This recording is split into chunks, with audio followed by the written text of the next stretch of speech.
Chapter 1. The bar's hidden gem, Feiyingli. In the lively district of Mihua Town, a certain night bar pulsates with vibrant neon lights within the dance floor. Young girls sway gracefully, their slender waists accentuated by revealing outfits and glossy lip gloss, all betraying their roles as prey. Shengu Yun's gaze merely grazes over them, failing to ignite even a flicker of interest. His visit to the bar, initially sparked by a whim to charm someone, finds these heavily made-up lambs decidedly outside his purview. After downing his whiskey, he prepares to leave, but as he rises, his eyes inadvertently land on a striking woman with chestnut hair, clad in alluring professional attire, seated alone at the bar. Lost in her drink, just the silhouette of her curvaceous form is enough to overshadow the naive girls in the dance floor. Pausing momentarily, Shengu Yun hesitates, then picks up an empty glass from the table and strides toward the bar. "Hi there, beautiful. Are you drinking alone? Would you like some company from your big brother?"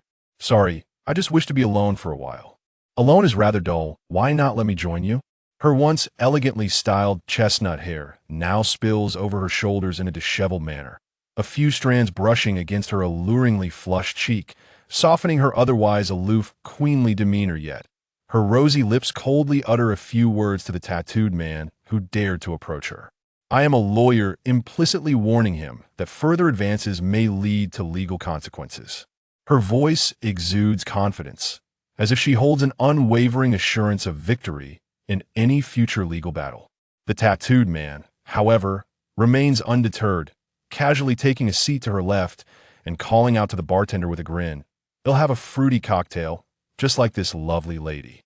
"Fruity cocktail?" The beautiful woman scoffs at the tattooed man's words, questioning whether he perceives her as some innocent lamb. Aiming to project her professional aura and dismiss the man, she swirls her drink and icily states, "They'll give you a chance if you can guess what I'm drinking. This round is on me, and I would appreciate it if you would kindly leave." The tattooed man's eyes brighten, but he feigns a smile. "Dear lady, aren't you making it difficult for me? Perhaps you could take a sip and describe the taste?" She lets out a derisive laugh, ignoring him entirely, and raises her glass to drink, intent on departing. She had come to the bar to vent some frustrations from her life, and now, encountering this unwelcome advance, she would typically have scolded him for half an hour. Just as the enticing woman brings the glass to her lips, a voice, cool and slightly magnetic, whispers in her ear, "Martini." Shengu Yun, with impeccable manners, halts a meter away from her, observing the drink's hue and clarity before softly declaring. The pale yellow hue and a hint of both pine and spice in the air indicate this is a dry martini made with gin, often referred to as the king of cocktails. Am I correct? The beautiful woman sets her glass down, her gaze drawn to the unexpectedly arrived Shengu Yun. His attention to detail and gentlemanly demeanor earn him her admiration, for she is a woman who values subtleties. As she appraises Shengu Yun once more, aside from his striking appearance, her professional instincts detect a certain enigmatic aura about him. This allure would captivate the naive lambs easily, but she finds herself immune. "Allow me to cover the cost of this gentleman's drink." Shengu Yun smiles politely, pulling out a chair and sliding his glass toward the bartender. "Just like the previous one, please." The beautiful woman observes Shengu Yun's glass, lost in thought, while the tattooed man can no longer maintain his composure. Anyone witnessing their prey being snatched away would feel equally aggrieved. "Hey, buddy, shouldn't you know the rules of first come, first served?" Before he can finish, a pair of cold, indifferent black eyes fill his vision. No, it's not just the eyes. Dressed entirely in black trench coat, long boots, and hair, this man appears shrouded in darkness. A bead of cold sweat trickles down the side of the tattooed man's face, an overwhelming sense of dread enveloping his mind, causing him to involuntarily shudder. He abandons his drink and hastily vacates his seat. This man in black has undoubtedly taken lives before, and not just one or two. What has happened? The beautiful woman glances at the fleeing tattooed man, tilting her head slightly, inebriated curiosity evident in her demeanor. Shengu Yun retracts his gaze, offering a faint smile. Perhaps he felt embarrassed after losing face and decided to leave. At that moment, the bartender presents Shengu Yun with his drink, but is snatched away by a delicate, Fair hand, she fans the glass lightly before bringing it to her nose, inhaling deeply. A rich amber hue with a hint of red, transparent and clear, with a fragrant, smoky aroma. That's whiskey, Scottish whiskey. Am I correct? Though her actions border on impolite, the combination of intoxication and her inherent competitive spirit ignites a flicker of anticipation in her captivating eyes as she gazes at Shengu Yun. Shengu Yun, slightly taken aback, replies, "What a delightful surprise. My name is Shengu Yun." Fei Yingli, the enchanting woman, Fei Yingli, speaks with a hint of joy, confirming her intuition was indeed accurate, greatly satisfying her inexplicable competitive nature. Fei Yingli's eyes flicker over Shengu Yun's sunny and handsome features, her lips curving into a subtle smile. Were she 20 years younger, she might have considered teasing the young man before her. But alas, she is not. "It's a pleasure to meet you, but I have matters to attend to, so I must conclude my drinking here." With that, Fei Yingli downs her drink in one swift motion, leaving Shengu Yun no chance to intervene. "Wait, Fei Yingli licks the remnants of the drink from her enticing lips, casting a puzzled glance at Shengu Yun, but before she can inquire further, a wave of dizziness washes over her, her body swaying to the right as her consciousness begins to fade, as if succumbing to intoxication. Shengu Yun quickly reaches out to steady Fei Yingli, her soft, fragrant form collapsing against him like a marionette without strings. This scene ignites a fiery rage within the tattooed man lingering in the shadows. "Damn, that lucky bastard." Feeling the warmth of her skin beneath his palm, Shengu Yun sighs helplessly, murmuring to the unconscious Fei Yingli, how could a seasoned bargoer fail to recognize a martini? He was merely trying to catch her attention while pouring the drink, hoping to slip something in. What a foolish woman, and a lawyer at that. Surveying the bar, Shengu Yun notes the revelers remain oblivious to the unfolding drama in this nightlife. Such scenes are commonplace. After a moment's hesitation, he raps on the table, "Check, please." "Sir, shall we include this lattice bill as well?" Shengu Yun. At the entrance of the bar, a man clad in a black trench coat emerges, bearing a long, human-shaped object over his shoulder. The night is quiet, with few pedestrians around. Shengu Yun approaches a sleek black Buick, opening the door and tossing Fei Yingli into the back seat. Realizing his roughness, he drapes his trench coat over her. "Driving this Buick feels a bit awkward. I really ought to sell that old gin bottle of car and get something new." The Buick vanishes into the neon-lit streets. Meanwhile, not far away, a young student adorned with a red bow tie, dressed in a blue suit, white shirt, and gray shorts, glides on a skateboard, pursuing a suspect. Chapter 2. Collision with Conan. Bloodshed with Fei Yingli. It has been over a year since I arrived in this world, hasn't it? Shengu Yun gazes out the window at the familiar, yet foreign scenery, unable to resist pulling out a cigarette and lighting it. Music begins. His name is Shengu Yun. In his previous life, he was a globally wanted elite bounty hunter who, after witnessing a suspicious transaction involving a man in black, was unfortunate enough to be poisoned, causing his body to shrink, or rather, he had traversed the treacherous Bermuda Triangle while on a bounty mission and awakened in this so-called Conan universe, his body reverting to approximately 20 years of age due to the peculiar magnetic field. Suddenly thrust into an unfamiliar world, devoid of funds or identification, Shengu Yun understood the implications all too well. Yet, belonging to the gray areas of society, he swiftly leveraged his instincts for the underworld to secure a cannon fodder job. That is, as an outermost member of a black-clad organization. Utilizing the skills and experiences accumulated in his past life, Shengu Yun survived through numerous perilous situations, garnering the attention of higher-ups who not only facilitated the processing of his identification, but also provided him with a facade job to mask his true undertakings, as the organization seemed poised to evaluate him soon. Shengu Yun extinguishes his cigarette, placing the butt into a transparent bag. He considers himself fortunate to have survived once his past experiences have endowed him with a keen understanding of human greed and cunning in this lifetime. He yearned for a semblance of stable tranquility, for Shengu Yun was acutely aware that the madness coursing through his veins would never allow him complete respite indeed. His subconscious reveled in that exhilarating sensation.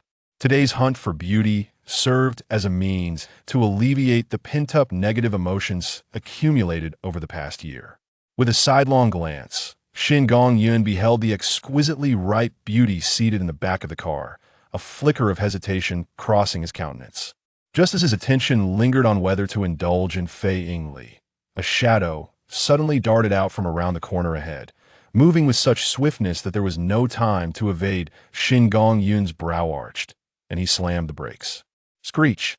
The tires screeched violently against the pavement, a cacophony that pierced the air. Bang! Thud! Accompanied by a faint collision, the figure tumbled to the ground as the car's headlights illuminated the scene ahead, judging by his control over the braking distance. The impact should not have been significant, though minor damage was inevitable. However, when Shengu Yun discerned the identity of the target, his expression turned to one of astonishment. Was that the elementary school student known as the Grim Reaper?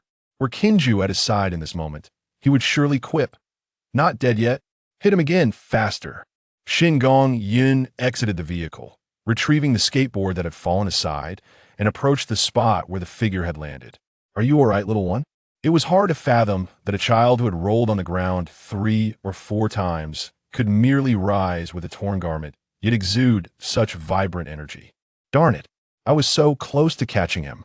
Dressed in a blue suit with a red bow tie, the small student who had been sent sprawling by Shengu Yun was none other than the representative of death, Conan.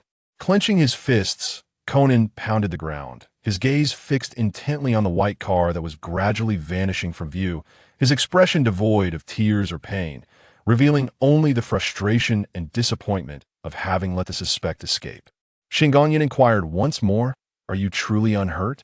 Would you like me to take you to the hospital?" At the sound of Shengu Yun's renewed inquiry, Conan finally focused on the man before him. But as he registered Shengu Yun's attire, his pupils dilated in alarm. Dressed in black, with black trousers and boots, could this individual possibly be? "Surely you haven't been knocked senseless?" Shengu Yun playfully patted Conan's head, attempting to rouse him. "Ouch!" Conan shielded his head and scampered to the side, his face a mask of grievance, lamenting how this fellow seemed to share the same penchant for head-bonking as Uncle Murray. "It seems you're all right. After all, I sincerely apologize. This corner seems to be a blind spot." "So?" Conan shook his head. "I'm fine, big brother." Conan was acutely aware that it was his own preoccupation with pursuing the suspect that had clouded his judgment regarding the road conditions, coupled with the darkness of the night and the absence of lights on his skateboard. It was hardly surprising that he had failed to brake in time. "I still think it would be prudent to take you to the hospital for a checkup." "Please, no. I assure you I'm perfectly fine, and—" Conan's gaze flicked to the black Buick nearby, his eyes darting rapidly as he added, "And I imagine Big Brother must be in a hurry." Shengu Yun returned the skateboard to Conan. "Oh? How'd you deduce that?" Adjusting his glasses, Conan pointed at the tires of the Buick, confidently stating, "The red dirt on your tires is only found on the road in front of the park where construction is underway." Conan leaned in to sniff. Though masked by the scent of smoke, I could detect a faint aroma of alcohol emanating from you. And conveniently, there happens to be a night bar near that park. Shengu Yun blinked in surprise, approvingly remarking, "Impressive." And then? Now, it was Conan's turn to be momentarily stunned. Hastily gesturing toward the back seat of the Buick, "Big brother, you really shouldn't keep your girlfriend waiting." Although the dim evening light obscured the woman's features, and her face was largely concealed by her trench coat, Conan could still surmise from the blur that she was indeed a beauty. This lad truly is remarkably fortuitous. "Girlfriend?" Shengu Yun was momentarily taken aback, ruffling Conan's hair as he softly replied, "I suppose I am somewhat pressed for time here. Take my business card, and should anything arise, do not hesitate to call me." "Okay." Conan accepted the card with a sweet call, inwardly grumbling. What does he mean by "should anything arise"? This fellow truly has a way with words. Watching the black Buick recede into the distance, Conan exhaled. Am I being overly sensitive? Surely there can't be that many members of the black organization around. However, the woman in the car seemed somewhat familiar. Never mind. Notifying Uncle Murray about the suspect takes precedence. Kudu Shinichi, Idagawa Conan. Since moving here, I shall inevitably have dealings with him, and I hope for a stroke of good fortune. Shengu Yun smiled gently as the Buick entered the residential area of Mihua Town, 2nd District.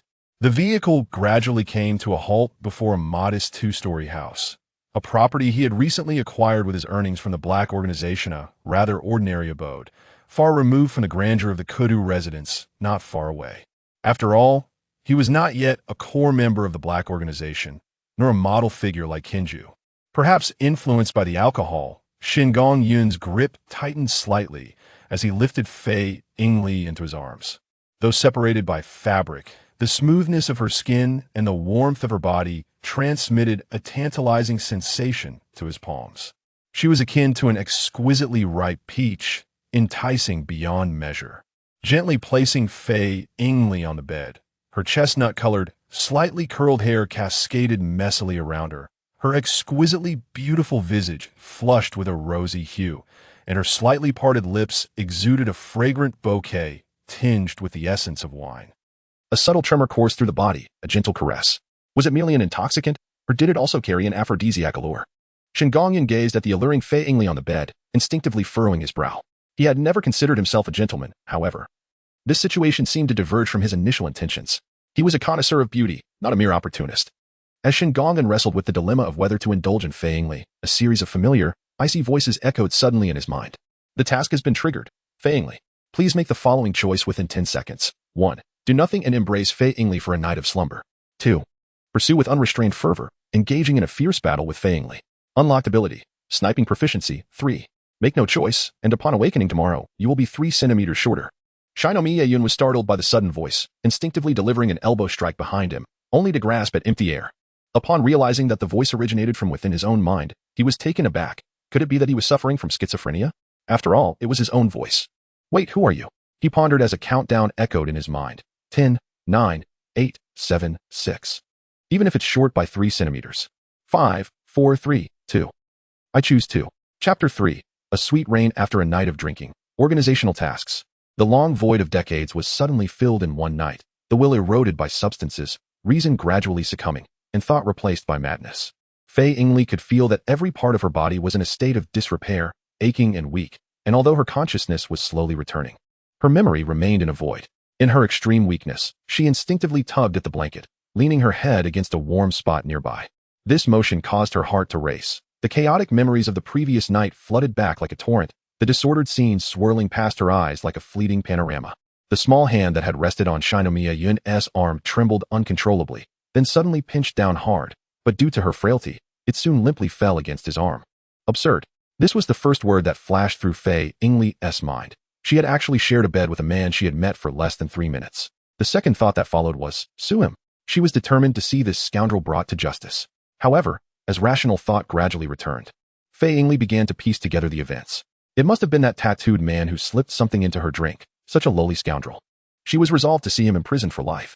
Her chest heaved with indignation as she glanced at the man who appeared to still be asleep. Her heart brimming with frustration. Was she to be grateful to him for saving her? No. From the outcome, there seemed to be no difference at all.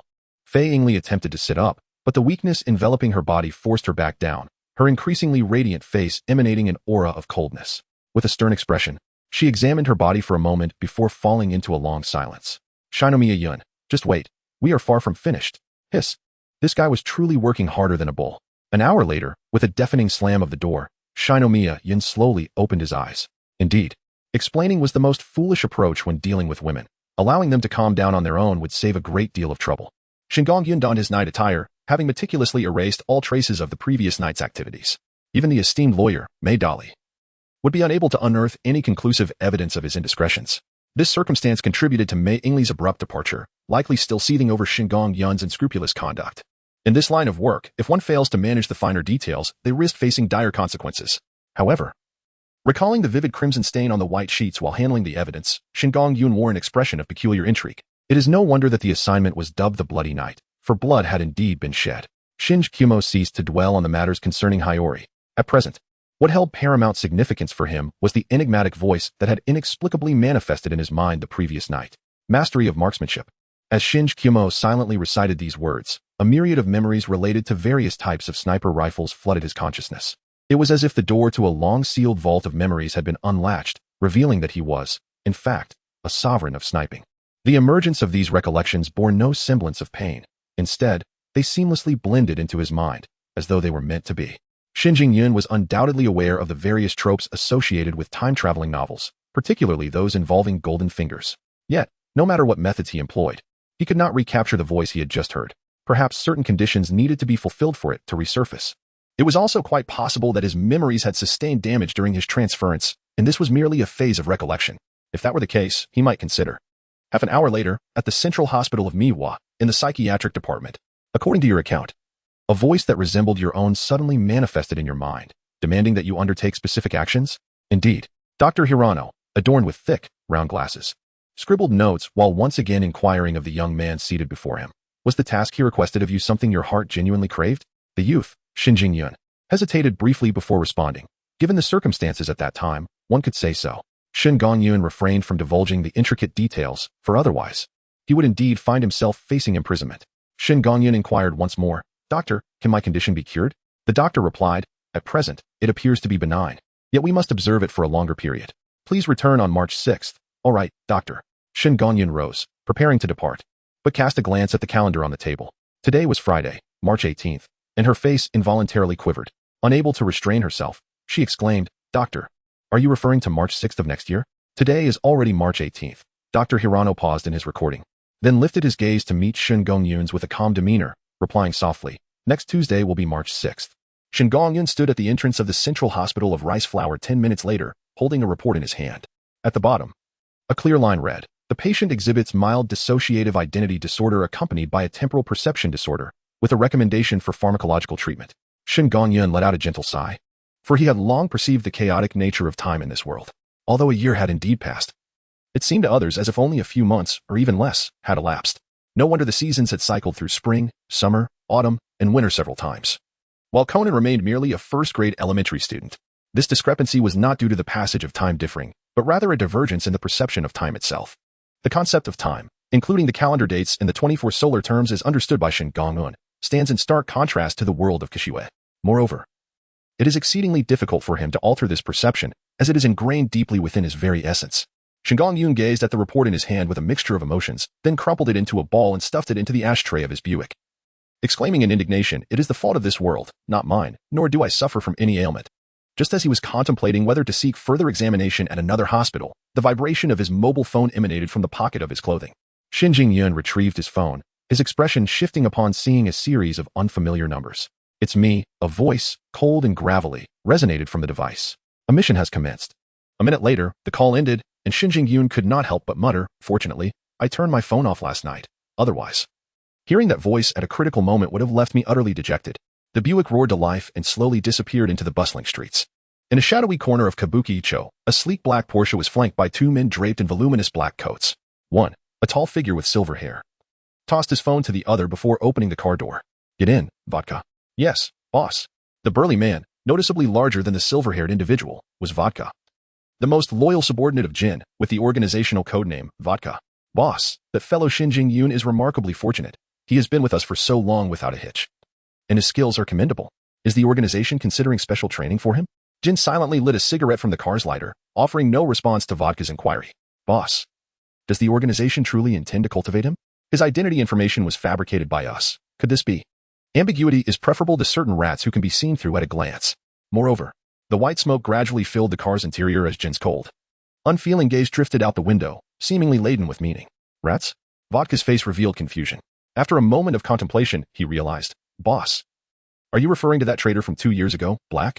Just as he was about to utter the name, Vodka abruptly halted. Catching sight of Jin's icy green eyes fixed intently upon him, it was best not to mention that name in front of his boss. Drive. Yes, boss. The black Porsche vanished into the night. Vodka scoffed at the so-called traitors, firmly believing that no betrayer could maintain their facade before his boss, and he would wager his sunglasses on it. Chapter 4, Video Game Company Press Conference, Encountering Conan again. Conan, what are you up to? The press conference is about to begin. We should head inside. At the entrance of the Mihan Tower lobby, a youthful and vibrant girl waved at Conan. Clad in a pink jacket over a purple long-sleeve shirt, paired with blue ultra-short shorts that showcased her long, slender legs. Though she resembled the girl next door, she exuded an enticing allure of youthful vitality. Hello, Rand. Conan, wearing a beige jacket, suppressed his contemplative demeanor, internally cursing, Damn it. How much longer must I maintain this childlike appearance? Where are those men in black? How can I uncover clues about them? After all his efforts, he had only succeeded in making Kogoro Mori a renowned detective, while he remained in the dark about those individuals. Is it true that the Full Paradise Game Company invited Uncle Mori to participate in game development? Conan remained incredulous, unable to fathom that the old lecher, who only gambled on horses and ogled women, could possess such talent. Indeed, little brother. Before Rand could respond, a man in a light gray suit approached with a black briefcase, smiling at Kogoro Mori. Mr. Mori, thanks to you, I was able to complete that video game software. Soon after, 2 more employees from Full Paradise joined the conversation, their words growing increasingly charged with tension. As Conan listened with disinterest, his peripheral vision caught a somewhat familiar figure, causing him to pause momentarily. Hey, Conan, where are you running off to? The line is moving up. Ran. I need to use the restroom. I'll be right back. The age-old excuse slipped from his lips, and predictably, Rand ceased to hinder him. Conan hurriedly weaved through the crowd, scanning his surroundings until his gaze fell upon a young man dressed in casual attire. Ah, what a coincidence, big brother. Are you here for the Full Paradise press conference too? Conan looked up at the young man, speaking in a delightfully innocent tone. You are that little brother from yesterday? Is this a side effect of seeking me out? The young man was none other than Shengu Yun. Conan shook his head and continued to ask innocently, Big brother, what are you doing here? If you want a cue, it's over there. Internally, Conan scoffed. This guy's way of speaking is still so infuriating. Shengu Yun raised his hand slightly, gesturing towards the camera in his possession, and remarked, I am a photographer. And as for the keyring for storing items, I have already obtained it. Shengu Yun cast a sidelong glance at Conan, a hint of disdain in her eyes as she remarked, Where has your cleverness from last night gone? Wasn't the business card handed to you? Hiki. I'm just a primary school student, Conan replied, scratching his head, feeling quite embarrassed. In his haste to apprehend the suspect the previous night, and having spent a considerable time with Uncle Mori's deductions, he had completely forgotten about the business card. He had even changed his clothes, so the card was likely ruined in the wash. Conan graciously accepted the business card handed to him by Shengu Yun. It read, Shengu Yun, 21 years old, occupation, photographer, employed at the Nippon Newspaper Television Station Editorial Department, phone, 080. Shengu Yun is quite satisfied with the organizational arrangement of his profession, enjoying a considerable degree of freedom. Through his occupation, he can legitimately access various press conferences, prestigious venues, and gatherings of high society, thus acquiring information or fulfilling tasks assigned by the organization. Oh, the older brother actually works at a prominent television station, which surely means he knows many celebrities, doesn't it? Shengu Yun cast a glance at the grinning Conan, effortlessly lifting him with one hand, and remarked coolly, Little brother, are you questioning my identity? And no. How could I? Conan was taken aback by the audacity of this seemingly bright and handsome individual, whose words provoked considerable irritation, as he felt a wave of unease wash over him. He simultaneously exhaled a sigh of relief. Given the modus operandi of the notorious black-clad organization, it was highly improbable that someone like Shengu Yun would be affiliated with them. After all, a man who brings a woman home for the night leaves behind far too many traces, even if he were to infiltrate the organization. He would be swiftly eliminated by those ruthlessly efficient members within days. Moreover, Conan found it difficult to fathom how someone who, like Kogoro Mori, relished in playfully rapping his knuckles on his head and tugging at his collar, could possibly be a member of the black-clad organization. He realized he had been rather paranoid lately, primarily due to his inability to uncover any information regarding the organization. Conan, have you been causing trouble again? Big brother. Sister Ran is calling me, Conan replied, struggling to leap down. He dashed a few steps before turning back to Shengu Yun, flashing a grin as he proclaimed, I am Idagawa Conan, we shall meet again. Before long, Ran approached, hands on her hips, leading the downcast Conan before Shengu Yun to admonish him. Conan, really now? Shouldn't you apologize? I'm sorry, big brother. Ran then turned to Shengu Yun, her expression one of sincere regret. I truly apologize. My name is Muri Ran, and I assure you that Conan will not trouble you again in the future. Shengu Yun waved his hand lightly and chuckled. It seems that I have not been offended. However, this little fellow named Conan appears to be quite clever. Xiaolan smiled and offered an explanation, stating that Conan was merely imitating her father, Kogoro Mori's deductions. It was merely the whimsical nature of childhood at play. With his head bowed, Conan grinned sheepishly. If he were to truly emulate Kogoro Mori, he ought to be home, indulging in beer and betting on horses, rather than attending any press conference. It turns out that it was the slumbering Kogoro. Shengu Yun feigned a look of realization, showing no signs of embarrassment regarding the previous day's escapades. It is a pleasure to meet you, Miss Muri Ran. However, I am currently engaged in work, and if later. Shengu Yun Yuan, with a hint of regret, withdrew his vibrating phone from his pocket, glancing at the anonymous message displayed upon it. Apologies, something urgent has come up. I look forward to our next meeting. Conan curled his lip in disdain, pondering who would actually anticipate an encounter with such a character. Heaven knows if he would find himself struck by a vehicle once again. After exchanging brief farewells, Shengu Yun retrieved his belongings from the storage area and exited the Mihua building. Casting a fleeting glance at a man in black attire engaged in a transaction in a nearby corner. At that moment, the queue advanced to Kagaro Mori, followed by Nakajima Hideaki, who was carrying a suitcase exclusive to the Paradise. Not far away, atop a derelict building's rooftop, a tall man with silver hair clad in a black trench coat gazed coldly down at the city below. The wind rustled his coat ominously. Beside him lay a long black case. "Brother, Tequila has informed me that the transaction has been completed. I wanted to relay the message," said Vodka, hastening towards him after hanging up the phone at the rooftop entrance. Jin offered no reply, his emotionless gaze drifting toward the entrance as Shengu Yun, now dressed in casual attire, approached slowly. Simultaneously, an explosion reverberated from within the Mihua building, causing the crowd to scatter. Chapter 5. Sniping Conan. Jin, Vodka. This man is an accomplice of those in black. Conan's expression turned grave as he overheard a tall man in black call out names that haunted his nightmares. "Finally, I've uncovered a lead on those fiends." Both terrified and exhilarated, Conan was alarmed by the prospect of new movements from those dreadful individuals, particularly at the Paradise launch event, uncertain of the potential danger to Ran and Uncle Mori. However, his investigative curiosity and the imperative to resolve his own predicament soon overshadowed his fear, returning him to rationality. From the conversation he had just overheard, it became evident that the man in black claimed to be Tequila and had come to the Paradise launch for a transaction that appeared to have been completed. The level of danger had significantly diminished. Conan discreetly clutched a button-sized listening device, devising a plan to extract information about the black-clad individuals from this self-proclaimed Tequila. On the rooftop, Vodka confronted Shengu Yun without reservation, questioning and threatening him. "Weren't you supposed to cooperate with Tequila on this operation? If this mission fails, do you understand the consequences?" "It was I who sent him the message to come," Jin's cold voice interjected, causing Vodka's imposing demeanor to wane considerably. With a hint of grievance, he replied, "Brother, how was I to know about this?" Jin offered no explanation, and Vodka, accustomed to this dynamic, resigned himself to stand awkwardly by, thankful for his sunglasses that concealed his discomfort. Jin kicked the black long case toward Shengu Yun, who reciprocated by tossing his suitcase in return. The level of unspoken understanding between the two left Vodka utterly bewildered. "This doesn't add up. He has been with my brother all along. Isn't this merely a straightforward transaction? They shouldn't even need to participate directly. A phone call to arrange subsequent actions should suffice. What is the current situation? Are these two particularly familiar with one another? Even if they've executed a few missions together, they can't be as close as I am with my brother." Shengongyun opened the black long box, seemingly already aware of its contents, skillfully assembling the firearms that lay within. The American M24 SWS. As a former top bounty hunter, Shengongyun was certainly well-versed in various firearms, although primarily accustomed to handguns. His encounters with sniper rifles had been infrequent.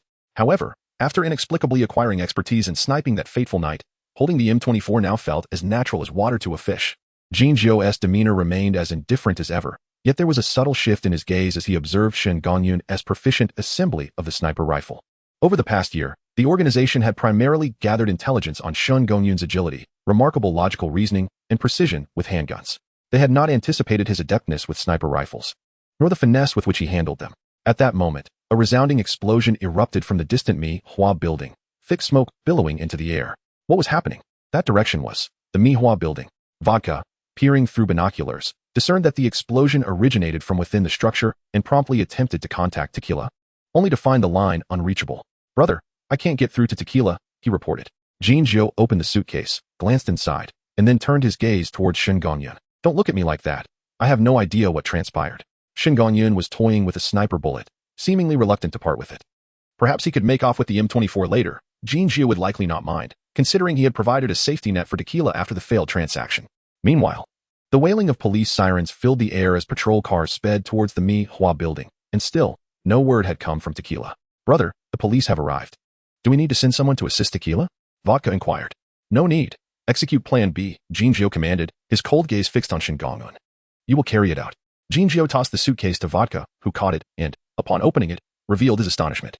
This is the list of world-renowned software engineers from the transaction? Did Tequila complete the mission? Yet Vodka quickly dismissed his own speculation, realizing that the timeline did not align, as Shengongyun had already arrived when Tequila called about completing the deal. Noticing that neither of them was inclined to offer an explanation, Vodka glanced at Jin Zhou, who had already lit a cigarette, and quietly approached Shengongyun. "Hey, do you know what this Plan B entails?" Shengongyun wore a mask of indifference, lacking clarity. Yet I had begun to form a rough conjecture. "Guess?" Vodka scoffed softly, "Then do enlighten me, if you are correct." "A wager of 1 million yen shall ensue." For Shengongyun, becoming a bounty hunter was not merely about indulging in the thrill of pushing one's limits. It was also driven by a singular motivation, a love for wealth. Vodka, after a brief moment of surprise, readily acquiesced. For 1 million yen was indeed a trifling sum for them, given that their missions typically commenced with modest objectives. Moreover, over the course of the past year, Jingong Yun's penchant for money had manifested on numerous occasions, which ultimately served to facilitate the organization as control. Shengu Yun picked up a bullet and tossed it gently, stating, "The M118 Special Round, 7. 62 millimeters, when paired with the M24, boast a maximum range of up to a kilometer. However, to engage in sniping from such a rooftop with significant wind resistance, the target distance is likely to be no more than 800 meters. In my previous missions, I have not demonstrated exceptional marksmanship, thus it would be prudent to restrict the range to within 600 meters.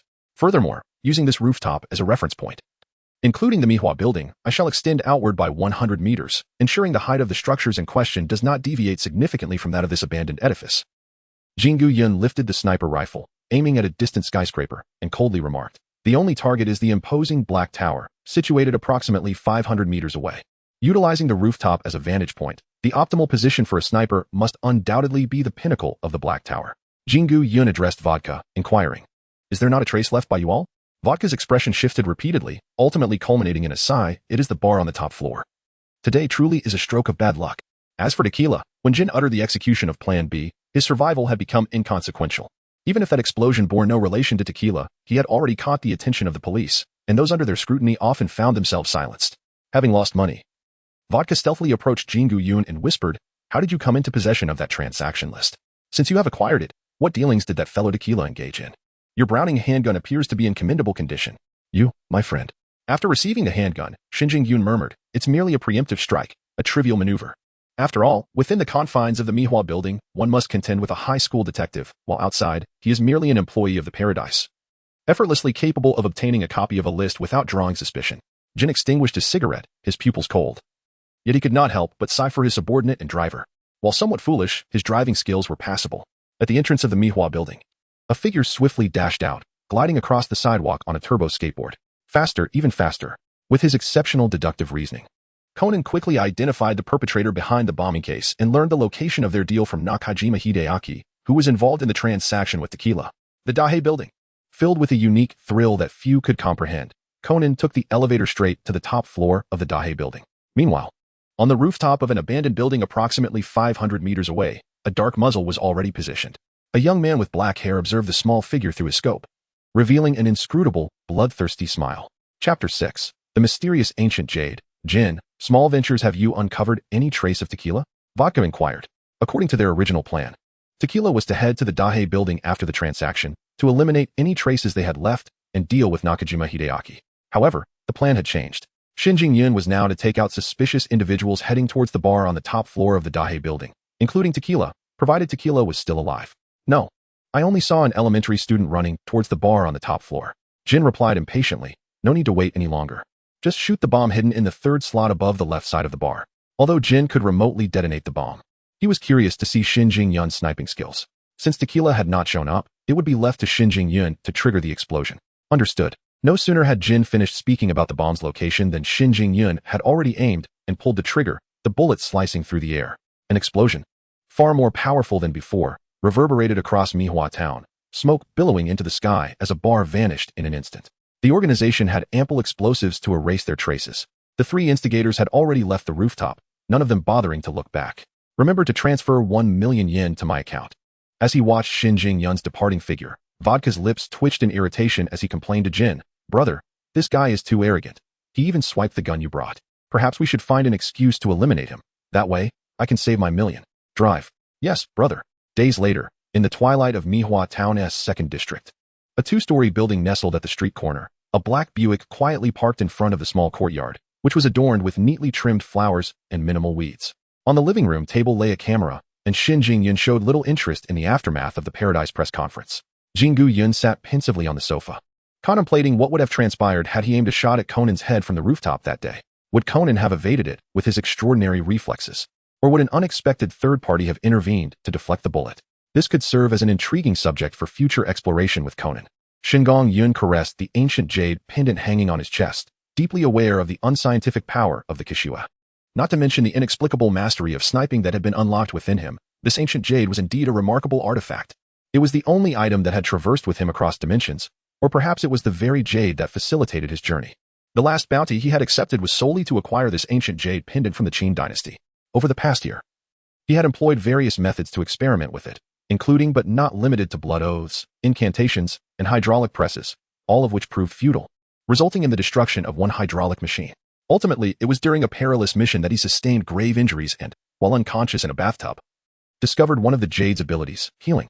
Water infused with the jade could swiftly mend wounds, akin to cellular regeneration, the longer one immersed in it. The more pronounced the healing effects became. Shengu Yun never anticipated that the key to unlocking the mysterious powers of the ancient jade lay in the act of consuming his own bathwater. Through subsequent exploration, he concluded that the jade proves effective only when immersed in water during the night, and that further soaking in the water previously used enhances its healing properties.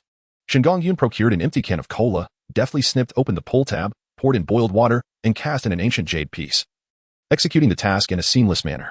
The capacity of a single cola can, when steeped overnight, yielded the most effective healing results that Shengu Yun had discovered thus far. To this end, he had deliberately stockpiled dozens of cases of cola, not out of a fondness for the beverage, but rather a distinct preference over Sprite. Shengu Yun opened the refrigerator, revealing rows upon rows of soda cans, each adorned with sticky notes inscribed with the numbers 1, 2, and 3, signifying the number of soaking times. As for the issue of expiration, Shengu Yun unscrewed a sealed can of cola, took a small sip, and squinted his eyes to savor the tingling sensations at the nerve endings. He licked his lips and murmured, "Ah, a sample from 37 days ago. The water is crisp and refreshing, invigorating and clarifying, and it has yet to spoil." Shengu Yun did not indulge excessively, in the absence of any injuries. Consuming a can of cola infused with healing water was merely a matter of lacking the side effects associated with a few injections of adrenaline. Upon entering the study, he first transmitted several casually captured photographs from the Full Paradise press conference to a certain editor at the Nichibai television network, disregarding the barrage of frantic notifications from the recipient. He then began to browse the web, engaging in a leisurely exploration. Although he possessed a general understanding of the primary narrative of Conan, this world still bore differences from the familiar. Shengu Yun needed to immerse himself further and gain deeper insights. The Miho Museum is set to host a jewelry exhibition, with the Suzuki Consortium showcasing the Dark Star. The notorious Phantom Thief 1412 has issued a forewarning. The 60th anniversary celebration of the Suzuki Consortium on April 19th. It is futile for Shengu Yun to overlook the matter, for this headline has already ascended to the forefront of various websites, evidently indicative of a certain consortium's exertion. In a manner of speaking, bounty hunters and the infamous Could the Phantom Thief share certain similarities. The pitch-black star, being a cherished heirloom of the Suzuki conglomerate, undoubtedly possesses considerable value. Should one consider involvement? Given that financial matters are at stake and that he possesses knowledge of Kid the Phantom Thief's pilfering techniques, Shengu Yun sees no reason to forego the allure of wealth. However, that elementary school student, who also doubles as a high school detective, presents a complication. As he has yet to be included in Jingu's whitelist, a reckless move could very well lead to his discovery. Shengu Yun recalled that Conan seemed to be surrounded by an abundance of fortune, an enigma beyond the grasp of a mere elementary school student. And thus it would be prudent to entrust such matters to adults. What should one do in such a predicament? It appeared that managing everything alone was proving to be quite the challenge. Buzzing. Gazing at the unknown number displayed on his phone, Shengu Yun murmured, "Could it be such a coincidence?" One could doze off only to find that someone was delivering a pillow, one that was remarkably solid. "Hello." The voice on the other end, having received a request from your core members, indicated that the organization would soon conduct an assessment regarding you. It would be wise to refrain from moving about for the time being. I don't recall having made any such request. Ignoring Shengu Yun's protest, Jin almost hung up the call when he heard a cold, slightly mischievous voice inquire, "Hey, Jin, I have a small, convenient business proposition for you. Are you interested?" Chapter 7. What a coincidence to run into you again. In the dimly lit, secluded streets of Kupo City, Vodka was meticulously polishing the barrel of a new firearm with deer suede cloth, the gun barrel glistening with a ghostly blue sheen under the streetlight. Observing Jin ending the call, he cleared his throat, his Adam's apple bobbing, and unusually spoke a few good words about Shengu Yun. That guy, aside from being a bit greedy, is quite ruthless and has a knack for the darker side of things. He is indeed very well suited for our organization. Vodka sensed that Jin held a certain regard for Shengu Yun. Otherwise, he wouldn't have maintained such a stoic demeanor despite his previous complaints about him. Recently, they had lost a few members and had an insider leak, leaving the organization in dire need of elite personnel. Vodka was about to voice another thought when, in an instant, he felt his body stiffen as if he might become a lifeless corpse at any moment. Is Jin a bit angry? Could it be related to the earlier mention of Shengu Yun? Vodka's face turned rigid, his back tense with fear, dreading that Jin's eyes might flash with rage and end him. A spark ignited within the car, moonlight slanting through the window, casting half of Jin's face in shadow. The red glow of the burning cigarette flickering within his dark green pupils. Drive. Jin extracted the SIM card from his phone, crushing it with a menacing gaze. A thief? A dark star stealing from the Suzuki conglomerate? Extorting ransom? His icy stare reflected a twisted smile that resembled nothing more than a beast poised to rip open its prey's throat. It seemed this assessment task was designed to ensure Shengu Yun comprehended the true nature of their organization's missions and the methods by which they were executed. Vodka trembled, overwhelmed by the murderous intent radiating from Jin. Should he speak ill or well of Shengu Yun? It was truly difficult to please Jin. In Yokohama port, a black Buick slowly rolled in from the harbor. Shengu Yun gripped the steering wheel with one hand while propping his chin with the other, feeling rather disheartened. The Suzuki conglomerate's heirloom, the Dark Star, may not be particularly valuable in itself, yet the prestige of the Suzuki family should command at least a few $100 million. Wouldn't it? Jin, with the organization's ample resources, seemed oblivious to the hardships endured by someone in his lowly position. Although he had been aware from the outset that the organization had no interest in jewels, losing a few $100 million would only delay his plans to acquire a new vehicle. Why not say that the rye whiskey is also on the cruise ship? Surely, Jin would arrive in an armed helicopter to support me. Alas, what was this little brat doing? The tires screeched against the pavement.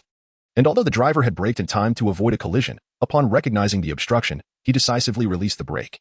Bang! After rolling 3 or 4 times, Conan rose from the ground, glaring angrily at the young man who had exited the vehicle, appearing utterly unfazed. What a coincidence to run into you again, little brother. After parking his car, Shengu Yun approached Conan, gently ruffling his hair, and remarked, "Fortunately, it was I who drove. My braking was steady. Had it been someone else, Conan, you would have to be extra cautious in your next life." What a despicable individual. Anyone with a modicum of driving skill would not have collided with a person. This fellow must have done it on purpose. Conan brushed aside Shengu Yun's hand and, suppressing the pain coursing through his body, inquired innocently, "What a coincidence, big brother. Are you here for the Suzuki Foundation party as well?" Indeed, with rumors swirling that the Phantom Thief Kid intends to steal the Dark Star. The editor insisted I capture some valuable highlights or risk termination. Conan feigned seriousness and nodded, then continued, "Big brother, at the press conference in the Paradise Hall. Did you happen to see a tall man dressed in black with a black hat? I forgot. Perhaps Big Brother managed to capture a photograph of him."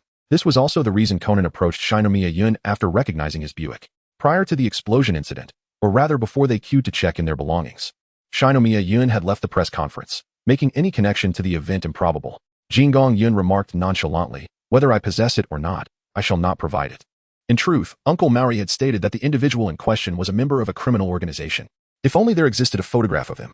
It might unveil further clues. Perhaps even on the day of the grand release, his accomplices could be present, and by sheer coincidence, you managed to capture them in your frame. The implication being, what concern is it of his? He is merely a photographer. And one on the verge of being dismissed at that. Shengu Yun retrieved a dining utensil from the car and descended onto the cruise ship, followed closely by the incessantly chattering Conan. This scene was observed from a distance by Maori Ran, who smiled slightly. Evidently, Conan harbored a certain fondness for Mr. Shengu. Fondness? My foot. At this moment, Conan was nearly overwhelmed with frustration. Whether he pouted or attempted to charm, the individual before him barely acknowledged his presence, responding only with non-committal sounds like or oh, utterly perplexing, even more so than a woman. The opulence of the cruise ship, utilized by the Suzuki Group for hosting parties, was immediately apparent, featuring a swimming pool, restaurants, and game rooms, each deck boasting unique amenities, truly befitting the Suzuki Group. The attendees were either affluent individuals or executives of high-ranking corporations. Maori Kagoro clicked his tongue in astonishment, but soon straightened his collar with a sense of pride as he entered the assembly hall, having been personally invited by the president of Suzuki. However, upon witnessing the multitude of exquisite socialites within, he was left drooling in awe. "Father, could you at least exhibit a semblance of a renowned detective?" Maori Ran remarked, hands on her hips, exasperated. Upon boarding the cruise ship, Shengu Yun did not immediately proceed to the party, as there remained a considerable interval before its commencement. He intended to first familiarize himself with the ship's amenities and the general evacuation routes. While he was well aware of the narrative, the future remained shrouded in uncertainty, and it was unclear whether events would unfold according to the original plot. Shengu Yun refuses to surrender everything to the known narrative. He desires to command the entirety of the situation, including unforeseen variables. "Hey, are you investigating the cruise's route? Could it be that you are masquerading as the infamous Phantom Thief Kid?" Conan, who has been trailing Shengu Yun, has long discerned his intentions. Since the innocent words of a child bear no weight in the presence of this individual, he sees no reason to expend energy on pretense. Jingong cast a sidelong glance at Conan, questioning, "Do you wish to be struck once more? How infuriating. I knew you were doing it on purpose. It is always you who obstructs my path. How have I become the one at fault?" Conan found himself at a loss for words, for it was indeed he who rushed out to be collided with each time. As they traversed a corridor, a man with his hat pulled low brushed past the two of them. Shengu Yun gazed at the tall figure of the man, unconsciously stroking his chin, while casting a sidelong glance at Conan, who sat at his feet, sulking with his head cradled in his arms. The renowned detective, it seemed, still had much to learn. Chapter 8. Madam, crouch down, lower your head. Conan, where have you run off to this time? Ran has been searching for you for ages. The thunderous roar of Kagaro Muri nearly shook the deck railings as he gripped the boy by the scruff of his neck, veins bulging with frustration, amidst Conan's apologetic grin. He adjusted his collar, exasperated. If it weren't for the exorbitant rent his mother had provided last time, he would have sent the boy off to Dr. Agasa's place long ago. After all, it was easier to care for him as a distant relative.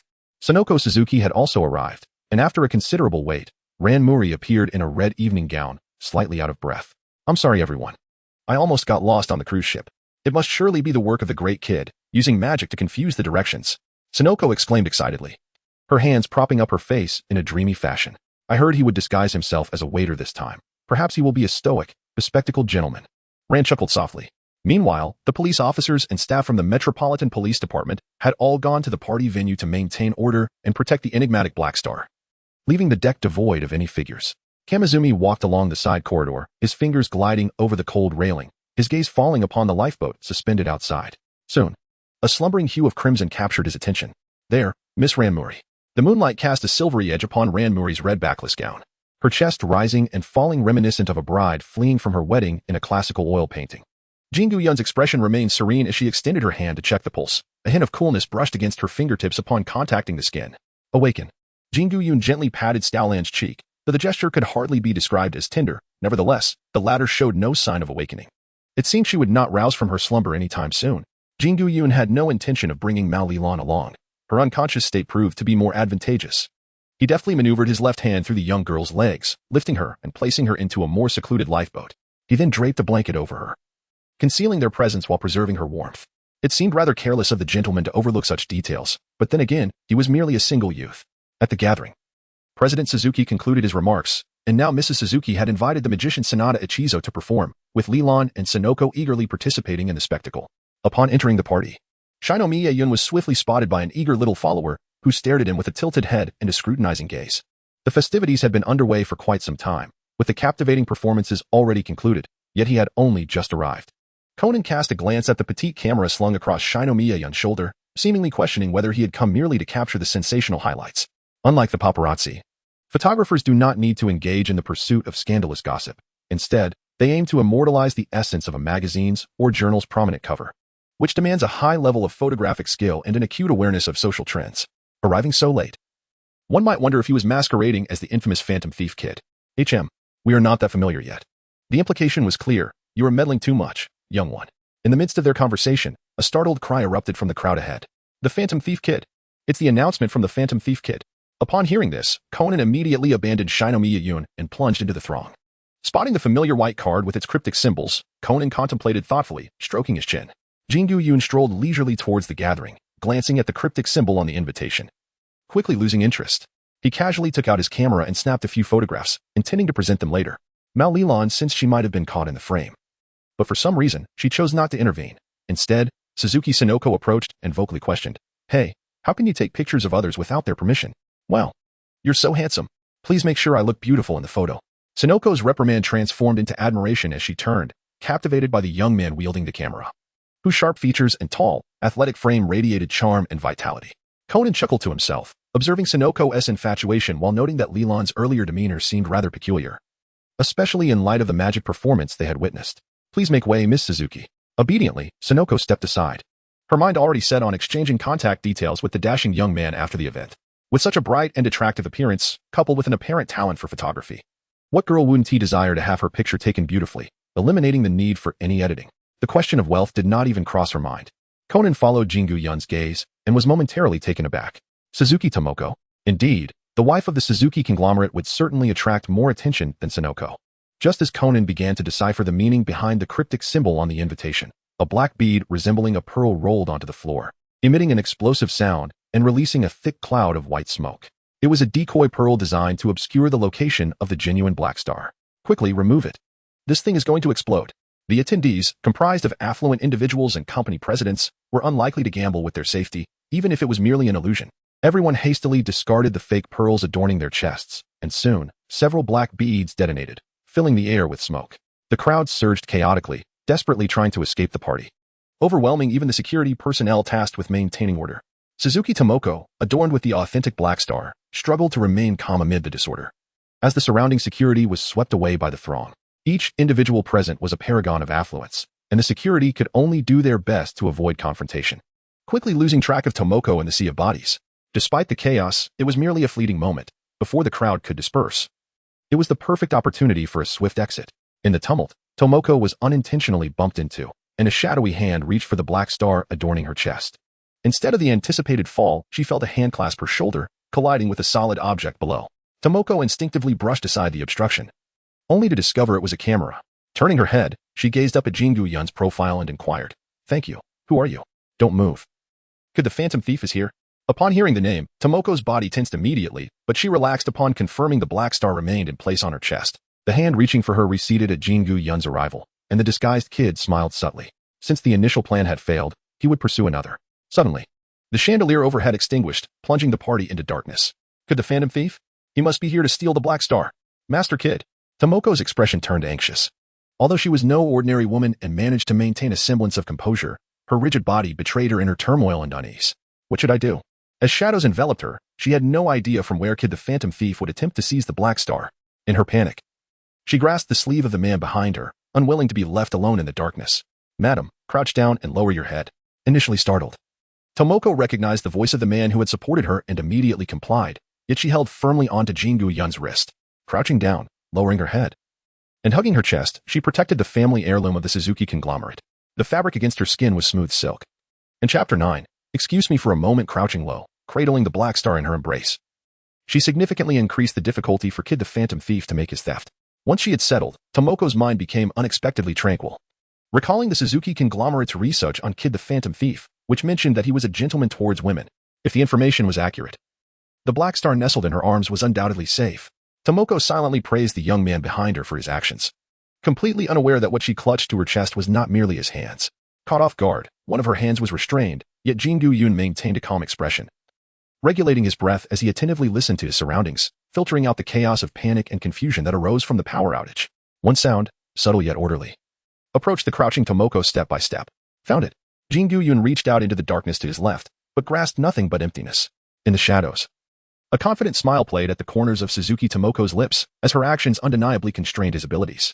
However, to say that this was all there was to it would be an understatement, for the heirloom of the Suzuki conglomerate, the Obsidian Star, had indeed fallen into the hands of the Phantom Thief, Kid. A black pearl rolled to rest at Suzuki Tomoko's feet. This was the fake pearl that was supposed to explode moments ago. Tomoko crouched, only to whirl around and lunge at Shengu Yun, hoping to shield them both from the blast shockwave. Unexpectedly, he stood utterly still, causing her to collide against him, their bodies pressed tightly together. "We must move. It's going to explode." A sudden whoosh pierced the air as Shengu Yun swiftly pulled Tomoko behind him. A magical card pinched between his fingers with a deliberate, gentle grip. The pearl that had fallen did not detonate. Instead, it released a thick cloud of smoke, compelling those who inhaled it in the darkness to cover their mouths and noses, sputtering in distress. In the next moment, the lights returned. Tomoko, adorned in a black tuxedo glove, shielded her face, her prized obsidian star no longer pinned to her chest. The Phantom Thief, Kid, had purloined the obsidian star. Conan dashed through the crowd, his gaze firmly fixed on the three individuals surrounding Mrs. Suzuki: Shino Miyakumo, Suzuki Sonoko, and Suzuki Tomoko, a classic trio to choose from.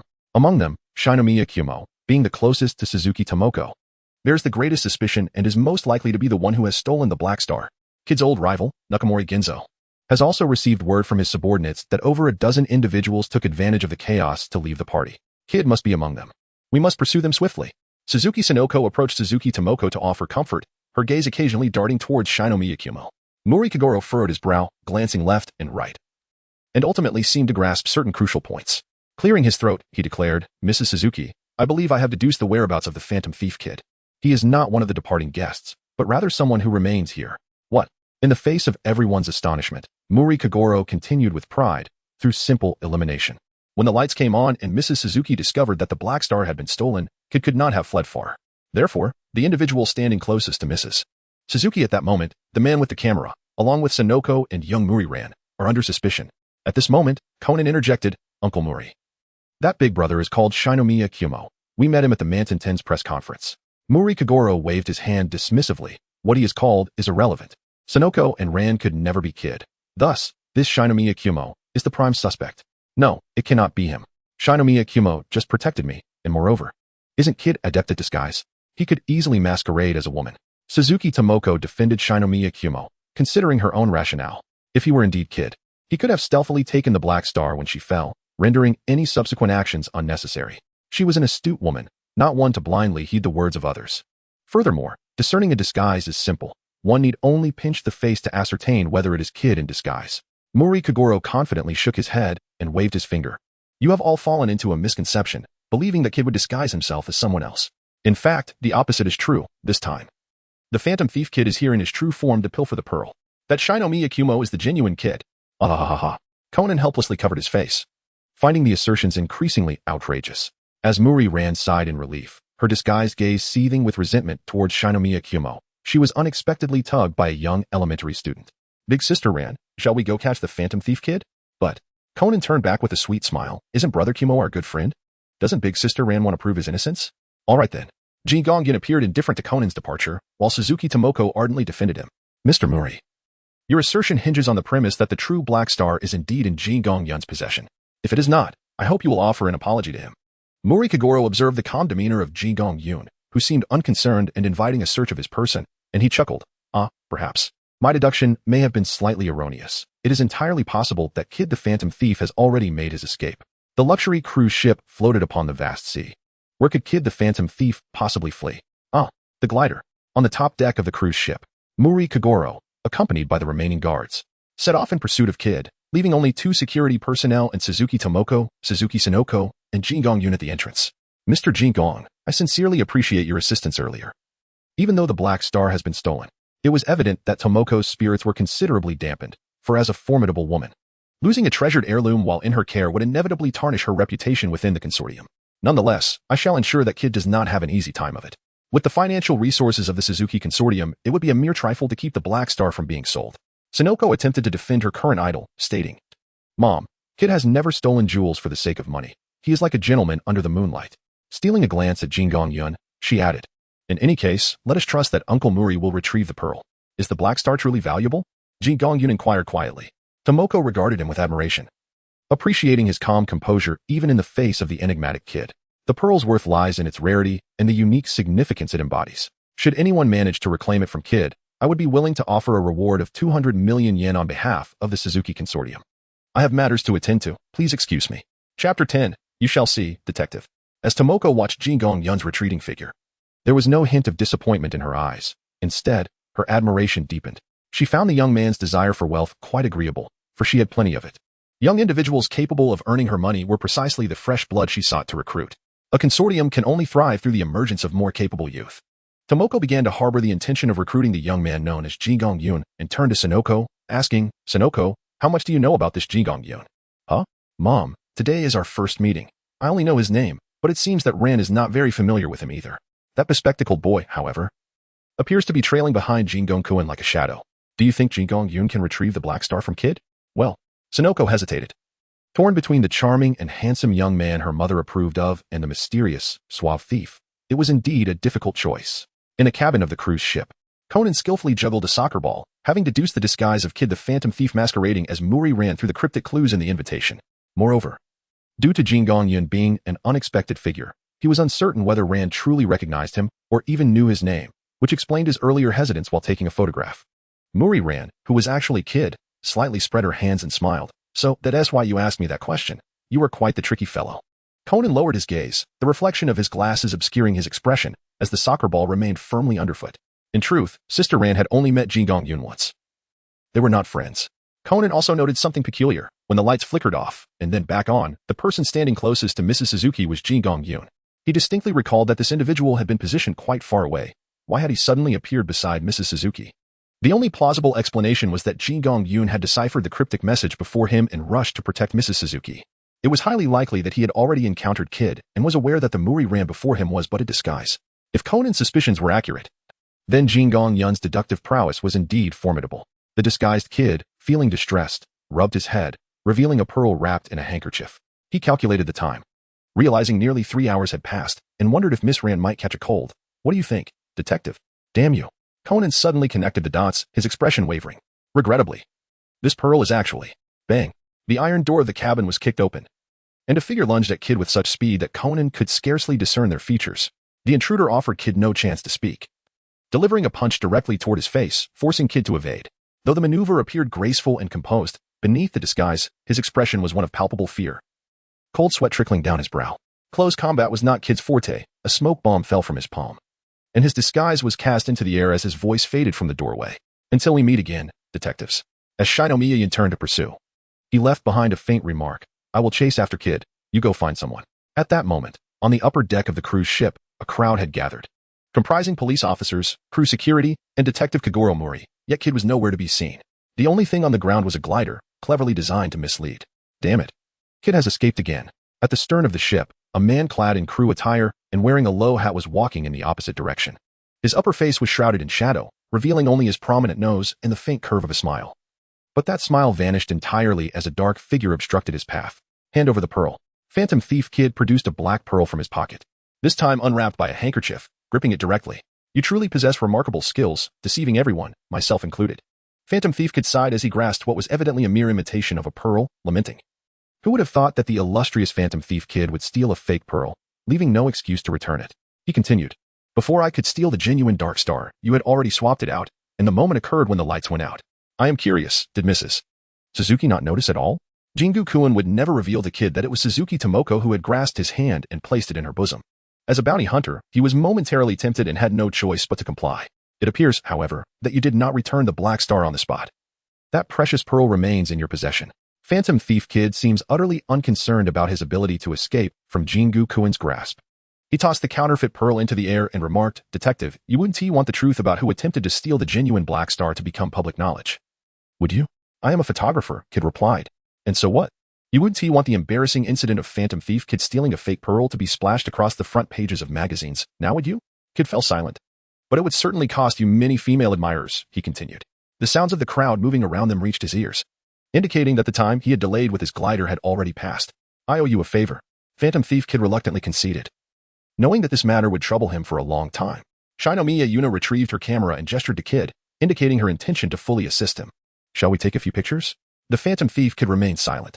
On the cruise ship, Conan searched frantically for Ranmuri, his expression reflecting deep anxiety. What are you doing wandering around here? Upon hearing the voice, Conan turned around, and his anxious demeanor instantly froze. Shinnomiya, is Sister Ran all right? Shinjing Yun cradled the still slumbering Mori Ran and remarked softly, It's nothing, she's not suffering from a cold. Conan realized he had been played by Kid. Yet his expression brightened considerably. He held his head and glanced sideways, murmuring to Shinjing Yun, Thank you. Then, he added, Go summon Suzuki Sonoko, she lacks awareness. With a frown, Conan continued to grumble as he jogged off in search of Suzuki Sonoko. Shinnomiya Yn tossed the Dark Star wrapped in a handkerchief, a hint of joy gracing his otherwise serene visage. He could change vehicles. As Mori Ran stirred slightly, she chanced upon this scene, realizing that Shinomiya's smile radiated warmth. The sea roiled, its icy waters soaking through to the bones, as a handsome high school student could not suppress a few sneezes. Achu, damn it, that insufferable detective, and that wretched photographer. Just you wait. Chapter 11. Newspaper, testing look, Kid the Phantom Thief is making headlines again. Wow, my dear Kid remains utterly captivating. Conan, with his small backpack slung over his shoulder, disdainfully purchased a newspaper. The cover prominently featured Kid the Phantom Thief holding the Dark Star. Set against the backdrop of the deep, boundless ocean, the moonlight casting an ethereal glow that further shrouded Kid in an aura of inscrutable mystery. TCH. Such a pretentious fellow. Flipping through a few more pages, Conan discovered an article detailing the two individuals who shone brilliantly in the recent Dark Star incident. It was thanks to their cleverness and bravery in outsmarting Kid that the Suzuki family's heirloom, the Dark Star, was successfully reclaimed. One was a youth whose identity and appearance remained undisclosed, and the other was a first-grade elementary school boy. Hey. This boy seems to have crossed paths with Kid before and held his own, earning the title of Kid's nemesis. I've heard he is staying at the home of the famed detective Murikoger.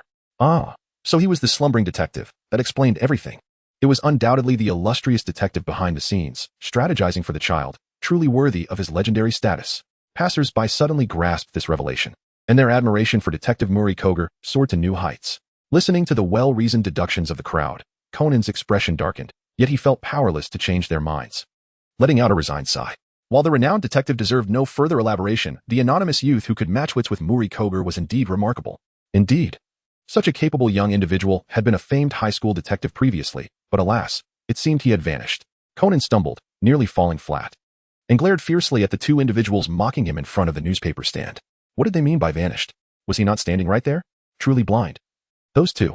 Disregarding the two passers-by, Conan sneezed again. The sea breeze had left him slightly under the weather. His mother had called the previous night, mentioning a trip back to Japan soon, her tone suggesting something was amiss. He wondered what could be troubling her. A few days later. Shinomiya Yn. Please consider my earlier proposal carefully. By the way, YKO's uncle is quite interested in Kid the Phantom Thief as well. I believe that when he encounters Kid, he will surely invite you to join him in dealing with the situation. Of course, you need not worry about compensation. Yes, if I have the time, I will. As the call ended, had it not been for Suzuki Tomoko's last remark, Shinomiya would have undoubtedly declined outright. However, now that compensation was mentioned, he recalled Suzuki Jurikichi's reputation for spending lavishly, and he felt compelled to seize the opportunity. Regarding Tomoko's suggestion of taking a position at the Suzuki Group, Shinomiya declined. Firstly, the organization still required his identity as a photographer for Nichibai Television to gather intelligence in various venues. Secondly, he felt his own standing was not yet sufficient. To engage in a game of wits with Kid the Phantom Thief could be deemed mere coincidence.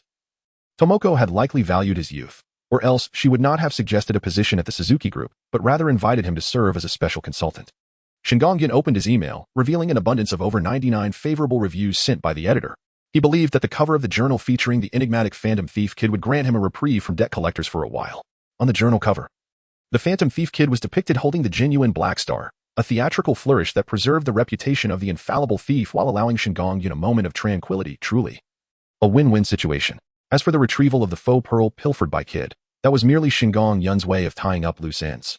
Although the Black Star had been reclaimed, there remained the possibility of obstinate individuals meticulously collecting the fake pearls left scattered across the party floor and comparing them to the guest list. Should they discover a missing pearl, coupled with the absence of Shengu Yun's fingerprints on any of the faux pearls, the situation could become precarious. Shengu Yun could certainly explain that it was due to the handkerchief wrapping, fearing that contact between his fingers and the genuine pearls might induce an oxidation reaction. Many at the party shared this sentiment. However, the subtle nuances between action and inaction are profoundly significant, which is precisely why Jinjiu values Shengu Yun. It is not merely Shengu Yun's remarkable skills, his precise marksmanship, or his commendable sniping accuracy that earn him this regard, but rather his ability to manage residual traces and his meticulous caution. Just then, his phone vibrated again, this time revealing an unknown number. The coordinates have been sent to you. Arrive within 2 hours and leave no trace. It was still Jinjiu's cold, unfeeling voice, and as soon as he finished speaking, the call ended. Shengu Yun glanced at the email address on his phone's background, stretched leisurely, and retrieved the freshly heated curry chicken from the microwave in the kitchen. He casually grabbed a bottle of cola and turned on the television, just in time for Yoko Naruya's program. Slurping his drink, he noticed a black Buick cruising at a speed of 61 kilometers per hour on a road with a speed limit of 60.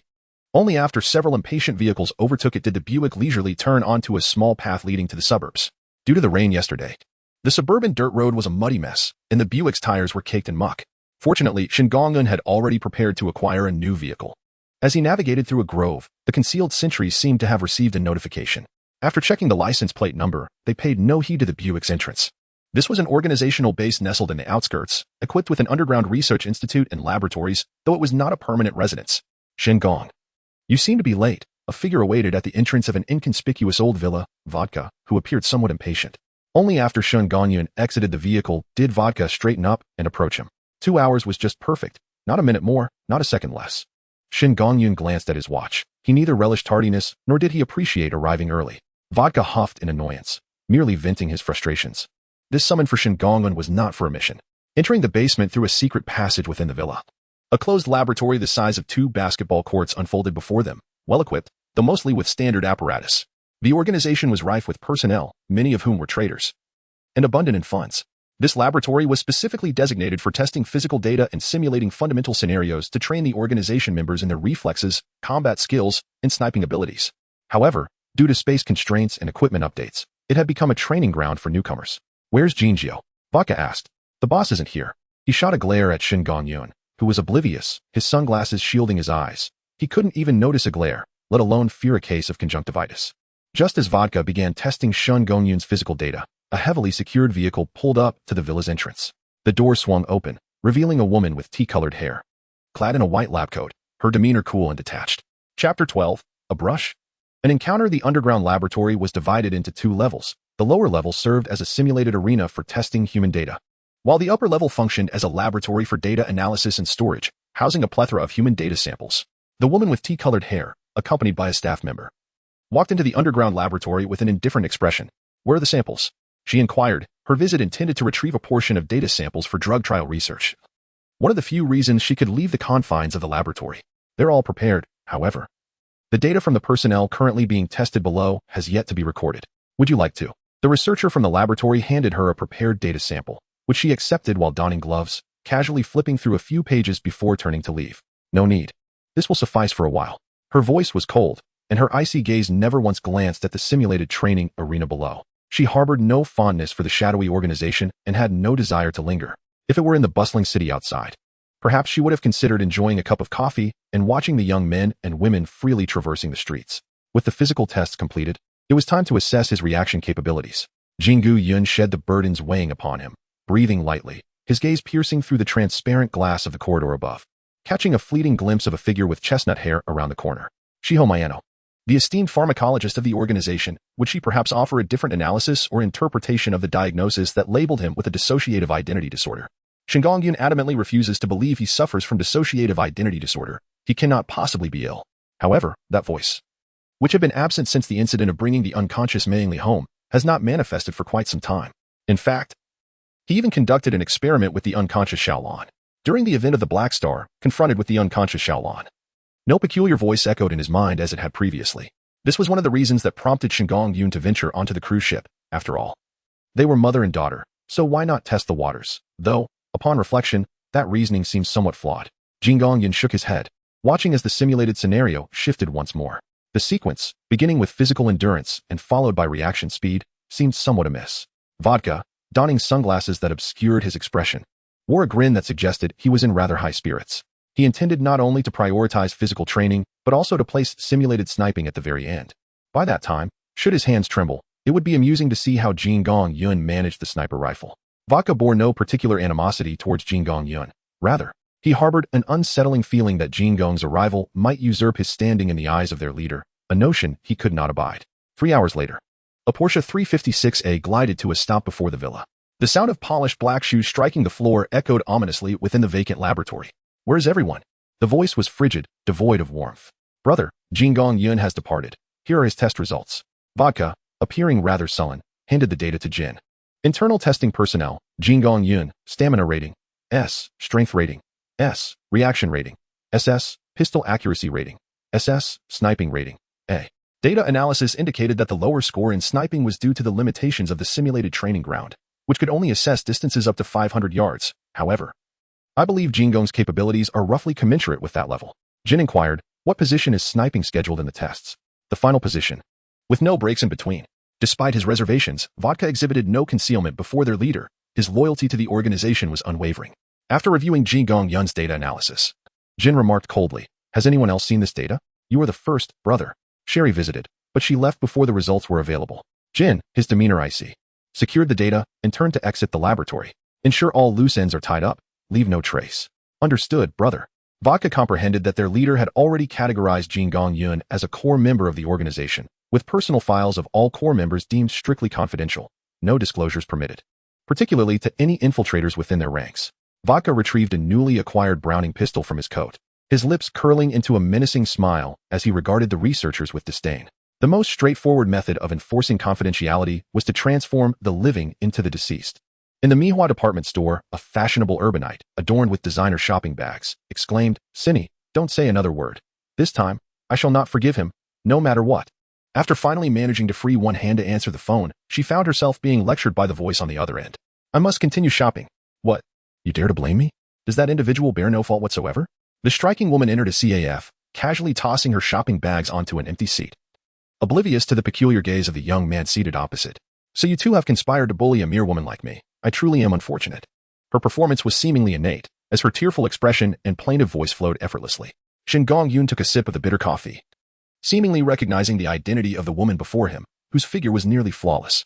Was it mere coincidence or a calculated scheme? That foolish boy Conan would never be so naive. "Huh, I don't care. I too shall seek an affair, a grand affair." The woman nearly shouted as she hung up the phone, forcefully tossing it into her shopping bag. Irritated, she gulped down the coffee on the table, then stuck out her pink tongue in disgust. "How bitter? Because it was my espresso." The woman, adorned with sunglasses, glanced at the coffee in her hand and then at the composed young man across from her, her face suddenly flushing with embarrassment. How mortifying.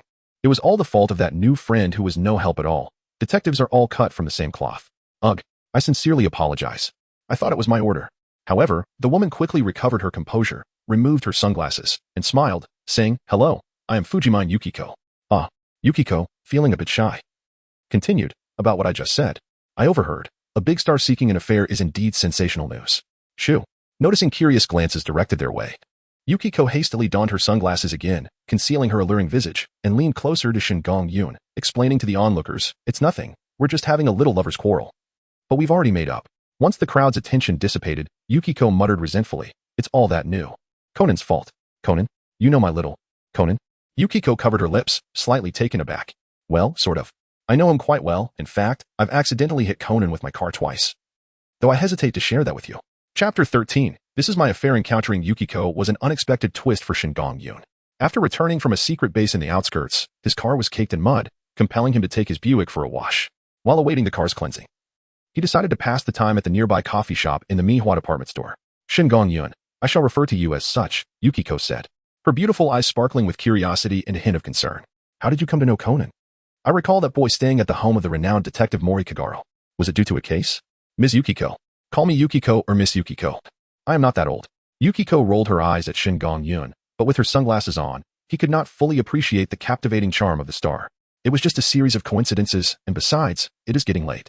As Shengu Yun rose to take his leave, he realized that if he were to reveal the circumstances of his acquaintance with Conan, Yukiko would likely cling to his attire, unwilling to let him depart easily. "So, where do you reside? I would love to bring Conan for a visit when I have the chance." "In Mihua Town, 2nd District." Before he could finish his sentence, Shengu Yun seemed to have an epiphany and let out a soft sigh. What a coincidence. Yukiko, with her hands full of shopping bags, gazed at Shengu Yun with an innocent expression. At his reluctant nod, she revealed a mischievous smile, reminiscent of a lively and spirited young girl. As Shengu Yun observed her expression, he thought that even if he did not reside in Mihua Town, he would still offer her a ride. Yuki sat in the front passenger seat, giving a cursory glance around the interior of the car, and remarked with a light chuckle, "In Japan, it is quite rare to see a Buick, considering this brand has very low sales here." Yuki's description of the sales as very low was indeed a euphemism. Buicks are largely regarded as subpar in Japan, primarily finding their market in the United States, Canada, and the Middle East. This vehicle was procured through a friend, and he was contemplating acquiring a new one soon. It is difficult to ascertain whether the organization had assigned the vehicle to Shinomiya. At the moment when Vodka tossed him the car keys, he wore a face full of schadenfreude as he remarked, "This model is exceedingly rare in Japan." Yukiko chuckled softly, intending to suggest some practical vehicle options to Shinomiya, when she abruptly noticed something and anxiously exclaimed, "Hurry. Stop. There's an incident up ahead." Shengu Yun had no choice but to slam on the brakes, for the woman beside him had already grasped his arm. He had yet to reach the level of a true driving god, where one becomes one with the vehicle, due to the force of the sudden stop. The seatbelt had created an exaggerated semicircle across Yukiko's front, yet at that moment, she seemed blissfully oblivious to it, her delicate features radiating a unique thrill. "My sincerest apologies. But look, is that up ahead? A little Conan, perhaps?" Shengu Yun narrowed his eyes, pondering that a mere bump might reveal whether it is indeed Conan. However, Yukiko would likely disapprove. "Ah, it is that boy. It seems Ran is also present. Shall we stealthily approach and eavesdrop on their conversation? What do you think?" It seemed that Shengu Yun had recalled this particular scene, and just as he was lost in thought, he was already pulled down from the car by Yukiko. The two of them crouched stealthily at the corner, one above and the other below. It was indeed amusing. It was a rare sight to witness Conan in such an awkward predicament. Shengu Yun glanced and lost interest, stating, "It matters not how long you linger here. I must take my leave." "Hush." Yuki immediately raised her hand to cover Shengu Yun's mouth, signaling with her eyes to lower her voice. If the car were to start now, it would undoubtedly reveal her presence. However, as the eavesdropped conversations multiplied, Yuki found herself increasingly restless. Should Conan's identity be exposed, it would not only affect Xiaolan but also Shengu Yun behind her. No, she had to take action. Yuki turned her head and softly said, "Could you do me a small favor in a moment? I beg you."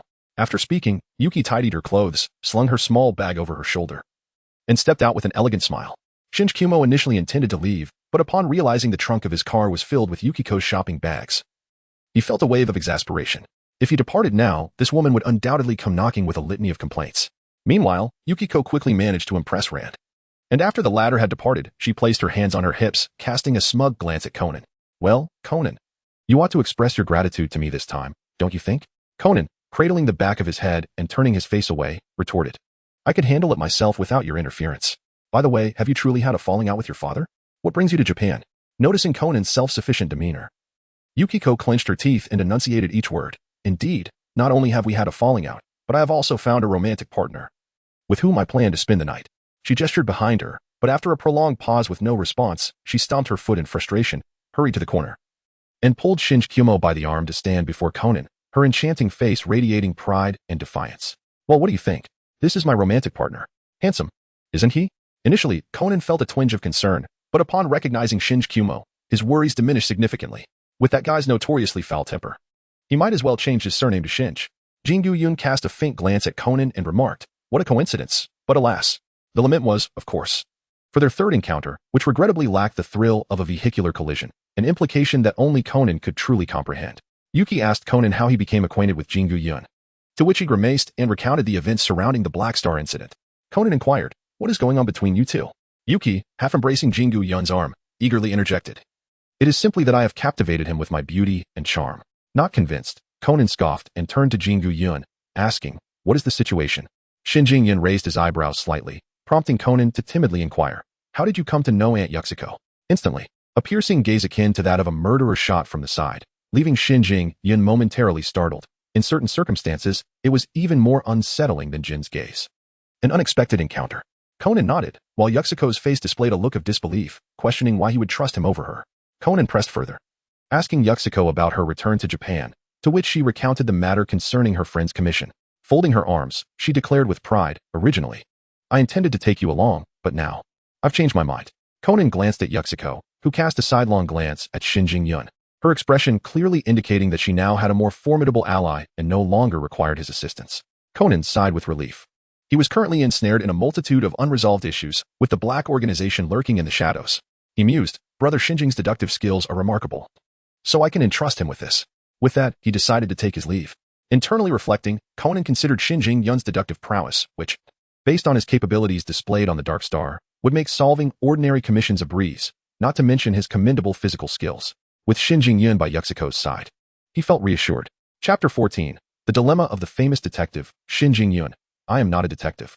After Conan's departure, Shinji Yun looked at Yukiko, who appeared victorious, and said coolly, "I never agreed to accompany you on any commission." Yukiko was momentarily taken aback, then displayed an expression that was both enchanting and pitiable. "Could you really bear to let a stunning beauty tackle a potentially murderous commission all alone? You brought this upon yourself. I could offer you my limited edition signed photo. Not interested. A chance to dine and take a photo with a major celebrity. It seems you have already retired from the limelight. Then, how about I pay you?" Yukiko felt a wave of disappointment. Even a glamorous star like her could find herself disliked, leading her to ponder if her youthful allure had truly faded. Deal. Yukiko was left speechless. If a mirror were present, she would certainly examine her reflection to see if her light makeup had smudged. After setting a time, Yukiko carried a multitude of shopping bags into the inner room. Grumbling softly, "You could at least help carry these in, as if I would bite you, despite my lovely appearance." Standing before a full-length mirror, she shed her clothing, revealing a perfectly sculpted figure, still vibrant and alluring, not yet at the stage of fading beauty. Perhaps she simply did not favor the urban chic style? A thought crossed her mind, and a smirk curled her lips as she hummed a melody, lifting her long legs as she stepped into the bathroom. The following morning, on a muddy rural path in Gunma Prefecture, a motorcycle roared wildly through the countryside, the engine's growl startling a chorus of birds in the woods. "Hey, why aren't you driving your Buick and stealing my motorcycle?" Yukiko, with her right hand gripping the back seat and her left resting on the young man's back, felt the landscape undulating as they navigated the uneven country road. "I just washed my car yesterday. I don't want to drive it through mud today." Shinji Yun inhaled the fresh air of the fields, which was indeed far more invigorating than that of the city. Yukiko bit her lower lip. Clad in a form-fitting black leather outfit that accentuated her starlit curves, perfectly complemented by the wild motorcycle, showcasing her untamed femininity. She even envisioned Shinji Yun behind the wheel of the Buick, his gaze fixated on her, while she would accelerate, showering him with exhaust fumes. However, this guy had stolen her motorcycle and audaciously complained about her speed, not to mention, he had only cast a casual glance at her, spending more time admiring the motorcycle than her. What irked Yukiko the most was that Shinji Yun was indeed riding faster than her. The fleeting scenery and the rush of wind were sensations she hadn't experienced in quite some time. Following Yukiko's directions, the motorcycle soon halted in front of an old, dilapidated mansion. What's wrong? After parking the car, Shinji Yun gazed curiously at Yukiko, who was still leaning against the rear of the vehicle. Her cheeks were slightly flushed, and her eyes darted away. "It's nothing. Just wait for me for a moment." "Are your legs weak?" Yukiko shot him a sharp glare. "You know. Yet you still say it." Despite relishing the exhilarating rush of speed, once her senses returned, Her body instinctively betrayed her, her complexion pale with a hint of pink. The country road was uneven, and the high speed inevitably resulted in minor jolts. Yukiko, you really came. It's been such a long time. A woman in her 30s emerged from the house upon hearing the commotion, greeting Yukiko with warmth. Yukiko smiled in reply and introduced Qin Yun, saying, "This is the person who commissioned me, Hiromi Yubunai, a childhood friend of mine. This is Qin Yun, a detective I specifically invited." Hiromi Yubunai responded with a smile. "I appreciate your assistance. This commission will require the efforts of both of you. I am a photographer." Noticing that Qin Yun showed no deference to her, Yukiko chuckled softly. Leaning closer to whisper, "He loves to joke around." Even Shinichi acknowledges that Qin Yun's reasoning skills are on par with his own. Hiromi welcomed the two into her home, falling back a step to walk alongside Yukiko while exchanging hushed remarks. "Honestly, what is your relationship with Qin Yun? I only see a motorcycle parked outside. Where is Yuzaku?" Yukiko replied with irritation, "We had a falling out. This is my new romantic interest, brought here for you to scrutinize." "I can hardly believe your tales," Hiromi retorted with a playful roll of her eyes. Yukiko, her childhood companion, remained spirited and whimsical even at 30, still embracing her playful nature. Qin Yun surveyed the grand estate, his gaze settling upon the well in the courtyard, or more precisely, the wooden door behind the ancient well. He was not particularly concerned about the commission at hand. His sole purpose in accompanying Yoshiko was to meet, or rather, to converse with the renowned novelist, Yusaku Kudo. Inside the house, people began to appear in succession. Hiroki Yabuchi introduced, "This is my brother, Yoshiyuki Yabuchi, and his wife, Keiko Yabuchi. That gentleman is our uncle, Yashifusa Yabuchi," accompanied by his bodyguard, Carlos. Qin Yunkin's thoughts were entirely elsewhere. The mention of Yajun only served to exacerbate his frustration, as he had no intention of correlating names with faces. After a while, Yuki approached Qin Yunkin and whispered, "So, have you made any discoveries?" The investigation into whether Yajun Yashihara was indeed the uncle was the task entrusted by Hiroko Yajun. "Not at all," he replied. "That's good." Yuki stretched languidly, expressing contentment. "Then we have no choice but to stay here for the night. The hot pot at Hiroko's family is simply delightful, not to mention the nostalgic old-fashioned bathing tub. Such fond memories." Holding a set of change of clothes, Yuki lamented to Qin Yunkin, "It's truly a pity you didn't bring anything to change into, otherwise." Before she could finish her sentence, Qin Yunkin's expression shifted, and he hurriedly approached the wooden door behind the ancient well, which was slightly ajar, as if someone had just been peering into the room. "What's wrong? Is something happening?" Yuki inquired. A suspicious individual was hiding behind this door, Qin Yunkin stated as he pulled the door open, revealing a narrow alleyway, devoid of any trace of the person.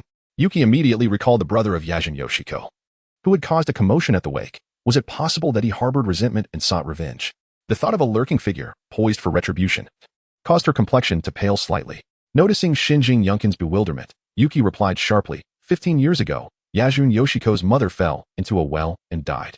Her brother loudly accused someone of causing her demise at the wake. Oh, were you even paying attention? Yuki's chest heaved, the curves of her form becoming more pronounced beneath her fitted attire. She now regretted bringing Qin Yunkin along. Qin Yun blinked, suddenly struck by an intriguing thought. He pulled Yukiko closer and whispered in her ear, "What if we go catch the uncle of your mother that you mentioned?" Chapter 15. The voice reappears. Yukiko felt as if she had lost her senses, for she surprisingly agreed to Qin Yun's proposal. It was crucial to remember that the individual lurking in the shadows might very well commit a crime during this incident. Here they were, one a reclusive movie star, and the other an apparently frail photographer, venturing to apprehend a potentially murderous suspect. Surely, this was not merely a quest for a lost cause.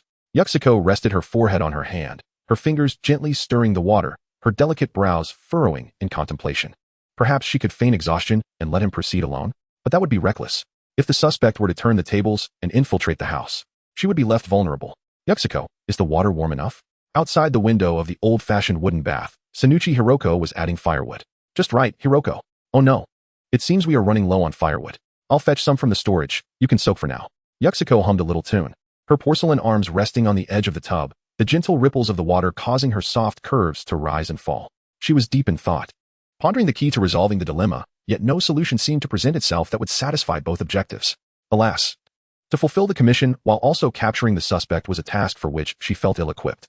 Tilting her head, she suddenly felt a tingling sensation in her arm resting on the tub. Turning her gaze, her expression momentarily froze. Then, ah!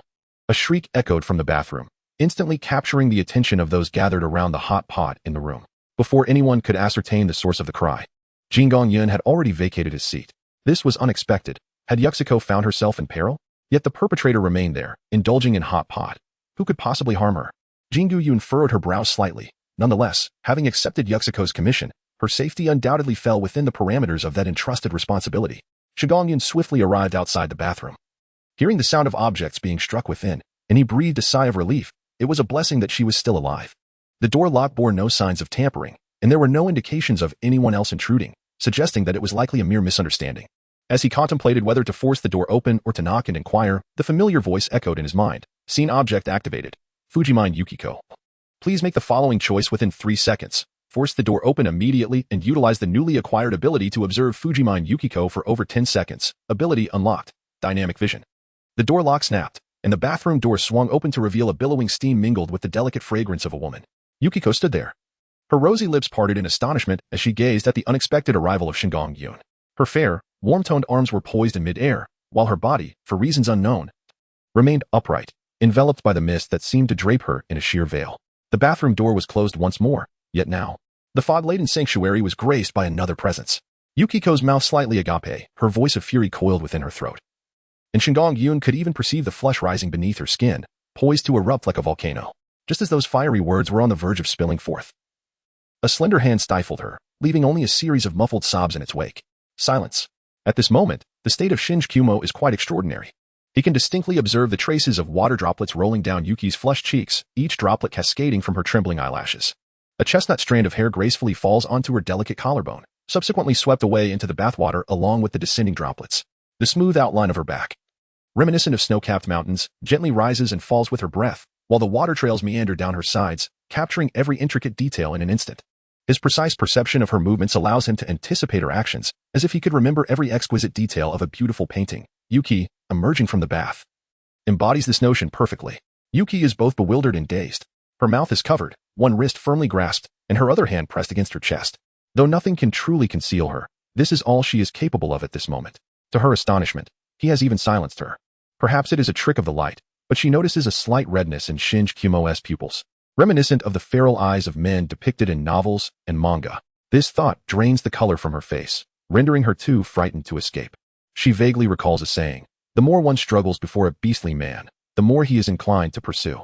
Thus, they remain face to face, gazing at each other for half a minute, while Yuki's feet, submerged in the bath, grow soft. What did you just call me? The redness in his pupils dissipates, as if it were merely a figment of Yuki's imagination. MMM. Shinomiya Yun raised an eyebrow, releasing his hands. At the same time, Yuki was panting heavily, her eyes filled with a mix of anger and resentment as she fixed her gaze upon him. She lifted her arm, pointing at the mouse that had been cornered by her, its incessant squeaking echoing in the air. Her cheeks flushed slightly, and her beautiful eyes brimmed with grievance, radiating a profound sense of injustice. Afraid of a mouse? Noticing Shinomiya Yun's slight, disdainful lift of his brow, Yuki, emboldened by an unknown source, exclaimed loudly, if you were deeply engrossed in thought and suddenly turned to find a mouse on your hand, would you not scream in surprise? No, he replied, leaving Yuki exasperated by the man before her. She crouched down, submerging herself once again in the bathtub, where the contrast of her porcelain skin and rosy hues mingled within the ripples. Pointing towards the door, she declared with fervor, get out. Just wait. Shengu Yun turned her head, while Yukiko averted her gaze, striving to maintain a stoic expression. She pointed towards the bewildered mouse in the corner. Take it outside as well. The bathroom door was closed once more, and by this time, the mist had dissipated significantly. After Shinomiya Kumo's departure, Yoko's face, which had been tightly set, immediately contorted into a frown, laden with feelings of grievance, anger, resentment, and an expression of impending doom. It was over. She had truly become a mistress, and there would be no way to cleanse herself of this stain, not even by jumping into a river. At that moment, members of the Yasuno family arrived, inquiring if something had happened to Yoko. It was truly regrettable. Although the countryside offered tranquility and comfort, one could still frequently encounter pests like insects and rodents. Yasuno Hiromi intended to console Yoko but then hesitated, sensing something amiss. These two seemed to be in a peculiar situation. Could it be that Yoko had genuinely engaged in an affair? Only Yasuno Hiromi, who had grown up alongside Yoko, entertained such thoughts, while the others merely speculated, hoping to secure their share of the family fortune once it was disclosed. After bidding farewell, Shengu Yun returned to his room, gazing thoughtfully at the ceiling. Why did the sudden appearance occur? What are the commonalities between the two occurrences? Why was there no trigger during the Dark Star incident? What are the conditions for activation? Is it possible that I truly have a split personality? Chapter 16. Yukiko's legs have grown weak again. If you keep staring at me, I shall decline this commission. Shinomiya Yuki sipped her tea, while the figure across from her, Yuki, continued to glare at him, as if they bore an irreconcilable grudge. It was better not to mention the commission, but once it was brought up, Yuki's expression turned melancholic again. What had happened to their mutual prowess in deduction? What had happened to their fierce rivalry with the Phantom Thief Kid? They had certainly enjoyed a sumptuous hot pot meal and indulged in exquisite sights yesterday. Yet not a single task related to the commission had been accomplished.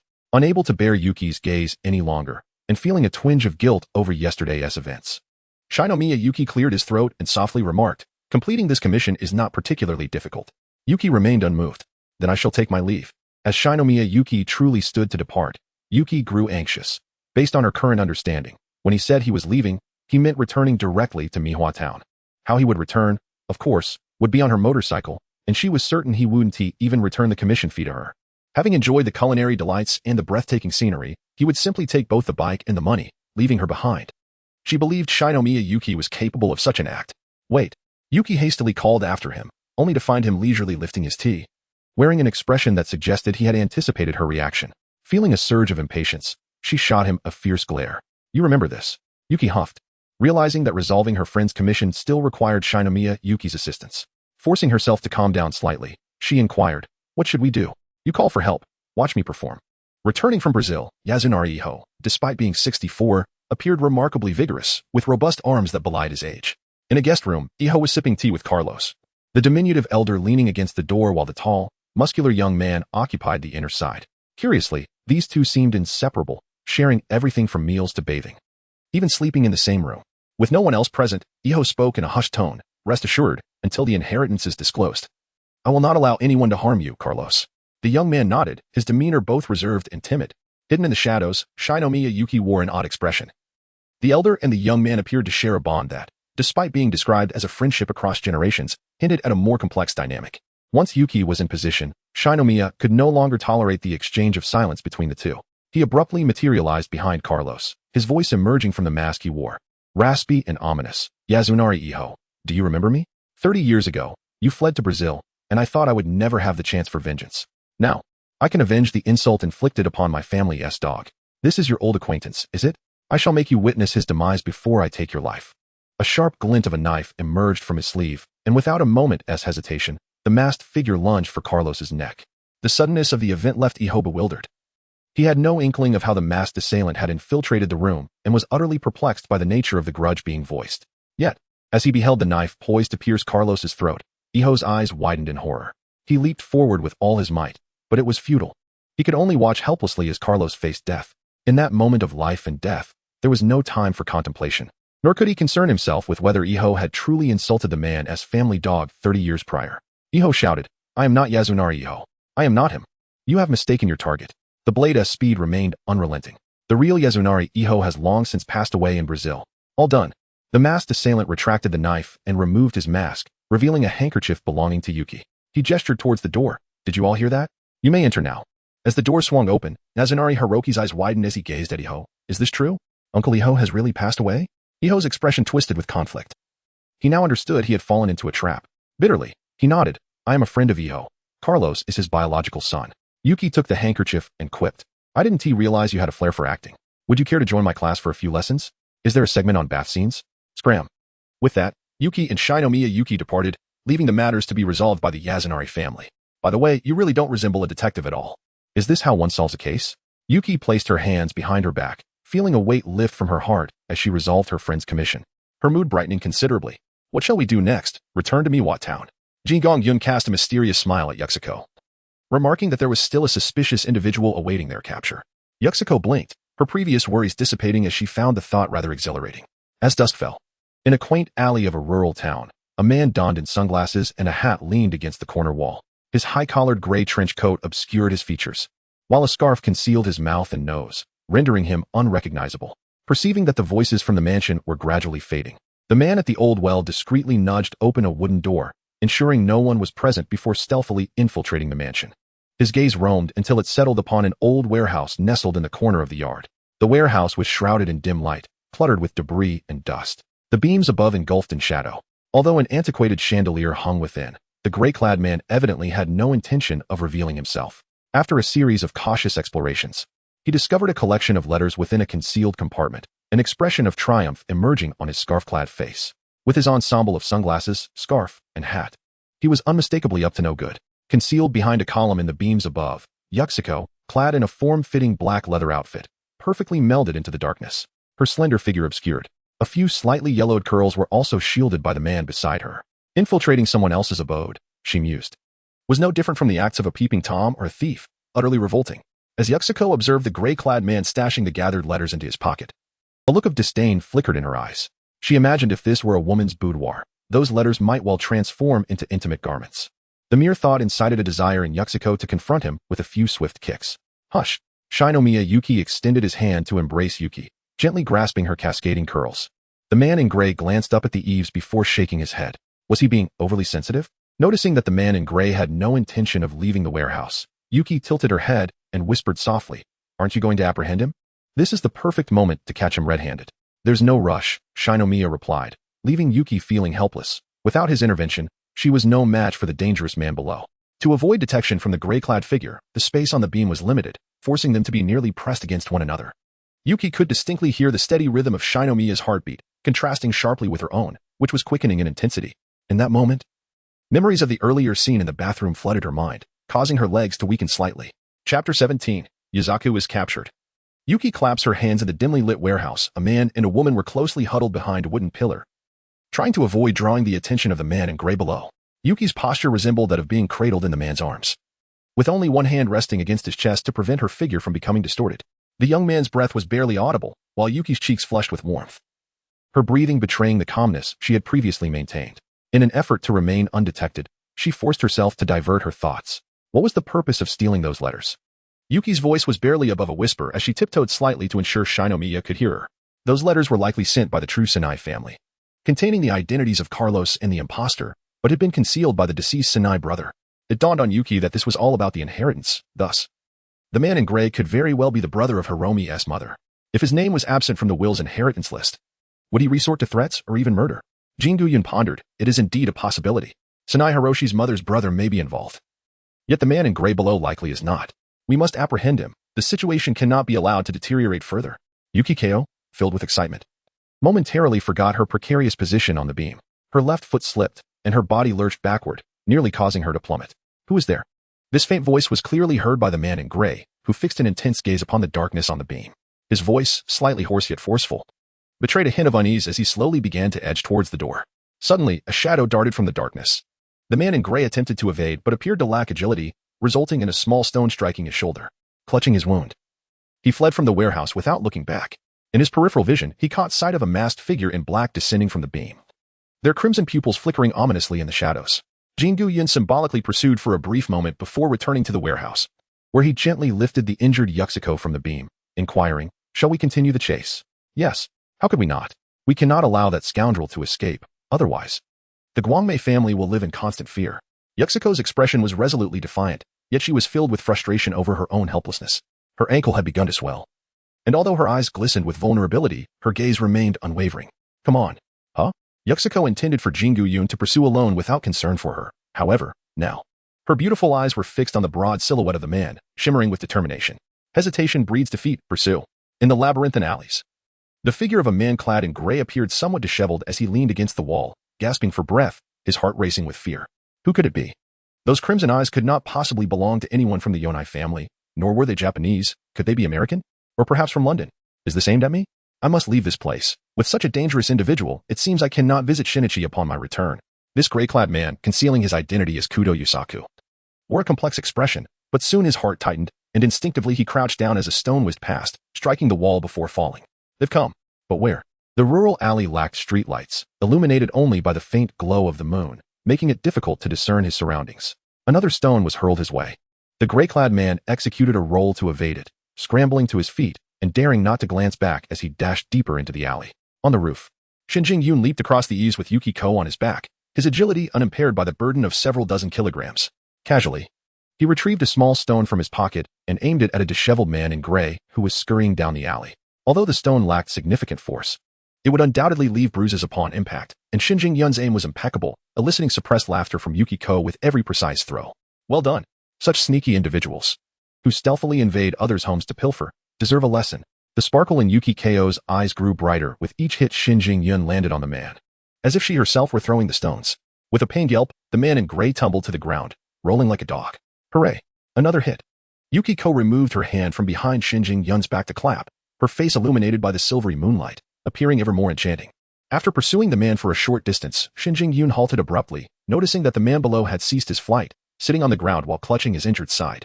Kudo Yusaku discerned that the figure on the rooftop was merely toying with him, akin to a cat playing with a mouse, had the intention been to kill him. He would have been dead long ago. Perhaps it was merely to impart a lesson, a warning. Kudo Yusaku reflected on several significant cases he was currently investigating. Yet he remained devoid of answers. Resigned, he thought to himself, let whatever happen, happen. It hurt terribly. That person certainly had no regard for where he threw. In the next moment, the alley was filled with the blaring of police sirens as 7 or 8 officers surrounded Kudo Yusaku, who was seated on the ground, concealing his face. Drop your weapon. You are surrounded. Kudo Yusaku was bewildered. What weapon? Could they not see his bruised body? He was the victim. Shengu Yun, filled with confusion, inquired, who called the police? I did. Yuxizi playfully leaned closer, her delicate face nearly touching the young man, as she gently wrapped her arms around him. In a teasing tone, she whispered in his ear, what's wrong with that? I reported it while we were in the warehouse, fearing you might not catch up. You won't hold it against me, will you? Shengu Yun's expression was peculiar. He certainly would not blame anyone, for it was none of his concern. Let the police handle it. Huzzah! Engaging in chivalrous deeds without leaving a name, from this moment on, Mihua Town shall have a place for us. As an actress. When the plot of a film reflects reality, Yuxiko experiences an oddly surreal sensation, yet undeniably, she relishes such feelings. Yuxiko lay against the young man's back, her face resting on his shoulder, her bright eyes, akin to the luminous moon, gently closing. That day in the bathroom, her heart was filled with surprise, anger, grievance, and confusion, yet perhaps at that moment, there was also a sense of security she herself was unaware of, a security that would rush to her side at the sound of her scream. Although it was a mix-up. Yuxiko's lips curled into a slight smile, like a young girl, her eyes shut as she drifted into sweet dreams, seemingly unafraid with him by her side. Officer, allow me to explain. Report. A stack of letters from the Yawachi family was discovered in the suspect's pocket. Indeed, you are the murderer in this case. A detective, claiming to be Yamamura-so, first surveyed the surrounding police presence. After confirming the suspect could not escape, he approached, brandishing his badge. Murderer? Yamamura-so coughed and said, we have just received the report. Almost simultaneously, a homicide occurred at the Yawachi residence, suspected to be a dispute over a will and inheritance. However, we cannot rule out the possibility of an outsider, such as a robbery gone wrong. Officer, I could never commit this crime. At the time of the incident, I was being chased. Then how do you explain the letters in your possession? Well, Yamamura-so waved his hand and declared loudly. You claim you are not the murderer? Bring him back for questioning. Wait, I am Kudo Yusaku. With that piggish face, I would believe you were the prime minister. Bring him back for a serious investigation. Kudo Yusaku gritted his teeth. No matter how brilliant his deductive skills, 1,000 ways to prove his innocence flashed through his mind. Yet, facing such an inexperienced officer, it was of no avail. It was like a scholar encountering a soldier. Reason would not prevail. Especially since the letters in his hand were indeed stolen. Forget it. Staying in the police station for a few days might be advantageous, as it allows me to evade unknown enemies. Chapter 18. A call from Jin. Osaka. The black Porsche 356A weaved through the streets of Tokyo, attracting the attention of passers-by. For such vintage models were a rarity these days. Brother, I've received intel. The failure who escaped from the organization, Kawajiro, seems to be hiding somewhere in Osaka. Vodka hung up the phone, maintaining speed as the scenery outside the window blurred past. Jin remained silent, and Vodka waited patiently. Who? The tobacco was ignited within the car. A crimson spark ready to consume. Kawajiro, the waste who fled halfway to the Sherry laboratory.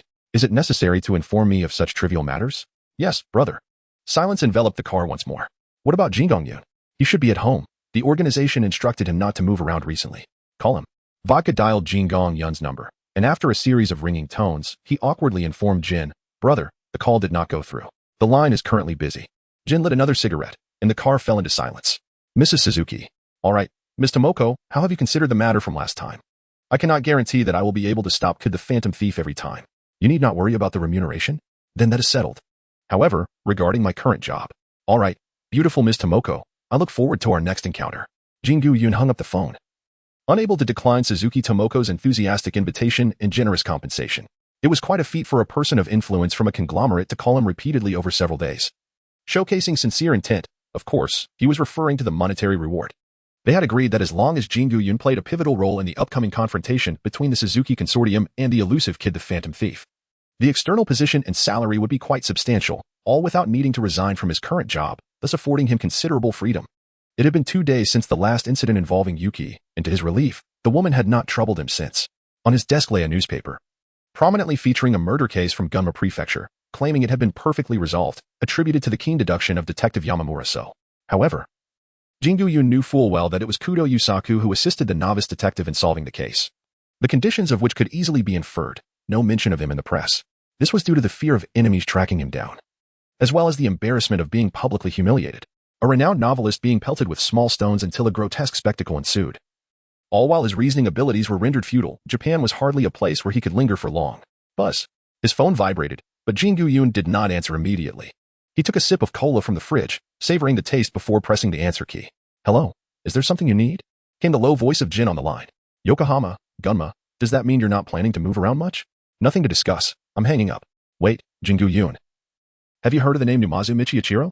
Vodka swiftly took the phone, sensing the chill emanating from Jin in the passenger seat. He knew that if Shengu Yun were to hang up on his brother, he might not be the one in trouble. But he would undoubtedly be the first to face the consequences. An escaped serial killer? Feeling the cold murderous intent from his brother. Vodka's voice trembled as he forced a smile. Just know this. Reliable sources say that guy is currently hiding in Osaka. The organization will not let anyone who betrays them go unpunished. Silence lingered on the other end before Jin uttered a remark that left both Vodka and himself speechless. Are we, in fact, part of the police? Why go through all this effort to assist them in capturing a killer? Vodka swallowed hard, suppressing the urge to hang up. Didn't you want to change cars? Once this task is complete, just prepare the cash. I'll handle the car situation and ensure your satisfaction. What about Jin's car? Vodka choked on his words. Then backtracked. If we find Numazu Michiachiro and silence him for good, whether you deal with him secretly or turn him over to the police for a reward is entirely up to you. I'll think it over. Vodka's smile returned. As expected, mentioning money made Shengu Yun far more agreeable. Then it's settled. I await your news. After hanging up, Vodka looked at Jin in confusion. Brother, that Numazu Michiachiro fellow knows nothing about the organization. Even if the police catch him, he won't reveal anything. He's merely a failed experiment. Consider it an appetizer for the next mission. Shengu Yun enjoys wandering, doesn't he? Let us give him some menial tasks to acclimate to, as expected of my brother. Speaking of the next mission, driving. Numazu Michiachiro. Vodka had already emailed Shengu Yun the information on Numazu, a failed assassin nurtured by the organization, who had escaped while being transported to Sherry's laboratory for human experimentation. Sherry's laboratory. Was this the primary reason for silencing him? Even though Numazu had fled during transit, the organization's core focus on pharmaceuticals could not afford any leaks, even if the individual in question remained oblivious.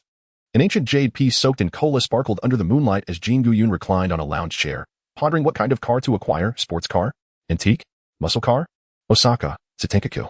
Hey, Hattori, what is the purpose of calling me to Osaka this time? At the top of Tsutenkaku, a primary school student dressed in a green jacket and bow tie cast a sideways glance at the high school student beside him. His expression clearly wanted disdain, as if he had been summoned for menial labor. Not at all. This time, I invited you to Osaka merely to appreciate the scenic architecture. Right, old man? How does the view from Tsutenkaku look? Hattori Heiji remarked. It's no different from the Tokyo Tower. We might as well go to a local tavern in Osaka for drinks and admire the beautiful proprietress instead. Mori Kagoro retorted, irritable. This old man. Conan was momentarily speechless. Speaking of taverns, it was about time for a meal. Let us go.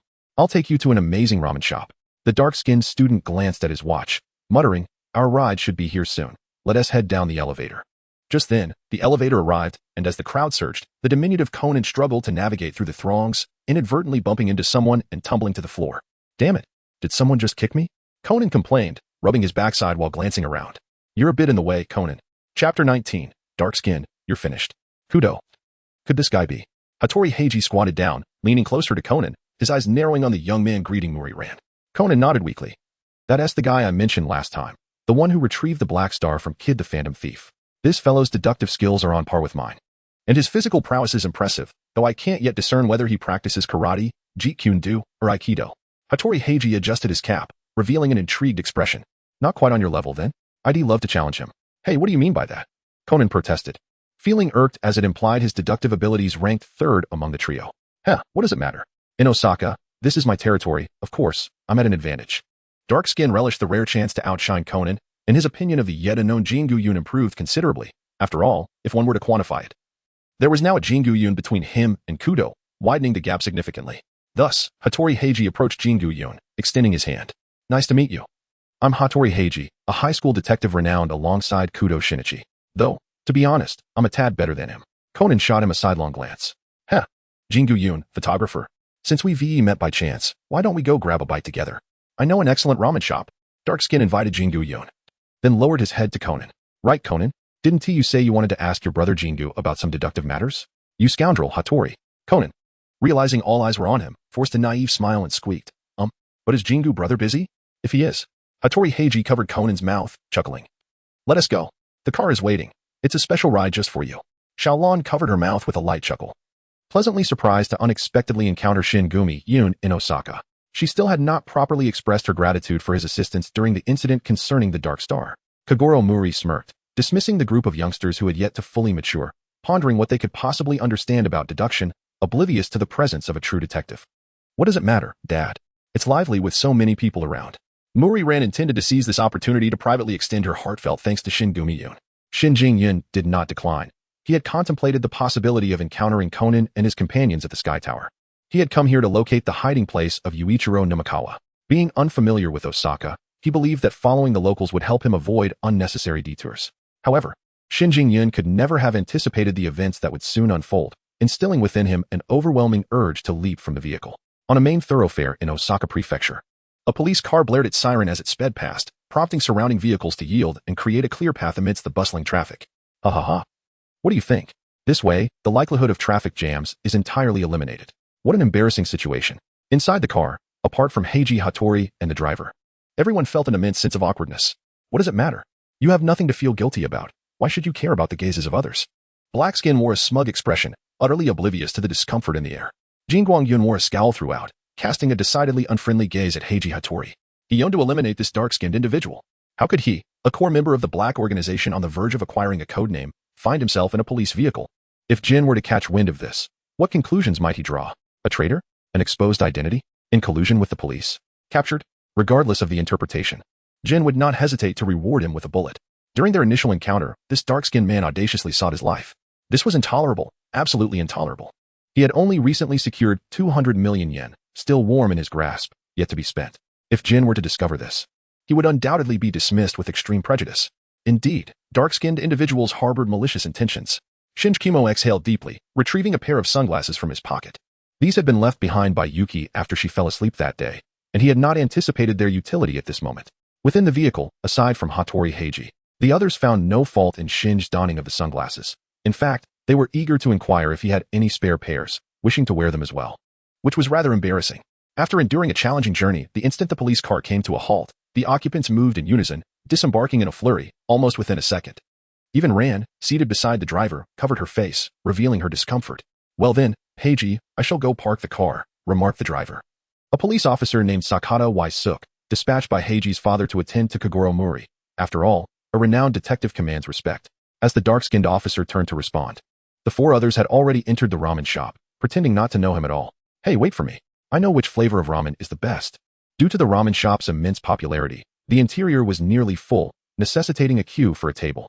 After a considerable wait, they finally secured a spot, albeit a small booth designed for 4, while they numbered 5. I'll go over there. Don't mind me. Shingongyun grasped his token and made his way to a recently vacated table for 2. He was apprehensive that if he continued to gaze upon that dark-skinned visage, he might be compelled to deliver a couple of punches. Resolute in his decision, he planned to finish his noodles and depart. He had no intention of riding in a police car again. The sound of slurping echoed around him. It must be said, the flavor of the ramen was indeed authentic. The noodles were perfectly chewy, the broth rich and flavorful, and the tender Naruto rolls brought to mind memories of Ichiraka ramen. Excuse me, may I sit here?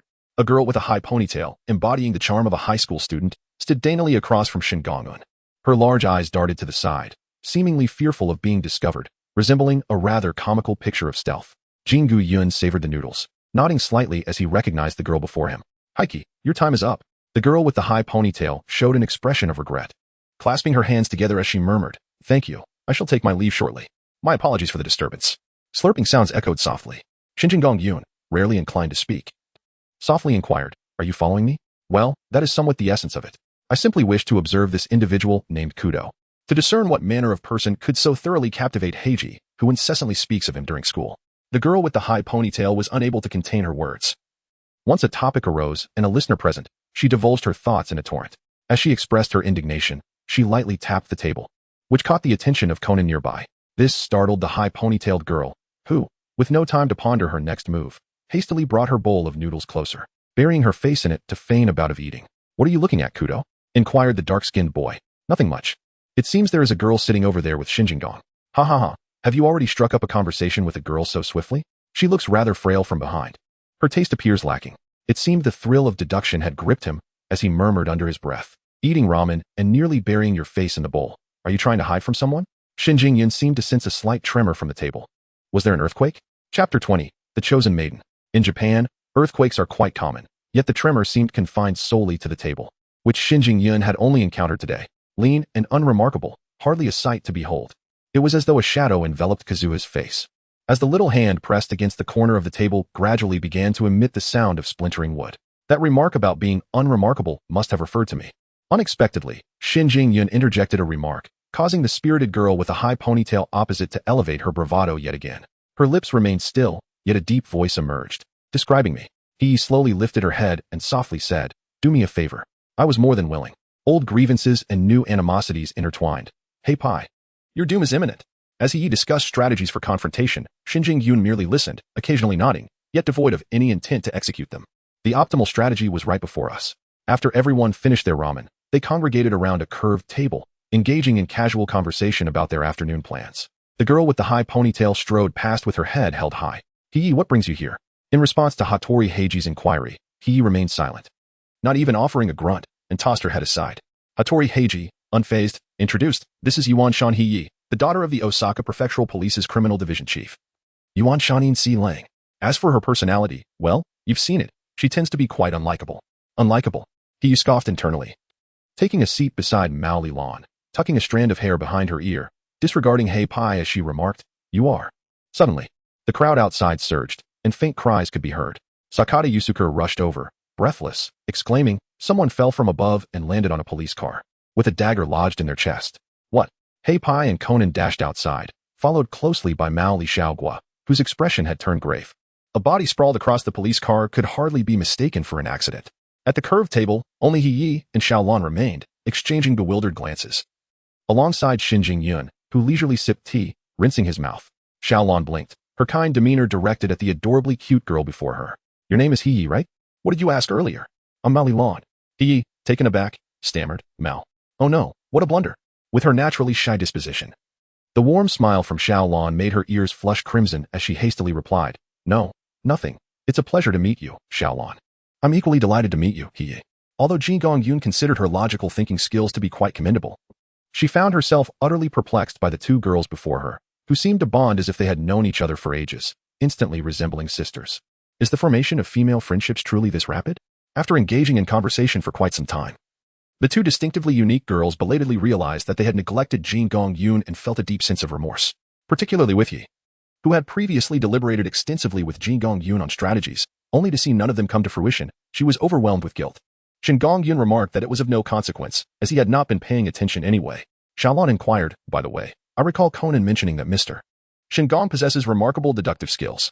Why did he not accompany them just now? Under normal circumstances, Shengu Yun might have expressed his reluctance to move, especially considering his enmity with Hei Pai. However, he was preoccupied with the case, leaving the two ladies unattended, a notion he found unacceptable. This sentiment resonated with He and Xiaolan, who exchanged glances and simultaneously declared, from now on, we shall refer to you as Brother Yun. Both He and Xiaolan felt that calling him Mr. Shengu was somewhat cliché, particularly since he was only 21, a mere few years their senior. Thus, it was settled. As Shengu Yun sipped his tea, he reflected on the inevitability of decisions made by the two women. Even the dissent of the concerned party could not alter the outcome, rendering words superfluous. The harmonious atmosphere among the trio, a man and two women, was characterized by a lively exchange, mostly between Yi and Xiaolan, with Yun occasionally contributing, each of his remarks garnering significant affirmation from the two women. Truly, Brother Yun was a kindred spirit, distinct from other reasoning enthusiasts. Outside, a police vehicle with a slightly dented roof contained the lifeless body of a middle-aged man, a knife protruding from his chest, now covered by a white sheet. Conan and Hattori Heiji pondered deeply, stroking their chins. They gave no thought to why Shengu Yun had not emerged. Their primary focus lay on the case at hand.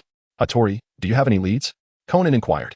None whatsoever, Hattori replied. Yet, it is this very uncertainty that fuels excitement. How about a friendly competition to see who solves the case first, Kudo? Conan cast a sidelong glance. We are in Osaka, a place you are far more familiar with. You could enlist the help of that astute Shengu Yun. I would have no qualms facing you two simultaneously. Conan waved his hand dismissively. Let it be. I prefer to keep my identity concealed. The more who know, the greater the peril. Heh, I knew it.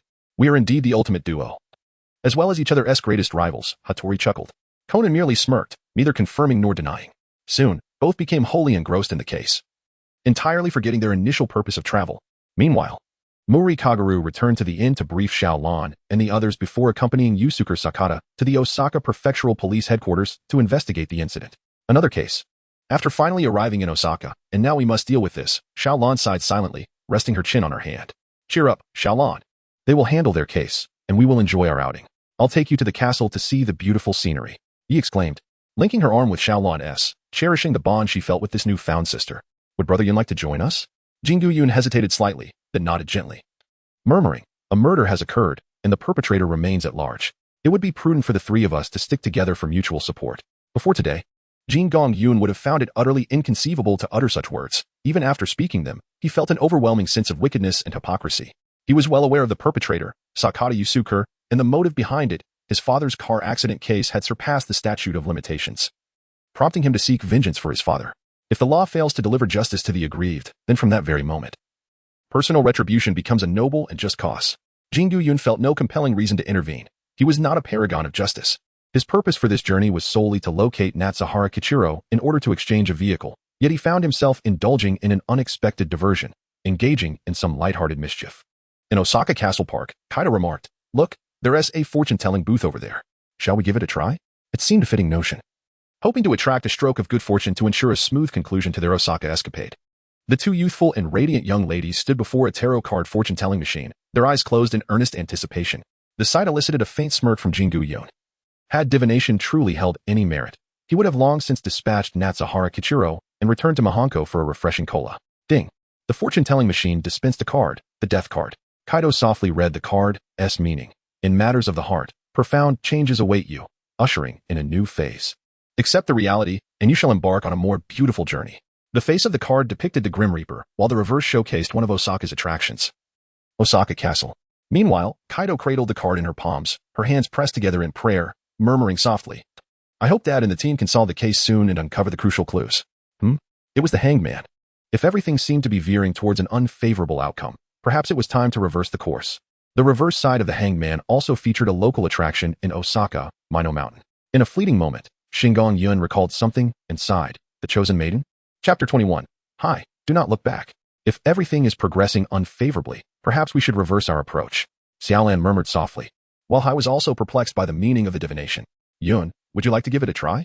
I do not believe in fate. The two women exchanged glances and then, one on each side, hoisted him up. Shengu Yun let out a slight sigh. It's the Emperor's card. My destiny is in my own hands, not dictated by the heavens.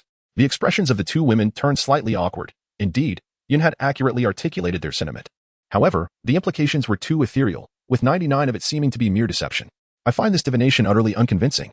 Hai, entwined with Xiaolan, noticed the worry etched on her face and gently inquired, Xiaolan, are you concerned about Uncle Maori and the others?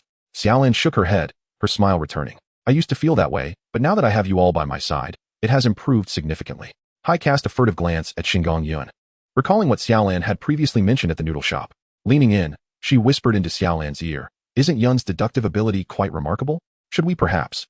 Xiaolan gently shook her head. Initially, Shengu Yun had no intention of getting involved, and now it seemed inappropriate to trouble him further. Yet, did not the divination suggest that if matters were not proceeding smoothly, it might be fruitful to try an opposite approach?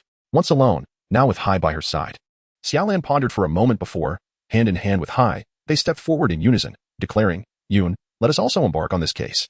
In the quiet of the sacred shrine, Shengu Yun observed with her ebony eyes as he slightly parted her lips, the shape of which conveyed a plea. Where? Then, should they commence their investigation? His eyes sparkled with mirth, but soon fell into a stupor. For both she and her companion were utterly oblivious to the art of deduction, possessing only remarkable martial skills. He glanced at the reverse side of her card depicting Osaka Castle, at Xiaolan's card showing Mount Mino, and at the card of the Empress Shengu Yun, which bore the image of the castle keep. Shall we head to Mount Mino? Osaka Castle was their current locale, and the keep resided within its confines. Thus, Mount Mino appeared to be their sole option, a rather secluded woodland. As dusk approached, they found themselves at the foot of Mount Mino. A ride-hailing vehicle came to a halt, and under the earnest persuasion of the seasoned driver, the two blushing maidens hastily exited the car, their legs pressed together, hands entwined. Ah, the youth of today are truly perplexing. Instead of heading to a hotel, they venture into the mountains for mischief, and it pairs no less. The driver shook his head, cautioning the young man in the passenger seat. Young man, Remember to take proper safety precautions, or you may find yourself in trouble. Do I look like that kind of person? Jin Gongyun retorted as she opened the car door. Am I someone who would engage in such antics? The driver shook his head once more and drove away, having lived for over 40 years. What could a spirited youth be doing with two young beauties in the mountains at dusk, if not seeking fleeting thrills? Cloud, Brother Yun, what shall we do next? The two girls appeared somewhat flustered. The driver's unfiltered remarks were unwarranted, despite his good intentions, as there was nothing between them and Brother Yun. Ascending the mountain. He cast a glance at the setting sun before turning her gaze towards the encroaching darkness of the forest that could harbor a murderer. She quietly stepped back, grasping Xiao Lan's arm, her voice soft. What if we investigate tomorrow morning instead? Are you afraid of ghosts? Jin Gongyun asked nonchalantly. Who said that? He immediately straightened her back, lifting her chin, her hair brushing against her ear. I practice Aikido. No ghost would stand a chance against me. With just a few punches and kicks, they would be down. Xiaolan also raised her tiny fist, declaring, my karate skills are quite commendable as well. Shengu Yun, I seem to know nothing. What he possesses are methods of murder. Therefore, let us safeguard Yun good. He need only focus on deducing and analyzing to identify the culprit, while the matters of security will be entrusted to me and Xiaolan. Indeed, it shall be entrusted to me and He. In that moment, the two women seemingly discovered their rightful roles, brimming with a sense of involvement. A while later, amidst the pitch-black forest, the beam of a flashlight illuminated the mountain path, casting shadows of trees in disarray. Did you hear any noises? Xiaolan, please don't frighten me. Shen Gongyun let out a faint sigh, surrounded by two tense young maidens who encircled him. They claimed it was for his protection, yet their footsteps remained closely tethered to his, moving only when he did. He sensed the anxiety radiating from He, who clutched a corner of his garment. Upon hearing the rustling sounds from the woods, her body instinctively quivered, and she bit her lip. For she harbored an utmost fear of ghosts. Yet, fortune favored the chosen maiden. Look, there lies a vehicle. Who would abandon a car in the mountains at such a late hour? Xiaolan pointed towards a distant dark blue car, its door ajar, clearly left behind. Nearby stood a wooden cabin, might house. Before He could complete her thought, Shen Gongyun swiftly covered her mouth, pulling both her and Xiaolan into the thicket, extinguishing the flashlight. Hush, a vehicle approaches. A beam of high beams pierced the darkness as a sedan descended the mountain road from the direction of the cabin, narrowly brushing past the trio concealed among the trees. Once the vehicle had departed, Hi's muffled sounds faded, replaced by astonishment in her eyes. That was Officer Sakata. What is he doing in the mountains? Wasn't he involved in a case with Uncle Maori? Xiaolan, realizing the situation was amiss, attempted to call Kagoro Maori, but Shen Gongyun halted her. The answers to all the enigmas lay within that wooden cabin. Shen Gongyun Dao said, Xiaolan, you stay here. He and I will investigate that wooden cabin. If we haven't emerged in 15 minutes, call the police. All right, Xiaolan replied, nodding earnestly while clutching her phone. He glanced towards the distant cabin nestled within the woods, sensing an eerie presence lurking within. He gulped, stammering, why must I accompany you? I also wish to. Then you should remain here. Xiaolan and I will go. Just as He was about to agree, he suddenly realized that leaving one person alone in the forest could be even more terrifying. If there were truly spirits, they could strike without a sound. Yun Ge, wait for me. It's perilous without me by your side to protect you. The door to the cabin was unlocked, and the two quickly stepped inside. Throughout the journey, He clung tightly to Shen Gongyun, claiming it was to prevent him from getting lost. There is nothing here, just a heap of litter, likely left by previous campers. As He was about to urge Shen Gongyun to leave this ominous cabin, he saw him propping himself against the beam, skillfully uncovering a hidden compartment in the attic. He, hand me the flashlight. No, it's too dangerous for you to go alone. Let me scout ahead first. He finally recognized that his purpose was to protect Shen Gongyun, and he could no longer afford to be frightened. With determination, he followed and leaped onto the beam. Climbing into the attic, there is nothing here either. He closed his eyes, illuminating the space with the flashlight, only to turn back and almost boast about his newfound courage when a gaunt, skeletal face emerged from the pitch-black room behind him, reaching out with a bony hand. He, don't look back. Chapter 22. He, let it go if it's lost.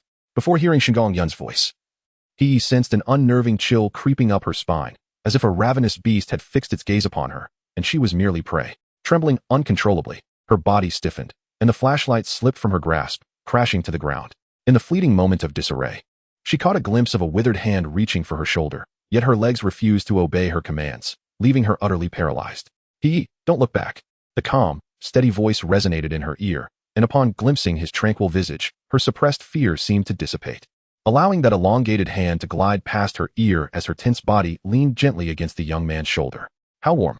His enchanting aquamarine eyes fixated on Shen Gongyun's profile, her heart gradually fluttering with newfound emotions. So it turns out, Yun Ge, you are this captivating. Shen Jingyun gently embraced He with one arm, while his other hand pressed against the gaunt face of the man. the force so immense that it elicited a painful whimper from the man's lips. As he struggled, the clinking of handcuffs echoed in the air. In a mysterious turn of events, Yuan Jayakairo found himself shackled in the attic of this wooden cabin. Jin Gongyun's expression was one of indifference as he lifted his left foot and forcefully kicked the man back into the shadows. The gaunt figure crashed heavily against the wall. Unable to rise for an extended period, Yun-gu, Hiya's cheeks flushed with embarrassment. She had not realized Yun-gu possessed such remarkable skills. The memory of her earlier fervent vow to protect Jin Gongyun made her want to bury her head in the ground, her ears burning with shame. The name Yuan Jayakairo echoed in her mind. He was a serial killer currently on the run. Hiya's pupils widened in shock. No wonder she had felt such an oppressive fear moments ago. Could he be the perpetrator behind this case? If we capture him, would that not solve the mystery? A surge of excitement coursed through her, and if her legs were not still trembling, she would have eagerly called Xiaolan to report the crime. Shengu Yun shook his head and remarked, "Can we descend? Inform Xiaolan that she may contact the authorities." He lowered her head. Her cheeks flushed with a delicate shade of crimson, feeling a mix of shyness and embarrassment. Her legs remained weak, as she had almost been reduced to tears from fright moments ago. There was no other choice. Shen Gongyun gently lifted Hiya's slender legs and carried her down to the attic. There should be no danger below once she is able to move. She will inform Xiaolan not to worry. He kept her head bowed low, responding silently, only raising it after Shen Gongyun ascended once more.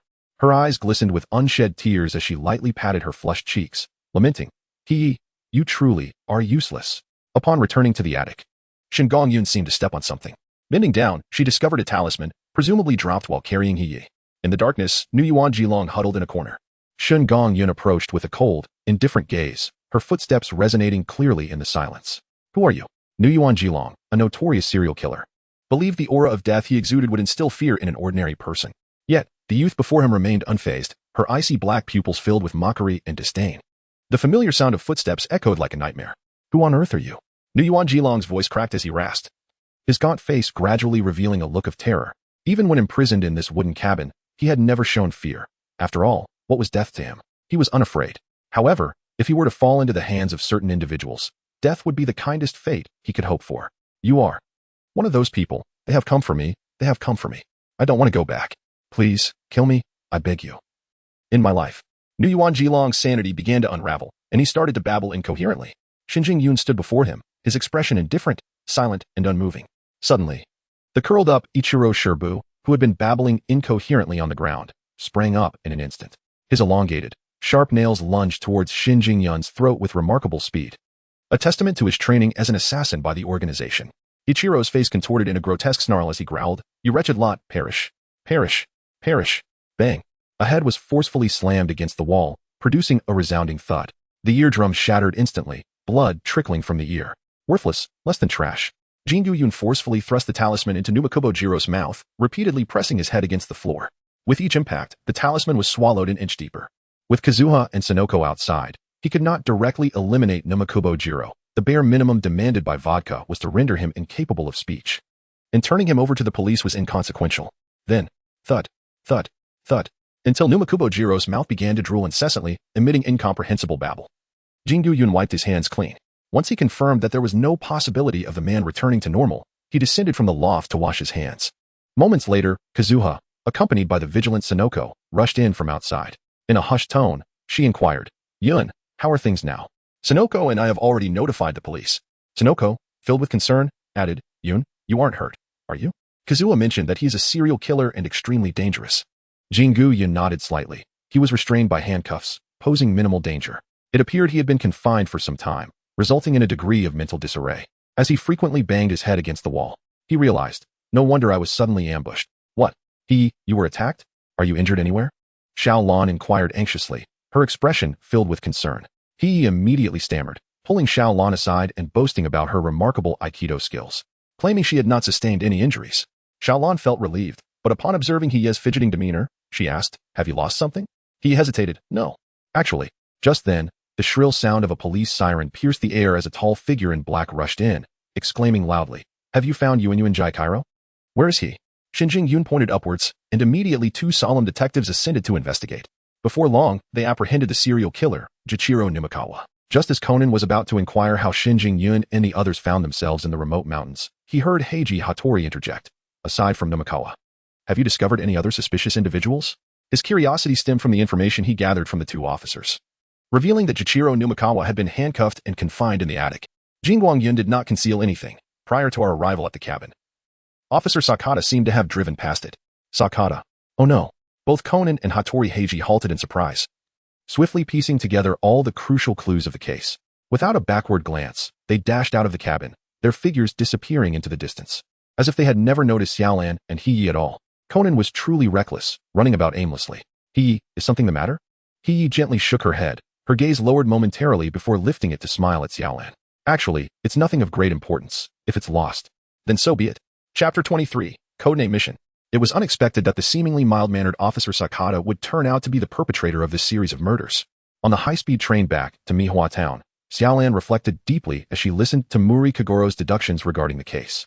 There are indeed many things in this world that, despite being recognized as wrong, cannot hinder the relentless march of vengeance. Even law enforcement is not exempt from this, let alone others. However, Xiaolan's spirits soon lifted. For this trip to Osaka had granted her a kindred spirit, a friend with whom she had instantly connected, and they had exchanged contact information. Before parting, he promised to visit Mihua Town next time and inquired about Jing Yun's contact details, planning for their trio to reunite once more.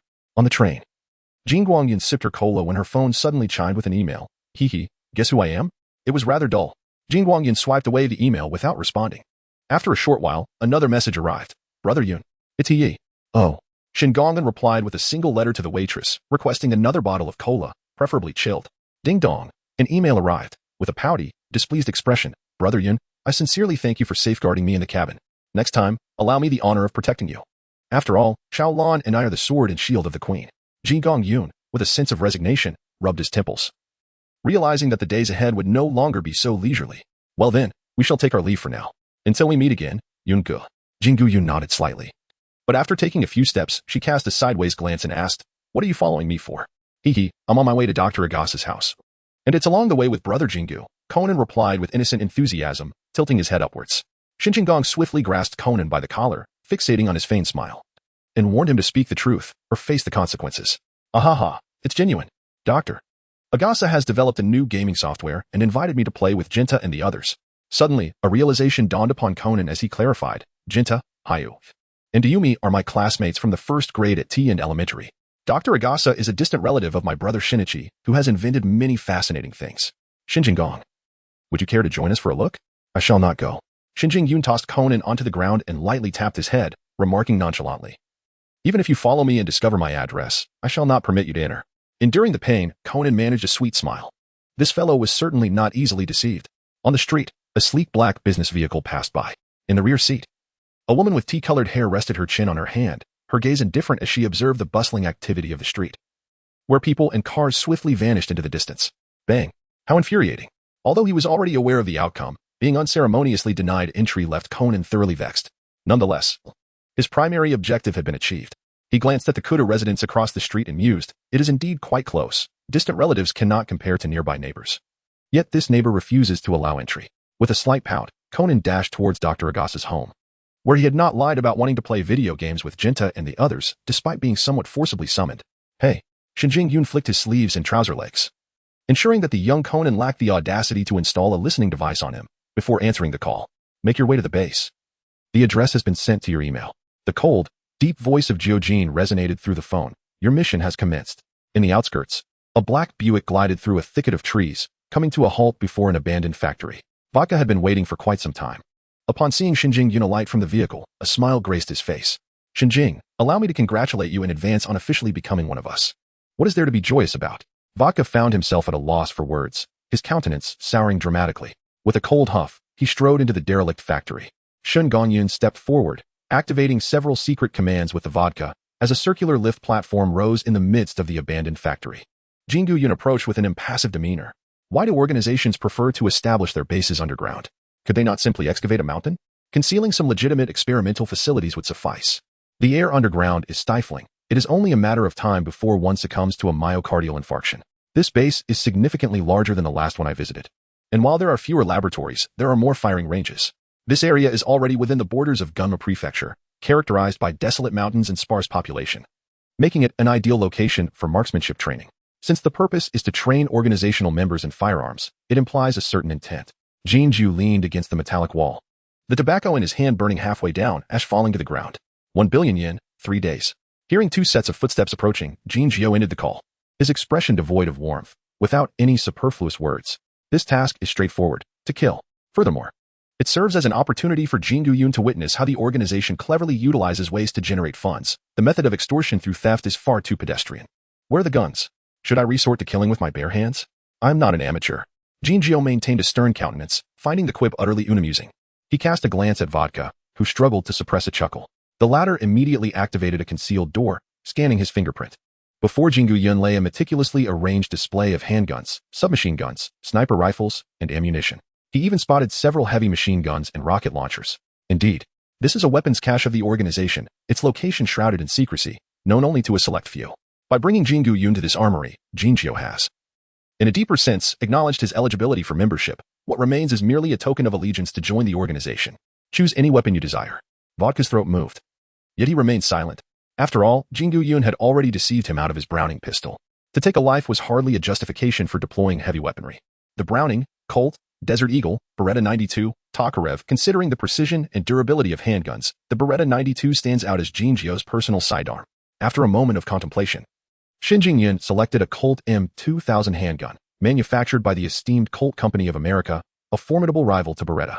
The accuracy, craftsmanship, and durability of this pistol are on par with those of Beretta, boasting an effective shooting range of 50 meters.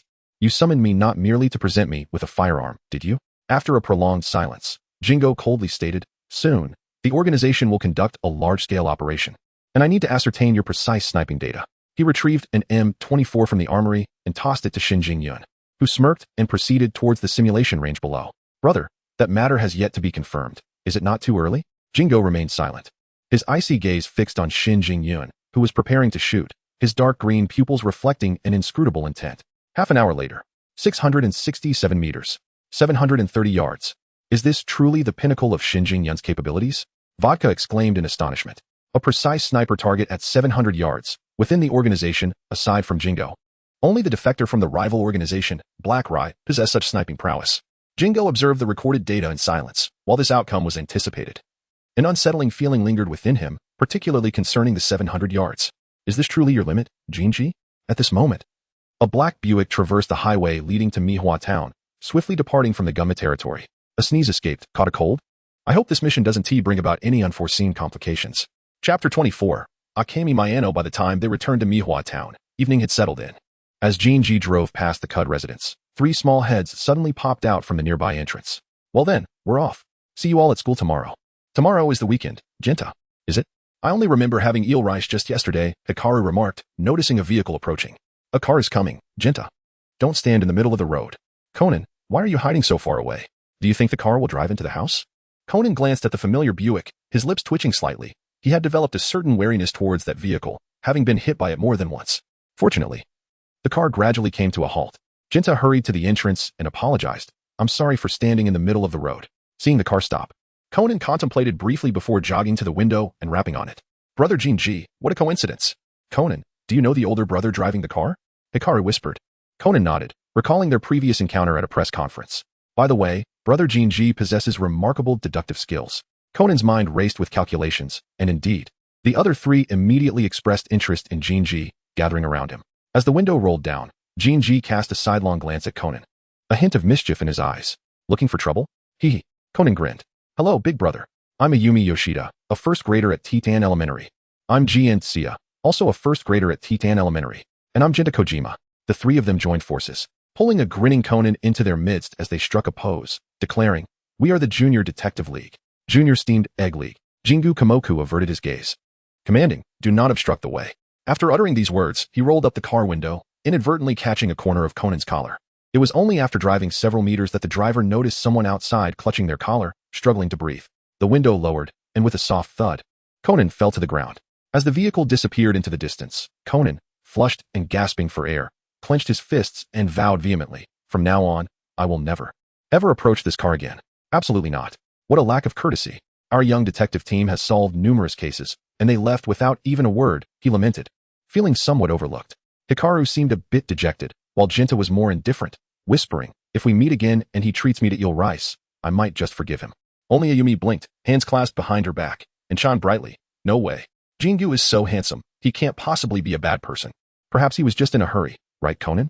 Well, perhaps, Conan replied, somewhat sarcastically. What kind of urgent matters could a freelance photographer have? He probably just found children bothersome.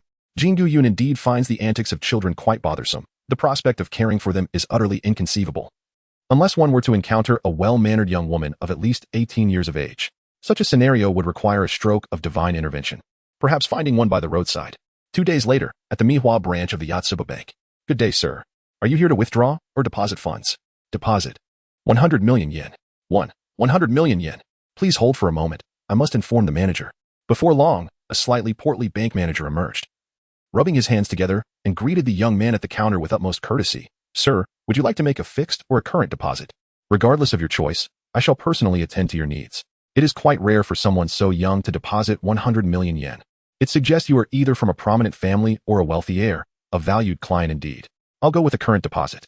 Rest assured, it will be in capable hands. Yame, set aside your work for the moment and attend to this esteemed Mr. Shengu. Ah, yes, of course, manager. Behind the counter, a bespectacled, gentle-looking woman named Hirota Yame glanced at her watch, hesitated briefly, then nodded and stepped out. Mr. Shengu, please follow me. This area is the bank's reception. By the way, my name is Hirota Yame. You may call me Yame. The artistic and gentle woman smiled warmly as she softly inquired, would you prefer coffee or hot water? Depositing 100 million yen will take some time, so you may enjoy a snack while you wait. Hot water will suffice. Very well, please hold on. As Yame departed, Shengu Yun gazed out the window, his expression calm. From the 200 million yen earned from Suzuki Tomoko, he allocated 50 million to purchase a vehicle, retained another 50 million for daily expenses, and deposited the remaining 100 million yen in the bank. After all, keeping such a substantial amount of cash at home made it a prime target for thieves. The highest denomination of yen is 10,000. So 100 million yen does not occupy much space. Before this, Jin had called him, indicating that a mission would be executed today. Upon learning of Jingu's intention to deposit money, Jin had specifically recommended this bank, citing its efficiency. At the moment Shengu laid eyes on Hirota Yame, he realized the objective of the mission and the implications of Jin's words. A robbery of 1 billion yen. How outrageous. Jin intended to rob him of the very funds he had just deposited. It was no wonder he had been so considerate in directing him to this bank, efficient for deposits, and equally swift for theft. The bank would bear the brunt of the loss, provided the perpetrators were not apprehended, yet Shengu Yun felt an inexplicable irritation. Are you not fond of money, Shengu Yun? Yet here is Jin, poised to rob you, leaving you utterly speechless. Yame, are you not supposed to be working? It's Conan. The manager asked me to attend to the guests. I suppose I can afford a moment of reprieve. Muri Kagura watched with a pained expression as the beautiful woman made her way to the reception area, only to turn his gaze to another counter, where a somewhat rotund receptionist stood, causing his spirits to plummet. Conan peered inside, his countenance darkening. How could that individual be present everywhere? This time, Conan refrained from greeting Shengu, turning away and pretending not to recognize him. Mr. Shengu, here is the hot water you requested. Thank you. Hirota Yame replied with a soft laugh. It is I who should be grateful to you, Mr. Shengu, for allowing me a brief respite. What line of work are you in, Mr. Shengu? It is quite rare to encounter someone so young with the means to deposit 100 million yen. As Yame engaged in light conversation with Shengu Yun, her gentle face often adorned with a smile. It was mostly she who spoke while Shengu provided simple replies or gestures of acknowledgement. Yet, there was no trace of impatience in her eyes. The only hint of restlessness was her occasional glance at her watch, as if she were anticipating an urgent matter. Excuse me, may I use the restroom? Yame asked apologetically. Of course, that is your prerogative, Miss Yame. Your prerogative. Yame's bright eyes sparkled with a smile, her expression warm and lovely. Despite Mr. Shengu's reserved demeanor, she felt genuinely pleased to have made the acquaintance of such a friend. I shall see you shortly. Shengu Yutian occasionally tapped his fingers on the table, causing the surface of the water in his cup to ripple in concentric circles. Yet, as the waves met the walls of the cup, they abruptly ceased, reminiscent of a confining cage. Friends, we shall meet again shortly. Perhaps it will be a matter of life and death. Hirota Masami, no? A member of the black organization, Miss Mayano Akemi. Chapter 25. A note. 2 sentences. Mayano Akemi had not returned. The slightly plump manager approached with a forced smile. But upon seeing Shengu Yuntian alone in the reception room sipping plain water, he immediately adopted a stern demeanor and feigned reproach. What happened to Akemi? Wasn't she instructed to entertain the guests? If she neglects Mr. Shengu, I shall have to deduct her salary for this month. With their resources nearly depleted, who still cared about that meager salary? Shin Jingyan set down his water cup and accepted the bank card and passbook that the bank manager had cheerfully handed over, saying nothing as he departed from the bank. Truly, the demeanor of someone from a prominent family is unparalleled.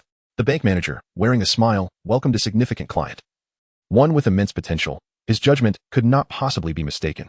The cash transport vehicle from the headquarters should be arriving soon. As for Yame, never mind. That negligent little employee, Hirota Yame, he would graciously choose not to deduct her salary. Near the bank's back entrance, boxes of cash were being unloaded from the transport vehicle, while two armed officers lay on the ground, oblivious to their fate. Conan's inescapable misfortune remained unchanged as the robbers brandished their firearms. This was dire. He needed to alert the police promptly. One of the masked robbers barked, "Hurry up, Bazooka, what on earth are you doing?" A man clad in bank security attire approached, gripping two large bags of cash, his expression twisted in a sinister grin. "This is the foolish bank manager's recent deposit. We might as well take it, since I plan to resign after this job." Another robber snapped back. "According to the plan, we are only supposed to steal 1 billion yen. Baka, are you an idiot? We're robbers. Are we just going to leave some money behind for them?" At that moment, a black Buick drove past, and Shengu Yun cast a fleeting glance at the three robbers, his gaze lingering for but a second on the slender figure among them, before he rolled up his window and sped away. "Continue as if I never saw you. Damn it, we've been spotted. Retreat according to the plan." The bank security officer's expression darkened. Since he had been seen, he might as well get into the car with the 2 bags of cash, saving himself the trouble of writing a resignation letter. The 3 robbers hastily stowed the stolen cash in the trunk, reversed the vehicle, and sped away. After lying low for a few days, they could live freely, even settling their gambling debts in one fell swoop.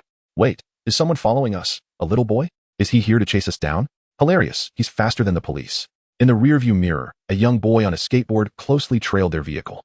The robber in the passenger seat regarded the boy in silence, urging, "Shake him off, we don't need any complications."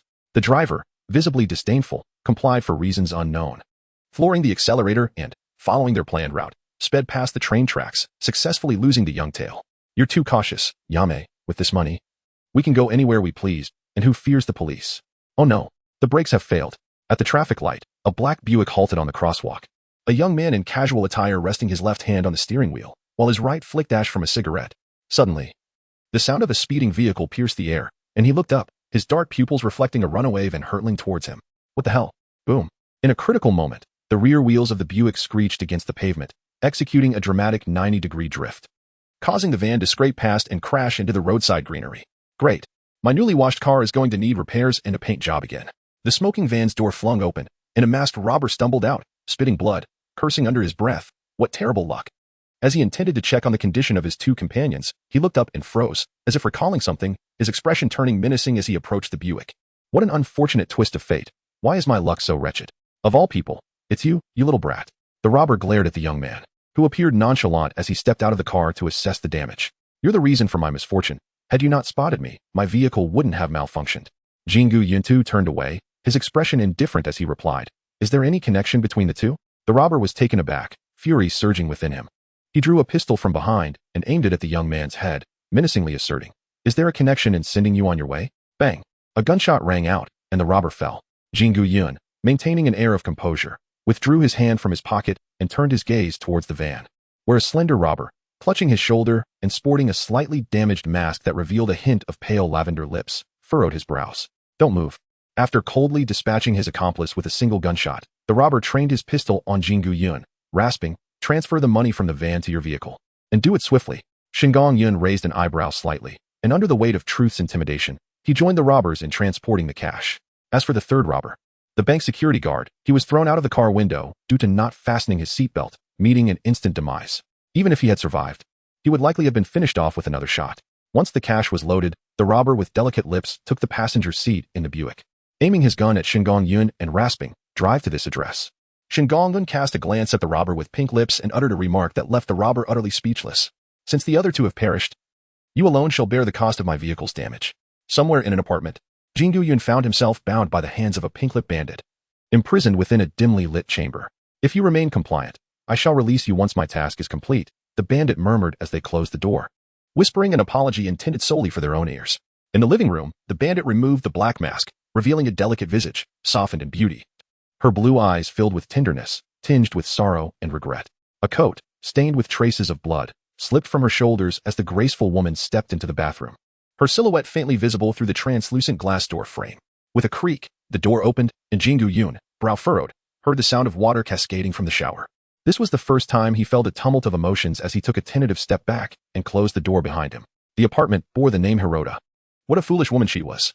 Inside, Mayano Akemi washed away the blood from her skin, noticing that the door confining Shengu Yun was ajar. Rather than displaying any semblance of panic, she breathed a sigh of relief. The knots binding him had been intentionally loosened. Yet, a wave of gentle sadness washed over her. "A woman like me is unworthy of friendship. Any further connections are mere fantasies. With a fleeting shadow crossing her face, Akemi steeled her resolve. This was for her sister. Ding dong. The doorbell rang, causing Mayano Akemi to tense. Gripping her handgun, she approached the peephole, momentarily taken aback before concealing the weapon behind her. Little one, whom do you seek? A small boy, his nose adorned with two tiny dragon-like figures, sniffed vigorously before producing two items from behind his back, saying, "A big brother asked me to give these to big sister." The boy instinctively patted the lollipops in his pocket, a smile lighting up his face as he scampered away. Akemi furrowed her elegant brows, perplexed as to who would send her something at this hour. A can of cola and a note awaited her. The paper bore 2 sentences. Chapter 26. Aiming for the heart. What?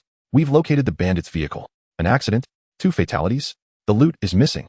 From the fragmented words of Muri Kagoro, Conan could only surmise that discord had arisen amongst the bandits, perhaps due to an uneven distribution of spoils, with one individual aiming to abscond with 10 billion yen. What? Surveillance footage from the street shows the last bandit commandeering a black Buick as an escape vehicle, taking a young man hostage? Is this true? Officer Magyar. All right, I understand. I will make inquiries, Muri Kagoro replied, his expression grave. Conan, filled with urgency, asked, Uncle Muri, the black Buick, could it be? Ah. It's highly likely that it's that emotionless fellow, Shengu Yun. He was at that bank earlier. It seems to be a tragic coincidence. Poor lad, Muri Kagoro remarked, though his demeanor also turned serious. After all, Shengu Yun had found the unconscious Rand during the previous Black Star incident. Though he spoke little, it was etched in his mind. Unfortunate, is it? Conan thought otherwise, for he was the sole witness to Shengu Yun's presence during the robbery. The bandits might be intent on silencing him. What is the update, kid? Did you get through? Conan shook his head, upon hearing about the black Buick. He had already dialed Shengu Yun's number, only to be met with silence. This is troublesome. Muri Kagoro donned his coat, instructing Conan, in any case. I shall visit Officer Magyar. You stay put at home. The door slammed shut with a resounding bang. Conan retrieved his skateboard, dashing in the opposite direction as Muri Kagoro exited. His destination was the residence of Hirota Masami. After depositing the 10 billion yen at a designated location, Mayano Akemi drove her red car onto the highway. Her gaze fixed upon a port by the sea, a place that would determine her fate. A lighter flickered to life within the car, igniting a note that was swiftly consumed by flames. The window rolled down, and the ashes, carried by the wind, scattered into the sky. Now, apart from her and the note's author, no other soul would know the contents inscribed upon it. Akemi's eyes glazed over, torn between belief and skepticism regarding the note sender. Their connection had merely begun today. Yet, the words on that paper had the power to unsettle her very core. Who are you truly? What manner of person are you? A dull ache rippled through her shoulder, a reminder of the injuries sustained in the crash. Compared to the 2 deceased, she considered herself fortunate. To save Shengu Yun and eliminate her accomplices, she felt little hesitation. To her, he was merely an innocent bystander caught in the chaos. Having just deposited a considerable sum in the bank, had it not been for the robbery, she might even have secured a substantial reward.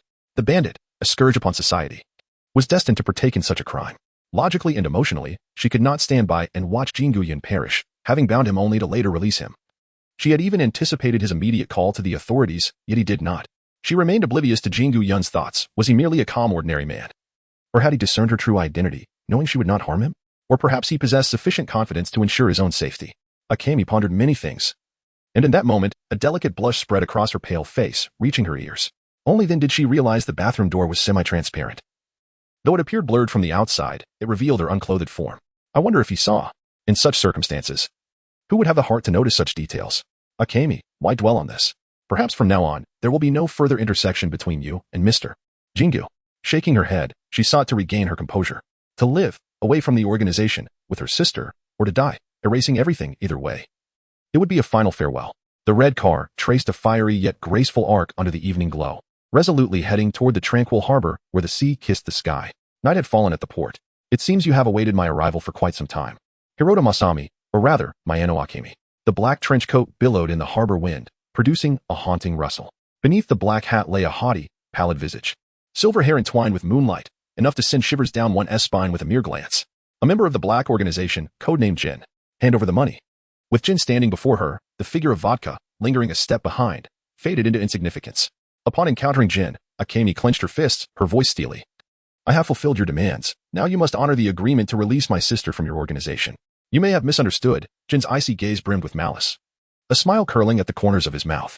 The dark barrel of his gun was aimed squarely at Mayano Akemi. Instead, I am issuing you a command. Akemi Mayano trembled all over, yet the thought of her sister ignited an immense courage from deep within her. I possess no money, but release my sister, and I will reveal the whereabouts of 10 billion yen. The sea breeze swept by, and the waves crashed rhythmically. The tide was rising. Suddenly, Jin uttered a seemingly trivial remark. His finger, poised on the trigger, twitched momentarily before he abruptly retracted the gun. You are well aware of the organization's customary methods. Yet regrettably, I am not the one taking action this time. The crisp sound of footsteps gradually emerged from the shadows behind Jin, as the hem of a black trench coat first emerged from the darkness into the moonlight. Step, step, step. The newcomer passed by the vodka, retrieving the Beretta handgun from Jin's grasp. The cold muzzle was directed at Akemi Mayano, whose face reflected disbelief. Indifferently, the newcomer stated, Miss Mayano, I never anticipated our reunion would unfold in such a manner. Akemi's lips felt parched, and a bittersweet smile graced her delicate features. It's you. You are a member of the organization. I should have realized it sooner. If Kamakami Yuki is indeed a member of the organization, then everything that transpired earlier suddenly makes sense. How foolish of her. Qin Yun's expression was one of indifference as he was about to pull the trigger. Suddenly, a flicker of emotion crossed his face. He furrowed his brow briefly before relaxing it once more. At that moment, beside him, Qinxiu sneered and said, Aim for her heart. Shoot directly at her heart. Shengu Yun once again addressed the enchanting woman before him. Have you ever contemplated such a conclusion? At that moment, the sharp crack of a gunshot resonated, causing even the moon in the sky to shudder, as if mourning the demise of the delicate beauty. Mayano Akemi collapsed in a pool of blood. Whether it was merely her imagination, she perceived Shengu Yun's pupils momentarily transform into a vivid crimson, both eerie and alluring. Mayano Akemi closed her eyes, her consciousness waning, as her mind repeatedly whispered the two sentences inscribed on the note. I can save your sister. In the face of life and death, drink it. A can of cola, marked with a note bearing the numeral 3, was tightly concealed by Mayano Akemi. Chapter 27. Your professionalism is lacking. Search that woman. You should be able to uncover clues worth 1 billion yen. Just as Vodka was about to advance, he was halted by Shengu Yun. Wait. Jin's cold gaze fixed upon him, seemingly demanding an explanation. Shengu Yun paid no heed and strode directly to the position where Mayano Akemi lay fallen. The dark muzzle was once again aimed at the woman's right breast. And without a moment's hesitation, he pulled the trigger. Bang! The bullet mercilessly pierced through her body, splattering blood in its wake. After a thorough search of Mayano Akemi, Shengu Yun discovered a key to the temporary counter at the train station. He tossed it to Vodka, coldly remarking, if her heart had been on the right side, you might have already met your demise. Vodka rolled his eyes beneath his sunglasses, yet a tremor coursed through him. Shenju was indeed ruthless, a reflection of his elder brother. And it would be prudent to avoid provoking him in the future. Jin slightly nodded in approval of Shinju's actions. A mere moment's delay was inconsequential. Mission accomplished. They were prepared to depart. Vodka hesitated slightly as he observed Shinju lifting the bloodied Mayano Akemi and unceremoniously tossing her into the sea. Shinju, what are you doing? He exclaimed. Erasing traces? You all are utterly unprofessional to leave a body for the police to find. Before Vodka could voice more, Jin muttered a curse under his breath, calling Shinju a madman, and without a backward glance, he exited the port. What's wrong, brother? A crisp sound of a pin being pulled echoed through the stillness of the port, sending chills down Vodka's spine. His pupils constricted. He wished for 2 more legs to immediately follow Jin, cursing as he ran, madman. Shinju is a complete lunatic. Even in death, he shows no mercy. A grenade arced gracefully through the air, landing in the water and creating a wave that drenched the port's pavement, concealing their footprints. At the port's edge, Shinju opened the rear door of a black Porsche and calmly took his seat. Is it done? The fish in the sea will assist us in erasing all evidence.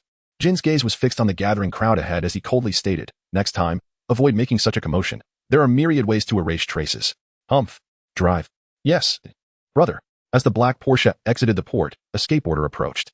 The two passed each other, and Conan, sensing something amiss, glanced back just in time to see the passenger window roll down, revealing long silver hair and a half-concealed, indifferent face. Jin. The skateboard screeched to a halt as Conan immediately attempted to turn and pursue, only to find the black Porsche had vanished amidst the throngs of vehicles. Damn it. So close. However, the realization struck him that those individuals should not have appeared at the port. This was bad. Miss Hiroto Masami was in danger. Inside the black Porsche, Jin glanced into the rearview mirror and casually inquired, what's the matter? Nothing, just suddenly thought, since all 3 robbers are dead, shouldn't the organization reimburse me for the damages to my vehicle? Suit yourself. The silver moon cast a gentle glow, and the night breeze was unusually soft. Not far from the port, on a shallow beach, a blood-soaked woman gasped for breath, clutching her chest, tightly gripping an empty cola bottle. In her hand was a water-soaked note, under the moonlight revealing the legible words, Miyanacho, to Chome. The next day, Shinju brother, wake up. Inside a black Buick, Conan vigorously shook the casually dressed young man with black hair. After persistent effort, he finally roused him. Conan, what are you doing here? Thank goodness, you're all right. Conan sighed in relief, finally experiencing something positive after a dismal day. Shinju brother, don't you remember? You were kidnapped by the bank robbers. Shengu Yun nodded and said, after being brought here, I suddenly lost consciousness and now my head aches slightly. Brother Jingu, it seems you were struck unconscious. Did you happen to identify the assailant? Jingong furrowed his brow, seemingly deep in thought. After a prolonged silence, he finally spoke. It must be a woman? Conan remained silent for a moment before nodding in agreement. It is Sister Yame, and she may already be deceased. Shengu Yun remained silent. While Conan managed a strained smile and remarked, considering the time, it seems that Brother Shinjing has been unconscious for nearly a day. During this period, numerous events have unfolded. And the police have conducted extensive investigations. However, the stolen 1 billion yen remains elusive. Through the window, Jin Gong observed numerous police officers entering and exiting the apartment, presumably gathering information from Masami Hirota's residence, extracting fingerprints in a quest to uncover the whereabouts of the concealed 1 billion yen. A patrolling officer approached, seemingly an acquaintance of Conan, exchanging pleasantries. Good day, Mr. Jin Gong. I am Wataru Takagi from the 1st Investigation Division. How are you feeling now? Much better. Jin Gong replied. Officer Takagi, with a serious demeanor, continued, although you are a victim in this robbery case, I must request that you accompany me to the police station to provide your testimony. I apologize, but this is my duty. All right, Jin Gong consented. At that moment, another officer hurried over, stating, Officer Takagi, the surveillance system in the apartment was deliberately sabotaged 2 days ago and has yet to be repaired. There are no records of entries or exits during this period. Understood. Let's search for other clues, Takagi responded. I'm sorry, but I must return to work. Conan, could you please look after Mr. Jin Gong? Conan nodded, feeling no need to adopt a childish tone in the presence of the earnest Takagi. Brother Jin Gong, it seems the robber incapacitated you after bringing you to the apartment and then left you in the Buick. Shengu Yun cast a glance at the indignant Conan and remarked, Are you implying that I have stumbled upon a stroke of luck? I never said, ow, that hurts. Conan, clutching his swollen head, bounced around, secretly lamenting. If only you had the ability to restore my body, we could have a fair competition, though. It seems I might not stand a chance. In Conan's eyes, it was entirely plausible for the agile Shengu Yun to be taken hostage. After all, no matter how skilled one might be, facing a gun aimed at one's head renders one utterly powerless. Nevertheless, this fellow truly possesses remarkable composure. Upon regaining consciousness after being abducted, his demeanor remained unnervingly calm. Had Conan not been well acquainted with Shengu Yun's character, he might have suspected an alliance between him and the assailants. Suddenly, Conan's gaze was drawn to a crumpled piece of paper nestled within the ashtray of the vehicle. Curiosity piqued, he unwrapped it. It read, Mihua Central Hospital, Psychiatry Department. Medical report indicating the patient suffers from mild dissociative identity disorder, delusions, and temporal perception disorder.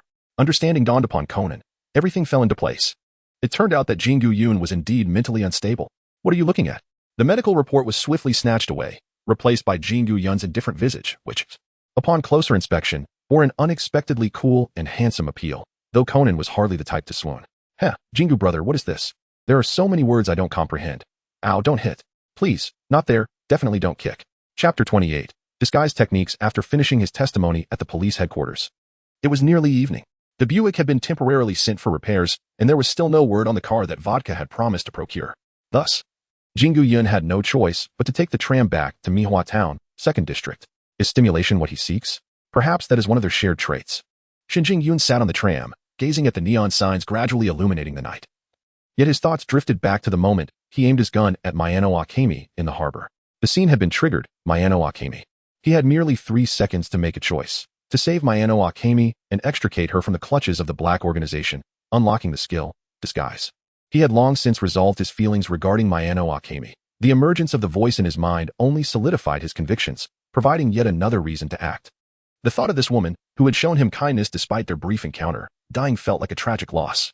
Had it not been for her shooting a comrade to save him and later deliberately allowing him to escape, Shengu Yun's heart would not be so tumultuously conflicted. All of this stemmed from Mayano Akemi's gentle spirit, which had ultimately saved herself. This woman, both tender and resilient, deserved more than a hasty exit from life. After the tram reached its destination, Shengu Yun chose to walk home, fortuitously passing by T10 High School just as classes were letting out. The youthful exuberance radiating from the throngs of boys and girls spilling through the school gates was palpable. Most walked in small groups, clad in their uniforms, laughing and chatting. The girls wore short skirts that barely concealed their knees, revealing pairs of fair, youthful thighs. This was indeed the most splendid age of youth. In the bustling crowd, Shengu Yun seemed to catch a glimpse of Mori Ran and Suzuki Sonoko, yet he had no intention of approaching them. Quietly, he slipped away along the street, appearing so out of place despite being a youth himself. What is wrong, Sonoko? I think I saw Shengu-kun, exclaimed Ran. It can't be a mistake. Sonoko gazed intently. But Shengu Yun's figure soon vanished around the corner, obscured by the throng of students pouring out from the campus. Is that really Yun-kun? Perhaps you misjudged, Sonoko. I heard from Dad that Yun has become embroiled in a case. Mori Kagoro had only briefly mentioned to Ran, indicating that Shengu Yun seemed to be in some trouble. Another investigation? But I don't believe Shengu is the type to enjoy solving cases. He is so handsome and cool, taciturn yet skilled. He is practically the ideal boyfriend. He exudes such a sense of security. Sonoko's eyes sparkled with admiration, yet her enthusiasm quickly waned as she sighed. But why hasn't he accepted my friend's request? Could he be too busy to notice? Beside her, Ran could only offer a polite smile. Recently, a popular chat and social app had gained traction among young people in Japan. Both she and Haya had added Shengu Yun as a friend. And even Conan had done so. Yet, Sonoko's request seemed to have vanished into the void, without a trace. Ran mused that given Yun-kun's character, if he were to respond to Sonoko's inquiry, it would likely be a curt two-word reply, not familiar. With this thought, a secret smile crept onto Ran's face. As night fell over Mahaka Town, 2nd District, as Shinomiya Yun inserted the key into the lock, he caught a glimpse of the osmanthus tree in the corner of the yard and gently nudged the door open. Upon entering, a woman with her face obscured appeared at the entrance, closing the door behind her without stepping inside. You needn't remove your shoes. Just remember to help me with the floor, she said. Her hesitation to enter was clearly not due to the matter of footwear. Her soft, penetrating gaze remained fixed on Shinomiya Yun, who remained composed, attending to his tasks. He boiled water, rinsed rice, retrieved ingredients from the refrigerator for washing, and preheated the oven. You can cook? The question, though seemingly a diversion, was not the primary reason for her visit, yet she could not suppress her curiosity. The contrast was striking. Why not order takeout? Who knows if someone could poison it? The term paranoia immediately sprang to her mind, but she reconsidered. Anyone involved with the dark organization inevitably harbored a degree of paranoia. Among them, Jin was the most afflicted by such delusions. Shall I lend a hand? The woman hesitated, but ultimately removed her shoes and placed them in the shoe cabinet, offering to assist Shinomiya Yun in washing the vegetables. Neither seemed inclined to broach the topic of the dark organization, nor did they discuss strategies for evading it. Instead, one chopped vegetables while the other stirred the pot. And soon, a table filled with home-cooked dishes was prepared. At the dining table, the woman had already removed her mask but did not touch her chopsticks. Simply observing Shinomiya Yun as he ate. After a prolonged silence, she finally spoke softly. Why? The vegetables will cool if you don't eat them. Why did you save me? She asked once more. Shengu Yun set down her chopsticks, wiped the corners of her mouth, and remarked, It is your kindness that has saved you, Akemi Mayano. Akemi Mayano's expression was intricate. Prior to seeking Shengu Yun, she had mentally prepared herself for numerous possibilities, fearing this might be yet another snare. As a member of the Black Organization, Shengu Yun seemed to hold considerable esteem, even from Jin. She harbored skepticism towards all members of the organization, yet for her sister, she was willing to believe in every beautiful deception, even if that glimmer of beauty remained unattainable. Taking a deep breath, Akemi clenched her palm resting on her thigh and posed the question that weighed most heavily on her heart. How will you save my sister? What must I do? Wait for a rainy day? Akemi nearly questioned her own hearing, tears brimming in her eyes. She had endured 2 gunshot wounds to her chest, still aching, only to hear the instigator utter such a vague response. Her breath quickened, yet being a perceptive woman, she understood that without Shengu Yun, her fate would be sealed, leaving her sister to bear the burdens alone in a solitary existence. The thought brought a sting to her eyes, and her agitation exacerbated her injuries, prompting a few coughs. Let me see the wound. Akemi made no protest, loosening her clothing to reveal a pale blue undergarment and a fitted bodice. The bullet holes were positioned near her heart. Lifting the fabric slightly revealed a faint mark. Shengu Yun, observing the delicate imprint of the injury, inquired, Does it still hurt? Akemi nodded, lowering her garment, and replied, How did you manage this? The bullet grazed my heart. It is nothing short of a miracle. She chose not to inquire further about the can of cola, suspecting it might be one of the organization's clandestinely developed substances. The more she learned, the more entangled her fate became with the organization. Shinomiya Yuki remarked, Last time at your residence, I inadvertently caught a glimpse, through the translucent glass door of the bathroom. What appeared blurred to the ordinary, I was vividly discerned by Shinomiya Yuki. He could even perceive the rhythmic pulsation of Akemi Mayano's heart, enabling him to ascertain its precise location. Yet, the rupture of numerous blood vessels was unavoidable. Without timely intervention, death loomed. In that dire moment, only the miraculous healing soda could ensure survival. The critical juncture for consuming the soda was confined to the fleeting seconds when Shinomiya Yuki cast it into the sea, which Akemi Mayano also seized. Subsequently, fortified by the vitality and cellular restoration summoned by the healing waters, she evaded the explosive perils of the grenade, sustaining merely a slight impact from the waves, fortuitously distancing herself from the harbor. Akemi Mayano lowered her head, her cheeks aflame, fully aware that she had undoubtedly been seen. I must remain here tonight to observe you. In a certain laboratory, a pristine desk stood under the dim glow of a lamp, accompanied by the latest publication. A heart shattered beyond repair, and tears cascading onto the pages, gradually soaking them. Sister, Chapter 29, A Visit to Yukiko. I mean to observe your injuries and document them. If possible, Miss Mayano, could you elaborate on your sensations after consuming the soda? Call me Akemi. Akemi Mayano seemed to reminisce. Yet the pain of having her chest pierced by a bullet caused her eyelids to twitch. Not only her left chest, but the young man before her had also penetrated her right chest.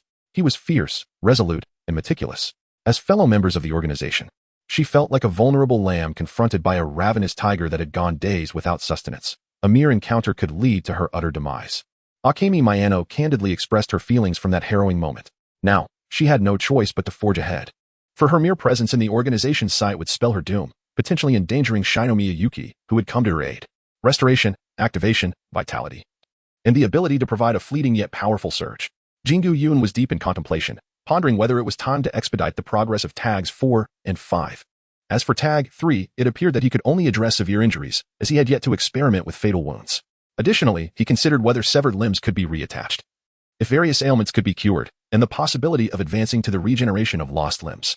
However, he found himself unable to conduct such experiments due to a dire shortage of experimental materials, for he harbored no inclination towards self-harm.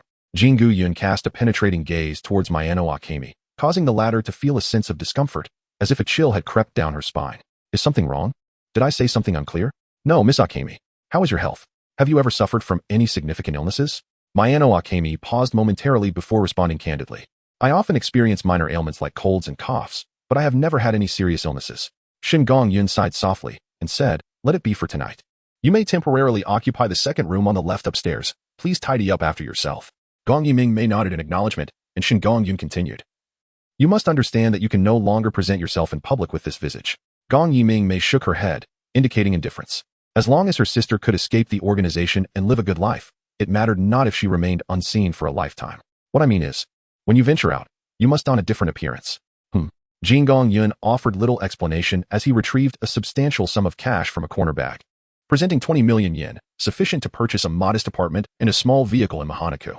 The prospective locations were in the 3rd, 4th, or 6th districts. The geographical considerations were left for her discretion, as he had faith in her capabilities.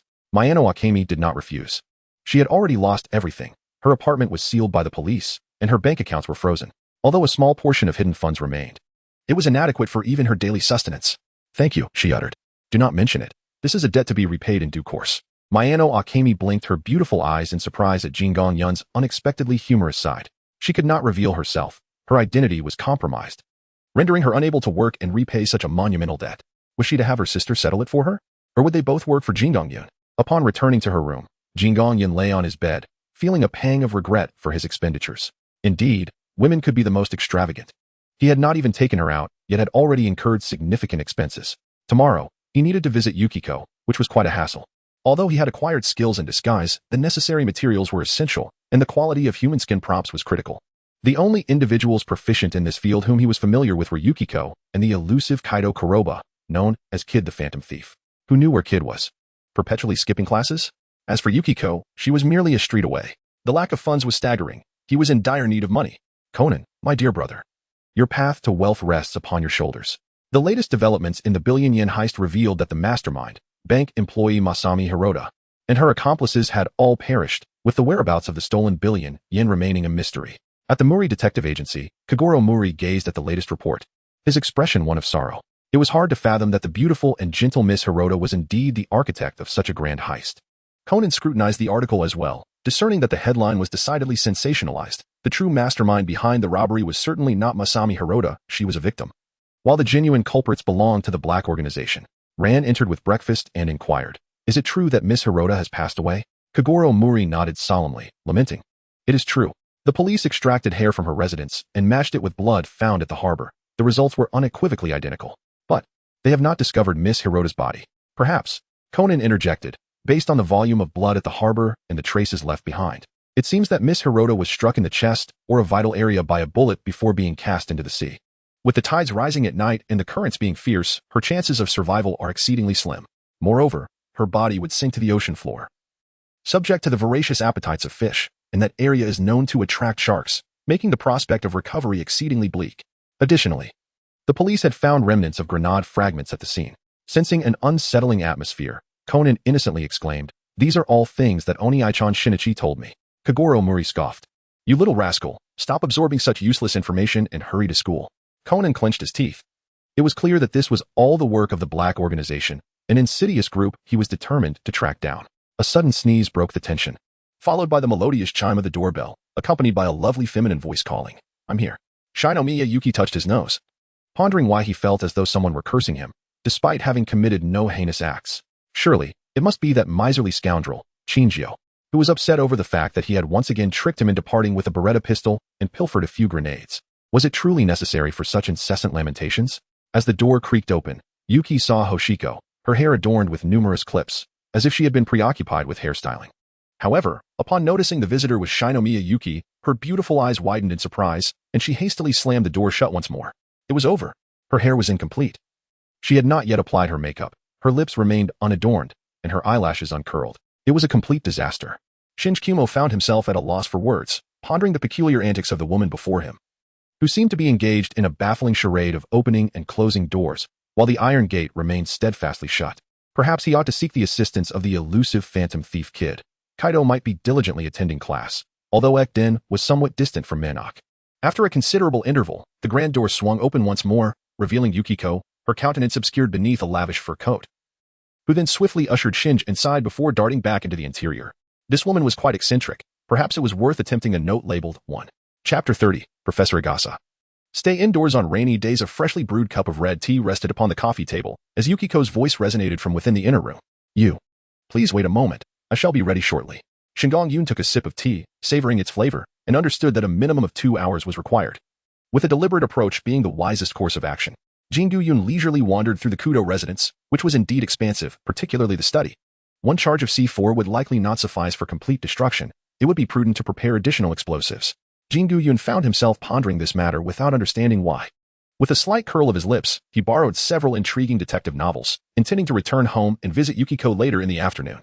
However, just as he reached the door, the doorbell chimed, accompanied by the cordial voice of an elderly gentleman. Yukiko, this is Professor Igasa. I have several packages for you.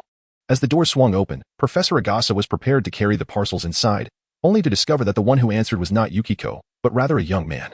He inquired, May I ask, are you a relative of Yukiko? No, Shengu Yun replied, casting a glance at the elderly man with the white beard who was gently rubbing his back, and assisted him in bringing a few packages inside. Thank you very much. The Shinichi family is often abroad, and many of the letters and packages sent to them are received through me, Professor Igasa explained. He scrutinized Shengu Yun's features thoughtfully, as if a realization had struck him. You must be Mr. Shengu, right? Shinichi often speaks highly of your remarkable deductive abilities. What else did that rascal say? Professor Igasa hastily waved his hand, feeling a bit embarrassed. Indeed, Shengu Yun was the stoic youth that Shinichi had described. Yet he was quite polite, and appeared to have a good rapport with Yukiko. With his identity confirmed, Professor Igasa felt his apprehensions ease considerably. I am Professor Igasa, residing next door. Surely, Shinichi has mentioned me? I seem to have forgotten, Shengu Yun replied. Professor Igasa, now in agreement with Shinichi's assertion, recognized that anyone who could engage in pleasant conversation with Shengu Yun was indeed remarkable. After a brief, awkward chuckle, he proactively shifted the topic. Where is Yukiko? Is she not at home? She is in her room applying makeup. Professor Igasa's expression grew peculiar, yet he ultimately refrained from commenting further. After giving his back a gentle pat, he bid farewell to Shengu Yun. I shall take my leave now. Please convey my regards to Yukiko. She is always welcome to visit next door, as Conan often comes to play with me. Shinomiya Kumo remained unresponsive, instead posing an irrelevant query. Dr. Igasa, do you suffer from rheumatism? I do not have rheumatism, but I do have slight hypertension. Why do you suddenly inquire about this? It is best not to venture outside on rainy days. One might catch rheumatism. Thank you for the reminder. Dr. Igasa, gritting his teeth, stepped outside. Shinomiya Kumo's seemingly well-meaning advice struck him as peculiar, as if it were a curse upon him to contract rheumatism. Has Dr. Igasa left? Yukiko emerged from the room, donned in an elegant, understated pale yellow dress. Her brows arched like a crescent moon, and her long hair cascaded gracefully on either side, with a touch of makeup. She embodied the quintessence of beauty in the realm of detective work. However, to Shinomiya Kumo, she appeared no different than before, save for the transformation of her formerly soft pink lips, now enhanced with a hint of lipstick, for reasons unbeknownst to her. Yukiko suddenly adopted a stern demeanor and addressed Shinomiya Kumo. Dare you still seek me out? Are you not afraid of my reckoning? You reminded me. I had nearly forgotten. Let us settle the commission fee. You only paid the deposit last time, and the remainder is still owed. As Shinomiya Kumo extended his hand, Yukiko puffed out her cheeks and gave it a hefty slap, inadvertently reddening her delicate hand. Her lips curled in a pout. No payment. Shengu Yun leisurely took a sip of red tea and casually remarked, Miss Yuxiko, the mole on your body is quite distinctive. Yuxiko huffed, replying, what is so special about it? Everyone has one or another. I am referring to that small black mole right here. Upon noticing Shengu Yun's hand moving downwards, Yuxiko's ears flushed crimson. Her legs pressed together as she indignantly exclaimed, do not speak of it any further. Embarrassed and infuriated, she realized that while she had a tiny mark in that vicinity, something that others might overlook, she had always kept it a secret, and now someone else was privy to it. After a moment of calming herself, Yuxiko gritted her teeth and asked, so what is it that you wish to request of me? Disguise techniques. Yuxiko raised an eyebrow, her bright eyes sparkling with mirth, as she seemed to return to her element. With her elegant legs crossed, she teased, though I am unsure where you heard of it. I do possess some knowledge of disguise techniques, however, you lack the innate talent for it. Yet, she continued, if you genuinely seek my guidance, I might reluctantly consider teaching you, depending on your sincerity. Then I shall not pursue it any longer. Until next time. Shengu Yun nodded and took his leave. Yuxiko smirked inwardly, determined not to be deceived again. She watched as Shengu Yun exited the parlor, donned his shoes at the entrance, and opened the door. Wait. Why did the situation deviate from her expectations? Ah, wait a moment. I have suddenly realized that you possess a hint of talent for disguise techniques. How about this? If you pay the tuition fee, I shall accept you as my student. Shengu Yun turned away, waving his hand dismissively and said, save that money for a refreshing cola. Isn't that more delightful? Yuxiko, barefoot, dashed to the entrance and exclaimed loudly, considering our friendship, I shall offer you a 30 discount. 50. A mere 10. That is my final offer. The iron door was ajar, and Yuxiko, biting her lip, declared with frustration, tuition is complimentary, along with half of the commission fee. Shengu Yunkai turned to look at Yuxiko, whose eyes were brimming with tears as she lamented, is this still not sufficient? I might as well pay you the tuition myself. The deal was struck. At that moment, Yuxiko felt like a fool. The other party was adamant about not learning, yet she insisted on going to great lengths just to appease him. You just wait. If you do not apply yourself diligently, I shall not be merciful. Yuxiko decided to swallow her indignation. The intricacies of disguise artistry were formidable, and she had invested a considerable amount of time before achieving any success. As for Shengu Yunkai, 2 hours later, no one is perfect. Little Yun, do you now comprehend the challenges of disguise artistry? Yuxiko's bright eyes sparkled with mirth as she observed Shengu Yunkai's disastrous attempt at makeup. All her earlier grievances vanished in an instant. This is not right. You are attempting to disguise yourself as a woman. How can a woman have a beard? The eyeliner. Shape the face. My heavens. You cannot even manage a wig. Yuxiko tiptoed slightly, patting Shengu Yukai on the shoulder with an air of mock wisdom, saying, your talent may be lacking, yet you are somewhat diligent. Perhaps you can barely grasp the basics. Shengu Yun, feeling somewhat disheartened, remarked, perhaps it is best to give up. It appears I lack this talent. How could that be? Yuxiko thought her laughter might have inadvertently wounded Shengu Yun's pride, which was rather unfortunate. As she wished to see more of him in the future, she hastily handed Shengu Yun various props necessary for disguise, along with several human skin masks, earnestly advising, trust me, you possess a natural aptitude for this. You simply need to practice more. Take these props home and hone your skills. Once you have practiced sufficiently, return to me. Master will be waiting. Very well, farewell. With a decisive clap, the door swung shut. Yuxiko pouted, tilting her head, feeling something was amiss, yet unable to discern what it was. Subsequently, a smile graced her lips, her eyes shimmering like the moon, as she hummed a little tune with her hands clasped behind her back. Another foolish woman. Chapter 31. It rained now, even if you stroll down the street. No one will recognize you as Mayano Akemi. Mayano Akemi gazed at the unfamiliar visage reflected in the mirror and gently inquired, Mr. Shengu, how did you manage this? I cannot detect a single flaw. There are indeed flaws. Primarily, your eyes are too gentle. Though the disguised face also possesses a soft demeanor, it still bears a slight imperfection. The quality of this human skin mask can only be described as average. It won't last for many days. Mayano Akemi chuckled. That is sufficient for me, and I do not require frequent outings. A one-time purchase of ample supplies will suffice. Furthermore, I may ask you to undertake certain tasks that cannot be publicly acknowledged, so be mentally prepared. This was something Shengu Yun had contemplated long ago. Mayano Akemi was indeed a talent, and if the timing was right, he might even facilitate her re-entry into the black organization under an entirely new identity. Mayano Akemi smiled. That way, I can feel justified in my actions. Otherwise, I would merely become a canary kept by the big boss. Shinomiya Yun blinked and said, take care. No need to see you off. The 20 million yen he had taken was insufficient, as he still yearned for more of his wealth. Mayano Akemi was momentarily stunned. Had she misspoken? Was she truly being dismissed like this? With a forlorn glance at Shinomiya Yun, she quickly gathered her belongings, which consisted merely of a bag of cash. She had already set her sights on a new residence not far from the second district. Once Mayano Akemi departed, silence enveloped the room once more. Among the meticulously crafted human skin props, Shengu Yun retained only one, while the remainder was entrusted to Mayano Akemi. Shengu Yun opened her phone to check the weather forecast. Sunny, sunny, sunny. Is this weather report accurate? Outside the classroom window of Osaka Kaifeng Academy High School, cherry blossom petals drifted gently to the ground. Hey, Hoya. What are you doing? The Kendo Club competition is about to start. Aren't you going to watch? A girl with a sprinkle of freckles looked at Hoya with a puzzled expression, sensing that Hoya had been acting a bit strangely lately, often staring at her phone in a daze and muttering to herself about the delay in the holidays. Huh, Kendo Club? What's so interesting about that? It's not like it's an Aikido match. Hoya typed furiously on her phone, but then hesitated, deleting the words she had just crafted, her expression a mix of confusion and anxiety. The freckled girl stole a glance at Hoya's phone screen, exclaiming in surprise, Hoya, you can't possibly be in an online romance, can you? Absolutely not. Hoya's adorable face flushed visibly, and she quickly shook her head, denying any notion of being in an online relationship. But you've sent a multitude of long messages, and your reply took ages, just 2 or 3 words in response. The last reply was from yesterday. You don't understand. Yun is definitely busy with something. I'm just thrilled he could reply to me at all. The freckled girl remarked, is that so? Indeed. Hoya received another response, reading it meticulously before composing a brief reply, her heart racing with anticipation. Yet, she suddenly felt her message lacked clarity, prompting her to type several more paragraphs. The freckled girl couldn't shake the feeling that she had witnessed this scene before, but the memory eluded her. Hey. Jin Yun casually replied to He Yi when a series of unfamiliar calls interrupted him, undoubtedly from a colleague. Upon answering, it was not the voice of Jinjiu but rather Vodka. Jingguang, the car you requested has arrived. Will you come to drive it away yourself? Or shall I deliver it? However, I must warn you that I want to personally drive it over if you get stopped en route. Do not blame me for not forewarning you. Vodka's tone carried a hint of jest, cleverly employing the term arrival. Jingguang Yun pondered briefly before replying, send me the address. Just as Vodka was about to hang up, Jingguang Yun's indifferent voice resonated through the line. Send a car to pick me up. Beep. The call was disconnected. Vodka's expression fluctuated, but he felt reassured as Jingguang Yun had been performing well on recent missions and showed no intent of competing for the position of the chief driver. What a hassle.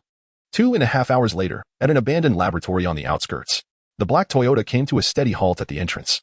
Before Jingguang Yun even stepped out, he caught a whiff of gasoline mingled with the scent of gunpowder, under the respectful guidance of a minor member. A large underground smuggling garage masquerading as an abandoned lab unfolded before his eyes. Various types of vehicles, unregistered and unlicensed, were strewn about, some even bearing the scars of bullet holes.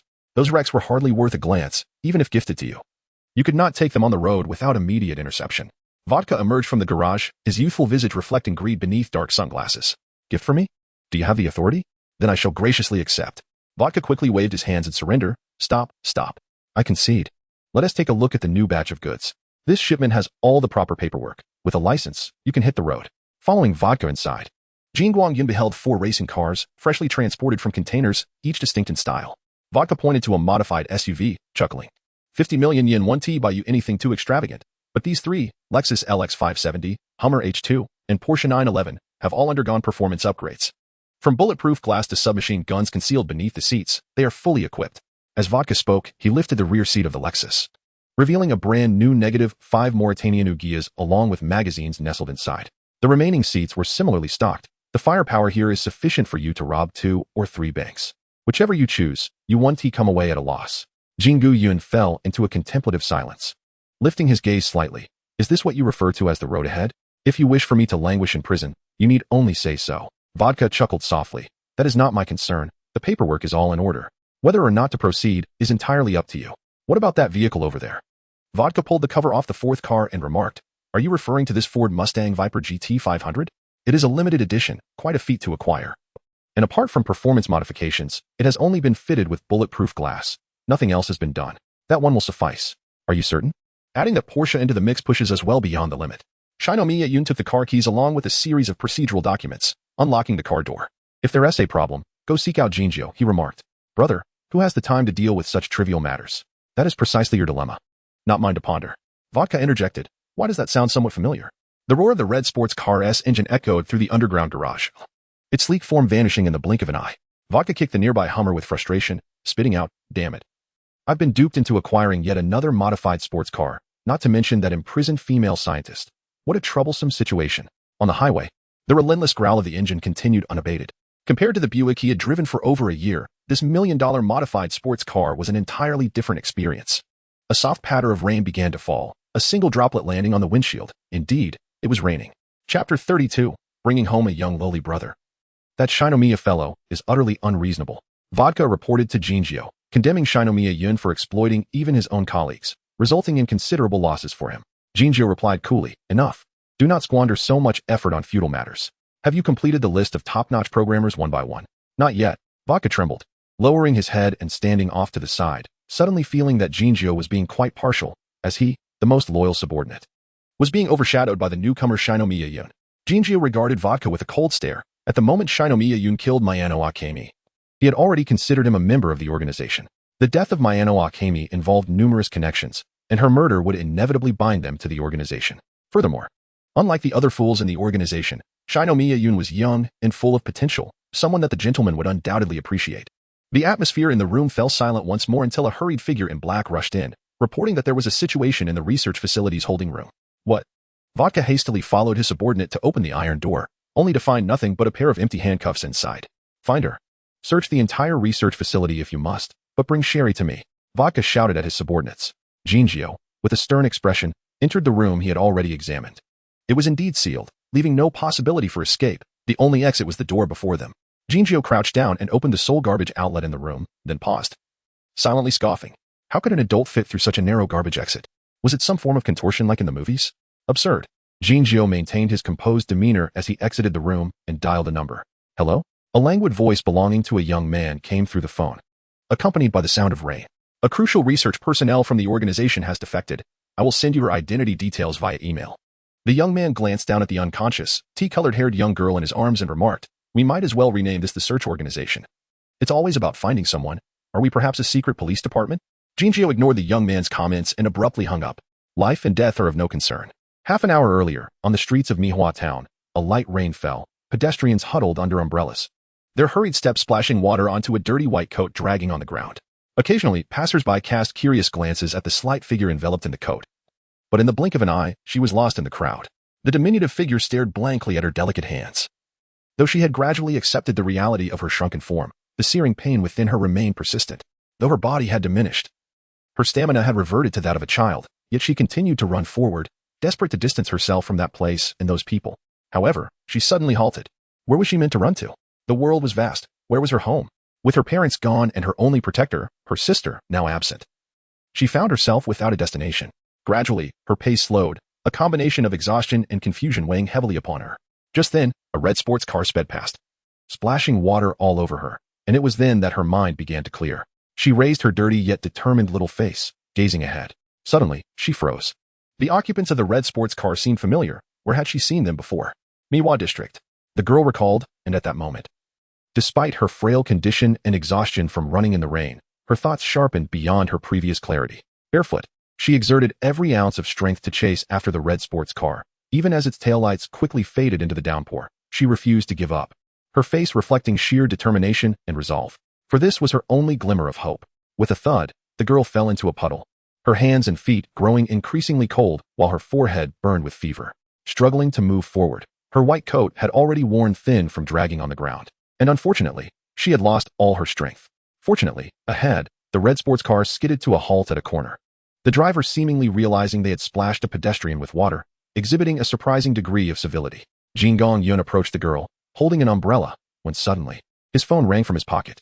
The girl slightly lifted her head and, summoning the last vestiges of her will, reached out her small hand to tightly grasp the young man's pant leg, her consciousness fading into oblivion. Hello, the call triggered a scene involving the character Shiho Mayano. You have 3 seconds to make the following choices. 1. Pretend to be oblivious and take the shrunken Shiho Mayano to Professor Agasa's house. 2. Loyalty to the organization. Return the shrunken Shiho Mayano to the organization, gaining significant favor from Jin. 3. Adopt the shrunken Shiho Mayano and nurture her from a young girl, enhancing your physical abilities, strength increased tenfold. After hanging up, Qin Yun glanced at the materials and the photograph of Shiho Mayano that had been sent via email, smirking slightly.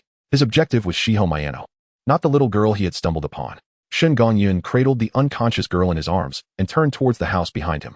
It was not a matter of high morals, but rather a return home, dispelling the misunderstandings.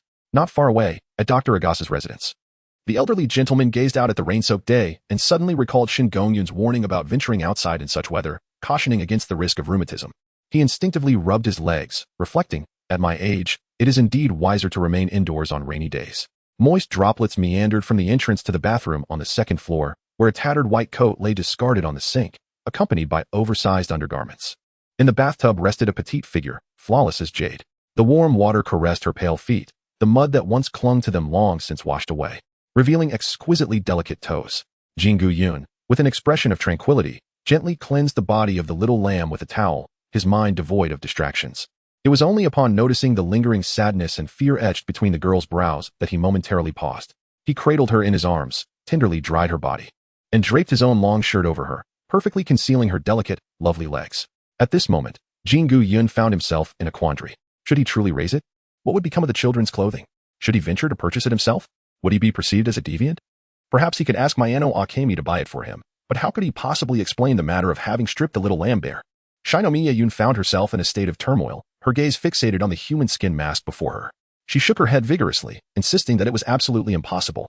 On the bed, the girl lifted her delicate face, seemingly trapped in a nightmarish slumber, her brow furrowed tightly. Yet, as if sensing something, her exquisitely charming visage softened. It smells like my sister.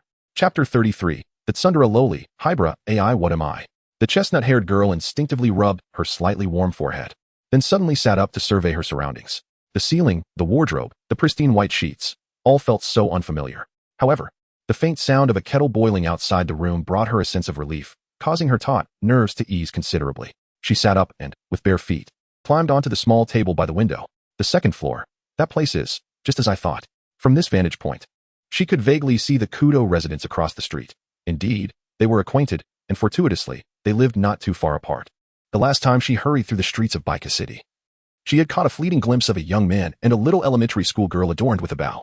Combining the organization's data with her own investigation, she arrived at an astonishing conclusion. The once high school detective, Kudo Shinichi, had now transformed into a first-grade elementary student. Yet, judging by her current appearance, this transformation seemed less daunting than she would have once believed. The chestnut-haired girl had no intention of seeking out Kudo Shinichi. She could distinctly remember her sister mentioning such a matter in the past. She understood that with his self-righteous, foolishly curious nature as a detective, he would undoubtedly pursue the black organization relentlessly, which was precisely what she was trying to evade.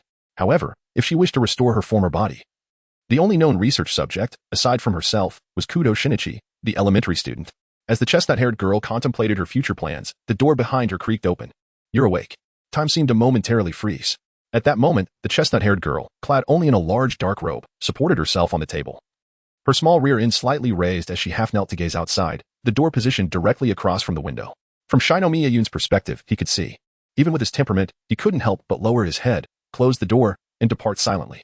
The girl, her expression cool and detached. Hadn't he turned around before the door was already shut? Her eyebrows arched slightly, an expression of mild surprise crossing her features. But in the next moment, as a gentle breeze swept by, lifting the hem of her garment, she suddenly realized that she was clad in nothing but a robe. Hadn't he that just been? Thud.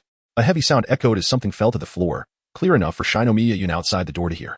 After a moment's hesitation, he opened the door and lifted the girl, who had fainted once more. Not too clever, after all. In the living room, a small pair of eyes widened, while larger ones scanned the newspapers, seemingly oblivious to the smaller one's intentions.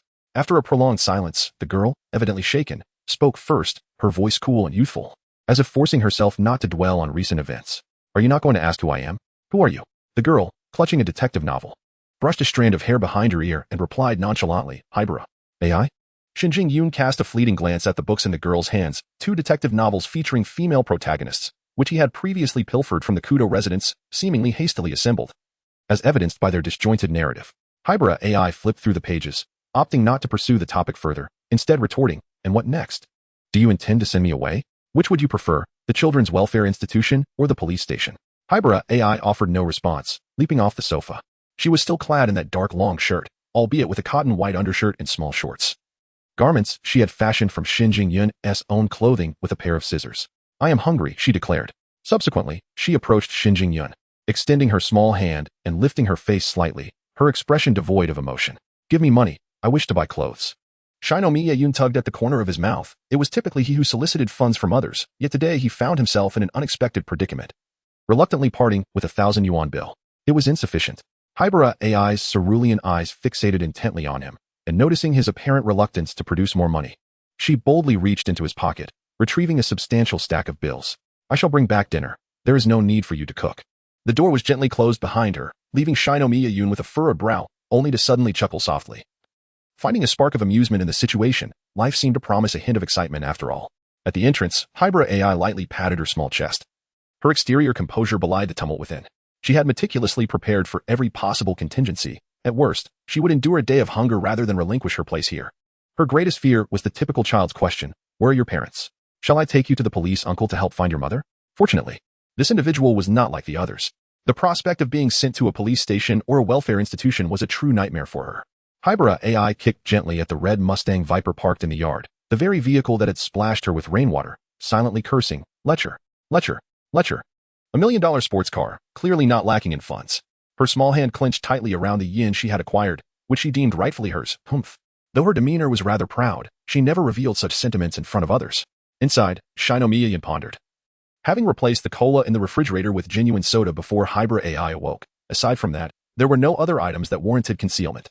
He contemplated why Hybrid AI's radar seemed untriggered by his presence. Was it due to his lack of excessive attention towards her, or were there other factors at play?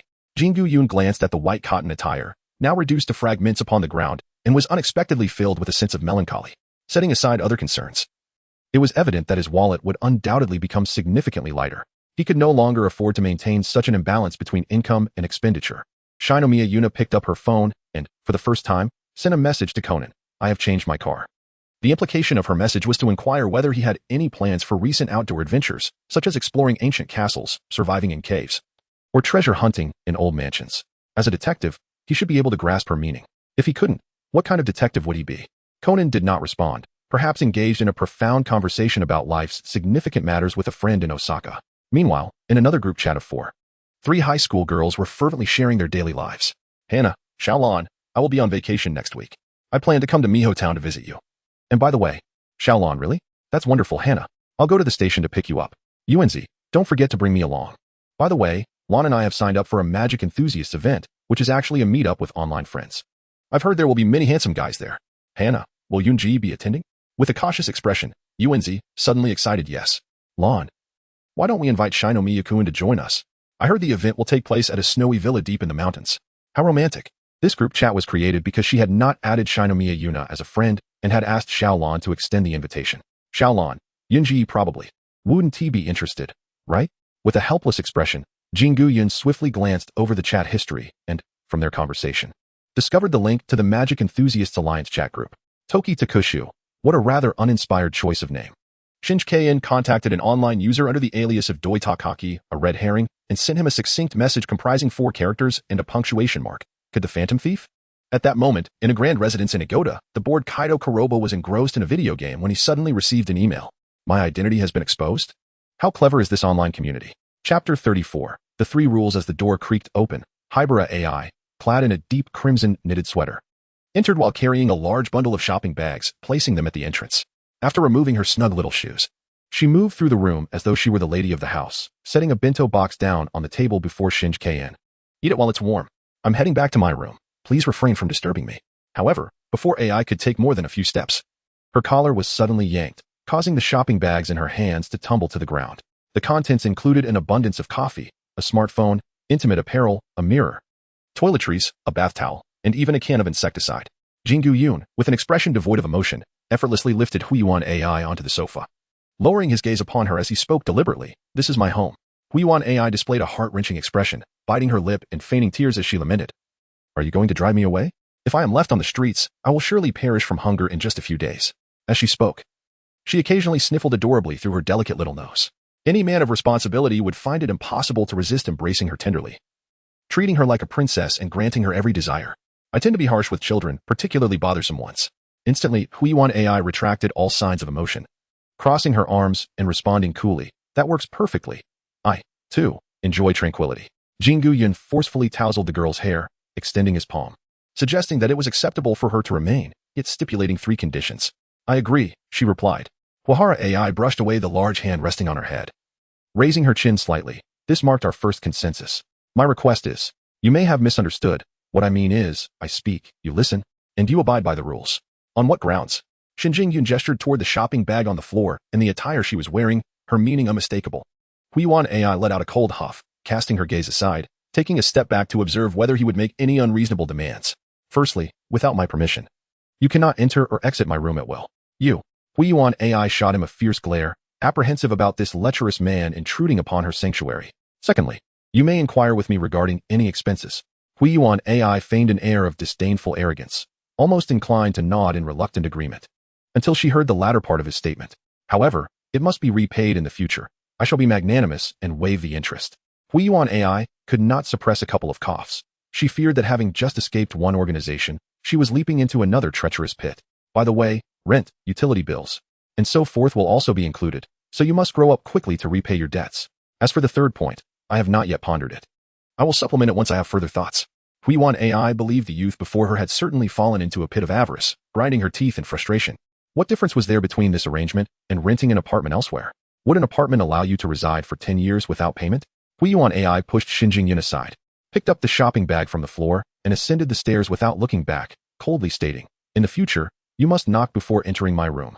What does that little girl think she is?" Bang! The door was slammed shut, and upon hearing Shengu Yun's mutterings, Hui Yuan AI took several deep breaths to quell the urge to confront him.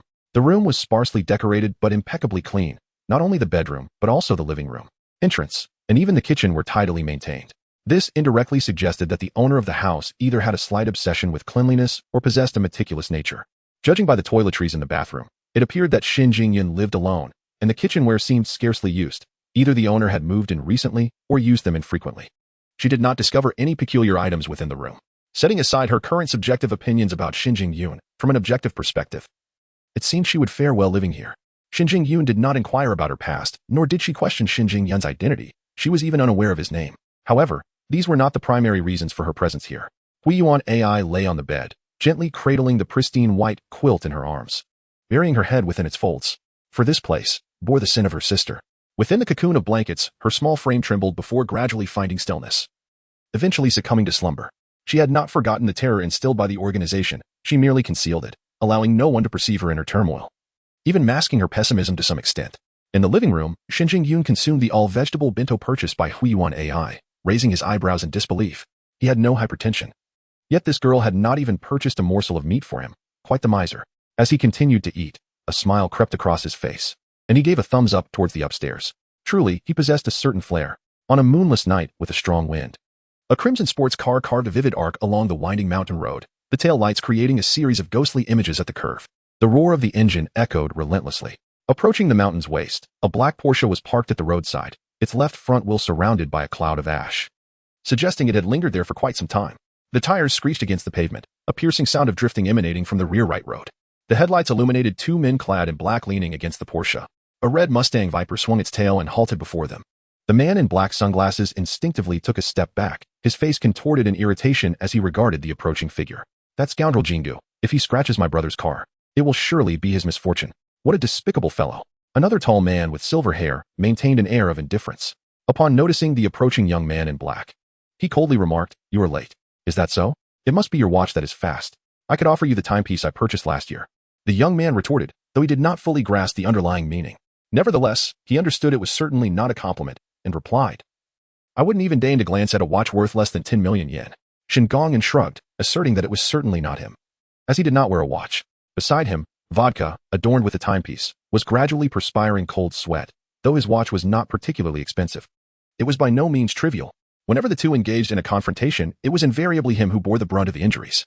"What is it that you sought me for?" The wind howled through the mountainside at night, lifting the black cloaks of both men, while Vodka's black suit remained undisturbed. Jinju lit a cigarette, the flame flickering, as he remarked that the organization was planning to reshuffle its ranks soon. Shengu Yun remained impassive. Speaking coldly, "Is it because of the female scientist who escaped last time? Do you suspect there is an insider aiding her?" "This is merely one of the reasons. There will always be a few ignorant fish venturing into the territory where sharks feed," Jinju remarked. "Thus, your codename may not be established until after this cleansing, for even fry have the potential to disguise themselves as sharks." Shengu Yun cast a glacial glance at Jin, yet a smile graced his lips. "Do you think I am a shark or merely a fry amidst a school of sharks? Who can say?" Jin, unfazed, revealed a chilling smile, slightly turning towards Shengu Yun, extinguished his cigarette, and called for vodka as he entered the vehicle. Above, a shadow concealed upon the road retracted the sniper rifle in that moment, the moonlight faintly illuminating the corner of an eye adorned with a butterfly tattoo. TSK, so dull. Chapter 35, AI Hybra felt a resurgence of capability. On a winding mountain road, a Dodge Viper swiftly caught up to a black Porsche ahead. rolling down the window to reveal the side profile of a woman with a slightly arrogant and agitated expression. If there are suspicions, why did you not allow me to fire earlier? Jin appeared preoccupied, seemingly sending an email and paying no heed to the woman's inquiry. Vodka interjected. On the contrary, Kiani, if the boss suspected Shinomiya Yun to be a traitor, he would not have summoned him here tonight. The woman named Kianti displayed a look of confusion, prompting Vodka to explain with a hint of exasperation. Do you not grasp the boss's disposition towards traitors? Would he engage in cordial conversation? Not shoving the gun barrel down their throat for questioning is already a sign of the boss's mercy. Kianti raised an eyebrow, seemingly grasping the implication. Then why still allow me? Her words were swiftly drowned out by the roar of engines from vehicles trailing behind. A red Mustang Viper, alongside the two cars, rolled down its window, revealing a youth with an indifferent expression who coldly regarded Kianti. Your gun leaks too much. Had it not been for Jin's signal, you would have been dead. With that, the red sports car vanished into a blur, executing a series of drifts before disappearing down the road. This fellow. Kianti fumed, eager to pursue, yet was coldly halted by Jin. Return to base. There will be opportunities for you to act, but not against him. When Sherry escaped from the laboratory, Shinomiya Yun was miles away, selecting sports cars with Vodka. There was no possible connection between the two.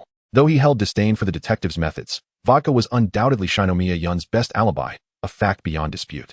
In the dead of night, he returned to Mihamatown as usual, parked the car, and upon opening the door, was greeted by an unfamiliar beam of light in the familiar living room. He almost forgot he was no longer living alone. Hearing the door close at the entrance, a recently awakened AI Hybera perked up her ears, slowly setting down her coffee cup and clearing her throat. You're back? So late. Where did you go? Listening to her slightly accusatory tone, Shinomiya Yun raised an eyebrow. Had this little girl, after a mere nap, lost track of the hierarchies? Or did she still believe herself to be capable? Shengu Yun, with an impassive expression, remarked. Go find a wealthy orphanage to adopt you. Unfortunately, none can be found. Hybera AI, unfazed, subtly shifted the conversation, her cool eyes blinking softly as she spoke. I wish to purchase a computer, one with higher specifications. Would you like me to set up a server for you as well? Is that acceptable? Observing Hybera AI's earnest demeanor, Shengu Yun felt an uncanny familiarity and promptly replied with a stern face, I have no money. At present, Shinomiya Yun possesses over 120 million yen, of which 100 million was retrieved from Jin. However, he is still owed another 100 million by the bank. And who knows when that payment will materialize? Merely navigating the procedural labyrinth will take at least a year or so. Hybera AI, however, remained unfazed. Her expression impassive as she remarked, driving a luxury sports car. Does one truly lack funds? It's merely a facade. A contemplative glimmer flickered in her striking blue eyes as she recalled having discovered Shinomiya Yun's business card earlier in the room, revealing that he is a photographer. It is quite reasonable for a photographer to frequent the glamorous gatherings of socialites, star-studded soirees, and picturesque locales for their craft. Thus renting a sports car for appearances is hardly surprising. Furthermore, the dwelling he occupies does not exude the opulence typical of the affluent. Nor does he adorn himself with designer labels or luxury timepieces, which casts doubt on any notions of him being a privileged heir. Reflecting on this, the chill in Hybera AI's gaze softened slightly as she spoke gently. I truly require a computer. I need to calculate the interest. Although she is unable to work outside, acquiring a computer would enable her to earn a little extra income with relative ease, something she previously deemed unnecessary given the scale of her former financial dealings. Upon receiving a nod from Shinomiya Yun, she couldn't help but exhale in relief. This was one of her motivations for remaining here. In the minds of ordinary individuals, comments about youthful obsessions with gaming or internet surfing would undoubtedly flood in. Yet, to Hybera AI, the reclusive and taciturn Shinomiya Yun, with his astonishing insights, unexpectedly resonated with her. As long as they did not intrude upon one another, they would coexist harmoniously. She even speculated that his mind might not align with that of an average person, yet she currently lacks the evidence to substantiate such a claim. Well, I shall return to my room, she declared, and with her objective achieved, Hybera AI slipped into the newly purchased slippers and ascended the stairs with a light patter. Shengu Yun ceased to concern herself with the trivial matter of money. Rather, she pondered how to secure a more substantial fortune. With a tap on her mobile, she sent an email. Phantom Thief Kid, surely you would not wish for your identity to be unveiled at the magic convention? In no time, she received a response signed by Taki Takashi. Who? Phantom Thief Kid?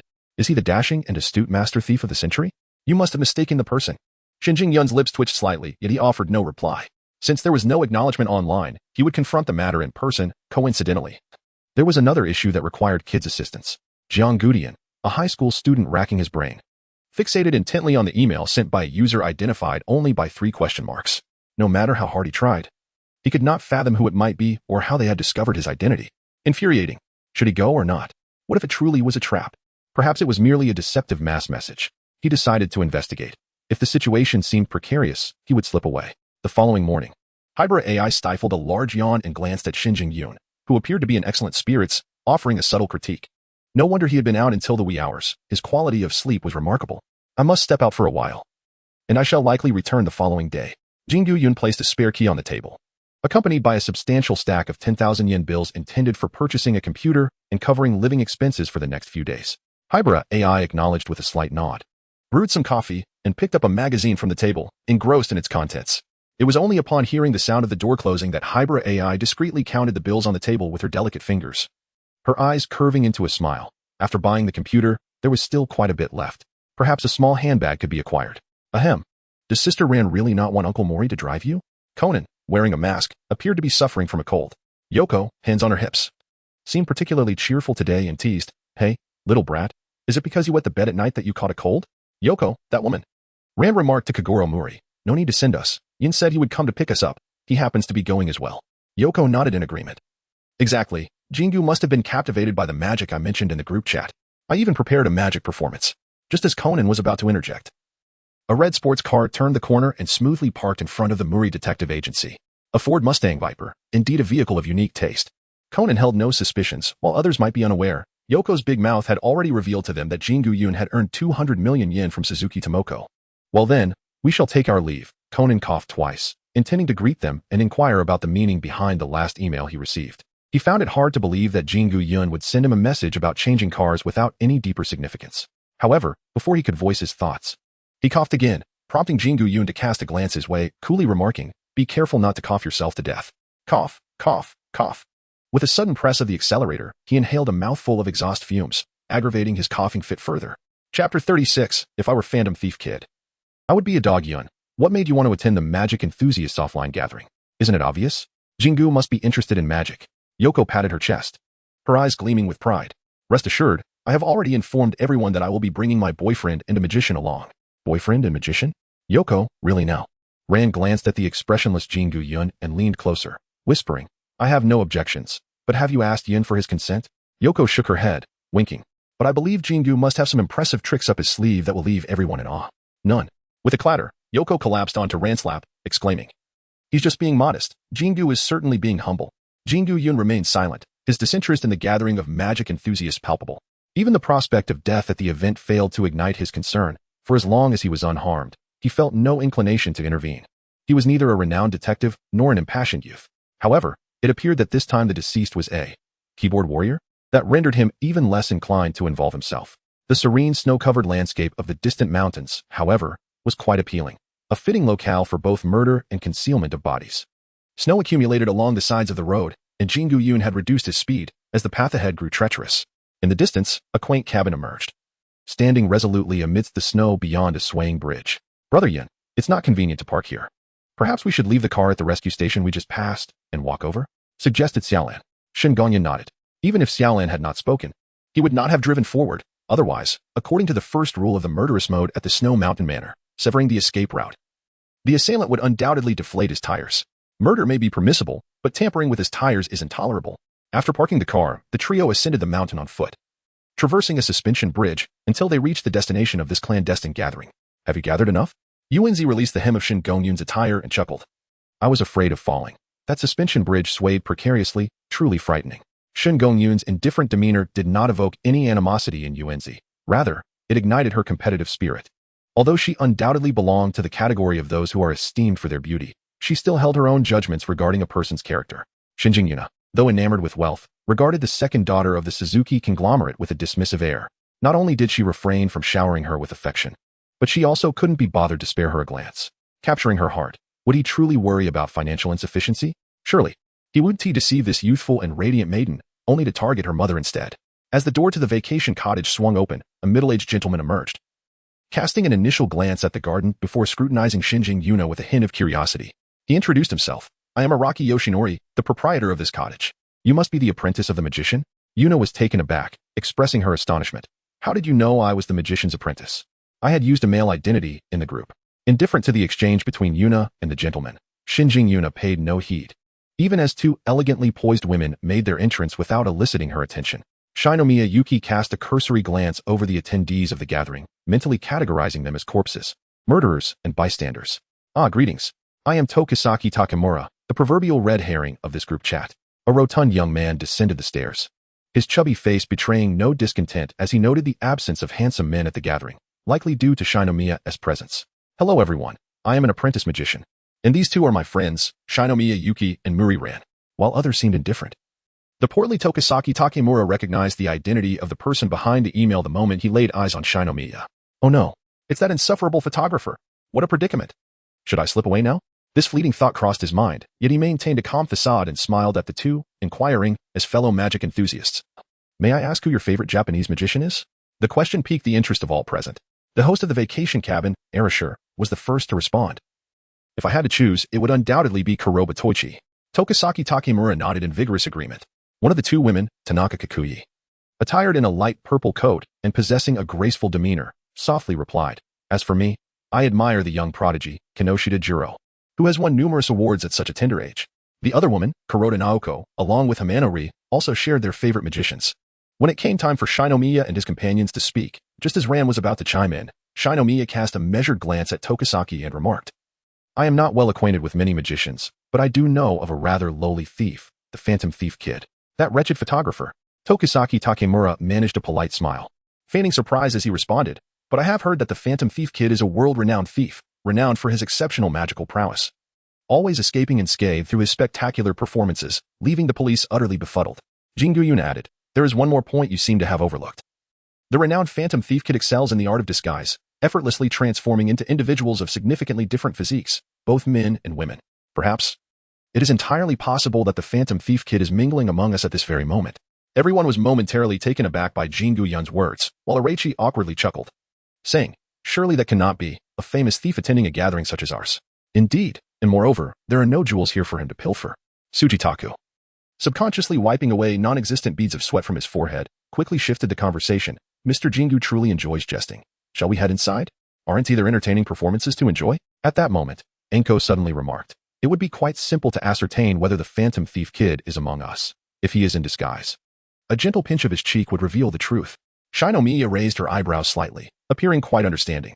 The garden secretly smiled at him, believing that her friend's request would likely be accepted next time.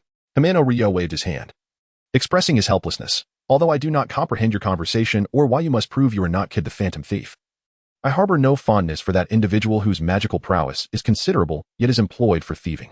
Nevertheless, the most crucial point is that I cannot bear to decline the proposal of a lovely lady. Very well, let us forego the face pinching. I have just applied my makeup. Clearing his throat, Hamano-ri addressed the crowd. If I were Kid the Phantom Thief, I would be a dog, though somewhat uncivilized. It is quite fitting when dealing with a thief.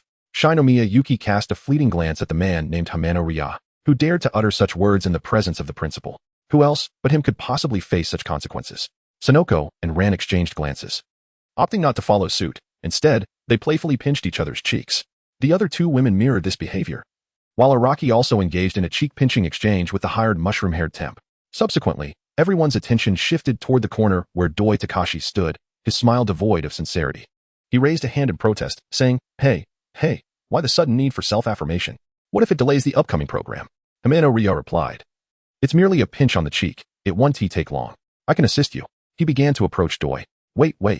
Doi Takashi's expression was one of suppressed rage, but to avoid revealing his identity, he grudgingly articulated, If I were Kaido Kid, I would be a dog. Chapter 37, The Transaction, but Sundara's Discovery. If I were Kaido Kid, I would be a dog. After uttering this line, Doi Takashi, disguised as Kaido Kid, attempted to maintain an air of indifference, chuckling, Ha. Is this sufficient? The opening act of this gathering is indeed unique. I shall remember it for a long time. All right, everyone, let us head inside. It's getting late, and dinner preparations should commence, Tanaka Kakuho announced. Wait. It seems there is one person who neither pinched cheeks nor swore an oath. Am I correct, Mr. Shinomiya? Hamano-ri feigned elegance, resting a finger on his chin in a contemplative pose. Since everyone else has participated, you cannot be the exception, can you? I'll do it. Sonoko eagerly volunteered, for she had longed to pinch Shinomiya-kun's cheeks in her dreams. Shengu Yun offered no opportunity for the infatuated woman, declaring that the elusive Kaido Kid was nothing but a dog. Photographer, he continued, you shall henceforth be the profession most despised by Kaido Kid. In Mihua Town, 2nd District, a polite courier clad in a vibrant yellow attire and sporting a matching cap knocked gently on the door. After a brief moment, the door swung open, revealing an empty threshold. The courier, perplexed, glanced down to find a girl with tea-colored hair coldly regarding him. Is there something you need? The yellow-capped courier extended a receipt, stating, Mr. Jingu, your scheduled towing service has arrived on time, delivered by Courier XXX. Please leave a favorable review. Thank you very much. Oh. Wiping the sweat from his brow, the courier felt a strange sense of maturity emanating from the young girl, but he dismissed it, for he needed to complete 250 more deliveries to afford tickets to the concert of Yoko Kanno. With renewed determination, he departed. Once the courier was gone, Hybrid AI cast a glance at the sleek black Buick parked by the wall, then closed the door while holding the receipt. Shortly thereafter, the door reopened, and Hybrid AI, clutching a set of car keys, expertly unlocked the vehicle and settled into the driver's seat. Stretching her legs, she soon realized she could not reach the gas and clutch pedals. Pouting slightly, she thought to herself how troublesome her small stature was. Yet, this would not deter her. What's this? She discovered a wrinkled A4 paper lodged within the crevice of the ashtray. Maintaining a calm demeanor, Hybrid AI swiftly extracted the paper and held it before her. I see. No wonder. Her expression shifted to one of intrigue as she murmured a few words, the remnants of her caution dissipating upon reading the content, a hint of amusement gracing her lips. Humming a cheerful tune, she tucked her hands behind her back, feeling rather pleased with herself today, deciding that her small purse could wait for another time. What do you want? In the corridor of the holiday villa's second floor, Takatoshi Doi approached Shengu Yun in solitude, the absence of others allowing him to shed the pretense of his true identity. This insufferable photographer had already deduced he was Kaido Kid and had inexplicably targeted him from the outset. What? Seeing the youth before him wore a look of confusion. Doi inhaled deeply and spoke. You are the one behind the email signed with 3 question marks, are you not? What business do you have with Kaido Kid? My interest in Kid is none of your concern. Doi was tempted to discard his disguise and confront the photographer, but the need for anonymity held him back. If he claimed no connection to Kaido Kid, there would be no reason to continue the conversation. Yet, admitting to being Kaido Kid would render him a fool. This predicament was exacerbated by that insufferable Hamano-ri, who insisted on uttering such crude and juvenile remarks, knowing full well how much it affected Doi's pride. Consider this a stroke of luck for me. You've gone through much trouble to seek me out. What is your true purpose? Resolute in his decision, the high school youth disguised as Doi vowed not to relinquish his facade. Today, he was Takatoshi Doi, and as for tomorrow, who could recall the events of yesterday? Disguise techniques indeed. Shengu Yun was not inclined to waste time. His primary purpose for seeking out the Phantom Thief Kid was to acquire the necessary props and materials for his disguise techniques, while Yukiko's resources were merely suitable for deception. Only the Phantom Thief Kid and another individual, the yet unseen Vermouth, could provide ample disguise tools that would remain untraceable. The former was a brash young man.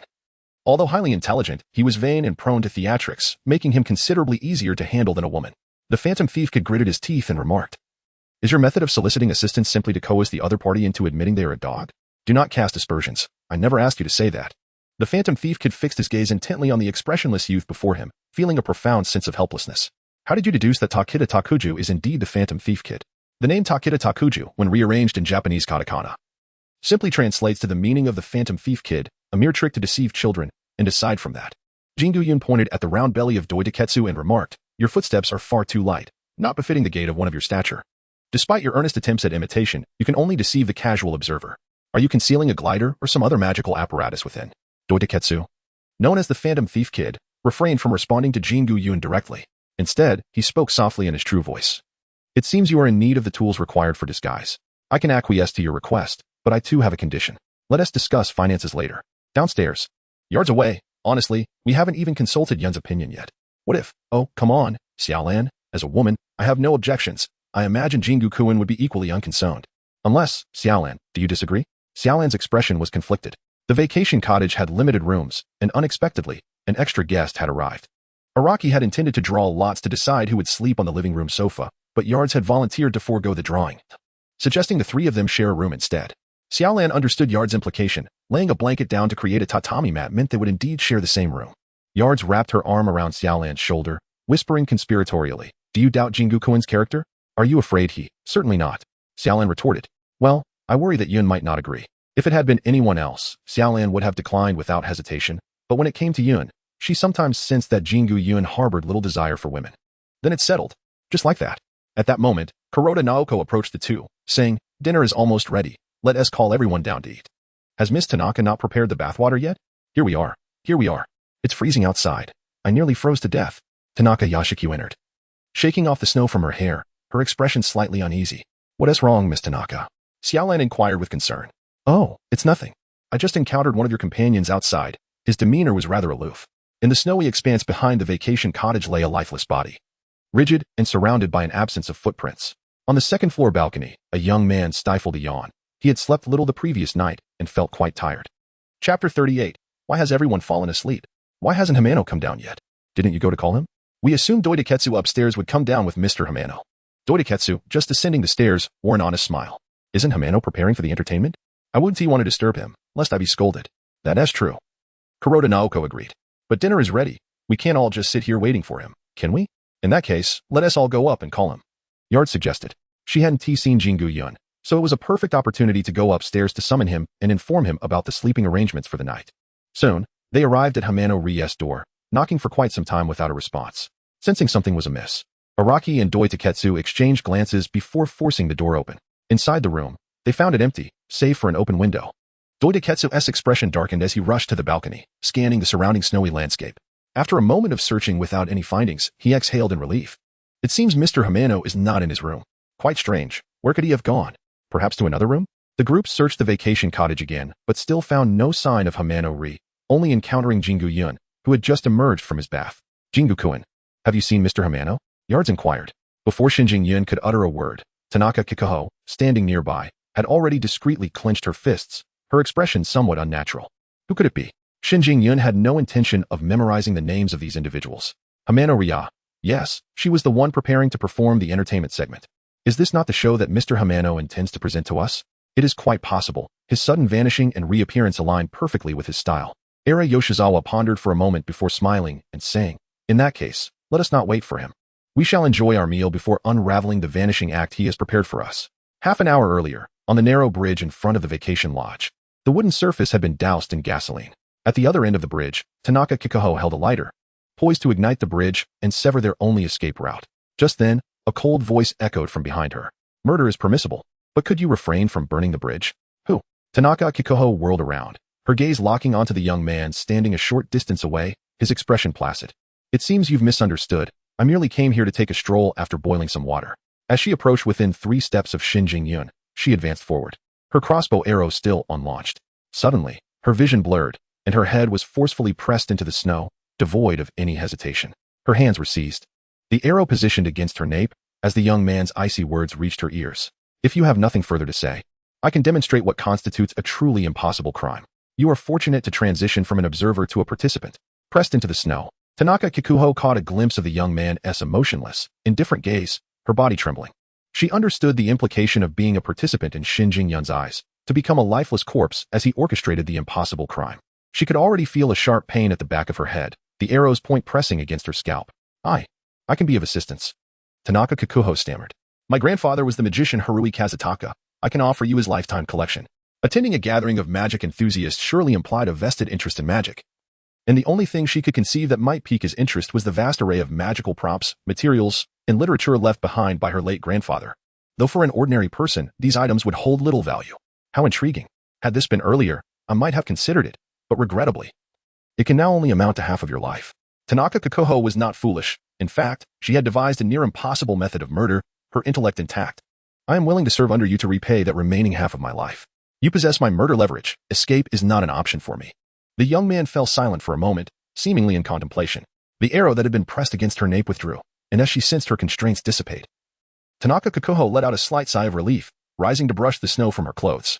Although pressed into the snow, her cheeks still stung slightly. Go dispose of that corpse. I have no desire for the police to delay my return, nor do I have time to engage in any detective games. Tanaka Kikuho nodded, preparing to leave, when unexpectedly, the young man turned to her and uttered an utterly unforeseen remark. By the way, is your family wealthy? Returning to the present, after dinner. What? Yoko was attacked by a crossbow in the bathroom? Who is the shadow mage? Yoko, shaken, relayed to Rand. The shadow mage is the one who often sends peculiar messages in the chat group, claiming that it is all your fault for the death of magician Haruhi Kazutaka. The group recounted the incidents concerning the shadow mage, leading to the realization that an unseen individual lurked in the shadows, prepared to strike at any moment. Rand tightened her grip, her gaze darting nervously toward the pitch-black window, fearing an arrow might fly through. Does that not place Mr. Hamano in considerable danger? Yet we cannot seem to locate him anywhere. It is possible he has already met with misfortune. The phone lines appeared to be down due to the snowstorm, and there was no signal in the mountains. Shengu Yun cast a brief glance at Tanaka Kikuho, who averted her gaze. Having forgotten to dismantle the mechanisms in the small room due to prior events, unaware that someone had inadvertently triggered them, Regardless, let us first endure this night. It would be best to avoid acting alone. The others nodded in agreement, for Mr. Hamano was merely temporarily missing, with no corpse discovered, and their emotions remained relatively stable. As night fell, Xiaolan arranged a thick layer of mattresses in the room and said, I apologize, Yunji. I must trouble you to make do for the night. Fortunately, with Shinjin-kun present, it would be impossible to rest peacefully with that shadowy sorcerer lurking in the dark. Xiaolan felt a slight sense of relief. Grateful to have Yunji by her side. In the dead of night, Shinjin Yun, in a light slumber, heard the faint rustling of sounds, followed by the soft patter of bare feet on the floor. A mattress was laid beside him, and it was Yuenzi. Before long, another mattress was spread on the other side, and then there came a knock at the door. The two women instinctively huddled closer to Shinjin Yun. The door swung open to reveal two women clad in nightgowns, who, appearing somewhat bashful, asked, Would you mind if we shared the room? Chapter 39. Ai Hybera is struck that night. The heavy snowfall had ceased, yet the howling winds grew increasingly fierce. The room lay in eerie silence, save for the sound of the wind battering against the window, coupled with the earlier attack by the shadow sorcerer and the mysterious disappearance of Hamano-ri. The creaking of the old window was all the more unnerving to Xiaolan, rendering her unable to sleep. After numerous attempts to find slumber, she found herself only growing colder beneath the covers. Opening her eyes, she noticed Yuenzi across the way, equally restless but with a somewhat brighter demeanor, even winking at her. Just as Xiaolan was about to whisper something to Yuenzi, she observed her tiptoeing with a stack of blankets, stealthily making her way to Shinjin Yun's side to lay down, beckoning Xiaolan with a wave of her hand. The shape of her lips suggested, Come here, Xiaolan. It's safer here. Yuenzi was incorrigible. After much hesitation, amidst the presence of the assailants lurking outside the vacation cabin and the heartfelt invitation from her best friend, Xiaolan gently gathered the blankets, her lovely face tinged with a blush. She felt a flicker of fear. Safety was in numbers. But she was not alone in her thoughts. A knock echoed at the door, and Shinjin Yun had already sat up, first glancing at Yuenzi. After she moved her mattress a bit further away, he approached the door. Apologies, may we enter? The one standing at the forefront was Kuroda Naoko, her expression somewhat awkward. However, upon seeing that it was Shinjin Yun who answered the door, she regretted her decision, but Tanaka Kikuyi behind her blocked her path, prompting her to speak in a hushed tone. Is there something you need? And no. Kuroda Naoko felt utterly embarrassed, having assumed that only Xiaolan and Yuenzi were present, and that the four women could squeeze together to sleep. Who would have thought Shinjin Yun would also be there, leaving the three of them to share a space? Both women wore a coat over their nightgowns, clutching a pile of blankets, uncertain whether to enter or retreat. Tanaka Kikuyi finally spoke up. Is Xiaolan and Yuenzi here? Given the unusual circumstances tonight, we intend to move in for the night. Having more people will provide better security. Shengu Yun appeared slightly taken aback. It was quite remarkable for an instigator to utter such words with an unflinching demeanor, as expected from one of magician lineage. He had mastered the art of maintaining a poker face, a skill that might well prove advantageous in future endeavors, such as postponing matters of confiscation. It turned out to be Miss Kuroda and Miss Tanaka. Upon seeing the two women enter, Xiaolan and Yuenzi simultaneously exhaled in relief, creating space for them to arrange the bedding. Is this your doing? Kuroda Naoko inquired, glancing at the empty bed with a smile that spoke volumes. It seems you were merely frightened of the shadowy sorcerer lurking in the darkness. Having a reliable man around certainly brings a sense of security. Wouldn't you agree, Mr. Shengu? Tanaka Yashiku shot a disapproving glance at the young man who had already reclined, recalling how he had shown no tenderness towards her earlier. How curious it was that he had suddenly adopted the role of a caring companion. Shinomiya Yunkai's explanation was quite simple. He had accomplished his purpose for being there and would return to Mihua Town the following day. Were it not for the elusive whereabouts of the phantom thief kid, he would never have engaged in such a gathering. Tanaka Kiku's eyes were filled with a haunting sorrow, yet she felt powerless, as she was now under someone else's roof. She had entertained other thoughts, but just the recollection of those indifferent eyes would send shivers coursing through her body, as if a crossbow bolt were poised to pierce her skull at any moment. Without hesitation, the four women exchanged hushed whispers, further intensifying the eerie atmosphere. Only after confirming that the door was securely locked did they nestle into their blankets, seeking solace in sleep, though a few of their sleeping postures were rather ungraceful. In the latter part of the night, Shinomiya Yukai found himself in an uncomfortable slumber, hardly managing to sleep at all. Occasionally, a hand or a leg would drape across him, and he could not discern which of the four women it belonged to. Tanaka Kiku, equally restless, shared in this nocturnal turmoil. As dawn broke, Xiaolan rubbed her eyes, only to find a heaviness in her chest.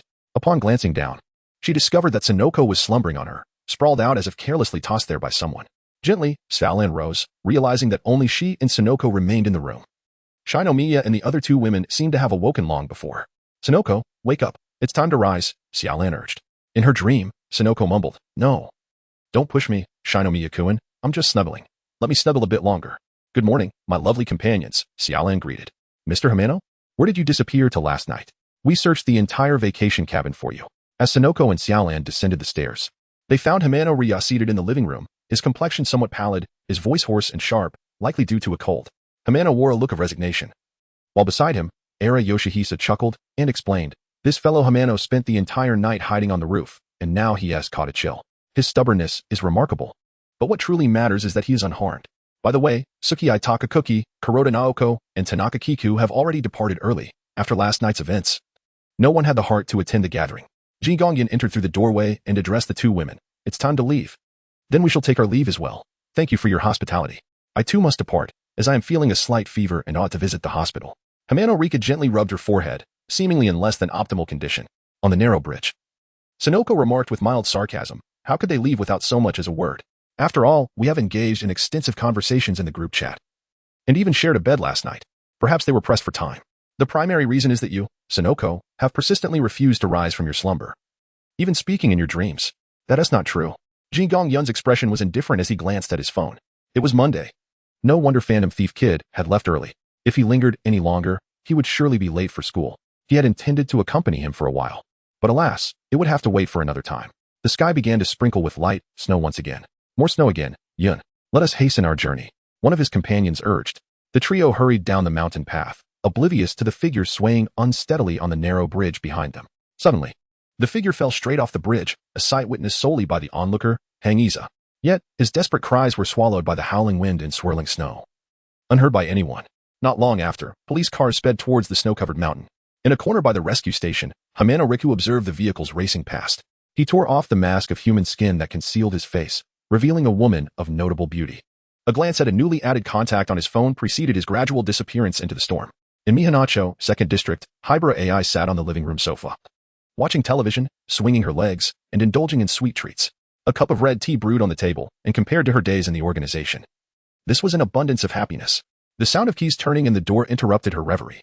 Maintaining her composure, she placed the small cake on the table, wiped the cream from the corner of her mouth, and pursed her lips to adopt an aloof demeanor. However, before she could hold the cold expression for more than a few seconds, her collar was abruptly tugged, and a large slipper landed on her small rear. "Tell me, do you realize your mistake?" Chapter 40. The annoying kid next door arrives after dropping off Ran at the Murray Detective Agency and carelessly leaving Sonoko in the car. Jin Gongyan finally retrieved his phone and pressed the answer button. "Hello, a mission has come in."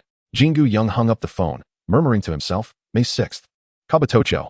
But the question is, what day exactly is May 6th? Jingu Yun, feeling somewhat helpless, opened his mobile calendar. Just 3 days remained. It appeared that this significant task required preparations 3 days in advance. Another new email arrived. Signed by Tanaka Yashikyu. "I have successfully extricated myself and seemingly aroused no suspicion from the police." Shinjun responded with an acknowledgement. The makeshift escape plan was devised by Tanaka Yashikyu. Although riddled with flaws, the absence of Conan and the early departure of Kaido Kuroba left only a minor character, Era Yoshinori, as the sole witness. His testimony would be singular. He had witnessed the ailing Hamano Rikiya plummet from the suspension bridge to his demise. The treacherous snowstorm would severely impede the police's search efforts. By the time they discover the body, it may well have been reduced to a mere pile of bones by ravenous beasts. Of course, all of this was part of Tanaka Yashikyu's magical machinations. As the granddaughter of the illustrious magician Harui F. Din, her skills, while not as dazzling as her grandfather's, were more than sufficient to deceive Era Yoshiori. Contemplating this, Shinjun sent another email. "Do not use the name Tanaka Yashikyu any longer. From now on, your codename shall be Tanaka Lemon." Meanwhile, a red sports car was parked in the small courtyard. Shinjun glanced at the now somewhat crowded front yard, where vehicles were stationed on either side, leaving only a narrow path in the center. The potted plants were huddled together, creating a rather chaotic scene. In the past, Shinjin Yun had contemplated acquiring the adjacent properties, intending to connect the 3 small houses into a single entity. However, at present, he had other matters to address. Upon entering the abode, he found Huiyuan AI, with an expression as frosty as the tea she was sipping, rising nonchalantly at his return, seemingly intent on retreating to her room, entirely disinterested in any conversation with him. Yet, before she could take even a step, her collar was seized, and a flicker of irritation flashed in her cold, cerulean eyes as she coldly inquired, "What are you doing? Let go of me. I have yet to ask you what you intend to do. Has it only been a few days, and already you are in breach of contract?" Huiyuan AI averted her gaze, responding in a dismissive tone. "I do not comprehend what you are referring to. The front door is too narrow for the trailer to enter, and the car keys are in the drawer of my room. Is there anything else you require me to articulate? I arranged for someone to assist in bringing the vehicle inside, and yet you hold me accountable? With the first breach comes the inevitability of a second." One must maintain order. Indeed, you are quite the lunatic. With a sharp crack, Huiyuan AI's delicate features momentarily registered shock. An expression of both anger and disbelief crossing her face. You dare. Shinomiya Yuki mercilessly struck 3 times with her slipper until Hybrid AI's eyes turned red. Yet she continued to bite her lip, glaring at him with indignation. I will remember you, Shinomiya Yuki. This marked the first instance of Hybrid AI uttering Shinomiya's name previously. She had always referred to him in the second person. It seemed that this truly had left an indelible mark in the little notebook of her heart. Shengu Yun raised an eyebrow, her slipper slightly lifted in her hand. Huiyuan AI gritted her teeth and closed her eyes. At that moment, the doorbell rang. Xiao AI, are you home? We have come to visit you. Shengu Yun and Hybrid AI exchanged glances, the former displaying an expression of disdain, as if questioning. Are you still playing with elementary school students? Hybrid AI shot him a fierce glare, her red-rimmed eyes brimming with defiance, retorting, who are you to meddle?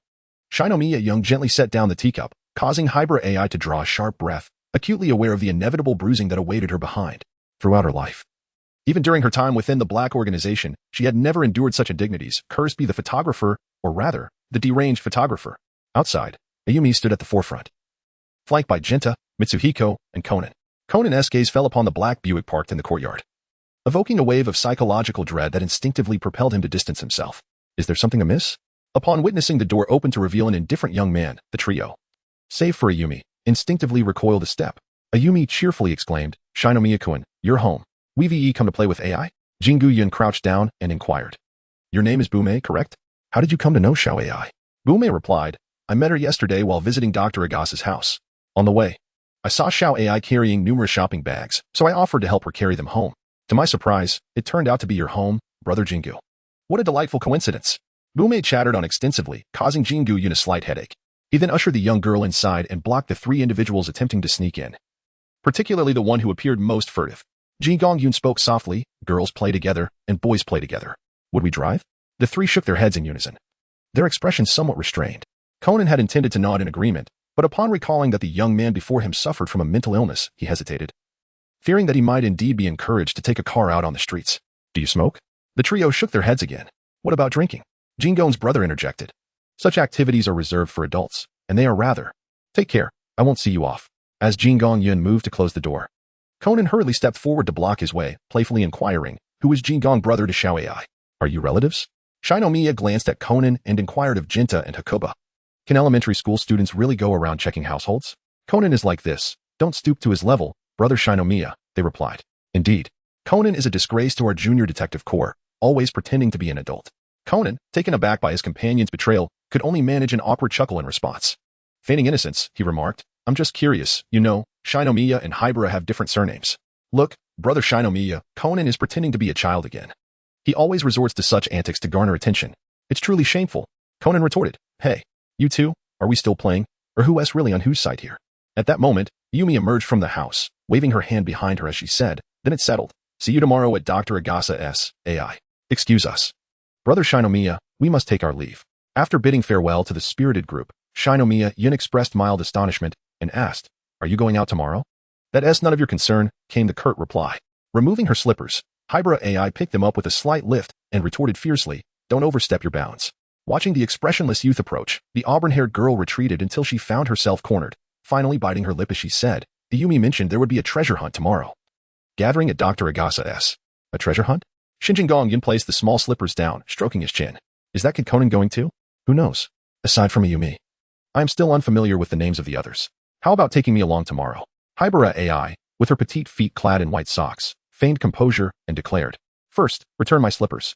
After donning the small slippers, Hybrid AI abruptly pushed Shengu Yun aside and hurried upstairs, casting a glance back as she muttered softly, Hentai. Chapter 41, Deceived. A treasure hunt, is it? There are still 3 days until the task, so it should be manageable. Shengu Yun let out a soft sigh, reflecting on the immense pressure of life.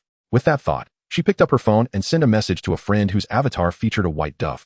Which museum or affluent foundation are you planning to pilfer gems from lately? She did not receive an immediate response. It appeared that Kaido was rather diligent in his studies.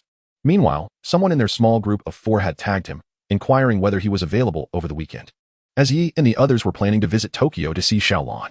Shinjo Yuki did not respond. Instead, he sought out Xiaolon to inquire about his availability, lamenting how it hindered his ability to earn a living.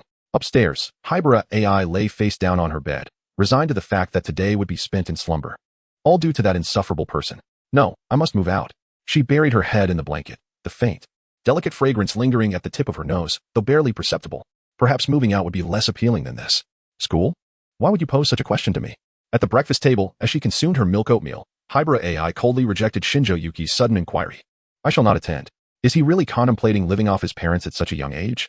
A chuckle escaped her. She patted her chest, wiping away the milk that had dribbled from the corner of her mouth, casting a disdainful glance at the young man across from her, who was engrossed in his white buns. School seemed utterly pointless and dreadfully dull.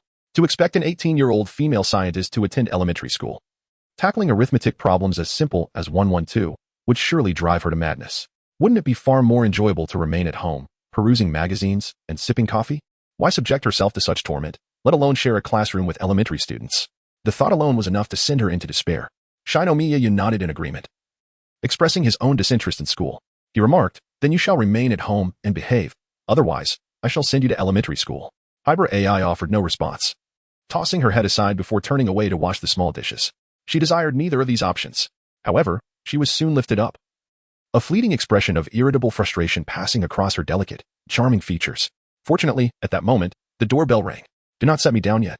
Shengu Yun raised an eyebrow slightly, carrying Huiyuan AI as she made her way towards the entrance. The petite figure of the tea-haired girl in midair could no longer remain still. Her short legs kicked in vain, yet she found herself unable to break free, inadvertently causing her little slippers to fall to the ground. How infuriating. Shengu Yun placed his hand on the doorknob and softly addressed the fierce-looking girl before him. Surely, you wouldn't want your peers to see you in such a state, would you? What peers? She was, after all, an 18-year-old, a remarkably talented young scientist. As Huiyuan AI observed the doorknob turning, a wave of panic washed over her. However, the thought of pleading with Shengu Yun was utterly inconceivable. She would simply refrain from venturing outside and avoid encounters altogether. Biting her lip with determination, she braced herself for the impending social embarrassment. Yet, at the moment the door swung open, a chill swept through her as Shengu Yun set her down. Her small face bore both indignation and a semblance of relief. Good morning, Shengu brother, and little AI. Huh, AI, why are you still feeling shy? A cute girl with a pink headband stood at the threshold, her big eyes sparkling as she gazed at the bashful Huiyuan AI, who was hiding behind Shengu Yun. In that instant, she recognized that they were both merely children at heart. Did you oversleep? Shengu Yun remarked, oblivious to the other three girls, and his mood lifted slightly. Behind him, Huiyuan AI's expression darkened as she grasped Shengu Yun's pant leg, pinching it fiercely to vent her frustration. Huh, I sometimes have a habit of oversleeping too, the girl. Bume nodded in agreement. Are you coming with us to treasure hunt, Shengu brother? It's at the Grand Villa. With you around, little AI shouldn't be too shy. Huiyuan AI vigorously shook her head. She was not shy, she simply couldn't be bothered. There's no helping it, then. Let us go together, she conceded. Shinomiya Kun gently stroked his chin, pondering over the treasure hunt at the Grand Villa. Which episode was it? He couldn't recall. But it seemed there was a fortune to be made. Upon arriving at Professor Agasa's residence with Hybrid AI and articulating their intentions, Professor Agasa assured them there were no issues. However, his beetle could not accommodate so many passengers. Reluctantly, Hybrid AI was led by the hand, feeling quite embarrassed, yet fortunately, there stood a Yumi beside her, engaging her in hushed whispers. I can drive along with the professor, he offered. Professor Agasa nodded with a smile, while Conan, cradling the back of his head, chimed in, then I shall ride with Shinomiya and I. I happen to have a few questions I'd like to ask him, if that's all right. That's not permissible, Light said sternly. Conan, you mustn't be so capricious. One ought to demonstrate courtesy. He was correct, of course. Conan, do you not wish to sit with us? Genta, the chubby boy, exuded a certain imposing presence before Conan, leaving him no choice but to wave his hands dismissively. Of course not. I genuinely have questions to ask. Shengu Yun held on to Xiao AI, while Huiyuan AI grasped onto Bume. This time, Shengu Yun intended to drive the Buick. As for the reason, on the suburban road, a yellow Beetle leisurely cruised along, followed closely by a black Buick. Shengu Yun held the steering wheel with one hand, stifling a yawn from boredom. Sitting in the passenger seat, Haihara AI, with an impassive expression, remarked, It's quite normal to drive steadily with a child in the car, unlike someone who enjoys speeding. She continued, I suppose this is your first time in my car? Haihara AI shrugged dismissively and said, the tire marks reveal everything. Given the extent of wear and the fact that it's a sports car, my assessment is undoubtedly accurate. Such a knowledgeable one. If I were to take you to school, you would surely score straight A's, he quipped. Instantly, Haihara AI fell silent, but in the backseat, Bume, having grasped the only part she understood, clapped her hands and exclaimed, Are you going to school, Xiao AI? That's wonderful. Then I can play with you at school. Haihara AI was at a loss for words on how to explain to the little girl, so she could only shoot a withering glance at the young man, who was resting his chin on his hand while driving. Shengongan revealed a hint of amusement. Yet within merely 10 minutes, the smile faded from her lips. Before an aging villa in the suburbs, Yuan Tai exclaimed with his head tilted back, "What an enormous mansion." "Doctor, is this truly your uncle's estate?" "Indeed. My uncle is a renowned local tycoon, and it is rumored that all his wealth is hidden within this villa." "Well, a treasure hunt. A treasure. Damn. I've been fooled." Only Shengu Yun managed a slight smirk, exasperated as she rubbed her forehead. Beside her, Yuan Ai wore a look of schadenfreude as she remarked, "What is the matter? Are you disappointed? You knew all along?" Yuan Ai, with her hands clasped behind her back, replied, "I didn't know, but if one thinks logically, can a frail old man truly lead a group of children to a genuine treasure? Isn't that tantamount to suggesting he lacks common sense?" Shengu Yun wore an expressionless visage, feeling utterly deceived. It was undoubtedly that rascal Conan who had misled him. After Dr. Agasa ushered the children inside, Shengu contemplated a secretive escape, only to be thwarted by Conan's sharp eyes. The Buick roared to life. "Engage the clutch. Reverse." Bang. It was intentional. This fellow Shengu was certainly doing it on purpose. Conan, clutching his nose with blood trickling down, vowed that wherever a Buick appeared, there would be no presence of a Dagawa Conan. Chapter 42. Farewell, Kudo Shinichi. "Conan, why is there blood streaming from your nose?" "Ah. Perhaps I've indulged in too many spicy foods lately, and it has caused a bit of heat." Jenna patted Conan on the shoulder, sincerely suggesting, "You should eat eel rice like I do. It will prevent you from feeling overheated." Conan smiled and nodded, casting a glance at the seemingly nonchalant young man who had entered the villa. A wave of resentment surged within him, yet he approached the young man and softly inquired, "Shengu, how did you come to know Hibara? You cannot possibly be relatives, can you?" Shinjingang cast a sidelong glance at Conan, who awkwardly chuckled. "Neither of you bears any resemblance in terms of hair color or eye hue. My elder brother's appearance leans distinctly towards an Asian visage. If one were to disregard these attributes and solely consider demeanor and character, one might be compelled to assert that these two individuals are undoubtedly of the same lineage, though perhaps discovered by the roadside. Well, I shall refrain from further commentary. Children are easily deceived." Conan, losing interest, merely perceived that Hibara Ai was somewhat different from ordinary children, though he had yet to discern the nature of that difference. Meanwhile, a handful of genuine elementary school students were eagerly searching for treasures, with Ayumi tugging at Ai's sleeve as they rummaged through the villa. Conan, cradling his head, had no intention of joining them, setting aside the easily decipherable code. Even the so-called treasure was merely a collection of toys he and Professor Agasa had purchased over the weekend, leaving him entirely disinterested. Shinomiya Yunsu casually picked up a playing card, upon which were engraved symbols of stars, the moon, and the sun. Alas, what a futile endeavor. "Brother Shinomiya, why the sigh?" Conan inquired. "Surely you don't genuinely believe there is treasure to be found here?" As for Professor Agasa's cryptic message, he doubted that Shinomiya Yunsu could decipher it. The only plausible explanation was that he truly believed treasure awaited them, yet with Shinomiya's logical reasoning skills, such a notion should not come to pass. "Is this what they call being blinded by the allure of wealth? I am in a rather foul mood. Do you wish to be struck?" Conan, feeling somewhat dejected, curled into a ball and scurried away, as he was still nursing his injuries and wished to avoid further harm. With the arrival of Hibara Ai, Ayumi and the others swiftly uncovered a box of toys hidden by Professor Agasa, only to find them all deliberately vandalized. At that moment, Conan also stumbled upon another cryptic message concealed within the villa, deep in thought as he stroked his chin. The person who devised this code, featuring the moon, stars, and sun, was indeed intriguing. Suddenly, the roof trembled, as if some mechanism had been activated. Shengu Yun clapped his hands as he passed by Conan, casually stating, "Let us go. I'm in a hurry to get home." "Huh, have you already deciphered the code?" Conan glanced at the art lamp in the center of the living room, where a crack connected together, clearly indicating that Shengu Yun had indeed solved the riddle and triggered the mechanism. Conan felt somewhat bewildered. Was the speed not a bit too swift? Had he perhaps suffered a concussion from being hit by a car? Right, the perpetrator who damaged the toys has yet to be found. I suggest we report this to the authorities, as there are numerous books on how to produce counterfeit currency stored here, which could very well lead to. Before he could finish his sentence, everyone had already eagerly followed Shengu Yun up the stairs to the second floor. On the second floor, directly opposite the art lamp, a dusty staircase descended from the attic. Dr. Agasa speculated, "This must be the secret attic built by my uncle. I heard he was quite fond of tinkering with mechanisms during his lifetime. Is there treasure up there?" Indeed, the doctor did not deceive us.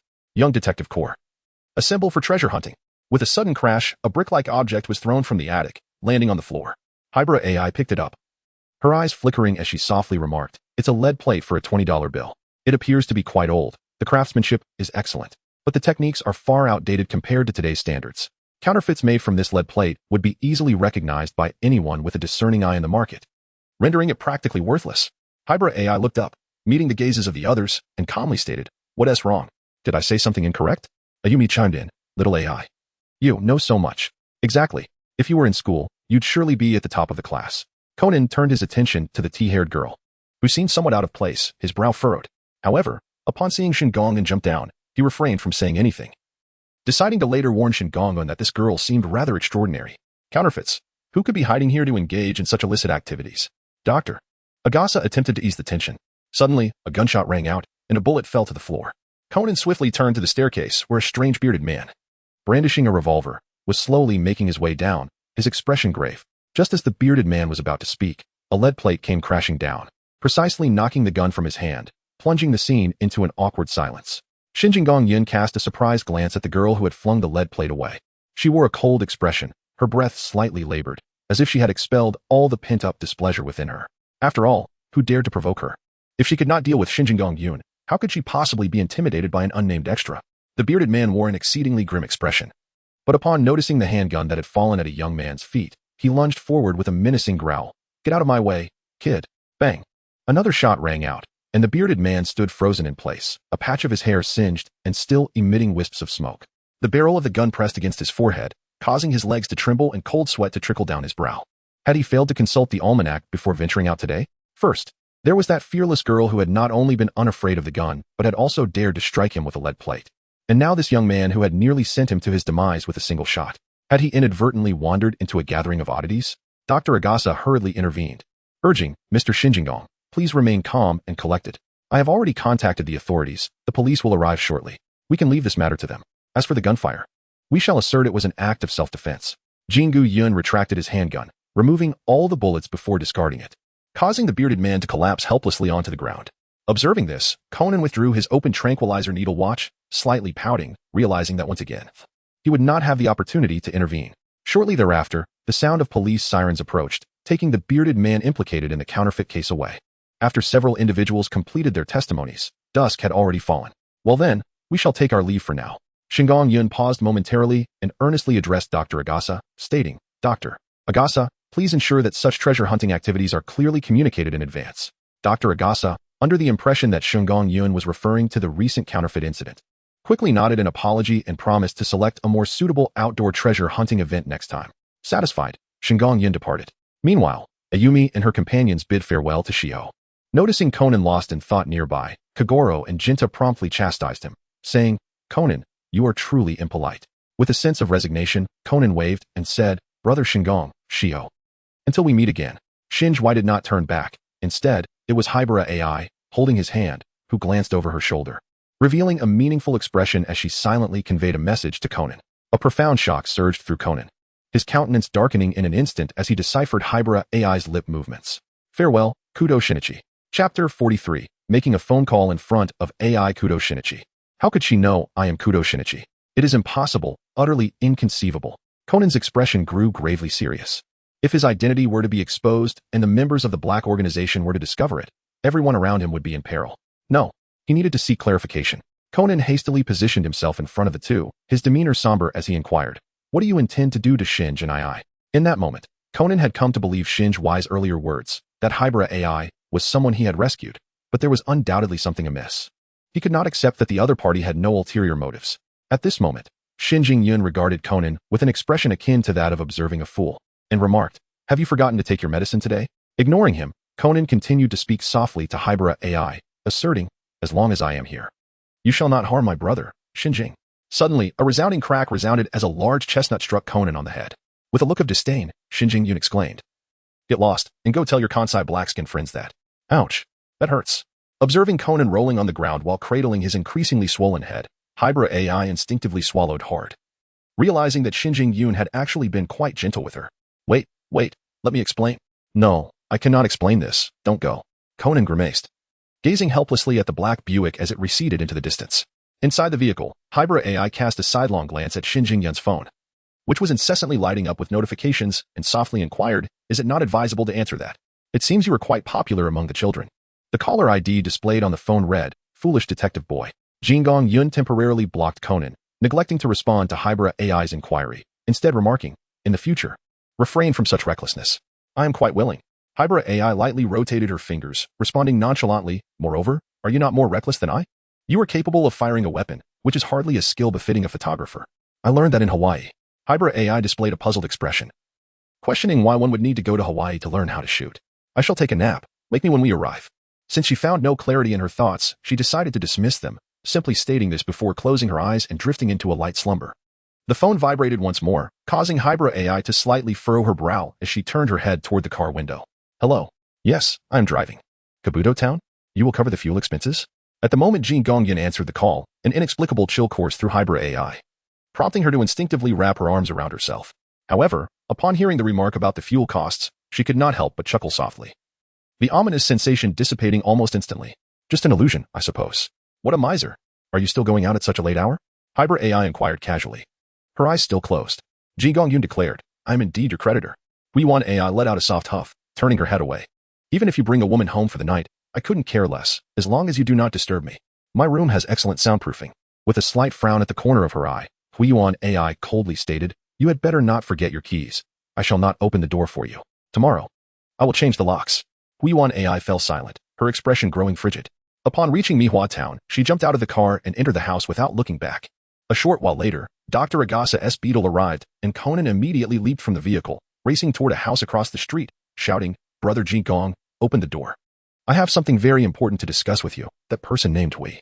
Before he could finish his sentence, a red sports car sped out of the driveway, startling Conan, who fell to the ground.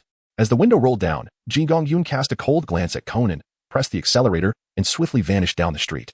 This fellow. Crash. A flower pot shattered beside Conan's feet. Looking up, he saw the girl who had previously addressed him as Kudo Shinichi, now standing coldly by the second-floor window. What were you going to say about Hui? Conan muttered, These two individuals are utterly deranged. In Kabuto Town, Jin questioned. Why did you summon me here? You should know that I am quite busy, unlike you.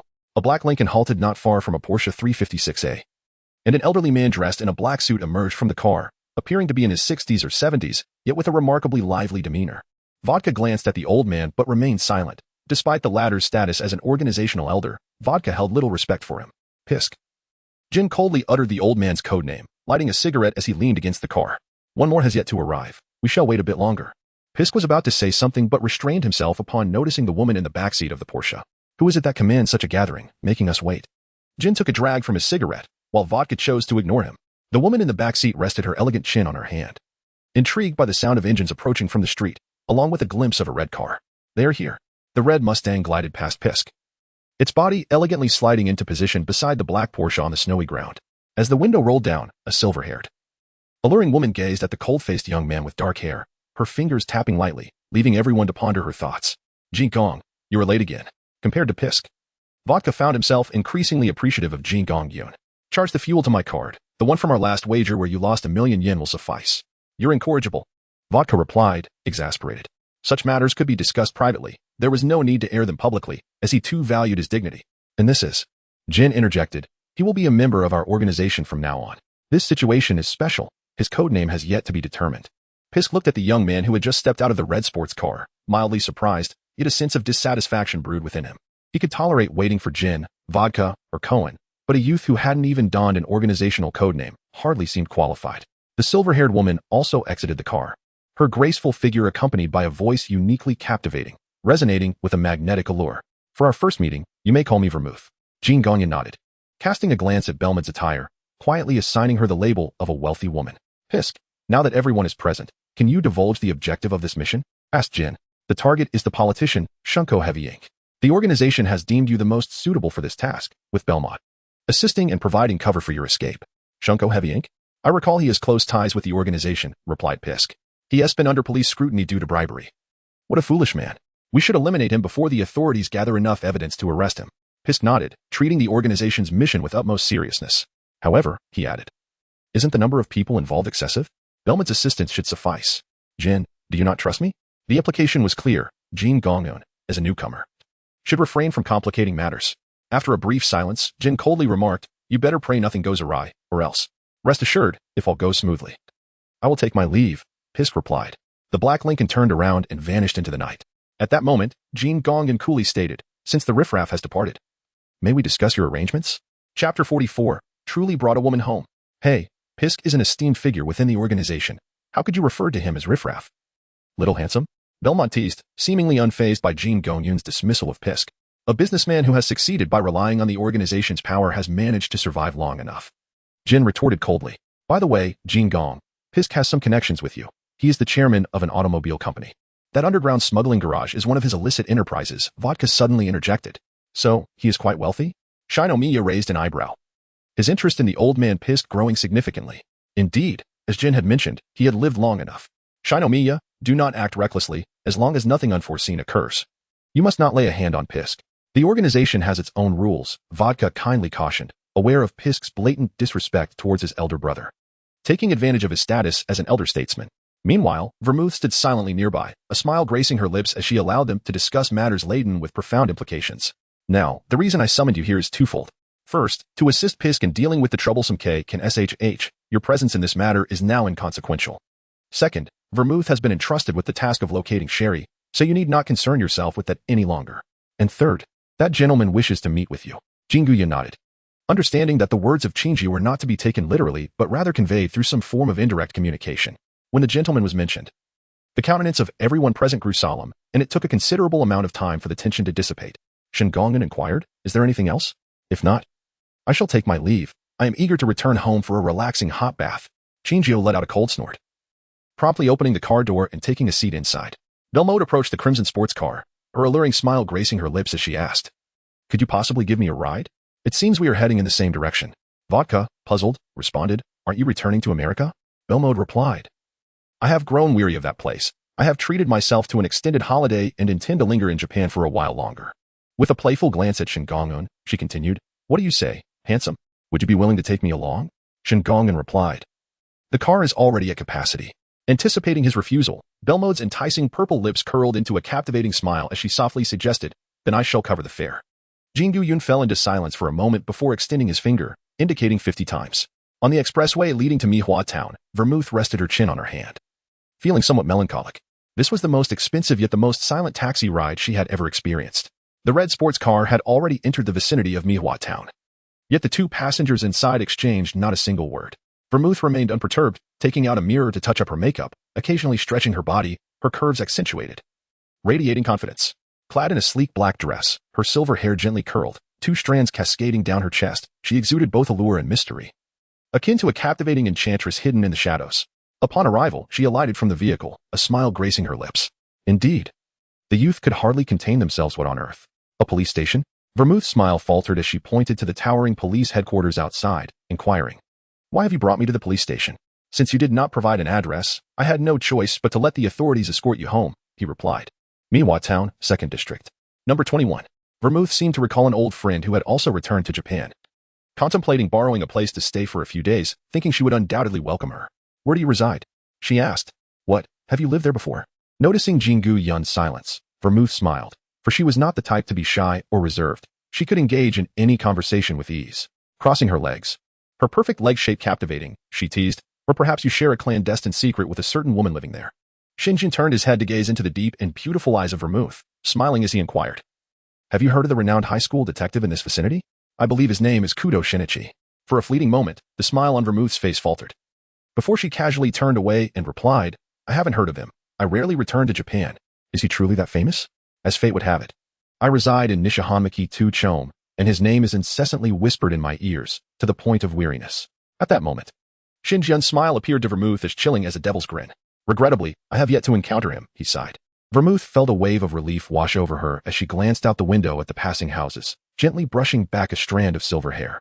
Let us stop here. I shall alight from the vehicle. To her surprise, Shinjun shook his head and said, why the haste? We have not yet arrived. Vermouth's gaze turned icy as she enunciated each word. I insist. Stop the car now. I am aware you have a Browning pocket pistol concealed in your sleeve. But you must consider this. We are approaching a speed of 200 kilometers per hour. You have but two choices, face death. Taking a deep breath, Vermouth tucked away the pistol from her sleeve, straightened her posture, and chuckled. I find you rather intriguing, you madman. Who isn't? The red sports car came to a slow halt at the Kudo residence. After Vermouth completed her disguise, she opened the car door, casting a flirtatious glance at Shinjian, and pressed the doorbell. Darling, open the door quickly. There's a wild man harassing me outside. The door swung open, revealing Yukiko peering out with a puzzled expression. She felt an uncanny familiarity with the voice, yet it seemed impossible for it to be at her doorstep. Is she at How could you? Before Yukiko could finish her thought, Vermouth covered her mouth and half embraced her, drawing her inside. It has been quite a while since we last shared a bed. Have you missed me? Just as the red sports car parked in the courtyard, a small window on the second floor opened slightly, only to slam shut abruptly. Shengu Yun. Perplexed, wondered why he was still awake at such a late hour, and it was no surprise that he was reluctant to attend school. He switched on the living room light and noticed a bento box on the table, seemingly left for him by Hybera AI, though it had already grown cold. Shengu Yun retrieved his phone, which displayed several unread emails, including messages from the enigmatic Phantom Thief Kid and the now identity-changed Tanaka Lemon. The contents primarily pertained to matters concerning disguising tools, which had already been dispatched via a swift courier service. The former had also responded to him with a message. The friend, noted as White Pigeon by Shengu Yun, replied to his message. I have recently changed my profession. There is no future in jewel theft. Once you are no longer around, I shall return to my old trade. Shengu Yun inquired. Are there any interesting places to explore in Jiangyushan?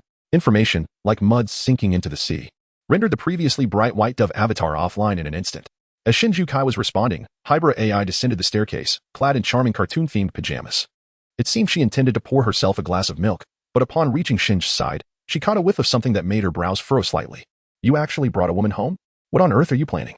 Chapter 45. Who scratched Big Brother's car? Evidently, you have intentions of attending school. Hybera AI crossed her arms and coldly remarked. As long as you refrain from bringing home any ambiguous women, I shall not concern myself with your activities outside. Even if you do bring one back, are you certain you can manage her? With an icy demeanor, Hybera AI remained silent, picking up the bento from the table, preparing to discard it into the trash. Upon witnessing the scene, Shinji did not intervene and casually replied to an email, asking, Are you intending to sleep on the road today? Hybera AI continued her actions without pause. Shinji gently grasped her delicate wrist, helplessly remarking, I merely offered a ride to a passerby. It was an innocent act. The cool gaze of Hybera AI reflected the young man's visage. After ascertaining that he spoke the truth, she averted her gaze and softly commanded, Let go. I shall trust you this once.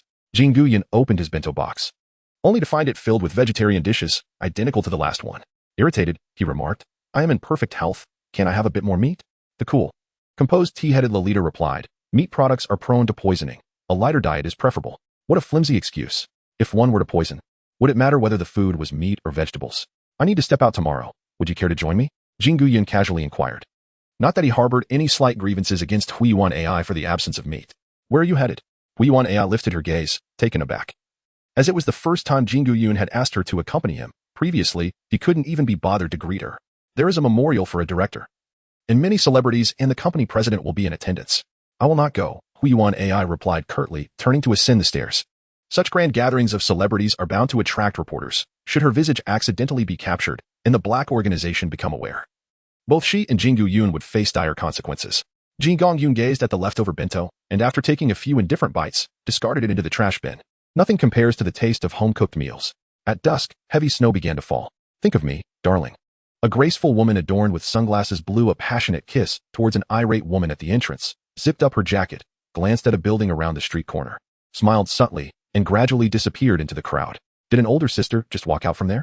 Bume, you must be mistaken, Mitsuhiko remarked, glancing at the tightly locked iron gate next door. He shouted into the house, Genta, hurry up. Didn't we agree to go play in the snow after school? I'm trying. But somehow my stomach feels off, came Genta's reply.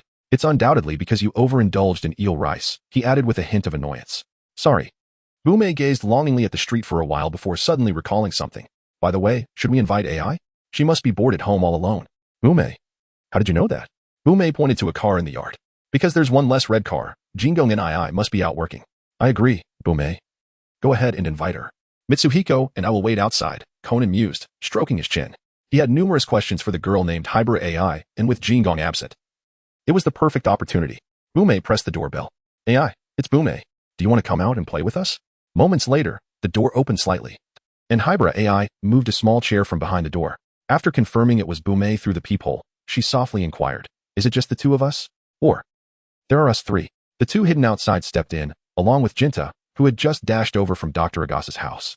Hybera AI glanced at the other three and said to Bume, I'm sorry, Bume, but I'm a bit. Wait.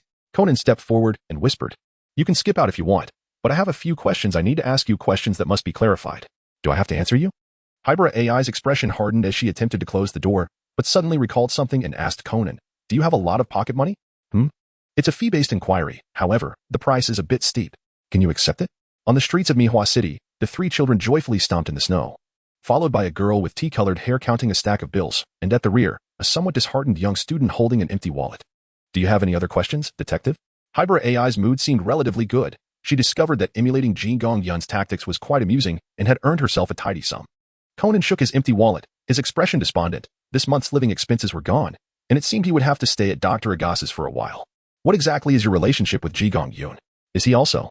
That's 2 questions, which means double the price. Conan paused for a moment, then nodded solemnly. I'll owe you. This inquiry was crucial for him. If Qin Yun were a member of the Black Organization, the consequences could be dire. That will incur interest. Fine. Hybrid AI inwardly commended Qin Yun, then softly stated, I can answer these 2 questions together.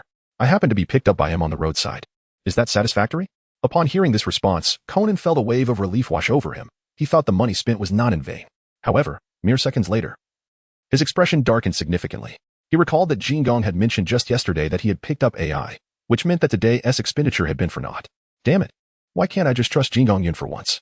Hybrid AI placed the bills into her small bag and intended to take Bume shopping at the mall. Yet, just as they took a few steps, a black Porsche caught her eye. Her heart raced fiercely. Porsche 356A. Jin's vehicle. Why is it here? Could it be? At that moment, Conan also spotted the black Porsche, and memories of the 10 billion yen heist at the port flooded back, along with the image of that cold, stern face. It's those guys. Conan immediately dashed past a few people and rushed to the front of the black Porsche, his expression a mix of anxiety and excitement. Hybrid AI stood frozen in place, her pupils filled with fear and trepidation. For at the traffic light stood 2 men clad in black, nonchalantly approaching. Vodka and gin. Hybrid AI trembled. The grief and helplessness she had desperately tried to conceal surged forth like a tide, nearly suffocating her. Is there truly no escaping this? AI, what's wrong? Come play in the snow with us. Bume tugged at the dazed girl with tea-colored hair, frolicking in a thickly snow-laden alleyway, just as the 2 black-clad men passed by. In front of the black Porsche, Vodka seethed. Which bastard scratched the boss's car? Chapter 46. I really want to call Conan over to film an episode at your house. The black Porsche cruised along the street, Vodka gripping the steering wheel. Continuing his grumbling. Boss, why did you leave just like that? It must have been those little brats who scratched the car. If the boss doesn't stop me, I'll definitely give their parents a piece of my mind. Jin stared ahead with an indifferent expression. Are you playing house? Vodka fell silent, regardless of the situation. He would ultimately bear the cost of repairs, and he dared not argue with his boss, feeling quite frustrated. His phone buzzed, and Jin answered coldly, have you arrived? If the memorial service for Piss goes awry, you will handle the aftermath. Yes, I trust you to handle things. Outside the Cupholder City Hotel, a young man flicked off some ash from his cigarette, listening to the static-laden noise on the phone. He softly reminded, your end has too much noise. Jin's demeanor shifted to icy cold as he quickly searched through the cushions and drawers around him, ultimately discovering a listening device and transmitter wrapped in chewing gum beneath the inner edge of the seat. Jin smiled coldly, crushing the listening device. Just as Vodka was about to inquire whether it was Qin Yun on the line, Jin interrupted, don't speak. Park somewhere secluded. The bite marks on the chewing gum had been destroyed. The other party left no traceable information. But it was plausible that there was more than one such listening device in the car. I am curious to know who placed this listening device. Jin's mind raced with images of old adversaries. Even several members of the organization made it onto the suspect list. After parking in a secluded corner, Vodka took out a device to check the car for any additional listening equipment. Boss, no other similar devices were found. What about fingerprints? The fingerprints in the car were also destroyed. Damn it. Could the one who scratched the car also be the one who installed the listening device? Jin did not respond but coldly admonished Vodka, during missions, do not mention the names of members, refer to each other by code names. If you had spoken that just now, the organization would have lost a visible member. I understand, my brother, but that fellow's code name has yet to be assigned. I am aware and shall remain vigilant. Vodka comprehends that this is a safeguard for the identity of each member within the organization. Hence, my brother never refers to Shinomi Akumo by name, to prevent any inadvertent disclosure that could lead to a loss of his public identity, or worse, a silencing. Jin chose not to elaborate further. Although Vodka may not be exceptionally astute, he is certainly not foolish and grasps the implication. Shengu Yun is an anomaly. The identities of the other members within the organization are not openly shared. Even if one were to discover the identity of a particular individual through various means, there exists a significant probability that it is a pseudonym. The individual responsible for installing these gadgets is certain to visit the hotel in Behu City to alert them to any suspicious characters. In Dr. Agasa's beetle car, Conan removed the listening device from his ear, deep in thought.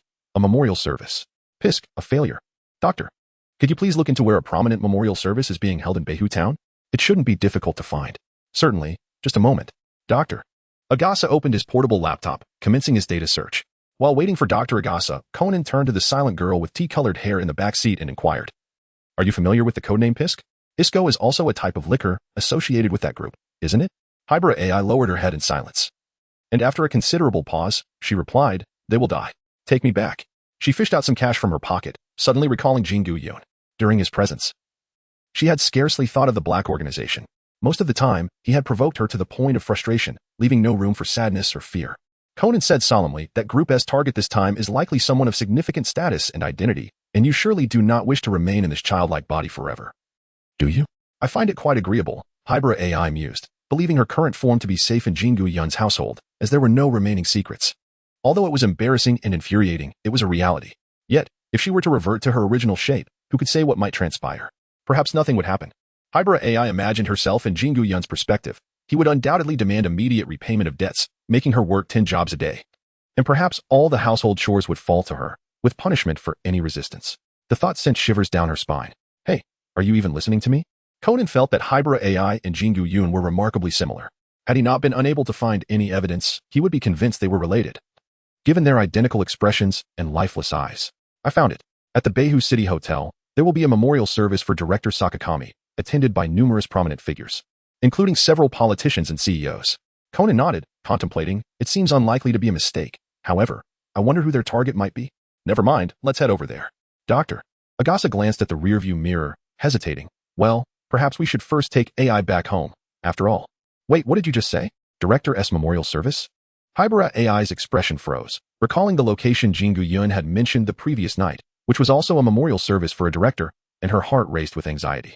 It cannot be a coincidence. Regardless, she resolved not to seek out those individuals actively. It could truly lead to her demise. Hybrid AI clasped her hands together, lowering her head and biting her lip. That lecher, the greedy miser, the childish fool, even abusing children. I refuse to concern myself with his fate. At the Beihou City Hotel, a woman clad in an elegant black dress entered the memorial hall, where numerous social elites had gathered, each with connections or vested interests in the late Director Sakakami. Chris, I didn't expect you to return from abroad. The alluring woman in black appeared to be quite well known, as several prominent directors and stars greeted her with casual conversation. The seductive woman adeptly engaged with them, occasionally uttering Japanese with a slight American accent, clearly well-versed in handling such situations. Click. The sound of a camera shutter prompted the woman in black to glance toward the source. Rather than displaying anger, she responded with a beguiling smile to the young man in a black suit holding the camera, subtly beckoning him with a finger, as if to say, "Make sure to capture me beautifully." The young man remained expressionless, contemplating that capturing a photo of the superstar Chris Winard would not be an easy task for the editors at Nichibai Television. Recalling the flood of 99 message reminders from his phone, Shengu Yun felt a headache coming on. It had only been a short while. And yet the editor was already pressing for submissions. He wished he could summon Conan to his home for a brief tour, or perhaps to meander around Nichibai Television. Chapter 47. You kill, I come to kill you. Shengu Yun's attendance at Director Jiuguan's memorial was not primarily to assist Pisk, since the latter did not require his aid. He would not impose himself. It seems that the individual named Pisk even derided him for his lack of ability. However, Shengu Yun is not one to harbor grudges. As long as one possesses wealth, all matters can be negotiated. Excuse me, pardon me, you are obstructing my shot of the prominent politician. Ah, a fellow professional? Such a memorial for a renowned director certainly attracts numerous journalists, but in truth, colleagues in this profession are akin to rivals. After all, first-hand news holds the greatest value, and the competition among peers is exceedingly fierce. Shengu Yun cast a fleeting glance at the furtive paparazzi, then spoke. If we were to compare our endeavors to filmmaking, I am creating an Oscar-worthy masterpiece, while you are merely producing a low-budget, third-rate flick, perhaps even one marred by pixelation and glitches. Therefore, you need not feel any sense of urgency. We are not of the same ilk. The paparazzo, taking note of the disparity in their physiques, abandoned his reckless intentions and turned to flee, muttering resentfully, even if it's a third-rate film, it can still be a work of genius. It's you who lacks the capacity for appreciation. At the entrance, the registration clerk was politely verifying the list of attendees for the memorial service. Politician, Sonoko Jiyo. Author. Miss Nanjo Mikoshi paused, noticing a young girl. Oh, little one, have you lost your family? AI Hybrid had intended to slip into the venue unnoticed, but was caught in the act. Hi, I'm here to find someone. The clerk smiled warmly. Are you searching for your parents? Could you tell me their names? Perhaps I can assist suddenly. She interrupted herself. Wait, you there, little boy. Stay right where you are. Seeing the clerk blocking Conan, who was attempting to sneak in, AI Hybrid seized the opportunity to dart inside quietly. Betraying one's allies was ignoble, yet they were hardly allies. Whereas Shengu Yun, the memorial service was crowded, and everyone donned somber black suits or elegant dresses. Given her petite stature, AI found it challenging to locate Shengu Yun amidst the sea of adults. Mr. Masuyama Kenzo, you have arrived as well, he greeted amiably, slightly stooping. Director Sakakihira and I enjoyed a fruitful collaboration during his lifetime. I've brought many contracts along this time. As a prominent figure in the financial sector, Masuyama naturally attracted a throng of reporters, engaging cheerfully with those around him. Just then, a little girl with chestnut hair, seemingly lost, scampered past, prompting Masuyama to squint thoughtfully at her retreating figure. Suddenly, the grand chandelier overhead extinguished, and a spotlight illuminated the host at the forefront. Next, let us view some previously unreleased slides from director Sakakihira's life. The abrupt darkness startled AI Hybra, yet the surrounding murmurs of commentary brought her back to reality. In such a scenario, finding Shengu Yun felt as daunting as scaling a mountain. She would have to wait until the slides concluded for a chance. Suddenly, AI's heart raced violently, her body stiffening as she lowered her gaze, eyes wide with fear. A heavy footfall echoed in the darkness, resonating near her ear with alarming clarity, each step drawing nearer, as if treading upon her most fragile emotions, amplifying her terror to an unbearable degree. This feeling, it's them, what should I do? AI trembled, her neck seemingly frozen, devoid of the courage to turn around, merely listening as the footsteps approached, halting only 2 or 3 meters behind her. No, I must escape, I must leave this place, leave Baikatown, leave Japan, and flee to a location where no one knows me. And then a muffled gunshot rang out amidst the throng of animated discussions, hardly noticeable, yet Shengu Yun heard it. He grasped the camera at his waist, lowering his gaze to the trembling chestnut-haired girl ahead, concealing his presence while a peculiar smile crept across his face. It appeared that the little girl's radar was still operational. If she dared to misbehave in his presence again, he would not hold back. Boom. A tremendous crash reverberated through the darkness as the crowd scattered, lights flickering back on to reveal that the massive chandelier had plummeted to the ground, beneath which lay the lifeless body of an adult. It was the politician, Tsunoko Gio. Quick, call an ambulance. Panic erupted among the crowd, and Shengu Yun cast a sidelong glance at Vermouth, who signaled him with a gesture indicating that the mission was accomplished, suggesting he could withdraw now. Silent as a shadow, Shengu Yun turned around only to find that the figure of Hybra AI had vanished from sight. That girl, within the confines of the hotel. Hybra AI sprinted forward with all her might, oblivious to why the overwhelming sense of dread that enveloped her had dissipated so abruptly. Perhaps it was the allure of other disturbances that had drawn her attention, but regardless, she was resolute in her desire to distance herself from that place. Hybra AI had come to a clear realization. Shengu Yun was not in danger. Rather, it was her presence beside Shengu Yun that posed the true peril. Throughout her flight, Hybra AI never dared to glance back. The thought of being recognized filled her with trepidation. She could not gamble on whether the other party had witnessed her visage as a child. The stakes were too high. Failure could cost her life and perhaps even implicate Shengu Yun.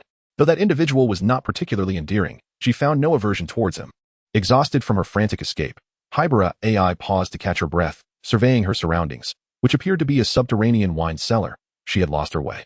How difficult you are to find, little girl, or should I say by your other name, Sherry. Hybra AI's pupils contracted in shock as she stiffly turned around to behold an elderly man clad in black. At that moment, the old man stood upright, slowly donning white gloves, producing a mobile phone to compare its displayed information with the small girl before him. Who would have thought that the drug developed by your parents would reach such a level? You surpass them in brilliance. Hybra AI gazed at the elderly man wielding a handgun, her fear rendering her speechless as she instinctively stepped back, only to find herself cornered in a dead end. Just then, the faint sound of police sirens echoed from outside. Masuyama Kinzo frowned slightly and remarked, "Rest assured, I have no intention of killing you just yet. That drug elicits too much sympathy, especially for an old man like me, who is nearing his end." Masuyama Kinzo proceeded to incapacitate the girl before him, but was interrupted by the sound of crisp footsteps approaching from behind. He turned to greet the young man, trailing behind him with a smile. "You are late. I have already completed the task, and, in fact, I have an unexpected bounty." "Indeed, it seems that you newcomers still have much to learn. Mere facade of coldness is futile. One must rely on intellect." In the sacred shrine, Shengu Yun lifted the slumbering little girl from the ground, while aiming a Colt pistol at the forehead of Masuyama Kinzo, his eyes glimmering with a hint of mirth. "You have taken a life. I have come to take yours." Chapter 48. Little AI's face turned red in a shadowy alley of Kabuto-cho. Jin examined the photographs sent to his phone, extinguishing his lit cigarette with a decisive stamp. He then turned, his voice icy. "Drive. Boss, are we not waiting for Piss to withdraw?" Without answering, Jin sent an email and settled into a state of anticipation. Shortly thereafter, a cruel smile crept upon Jin's lips as he received a response. "Regrettably, it is not I who will execute it. Boss, what has transpired? There will no longer be a codename Pisk in the organization." Jin replied to the email with a single word: "Kill." "You were not even born when I joined the organization," Kinzo retorted, taking a step back, his voice sharp. "If even Jin dares not take my life, what makes you think you are qualified?" The youth before him remained unfazed, the smile lingering at the corners of his mouth, appearing as frigid as a winter's night in Kinzo's eyes. He had only witnessed such a pathological grin in one other person, Jin. Buzz buzz buzz. Shinomiya lowered his head and glanced at his phone, raising it with a smile as he remarked, "Your death warrant has arrived. You can now rest assured in your demise." "I must say, I am exceedingly merciful." Masuyama Kinzo. Upon seeing the character for Kill in the email, was struck with terror. He swatted Shinomiya's phone away and exclaimed furiously, "Impossible. This must be a fabrication. After years of servitude to the organization, how could that individual ever consent? Because the footage of your gunfire has been captured, and it will become tomorrow's headline news." How could this be? Masuyama Kinzo's face contorted with fear. If this were true, it would spell his doom. Jin Guangyun pulled the trigger, delivering to Masuyama Kinzo the final words of his life. "I almost forgot to tell you, that photograph was actually taken by me." Bang. The bullet swiftly pierced through his forehead. An elder of the organization known as Pisk, he could not fathom, even in death, why the young man before him had targeted him with such lethal intent. "You broke my phone. Isn't it reasonable to demand billions in compensation?" he mused. "I almost forgot. As long as you have wealth, everything is negotiable. But it seems you are out of funds now." Shengu Yun gently picked up his phone, cradling the sleeping girl in his arms, smoothing the furrowed lines on her brow, and pinching her soft, tender cheeks. "Have I permitted you to frighten my little AI?" Outside the Kabukicho City Hotel, detectives from the police department had already cordoned off the hotel entrance. Among them were familiar faces, Inspector Megure and Takagi Wataru. Inspector Megure. "A large number of reporters have arrived outside, but fortunately, they have been kept at bay," Takagi informed. Inspector Megure replied gravely, "We cannot hold them off for long. The attendees of this memorial service are prominent figures. Without a reasonable explanation, we cannot detain them. What shall we do?" Takagi jotted notes. The page is filled with Inspector Megure's quotes from his senior. "There is but one solution. We must swiftly identify the perpetrator." Meanwhile, Conan wore an expression of frustration. He had reported the incident, yet by the time he entered the memorial, the victim was already deceased. There had been no time to intervene. The black-clad individuals acted with alarming swiftness. And where had Hybrid disappeared to? She had suddenly decided to attend the memorial, yet chose to act independently. This was infuriating. There was no choice but to resolve the current case before engaging in further deductions. He would first adopt the child's demeanor to gather information, then approach Officer Takagi with his usual amiable banter, which should lead to unraveling the mystery. "Officer, I have a photograph that might prove useful in this case." A younger female journalist rushed over, appearing to have reached a significant realization, presenting a photo taken during the blackout to Inspector Megure. "I might have accidentally captured this while shooting the slides. Please see if it aids the investigation." The journalist was not entirely certain, the picture having been mixed with others. Perhaps indeed a fortuitous capture. "This," Inspector Megure exclaimed as he examined the photograph, revealing a scene of the automobile company's chairman, Masuyama Kinzo, firing a gun. "Miss Journalist, the information you have provided is crucial. Please remain here for the time being, Takagi." Understanding the implication, Takagi promptly took a detective to search for Masuyama Kinzo, who, if all went as anticipated, was the perpetrator in this case. The crowd surged, with various individuals exerting pressure on the police through their means. Such unfounded detainment was intolerable for the notable figures present. Inspector Megure announced loudly, "Ladies and gentlemen, we have preliminarily identified the primary suspect as Masuyama Kinzo. If all goes well, you shall soon be permitted to leave the hotel." What an astonishing development. Have the criminal suspects already been identified?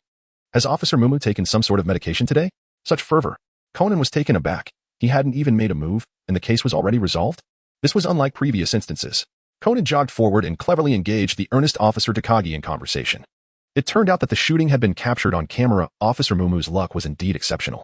In light of this, my intervention may not be necessary after all. In a corner, a slender reporter who had previously exchanged barbs with Shinomiya Cloud cast a gaze filled with envy and jealousy towards a female journalist. He had witnessed her presenting a photograph to the inspector, prompting his subsequent remarks. That photograph undoubtedly contained critical evidence. If he could obtain such exclusive news, fortune would surely smile upon him, and he would dominate tomorrow's headlines. That woman truly lacks discernment. Before long, a woman clad in black gracefully exited the hotel. After waiting for a while without seeing Shinomiya Cloud emerge, she retrieved her phone and dialed. "Hello, has the plan changed?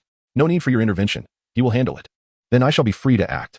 The call was abruptly terminated, as the person on the other end clearly had no inclination for trivialities.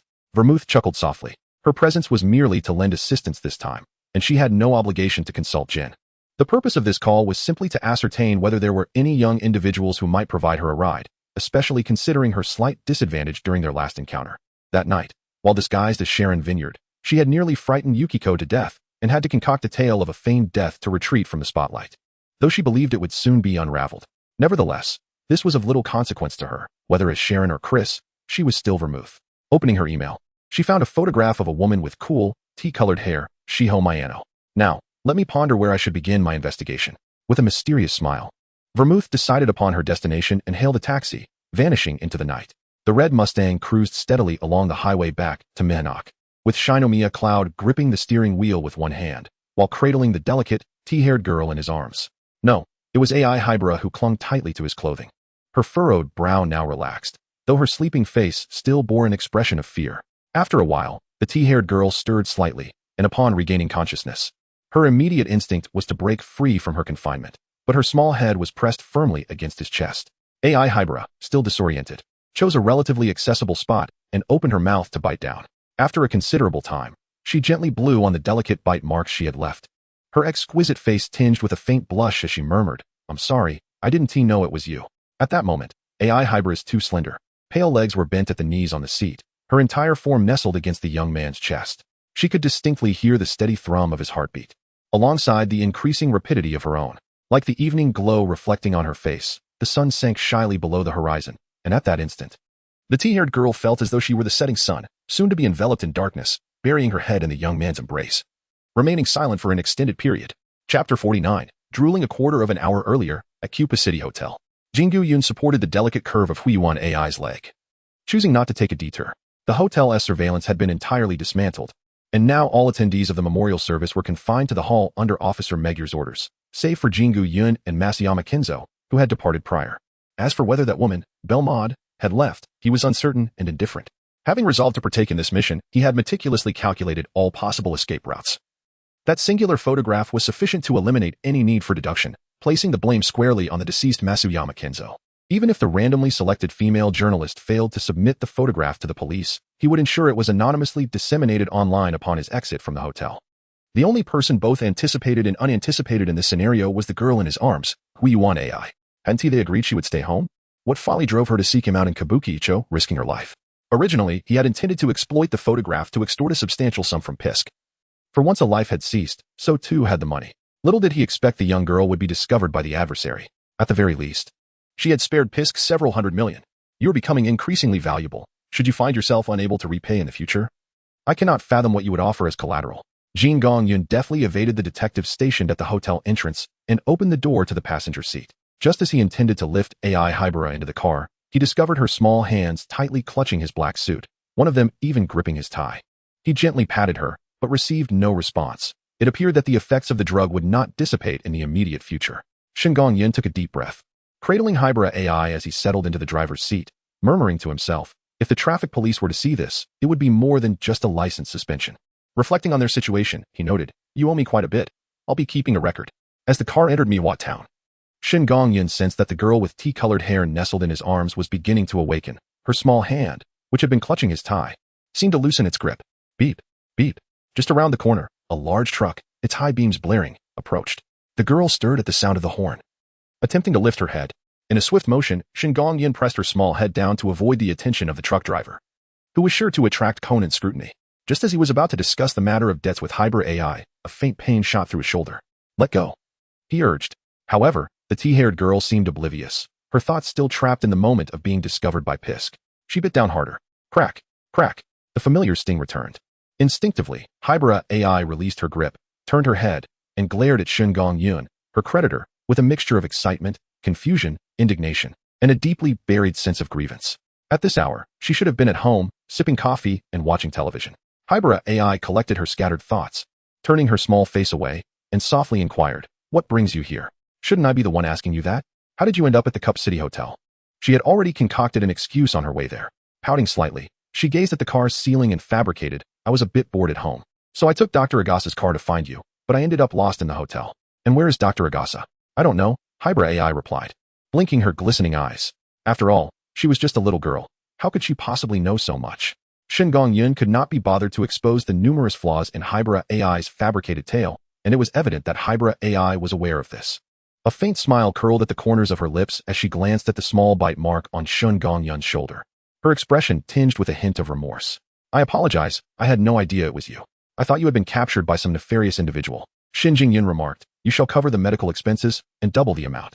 Haitian AI let out a soft groan, attempting to rise, but her calves weakened, causing her to tumble back into the young man's embrace, inadvertently jostling the steering wheel and making the vehicle sway. "Be careful, do you wish for destruction?"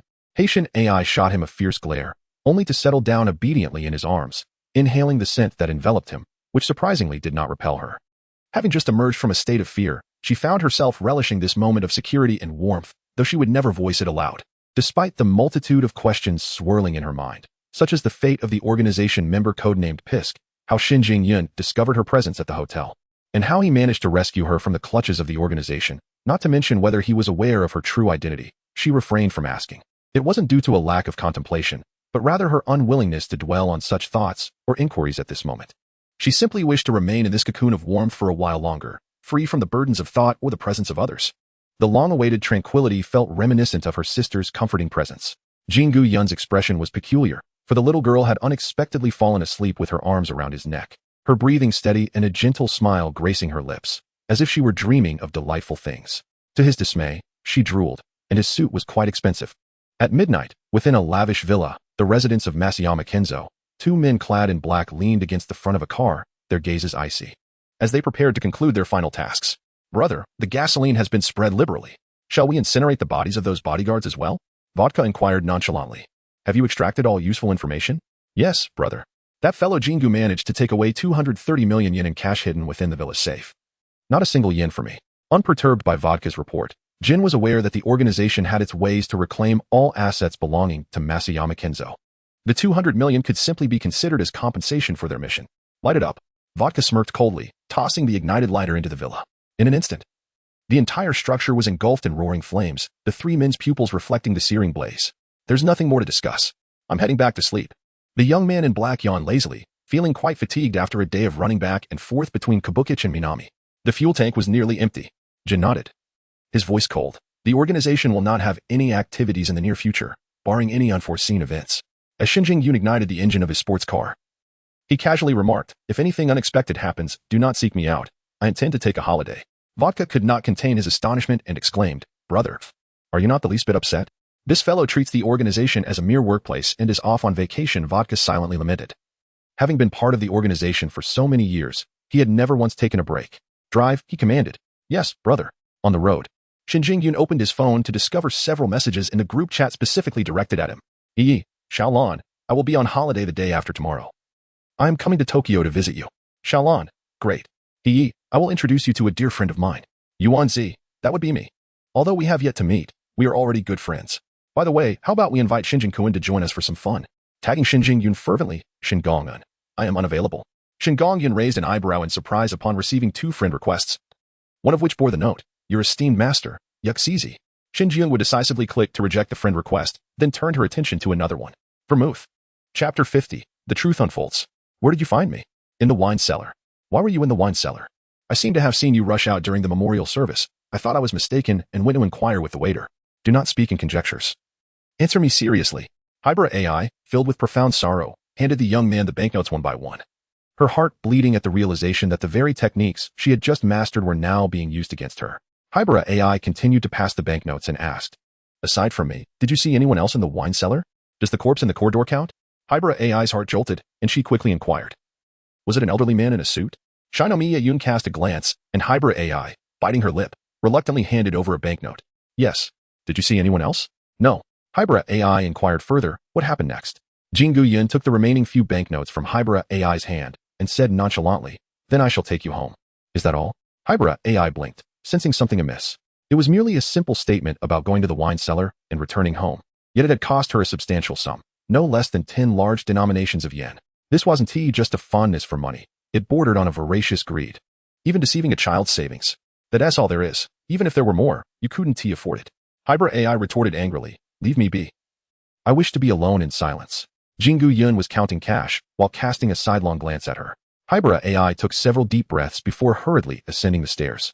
In her room, Hybra buried her head under the blanket, repeatedly murmuring to herself, calm down, calm down. First let's sort through the events clearly.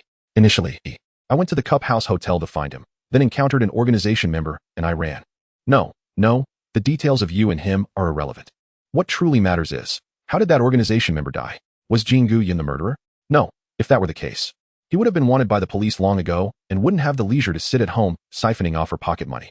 But then again, he has a mental illness which cannot be entirely dismissed. Hybra raked her disheveled hair, realizing she was indeed ill-suited for deduction. Deduction? A spark ignited in Hybra's eyes. There was an enthusiastic elementary school student skilled in this, though she lacked his contact information. However, she had the phone number of Dr. Agasa. Upon opening her phone, a trending news article caught her eye. The headline read, "Shock. The chairman of an automobile company, a financial mogul, Kenzo Masuyama, is actually a murderer? Is it a distortion of human nature, or? A series of exclamations followed, with a photo at the bottom depicting Masuyama firing a gun, an ultra-clear restored image. Hybera's eyes widened in realization. She seemed to grasp a crucial piece of information. Her lips parted slightly. Indeed, it must be so. A photo of Kinzo Masuyama committing murder was inadvertently captured, subsequently attracting police attention. According to the organization's methods, if an identity is exposed during a mission and the police are on the lookout, they would certainly eliminate the threat to prevent any leaks about the organization. The more Hybera spoke, the brighter her eyes shone, her small fists clenched.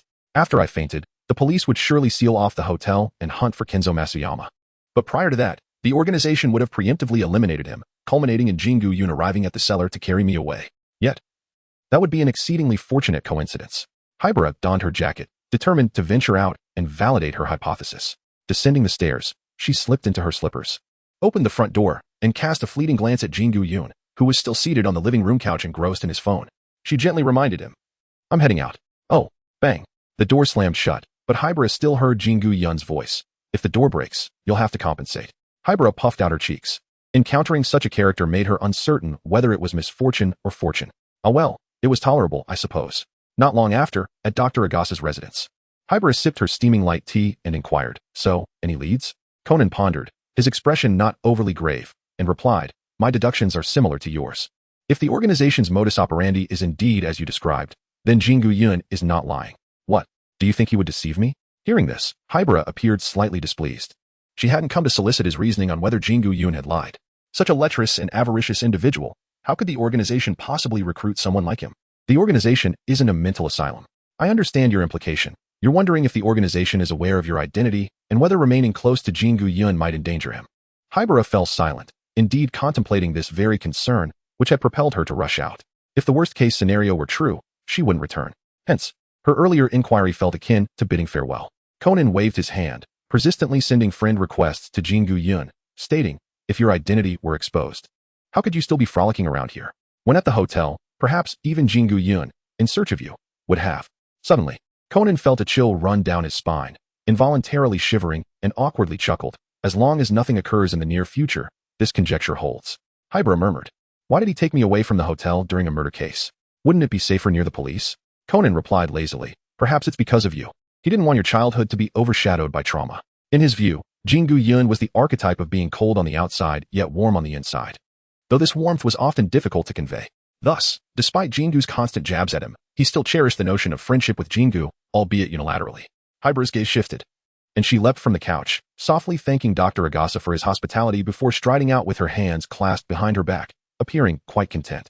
After Hybera departed, Dr. Agasa queried, "Shinichi, will there truly be no repercussions?" "Doctor, I understand your concerns, but based on my deductions, this is the truth of the incident." Conan's reasoning was not devoid of logic. Prior to today, he had been utilizing Kudo Shinichi's identity to extract information from Officer Mugure. And when combined with what Hybera had said about the Black Organization's operational style, all mysteries unraveled. Kinzo Masuyama, a member of the Black Organization, codenamed Pisk, had been silenced by the organization due to his identity being exposed during an assassination mission. From Officer Mugure, it was learned that when Masuyama's body was discovered, all his communication devices, along with his wallet, were missing, leaving the scene impeccably clean, not even a single hair strand remaining. Most importantly, the detail that completely dispelled Conan's suspicions regarding Shengu Yun was that photograph. Chapter 51. The organization is not the winery. Conan did not forget that while eavesdropping on Jin's phone call, he distinctly heard the phrase, "If Pisk makes a blunder at the memorial, it will be up to you to clean up." At the memorial, aside from Pisk, there was another member of the Black Organization present. When he had used Kudo Shinichi's identity to extract information from Officer Mugure, he had inquired whether there had been any sightings of Shengu Yun, to which the answer was negative, due to the previous billion-yen robbery incident. Although Officer Mugure was not intimately familiar with Shengu Yun, he had interacted with him during the latter's visit to the police station for questioning, leaving a strong impression. Since Shengu Yun was not present when the police sealed off the venue, it followed that he was entirely unaware of the photograph. It was another member of the Black Organization present at the venue who leaked the photograph, leading to Pisk's demise, bearing no relation to Shengu Yun. Additionally, Hybera's decision to attend the memorial was spontaneous, and Shengu Yun was completely uninformed. His discovery of Jin's vehicle on the street was purely coincidental. All these coincidences combined indicated that Shengu Yun had not lied, and Conan was certain that despite his words sounding implausible, the outcomes corroborated their truth. Recalling previous experiences where he had suffered due to distrust in Shengu Yun, Conan's phone vibrated, and upon answering, he heard Takagi's voice. "Conan, I inquired with the hotel staff. And indeed a young man asked about some storerooms, including the wine cellar's location, but she couldn't recall his appearance clearly. If Detective Murray wants this information, beep. The call ended, and Conan felt a wave of relief wash over him, only to suddenly chastise himself for his lack of faith in others and for attempting to re-add him as a friend, wondering why he had been denied. Doctor. Agasa opened his mouth, wishing to remark that perhaps Jingu had not deleted him but rather blocked him, hence the prolonged request without response. As the other party had never received it. I'm back. Gently closing the door, Hybrid AI removed her small shoes, revealing her delicate feet adorned with white cotton ankle socks. She feigned an air of nonchalance as she passed by Shengu Yun, placing a bento on the table. Eat while it's warm. I shall return to my room, she said.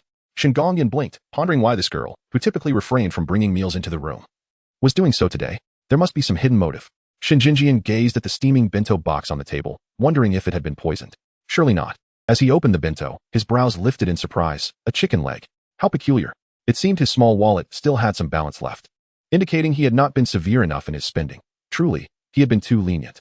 Meanwhile, upstairs, Hybrid AI sat by the window, her hands propping up her chin, with the bento placed beside her. She had little appetite, yet the corners of her eyes occasionally curved upward, a mystery to her own amusement. She had bitten him yesterday, and today, she bought him a chicken leg to make amends. Nothing more than that. Downstairs, Shinjinjian picked up the chicken leg with chopsticks, inhaling its aroma. It was marinated. And marinated chicken legs were the easiest to poison. Best to be cautious. It would be safer to prepare his own meals. Before long, the weekend arrived. At the Osaka Shinkansen platform, a cute girl with a high ponytail clutched a small bag, her face alight with anticipation as she boarded the train, her nimble fingers dancing across her phone screen. In a group chat, Kazuha, Xiaolon, Yuenzi, I'm on the Shinkansen now. I can't wait to see you both. Xiaolon, Kazuha, which platform will you arrive at? I'll come pick you up. Yuenzi, Aizu. I've already booked a hotel at Aizu Beach. With Shinjinjian. We'll have 3 days of fun. All expenses will be covered by me, Suzuki Yuenzi. Yuenzi admitted she was somewhat tempted by Shinjinjian's physique. Curious about how toned he was, possibly with a few abs. Hiki. Kazuha. Changing to Aizu sounds great, but I didn't bring a swimsuit. What should I do? Going to the beach to watch the sunset. Kazuha confessed she felt a shy flutter in her heart. Yuenzi, with a grand gesture, leave it to me. Choose from a variety of bikinis at your leisure. I wouldn't mind if Shinjinjian picked one out too. Hiki. Xiaolon. Sweating, I'm used to it. Jingu Yun responded once more with 2 words. No time. The 3 women instantly felt as though the sky had fallen, a dark cloud looming overhead, pouring down rain. In a laboratory at a research institute on the outskirts, Shengu Yun set his phone aside, fully aware that he had no time for a beach retreat. He was on the brink of a significant undertaking, an experiment. Outside the laboratory, Vodka found himself somewhat perplexed, his hat slightly askew. Brother, is Shengu really conducting an experiment? Will he even know how to utilize that equipment? Who could tell? The laboratory was sealed off, rendering any view of its interior impossible. No one could ascertain what Shengu Yun was up to. Curiosity gnawed at Vodka, for this was the first time Shengu Yun had reached out to him, albeit with a rather brusque tone. Nevertheless, out of camaraderie, he acquiesced. Yet, he could hardly fathom that a man who could kill without a second thought, who would shoot again at a corpse, would tinker with such apparatus. What if Shengu Yun accidentally blows up the research facility? Should we consider an evacuation? To Vodka's astonishment, Jin was genuinely contemplating his suggestion about a potential retreat. Were it anyone else, he would dismiss such concerns outright. However, Shengu Yun was a madman, capable of the most outrageous feats. Stay here, inform me if anything unusual occurs, Jin stated coldly. What? Brother, you? Vodka watched as Jin departed from the laboratory without a backward glance, his expression akin to one who had just swallowed something bitter. Yet, he had no choice but to swallow his discontent. He dragged a chair over, positioning himself near the laboratory's exit, ready to flee at the slightest commotion. Thus, he remained there for the better part of the day. As the sun set and the moon rose, Vodka stifled yawns, occasionally glancing at his watch. Surely, my brother isn't taking a break? Why is Shengu still not out? Is that movement? The sealed door of the laboratory creaked open, and Shengu Yun emerged, his expression enigmatic, devoid of disappointment or elation. Vodka stepped forward and inquired, Shengu, what on earth were you doing? After toiling for so long, have you accomplished nothing? But I suppose it's to be expected. None of us are cut out for this. Jingu Yun retrieved a glass vessel from behind, filled with a reddish-brown liquid, murmuring, it's not entirely absent. What is this? Alcohol. Vodka, in a fit of anger, snatched the glass vessel away, gritting his teeth and exclaimed, Jingu, you must not go too far. This organization is not a distillery. It is not intended for the mass production of liquor for you. Jingu Yun remarked, this wine is unlike any other. Vodka gazed at the liquid in the vessel for quite some time and muttered, how am I to perceive the difference? Just drink it and see for yourself. Are you attempting to poison me? I must first inform my elder brother to come over. Jingu Yun, with a stoic expression, meticulously diluted a sample of the first note by 1,000-fold, intending to analyze its components. After toiling for the better part of the day without any significant progress, he fortuitously integrated it into a bottle of wine. Curiously, among the myriad of wines available, it was that particular blend that harmonized most exquisitely. On the experimental table lay an empty bottle of red wine, its label elegantly proclaiming vermouth. Chapter 52. Brother Yun, come save us. Vodka scrutinized the liquid within the vessel with a hint of skepticism. Indeed, it exuded a rich and intoxicating aroma. As a seasoned sommelier from a renowned winery, he had yet to reach the point of being incapacitated merely by the scent of wine, yet the allure of the alcohol was undeniably compelling. Jingu, you truly haven tea poisoned it? Vodka inquired once more. Shinomiya remained silent, realizing that this group harbored delusions of persecution. All he had done was refrain from eating a chicken leg, yet that girl wore an expression of fury, ignoring him for days. If you choose not to drink, so be it, he replied, feeling somewhat relieved. Gurgle, gurgle. The vermouth was not of high alcohol content, falling short of even half that of vodka. Consuming it did not evoke any profound sensations. This drink lacked the potency I prefer, however. Wait, this feeling. Prior to drinking the vodka, he was already mentally fatigued, having not slept the previous night and enduring a long day. Were it not for his sunglasses, the bloodshot veins in his pupils would have spoken volumes of his plight. Yet, the moment he consumed the liquid, aside from the mild burning sensation inherent to alcohol, he felt a slight surge of vitality. It was as though he had momentarily forgotten his weariness, but this refreshing sensation dissipated swiftly, lasting no more than 35 seconds. He distinctly sensed that his exhaustion had slightly lessened, unable to suppress a grin as he exclaimed, "This wine is delightful. It's perfect for those late nights, and its effects rival those of stronger spirits. Shinomiya, bring more. This is hardly sufficient." Shinomiya observed the transformation in him. He had previously experienced the effects of this new vermouth, yet the exhilaration it provided was negligible, vanishing in the blink of an eye. Gone. How could it be gone? Is this not a cocktail you just concocted? Using vermouth as the base, yet its flavor has elevated several notches. Vodka felt a pang of regret but could not help but commend. I never expected you to possess the talent of a mixologist despite your failures in experimentation. It seems I shall have to take you along to bars in the future. What happened? The door swung open, and Jin entered with a stern expression, betraying no signs of having sneaked off for a rest. Vodka remarked, "Brother, Shinomiya has crafted a new drink, and it feels quite promising." Jin cast a cursory glance at Shinomiya, who raised an eyebrow, subtly signaling vodka. Jin nodded, instructing, "Put it on my tab, but do not let the price be outrageous." "What? Brother, what are you talking about? Why is it going on my tab?" Vodka was utterly perplexed. However, upon seeing Shinomiya produce another glass of a new vermouth resembling the previous one, Vodka's expression morphed into one of exaggerated distress. "Brother, Shinomiya, this isn't fair. Hiding alcohol is one thing, but why must I pay for the drinks?" Jin remained silent, accepting the glass. He glanced at the impassive Shinomiya and poured a small cup for Vodka, signaling him to drink first. At that moment, Shinomiya calmly stated, 1 million yen. Vodka erupted in outrage. 1 million yen for a single drink? Do you take this for the Rolls-Royce of wines? After sipping, Jin surprisingly closed his eyes, the fleeting yet delightful exhilaration coursing through him, coaxing a cold smile from his lips. Indeed, 1 million yen is rather low. Jingu frowned. Perhaps he had indeed been too merciful. This venture was almost a no-cost endeavor, yet the multitude of deceptions weighed heavily on his conscience, compelling him to consider administering a few more spanks to Hybra AI's petite dairy to alleviate his moral unease. Was there any merit in this? Jin remained silent. But at that moment, Vodka interjected loudly, "Jingu, do not overstep your bounds. The organization is not a distillery. We are not here to manufacture and wholesale liquor for you. Do you understand?" It seemed that the organization possessed several vineyards and wineries in France and Italy. Vodka continued, "Brother you." Suddenly, Jin remarked, "However, that is not my concern." Shengu Yun immediately grasped the implications of Qinzhou's words. Qinzhou had previously mentioned that he had a singular opportunity to meet that gentleman. "I await your news. Is it confirmed?" Upon receiving a nod from Shengu Yun, Qinzhou refrained from further inquiries, yet a peculiar feeling lingered within him. The first encounter with that gentleman would revolve around discussing the sale of liquor. Surely, it was also the gentleman's first experience with such a situation. Perhaps, as Vodka had suggested, Shengu Yun had indeed fallen into the abyss of financial folly. Seated in a chair, Vodka glanced left and right, his head spinning from the enigmas exchanged between the two interlocutors, and he could not help but let out a deep sigh. Well, the money has been spent. When intellect falls short, currency shall suffice. In the dead of night, a red sports car glided into the courtyard, the lights on the second floor still ablaze. The internet-addicted girl was clearly ensnared in her obsession. No wonder she chose not to attend school.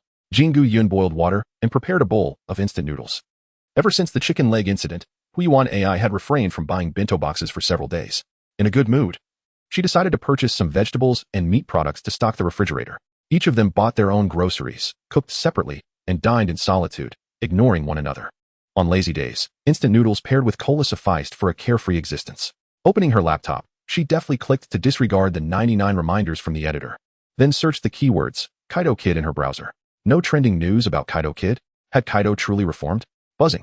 Her phone vibrated with several friend requests, each accompanied by messages that read, Disciple, why haven't you accepted your master's friend request yet? Disciple, I am ready to enlighten you on the art of disguise. Hurry and accept. After 2 consecutive rejections, the woman on the other end seemed increasingly impatient. Glancing at the message, Shengu Yun could almost hear Yukiko's voice echoing in her ear. Why won't you accept? Am I inferior to that woman? I am a star in my own right. Shengu Yun chose to disregard the situation. A woman in such a state was undoubtedly unreasonable. Regardless of whether he accepted or declined, he would be bombarded with incessant messages. At that moment, he received a private message from Xiaolan. Brother Yun, please come and save us. Shengu Yun merely furrowed his brow slightly before taking another sip of instant noodles, calmly opening the group chat of 4. If it were a matter of life and death, how could one possibly have the leisure to send a message? In light of this, it was improbable that it was Xiaolan who sent it. It was most likely Yoko. Indeed, the group chat revealed some swimsuit photos of the 3 women, featuring bikinis, sailor suits, and strapless tops in a variety of colors and styles, seemingly captured in a fitting room. In contrast, the later photos showcased the women on the beach, dressed in relatively modest attire. However, in one corner of a scenic photograph, a half-visible face could be discerned, dark-skinned and wearing black-framed glasses, which appeared to belong to a server. Shengu Yun sipped his cola and murmured, this is somewhat interesting. Coincidentally, Hybrid AI, clad in a charming red and white pajama set, descended from the upper floor. Upon hearing Shengu Yun's words, she let out a disdainful huff, slightly raised her chin, and passed by him. She retrieved a bottle of milk from the refrigerator and proceeded to warm it up for herself. Even if you're complimenting me, I will not forgive you today. Perhaps in a few days, we shall see. Chapter 53. A picture so white in the morning, the two continued their routine of preparing breakfast, their figures, one tall and one petite, constantly intersecting in the living room, yet not exchanging a single word. Today, Hybrid AI prepared for herself a vegetable salad accompanied by a nourishing and rich black rice and white fungus porridge. Shengu Yun was preparing steak and milk-fried bananas. The former was tolerable, but the latter, the golden and glistening milk bananas, caught Hybrid AI's eye, prompting her to lick her lips before bowing her head to sip her porridge. Humph, she thought, completely ignorant of the harmony in ingredient pairings. The nutrition is utterly unbalanced. I must take a trip to Izu. I want to go out with Yumi. The two spoke almost simultaneously, and as Hybrid AI lifted her gaze slightly, she noticed the young man across from her engrossed in his phone, causing her to lower her eyes and refrain from further conversation. Shengu Yun perused the chat records of the 3 women, gradually unraveling certain matters. A tragic incident had transpired in the small grove by the Izu beach, a place known as a romantic haven. The tone of the 3 women in the group chat was laden with concern, rather than mere conversation. It seemed as though they were deliberately communicating for Shengu Yun's benefit, as the 3 of them were indeed together. Shengu Yun shows no interest in investigating the case, be it the identity of the deceased or the perpetrator. However, the pinnacle of martial prowess in the realm of Kexue, Shengu Yun magnified the image of the tanned waiter wearing black-framed glasses on his phone. After a moment of silence, he picked up the car keys from the table and stepped outside. As the door closed behind him, Huiwan AI elegantly dabbed at the corner of her mouth, where creamy salad dressing lingered. After a brief hesitation, she reached out her delicate hand and retrieved the remaining milk banana from Shengu Yun's foil container. She took a gentle whiff, savoring the enticing aroma of caramelized cream, and murmured, "It does look quite appealing. I just dislike wasting food." With a light nibble, her lovely brows arched slightly. After preparing so many bento boxes for him, perhaps it was time he prepared a meal for her in return. At Izu Beach, Yuanji exclaimed, "What are you photographing, Yuanzi?" Xiaolan, flustered, attempted to restrain Yuanzi's mischievous hand, eager to inspect the photos captured. "Xiaolan, I do this for everyone's sake." Yuanzi embraced Xiaolan and whispered in her ear, "Tell me, if I send this photo to Shengu Yun, do you think he would rush to Izu to protect us?" "Impossible. Yunji wouldn't he come for something like this, and why am I the one being photographed?" Yuanzi chuckled. "Of course, you're the most captivating, Xiaolan. Even I feel a flutter seeing you." In the Smallins' room, both were clad in light bikinis, the space awash in a radiant white. Their playful banter and physical closeness caused Ko, sitting nearby, to shyly cover her flushed cheeks. Is this how Xiaolan and Yuanzi usually play? How embarrassing. Yet, to ensure fairness, Yuanzi proposed, "Let us each take a photo." Ko, it's your turn. I can't. Ko's adorable cheeks flushed not only from the thought of being photographed but also from the notion of sending the image to Shengu Yun, which made her feel utterly self-conscious. Ko is simply charming, especially with that bashful little face. Come on. Ko blinked and timidly replied, "Just my face is fine. I can manage that." Yuanzi, where are you aiming the camera? Done. Ko immediately dashed to Xiaolan's side, linking arms with her. Xiaolan, look at her. Xiaolan sighed. Yunzi, stop fooling around. There has been a murder, and the culprit is still at large. I think it's best we head back. Yes, Ko nodded in agreement, though slightly disappointed. She mused that perhaps Yunji would be free by the time they returned to Mihua Town. Yunzi raised her chin defiantly, declaring, precisely for that reason. We need Shengu Yun to protect us. These photos are bait. But I don't believe Yunji would be interested in these photos, Xiaolan countered. You're right. Yunzi feigned tears, lamenting, you know the victim was a woman with brown hair, and I just happen to have brown hair. If that is the killer's twisted preference. I might be next. Just as Xiaolan was about to respond, Ko worriedly interjected, but I have dark brown hair too. What should we do, Xiaolan? Xiaolan remained silent. Seizing the moment of support, Yunzi exclaimed, in any case, support is essential, and we must eat. If all else fails, we can leave later. The three girls changed their outfits and waited for the photos to develop, preparing to relax at a small beachside eatery for lunch while awaiting Shengu Yun's reply. What would you like to order, dear guests? The waiter inquired, listing options such as grilled bonito, bamboo shoot sashimi, seafood rice bowl, and sakura shrimp. Xiaolan quietly cautioned, Yunzi. Ordering so much will lead to waste.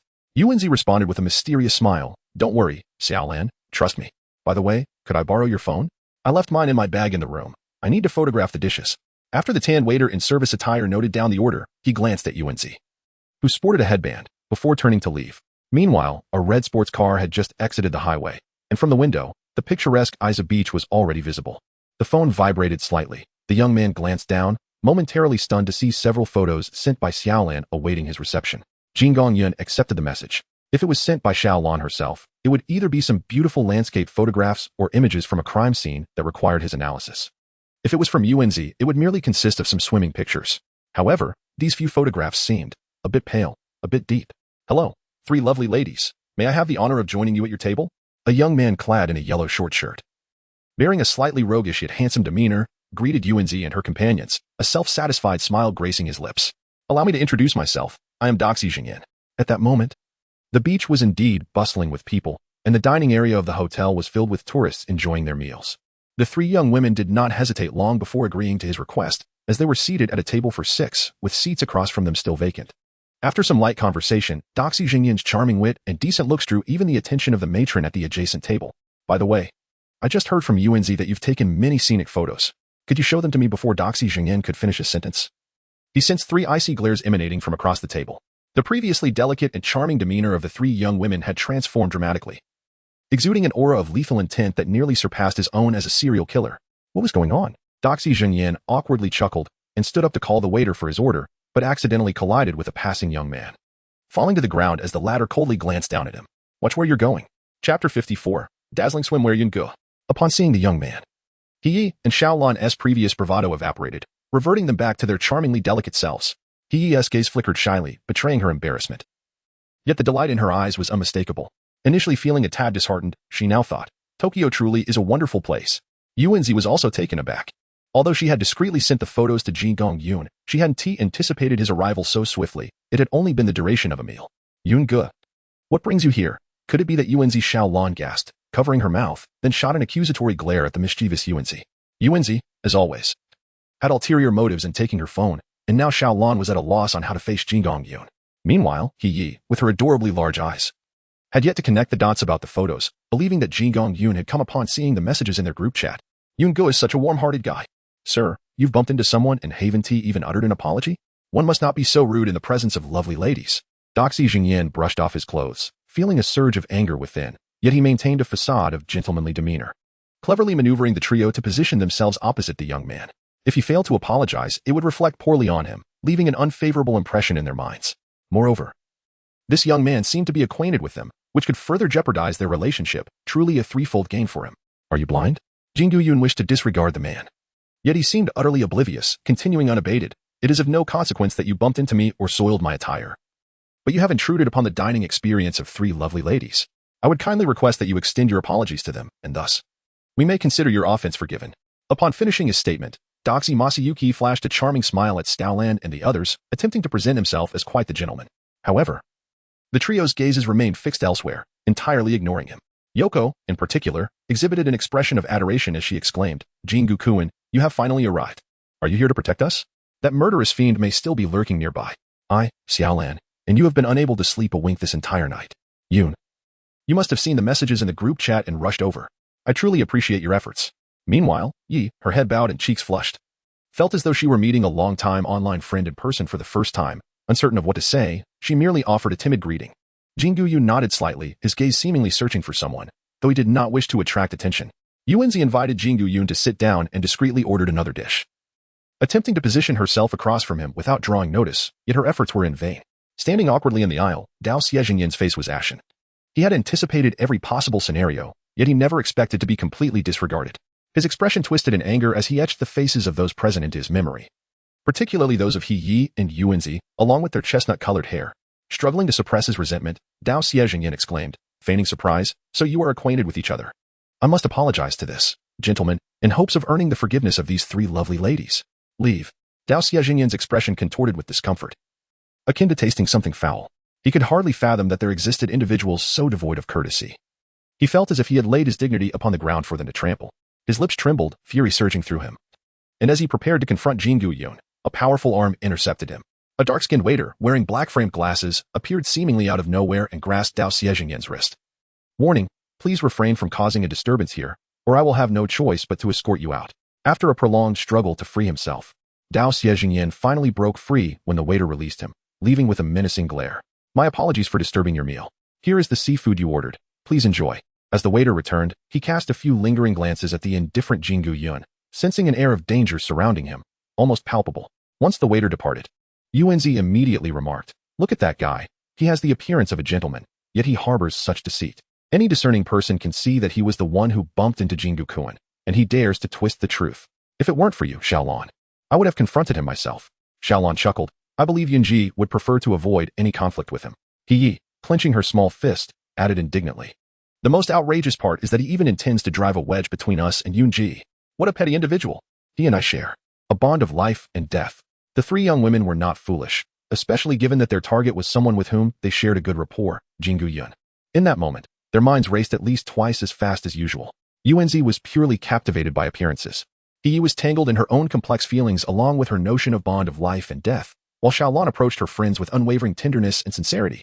Shengu Yun savored the tempura and the legs of the blue crab, a culinary experience that undoubtedly surpassed the bento boxes purchased by Xiao Ai. Gazing out at the expansive sea, his spirits lifted slightly. After all, why quibble with a ghost? Achoo! Xiao Ai, have you caught a cold? No. It must be the dust. In a corner of the Mihua library, two girls were tiptoeing in search of books. Umei joyfully picked up a fairy tale book, eager to recommend it to Xiao Ai, only to discover that Xiao Ai had already tucked several hefty tomes filled with incomprehensible English symbols beneath her arm. "Xiao Ai, what are these books?" "Some papers on chemical particles and antiphysics, along with a few detective novels." Umei blinked in confusion, then suddenly realized. "Are these for Shengu Gij? I'll buy one for Shengu Gij too." She then began to sift through the shelves, selecting a popular Kamen Rider comic.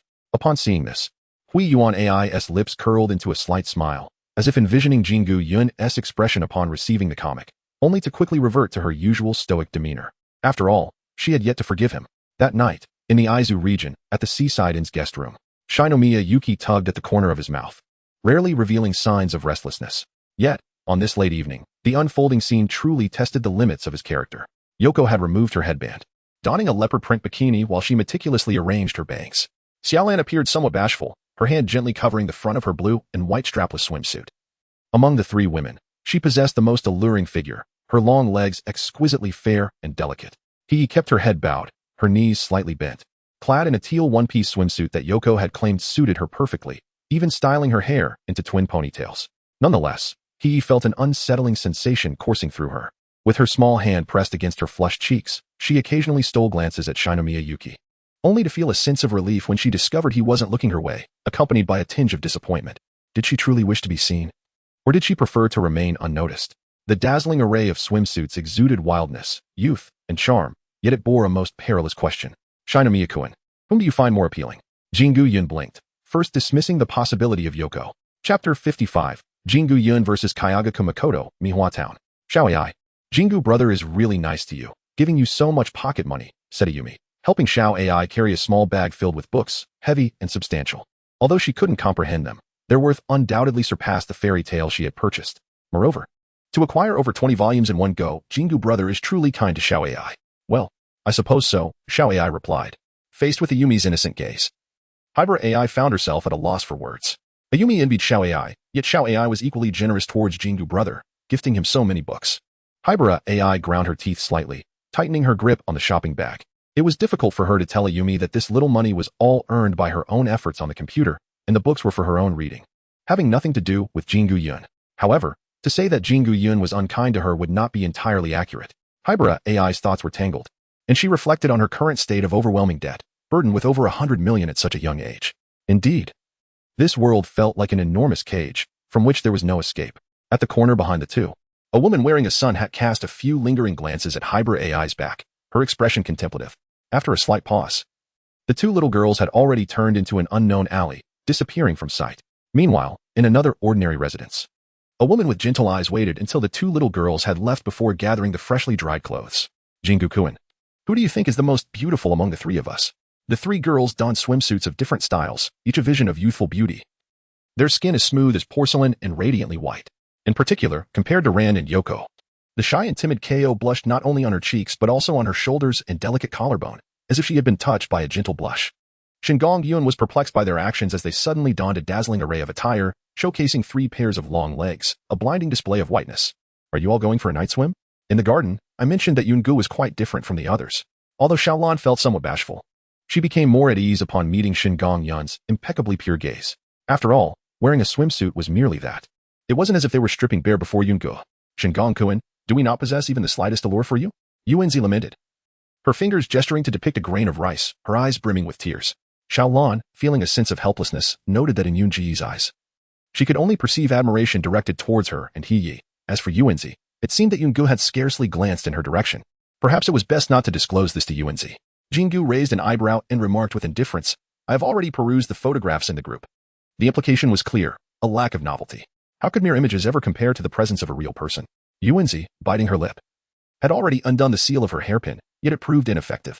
Thus, she was left with her most futile ability, wealth, which Jingu would likely regard with even greater disdain. Yin Nua, attempting to mediate, said, with you here, Yun, we can rest assured. Tomorrow, we shall frolic on the beach without a care. Suddenly, an idea struck Yuanzi, and she exclaimed, oh, I cannot swim, Jingu-kun. Might you teach me to practice backstroke tomorrow? Yuanzi, however, I distinctly recall you. Shengu Yun's ears twitched slightly, as if he had heard the sound of a door opening next door. He stood up and said, I'll step out for a moment. Next door was his room. The lights were off, and a shadow was rummaging through Shengu Yun's belongings, trying to be quiet. In the darkness, a sinister and malevolent smile crept across the shadowy figure's face. Now, let's see how you handle this. I refuse to believe you can remain so arrogant and silent in front of the police. Do you need me to help you add another charge against myself? Who? The fluorescent light flickered on, and Doxy Jingyin instinctively shielded his eyes. Beside him lay a bloodstained dagger and numerous personal items belonging to various women. Are you trying to frame me? You might as well add your own life to the mix. Doxy Jingyin noticed the young man who had suddenly appeared in the room, coldly staring at him while pouring himself a glass of iced tea. You, when did you come in? Doxy Jingyin's expression darkened, his features twisting with malice as he seized the dagger from the tatami mat. Filled with resentment, he declared, I originally intended to frame you and casually eliminate that annoying woman next door, but since you came right to me, don't say I didn't warn you. Shinomiya Yuki nodded slightly and remarked, indeed, a verbose woman is quite unappealing. So, what are you waiting for? Proceed. Michiyaki Tadashi momentarily froze. But upon observing Shinomiya Yuki sitting calmly in the chair, awaiting his demise, he felt a pang of hesitation. Yet, at that moment, retreat was not an option. It was either Shinomiya Yuki's death, with all the blame cast upon him, or his own identity as a murderer laid bare. Very well. It seems I must take action myself. Tadashi barely registered the youth's movement. In the blink of an eye, the sharp blade had pierced his own shoulder, the steel twisting amidst flesh and blood. Just as he was about to emit a scream, a teacup was violently thrust into his mouth, shattering his teeth and forcing him to swallow the fragments. Stop. The door swung open, and a robust server, cloaked in darkness, rushed forward to seize Shinomiya Yuki's arm. The sheer strength of his grip halted the blade's tumultuous dance, yet there was no indication of withdrawal. The server, reluctant to confront Shinomiya Yuki, having overheard the previous exchange, understood that Yuki was the victim. However, the situation was on the brink of escalating into excessive self-defense. He spoke firmly, sir. Please cease this. It would be best to leave him to the authorities. And if I refuse, this would be of no benefit to you. The dark-hued youth's gaze was earnest, his instincts were sharp, and he sensed that Shinomiya Yuki was a formidable opponent. He did not wish to witness the other man imprisoned for the misdeeds of a scoundrel. Jingu Yun gestured towards the women's clothing nearby and remarked softly, from the garments of the victims he brought, it is evident that at least 3 individuals have perished at his hands. adding yesterday's incident. Are you certain you wish to let him go? The dark-skinned youth shook his head, clarifying it is not a matter of leniency. Rather, it is to surrender him to the law for judgment, which is the most just course of action, given that those with strength hold the power of speech. Shall we relocate? Shengu Yun revealed the purpose of their visit, indicating that the earlier display was not merely for show. After a moment of contemplation, the dark-skinned youth nodded in agreement. The nearly silent Yoshiro D, with tears almost exhausted, pleaded, "Please, hand him over to the police, won't you? Right now? All I can think is how remarkably charming the police officers are." At the edge of the forest, by the coast, Shengu Yun retrieved his mobile phone from his pocket and set it aside, softly uttering, "Shengu Yun." The dark-skinned youth shed his waiter-esque attire, revealing a grayish-white tank top. His eyes ablaze with intensity as he assumed a karate stance, declaring in a deep voice, "Cupholder High School, Kayagaki Makoto." In Chapter 56, Kazua, "Close your eyes," Yuanzi exclaimed. "You're really something. Brother Yun traveled all the way from Mihua Town to protect us, and you go and do this." I was merely offering him a benefit. Who could have anticipated this? Yuanzi retorted, "Has Xiaolan lost weight recently? Let me feel." Yuanzi, "Don't." Xiaolan quickly interjected, diverting the conversation. "Do you remember that dark-skinned waiter from the seaside house? I feel like I've seen him somewhere before." "Oh, Xiaolan, your taste. Then I'll choose Shengu Yun." "That's not it, Yuanzi. I just think he looks familiar, and don't you find him suspicious? It seems he has been watching you with those brown locks." "Is that so? If only it were Shengu Yun watching." Kazuha, covering her face with her hands, listened to the exchange between Xiaolan and Yuanzi. She could clearly sense Yuanzi's strong affection for Brother Yun, which stirred an inexplicable anxiety within her, leaving her unsure of how to react. Sitting on the bed, she swung her pale legs, gazing out the window, momentarily lost in thought. That Brother Yun, and the suspicious person Xiaolan mentioned. By the seashore, the bound Daoazing Yin stared in shock at the two figures clashing in a whirlwind of movement, his previous thoughts of Shengu Yun dissipating. Replaced solely by fear. "I must escape. Being captured by such monsters is far worse than turning myself in at the police station, under the threat of inhuman terror." Daoazing Yin gritted his teeth, only to realize his teeth were gone. Enduring excruciating pain, he slowly extracted the dagger that had pierced his shoulder. The sound of fists colliding and legs sparring filled the air.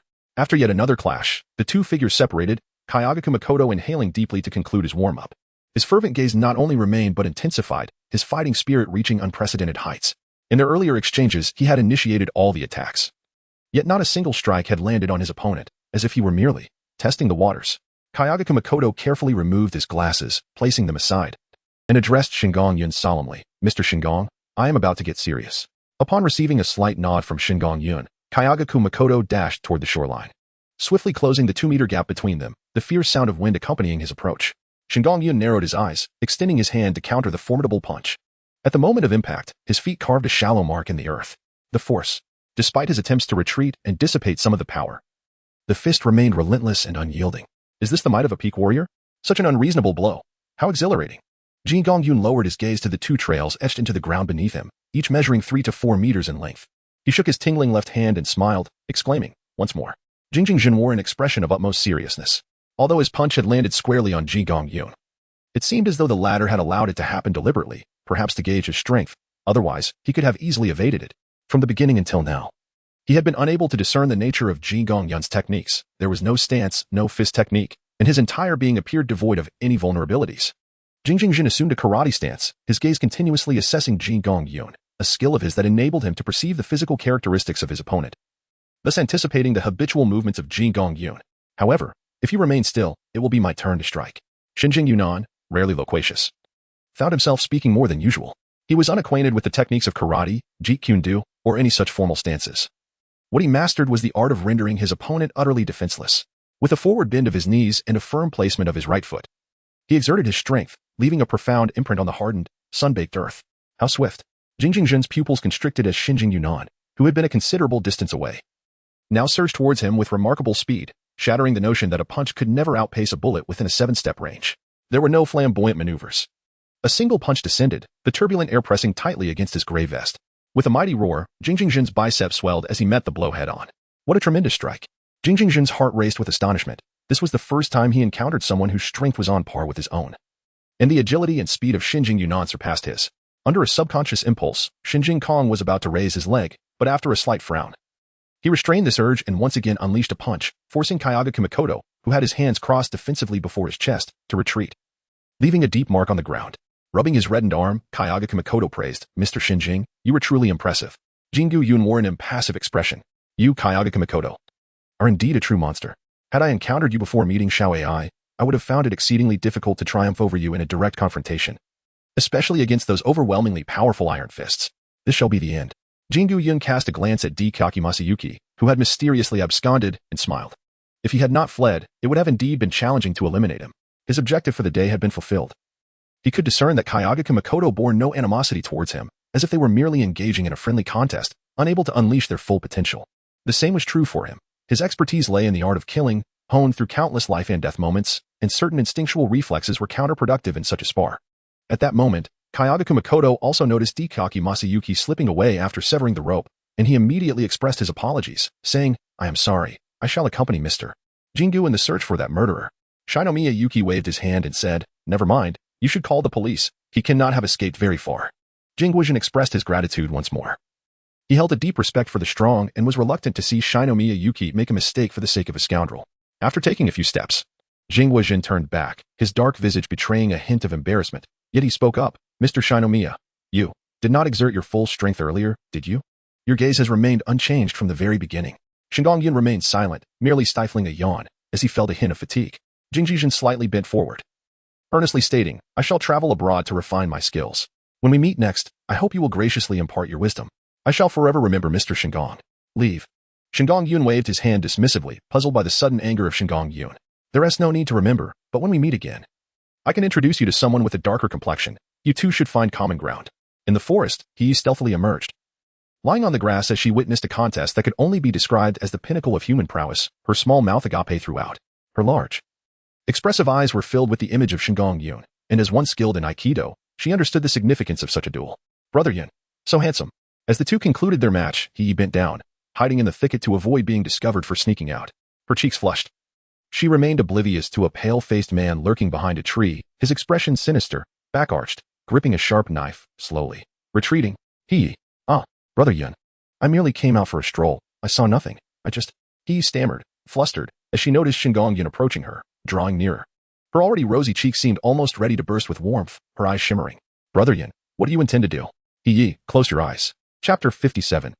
Acted impulsively. The moonlight shone brightly. A gentle breeze caressed her face. Hiye's cool black dress rippled slightly, her small hand clutching the hem. The yellow headband securing her high ponytail fluttering to her ear. Her lovely aquamarine eyes remained fixed on the young man steadily advancing towards her, her cheeks growing increasingly warm. Brother Yun, I just couldn't sleep, so I came out for a walk. How fortuitous." Upon finishing her sentence, he found herself blushing profusely. What girl would take a midnight stroll through a foreboding forest, especially one as timid and fearful of ghosts as she? "Brother Yun, He stumbled over her words, not for lack of excuses, but because Shengu Yun had already positioned himself before her, extending a hand toward her flushed face. Close your eyes." His voice, cool yet tinged with warmth, brushed past her ear. Yet she could only gaze at him in a daze, unable to move, her lips slightly parted, her eyes glistening. "Brother Yun, what does he wish to do? Could it be to kiss her? What should she do?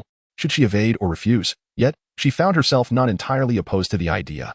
He slightly tilted her head upward, the young man in the radiant moonlight creating a stunning tableau, his already handsome features now adorned with a silvery sheen, enhancing his enigmatic demeanor. He was entranced, finally comprehending why the garden had succumbed to Shengu Yun's beauty. If only Brother Yun smiled more often, she mused. She might not even require a thick coat in winter. Shengu Yun cast a glance at the fleeing Dao Masayuki behind Hiye, his brow slightly furrowing. He stepped forward, pinning Hiye against the sturdy trunk of a tree. One hand encircled her slender waist, clad in a black dress, while the other brushed past her ear, seizing Masayuki by the throat. Hiye was momentarily taken aback. The angle, the pose, and that handsome profile drawing nearer made her heart race. Oh no. Why did it feel like she was about to nosebleed? "Hiye, you must hold on."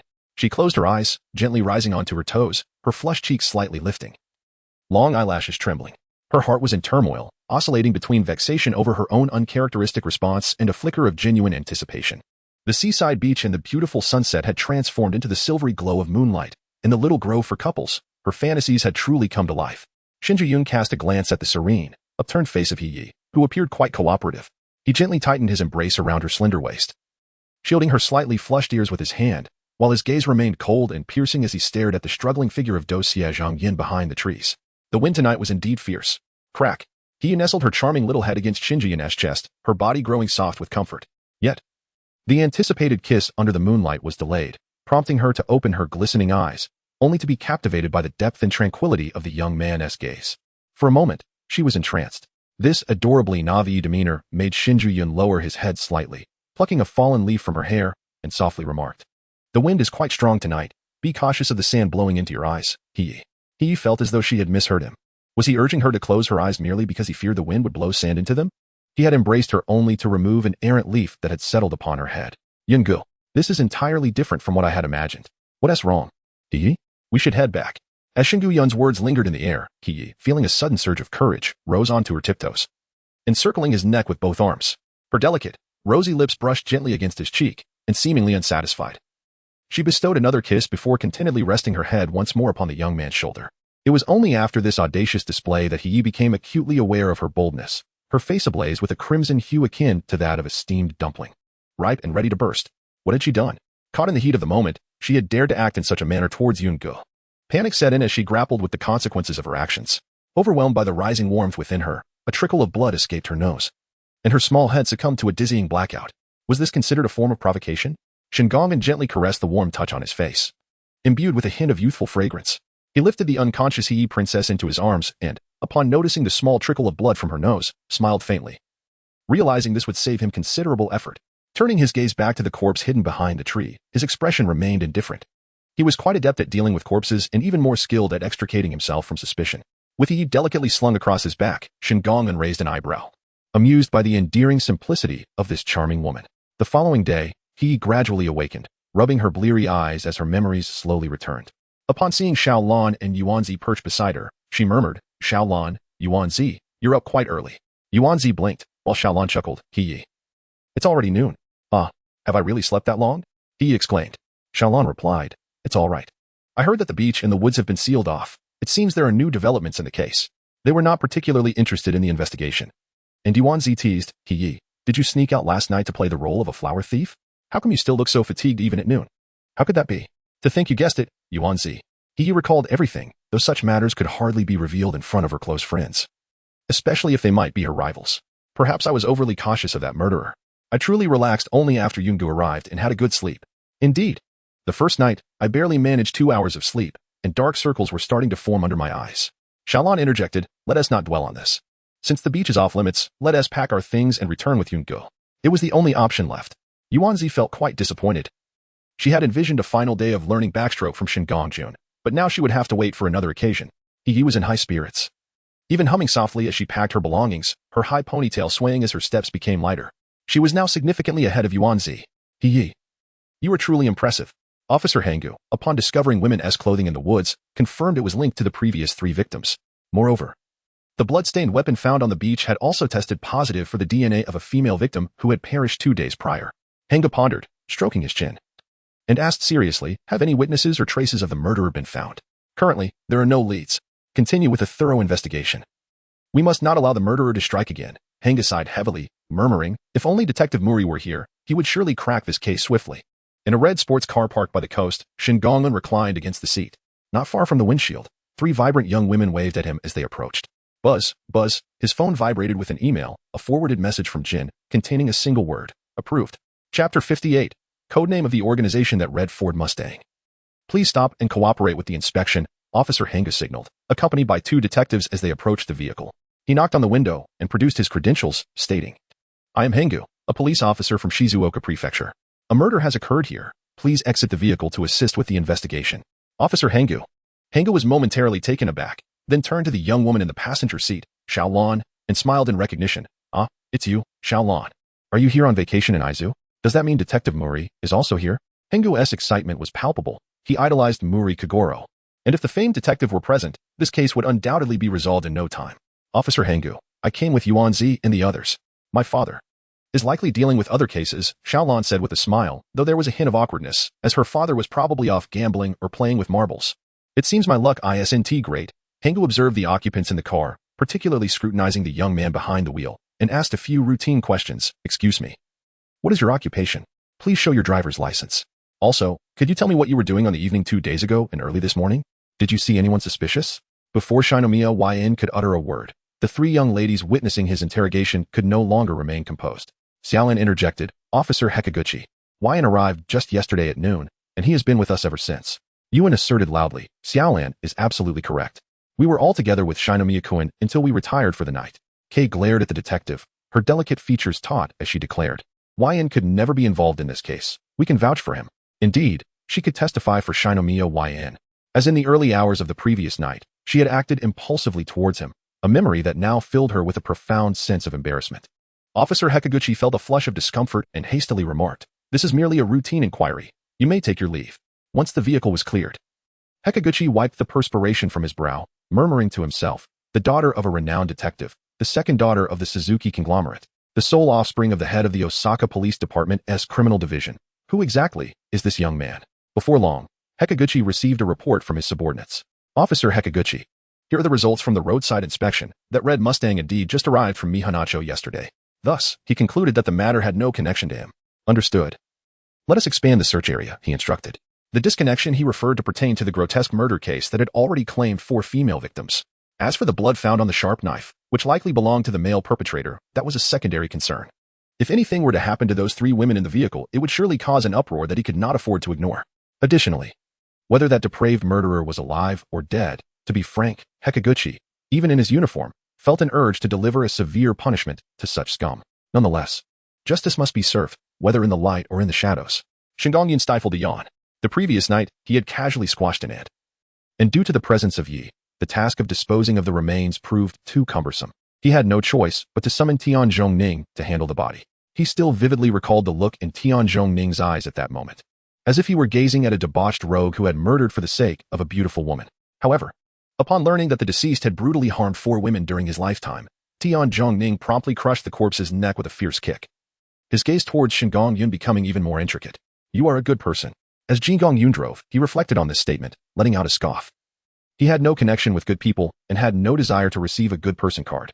Brother Yun, are you free today? Yi is returning to Osaka tonight, and we plan to visit the Mihua Mall to purchase some local specialties as gifts for her, Xiaolan remarked, her eyes sparkling with anticipation as she awaited Shengu Yun's response. In contemplative silence, Shinomiya Yun pondered the reasons to decline their request when his phone rang. To his surprise, it was Dr. Agasa calling. He pressed the speakerphone button. Hello. Is this Mr. Shinomiya? I am Dr. Agasa. I apologize for the intrusion. Well, he continued, I am planning to take Conan and the others on a camping trip. And Ayumi wishes to invite Shiho along, so I wanted to consult with you regarding your thoughts. On the other end of the line, Dr. Agasa seemed to be nudged by someone and hurriedly added, in addition to the picnic, there will also be an adventurous treasure hunt. According to the brochure, there is an undeveloped cave in the vicinity. Shengu Yun hung up the phone and softly remarked, it seems I cannot accompany you all. It's all right, Brother Yun. If you have matters to attend to, please do so, the 3 women replied, displaying their understanding. Yun, however, inquired with curiosity, who is Xiao Ai? Why does Professor Agasa seek Shengu-kun's opinion? Shinjing Yun pondered for a moment and casually remarked, a little girl I found. None of the 3 believed him. Xiaolan seemed to recall something and said, I think I heard Conan mention that she is a relative of Yungu who is staying at his house. But I have yet to meet her in person. So, it truly is a little girl. He sighed in relief and then, with bright eyes, remarked, she must be an adorable little girl, being Yunji's relative. Yuanzi also chimed in, how about this? When we visit the mall later, we can buy her a few little dresses as a greeting gift. What do you think? The 3 women discussed their first encounter with Hybra AI in the car, while Shinjing Yun maintained a stoic expression, hoping that Hybra AI would not appear too displeased. However, dressing the little girl in cute children's clothing, it was worth considering. As for the treasure hunting adventure in the cave that Dr. Agasa mentioned, he decided to forego it. He resolved that he would not participate in any activities associated with the infamous Dekong family treasure or any other similar names. He would never fall for the same trap again. In the shadows, several footsteps echoed as individuals clad in black attire arrived, each bearing a different demeanor. Cohen, Kieni. You are late, he remarked. But it is of little consequence. Today's focus is not on you. Cohen remained silent, while Kieni scoffed and turned away. Vodka, accustomed to their presence, gestured for them to approach Jin. It appears I have also arrived late, remarked Vermouth, gliding in from the opposite direction. Embodying the essence of a shape-shifting enchantress, Jin said nothing but instead cast his gaze toward a young man in a black trench coat not far off. More precisely, he was listening to the sound of his keystrokes. The melody of the keystrokes echoed softly in the desolate darkness, reminiscent of 7 children. After a long pause, the young man stood, his coat billowing in the shadows as he approached the group. Jin's voice turned cold as he announced, the organization has gained another core member. From now on, you shall refer to him by his codename. The young man wore a mask made of human skin, his features suggesting a Eurasian descent. With crimson eyes and white hair. At that moment, he flashed a radiant smile, his voice resonating in the ears of all present. Nika. Chapter 59. The Sun God, Nika. A week later. Hey, Kadu, how have you been lately? SOSO. Why does your voice sound so feeble? Have there been any developments in your pursuit of that organization? Conan glanced at the trio of Yuan Tai, who were engrossed in video games before the television, shifted his phone, and sighed.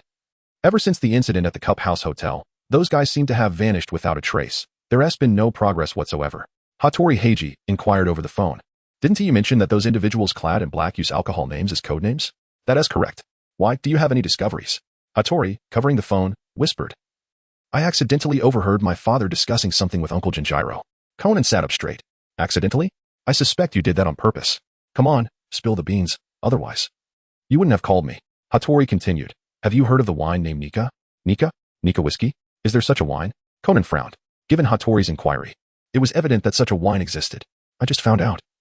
It's a hybrid wine that has recently surged in popularity among the upper crust and aristocracy of Europe, spreading like wildfire throughout European high society. It is characterized by its exorbitant price and limited availability, almost becoming a status symbol for political families' gatherings. Is it really that exaggerated? For a wine to gain worldwide fame, it requires a foundation of history, and there are plenty of expensive wines, right? Hattori replied. There must be forces behind the scenes promoting it, but the wine as characteristics are crucial as well. Laugh. Conan's brow furrowed again. I've heard that anyone who drinks Nika, regardless of their character, will involuntarily break into an excited smile, which is why it has an alternative name. The sun god, Nika. Conan instinctively connected the dots and asked, Hattori, are you suggesting that the wine contains? Unfortunately, it does not. It is believed to alleviate mental fatigue, which is why it has rapidly gained popularity in Europe, though it seems limited to the upper class. The lower class hardly gets a chance to encounter it. Hattori self-deprecatingly remarked, if my dad weren't the chief of the Osaka police, I might never have come across it. Conan understood Hattori's reason for calling him and said, Are you implying that this wine might be related to the black organization? I'm merely speculating, which is why I called to inform you. What do you think? Aren't I good to you? Thanks, Hattori. Conan hung up the phone, his expression grave. Nika, should I ask Hybra? If this is a newly emerged wine, she probably wouldn't know about it, and besides, I'm out of money. How ridiculous of me, merely a new type of wine. With so many renowned wines in the world, if I were to suspect each one, wouldn't the black organization be overwhelmed? Conan mumbled to himself as he stood and went to care for Dr. Agasa, who was bedridden due to a cold. As a result, the picnic had to be postponed. In a two-story house on another street, Hybra AI held a golden-shaded kitten in her arms, staring intently at the young man before her, both refusing to back down. We cannot keep it. Why not? Hybra raised her gaze slightly, her tone icy. It will shed fur. Hybra gently stroked the kitten's head, soothing the visibly anxious little creature. This golden-shaded kitten had been found by her and Ayumi in a cardboard box at the street corner. It was evident that it had been abandoned by its owner. Pets were not allowed in Ayumi's apartment, and seeing the kitten trapped in the box, mewing softly like she once did in a cage, she decided to bring it home. I will clean up every day. It will disturb my sleep. I will take good care of it. Hybra's tone began to show a hint of concession as she finally stated, I will bear all its living expenses. After a moment of contemplation, Shinomiya Yuki gently parted the hind legs of the little golden gradient cat, realizing it was a female and determining to have it spayed. How crude. Hybra AI, once again soothing the fur of the slightly ruffled golden gradient cat, remarked, it is still young. It can wait until it grows up. Meow? What name should we bestow upon it? The third party, the mistress. Hybra AI shot Shinomiya Yuki a disapproving glance and replied, what if it were a dog? Jingu Yukong. Without a moment's hesitation, blurted out, kid. The handsome young man, Jiang Gudan, unexpectedly sneezed and muttered, who is mentioning me? However, he had recently caught the attention of that insufferable photographer, so perhaps it was best to postpone matters for a while. The royal treasure of the Romanov dynasty. The Egg of Memories will be exhibited next week at the Suzuki Foundation Art Museum in Osaka. Kaido Kuroba stroked his chin, murmuring to himself. If I were to steal an egg, surely I wouldn't encounter that photographer again. Such coincidences are rare in this world. Just in case, should I give a heads up first? Absolutely not. I am the elusive Phantom Thief Kid. However, the last cover poster for the Dark Star seemed to have garnered me quite a few more fans. At the high law firm, lawyer Hai Irie remarked, your coffee is ready. Thank you. Just place it on the table, she replied. After Kuri Yamagi placed the coffee and a document on the table, she discreetly observed the strikingly beautiful woman in her black professional attire, marveling at how Irie seemed to grow more youthful and radiant. Could it be that she possessed some exclusive beauty secret? The work of a lawyer is inherently complex, often requiring long hours of mental exertion, leaving one physically and mentally exhausted. Not to mention, Irie had to maintain her flawless 100 success rate, a pressure understood only by her assistant. What is the matter, Kuri? Is there something on my face? No, lawyer. I just think you are becoming more beautiful. Kuri replied. Irie took a sip of her coffee, rolling her eyes at Kuri's flattery, and said seriously, focus on your work and send me the recent work schedule. Certainly, lawyer. After Curry left, Irie diligently reviewed the documents on her desk, organizing testimonies and clarifying each crucial piece of information, preparing herself to adeptly respond to any tricky questions in court. As evening approached, Irie exhaled deeply, leaning back in her chair, her shapely legs slightly extended. The curve of her figure accentuated as she stretched. That will be all for today. Upon returning to her apartment, she set the hot water and then removed her alluring professional attire and form-fitting skirt, standing before the mirror to scrutinize the woman within, cold in expression but undeniably beautiful. What could be the reason? Irie immersed herself in the bathtub, wishing to cast aside troubling thoughts of the man who had both rescued and compromised her. She fervently hoped that his name would not appear on the list of litigants. Otherwise, she would certainly express her displeasure, wrapping herself in a towel, her damp hair cascading over her smooth shoulders, her cheeks flushed slightly from the steam. Just as she stepped into the bedroom, a noise echoed from above. Irie frowned slightly and approached the balcony to admonish the source of the disturbance, but a white figure swiftly vanished, akin to a dove, followed by a dark shadow descending from above.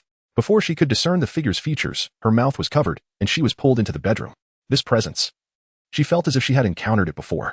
Chapter 60. Irie, hi. I will definitely sue you. Hey. On a moonlit night, as the Virgo constellation's hands pointed to. Speak plainly. Listening to the warm, magnetic voice of the man on the phone, Qin Yun added, do not speak with a constricted throat. The audacious photographer. How dare he think I fear him? Beep, beep, beep. Kaido Kuroba stared at the disconnected call, his expression filled with vexation. Young Master Kaido. One should exercise a degree of courtesy when conversing with friends, interjected his butler, H.J. Yoshinobu. This photographer was hardly a friend. He acted more like a creditor despite not being owed a dime. Nevertheless, persuaded by the 2 generations of the renowned Phantom Thief Kid, Kaido redialed the number. The user you are trying to reach is currently on another call. Please try again later. 3 lines of frustration appeared on Kaido's forehead, the corners of his mouth twitching. In Mihua Town, 2nd District. Ms. Tomoko, the treasures of the Romanov dynasty? I shall contemplate this. You have invited many professionals? I have been rather preoccupied lately. If Phantom Thief Kid issues a notice, the reward will be doubled? Certainly. After hanging up with Suzuki Tomoko, Qin Yun dialed Phantom Thief Kid. Time and place. Time is of the essence. Delays are unacceptable.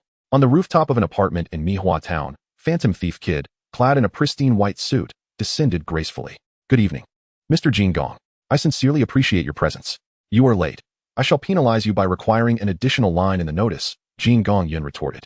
After Phantom Thief Kid's arrival, a youth emerged from the shadows, the silver moonlight casting a cold light upon his indifferent expression, suggesting he was not in high spirits. Phantom Thief Kid offered a gentlemanly bow, his white-gloved hand slightly lowering in apology, saying, an invitation beneath the moonlight, accompanied by the chimes of the century's end. If I could compose a melody with you, Mr. Qin, it would surely be a grand magical performance. Are you seeking punishment? That does not appear to be your intention, at least for now, he continued, maintaining his elegant poker face, while his inner thoughts pondered whether this photographer might actually come to strike him. If so, he would need to prepare an escape route. This hinges on whether your subsequent words can persuade me. Phantom Thief Kid approached, discussing the Suzuki Corporation's exhibition next week featuring the Romanov dynasty's Egg of Remembrance. This was no secret, and he had uncovered even more hidden truths. Steal or not steal, feigning benevolence. What is the purpose? He mused. Thieves too have their principles.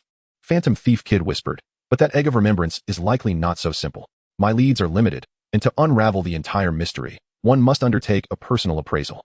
I am not interested. Upon hearing this, Phantom Thief Kid felt a wave of relief wash over him. His greatest fear was that Qin Yun would express interest. One detective was troublesome enough. Adding a photographer to the mix would make escape nearly impossible. Jingu Yuhua shifted his tone, stating, we need to increase the payment. Kid the Phantom Thief remarked. This clearly sounds like a photographer without a fee, struggling through life. As the two conversed, a Russian blue cat mysteriously appeared, its round eyes gazing at them, softly meowing. If only the cat could speak human language, our secret would be revealed. Let us conclude our meeting here, eagerly anticipating the night of the full moon reunion next week. Suddenly, the sound of wind rushed in, startling Kid the Phantom Thief, who hastily discarded a smoke bomb and took flight with his glider, fleeing in haste. You may have escaped swiftly, but arriving late while putting on airs is hardly commendable. Qin Yun stood at the edge of the rooftop, poised to depart, when suddenly a woman wrapped in a white towel emerged from the balcony beneath him. Her expression one of irritation, as if she were on the verge of voicing her displeasure. In the dead of night, who could possibly be causing a commotion on the rooftop? Do they not realize that this constitutes a disturbance to the peace? Qin Yun raised her eyebrows slightly, leaping down to cover the woman's mouth and nose, restraining her struggling hands, and dragging her into the bedroom. The woman appeared to have just emerged from a shower. Her hair still damp, and her flushed face, once rosy, instantly turned pale due to the unforeseen turn of events. Qin Yun wore an odd expression. Fei Yingli? What a coincidence. I had felt she was somewhat familiar, and now I am even more certain. The fit is just right. Hush, be silent. One of the women with whom Shengu Yun least desires to engage is Fei Yingli. She embodies a rare blend of rationality and emotion, possesses a keen intellect, and exhibits remarkable observational skills, making her far more formidable than other women. After struggling momentarily beneath him, the woman pinned to the bed seemed to recognize Shengu Yun's identity, her beautiful eyes widening in surprise. However, she ceased her resistance and gestured for him to release his hold on her. What brings you here? Have you been following me? What do you think? Fei Yingli furrowed her brow, adjusting the towel around her chest. Instinctively, she wished to order him out of her room, but she quickly realized that this was precisely what he desired. With a cold tone, she remarked, if you wish to avoid being charged with trespassing and assault, I advise you to summon security immediately. I will claim this as merely a civil dispute. Do not entertain thoughts of escape. The entrance to the apartment is under constant surveillance, and we are on a high floor. Shengu Yun, feeling somewhat helpless, gazed at the woman on the bed whose demeanor was both aloof and rational, and spoke. Ms. Fei, you are compelling me towards a crime. The choice was initially yours. But now, Fei Yingli, holding her phone, indicated, I can call the authorities at any moment. I believe there is still time to utter the name Shengu Yun. Must it be this way? Perhaps Fei Yingli felt she had the upper hand. As her queenly aura emerged, she coldly remarked, I have stated that the choice is yours, but the decision rests with me. It seems I have no choice in the matter. Shengu opened the door and took a step outside, only to return, nearly forgetting that her bath towel had slipped away. Fei Yingli, momentarily stunned, pointed at Shengu and spoke with a tremor in her voice. We initially believed that what transpired last time was merely an accident, and that the fault was not entirely yours. Has your true nature now been unveiled? There are my fingerprints on it, Lawyer Fei.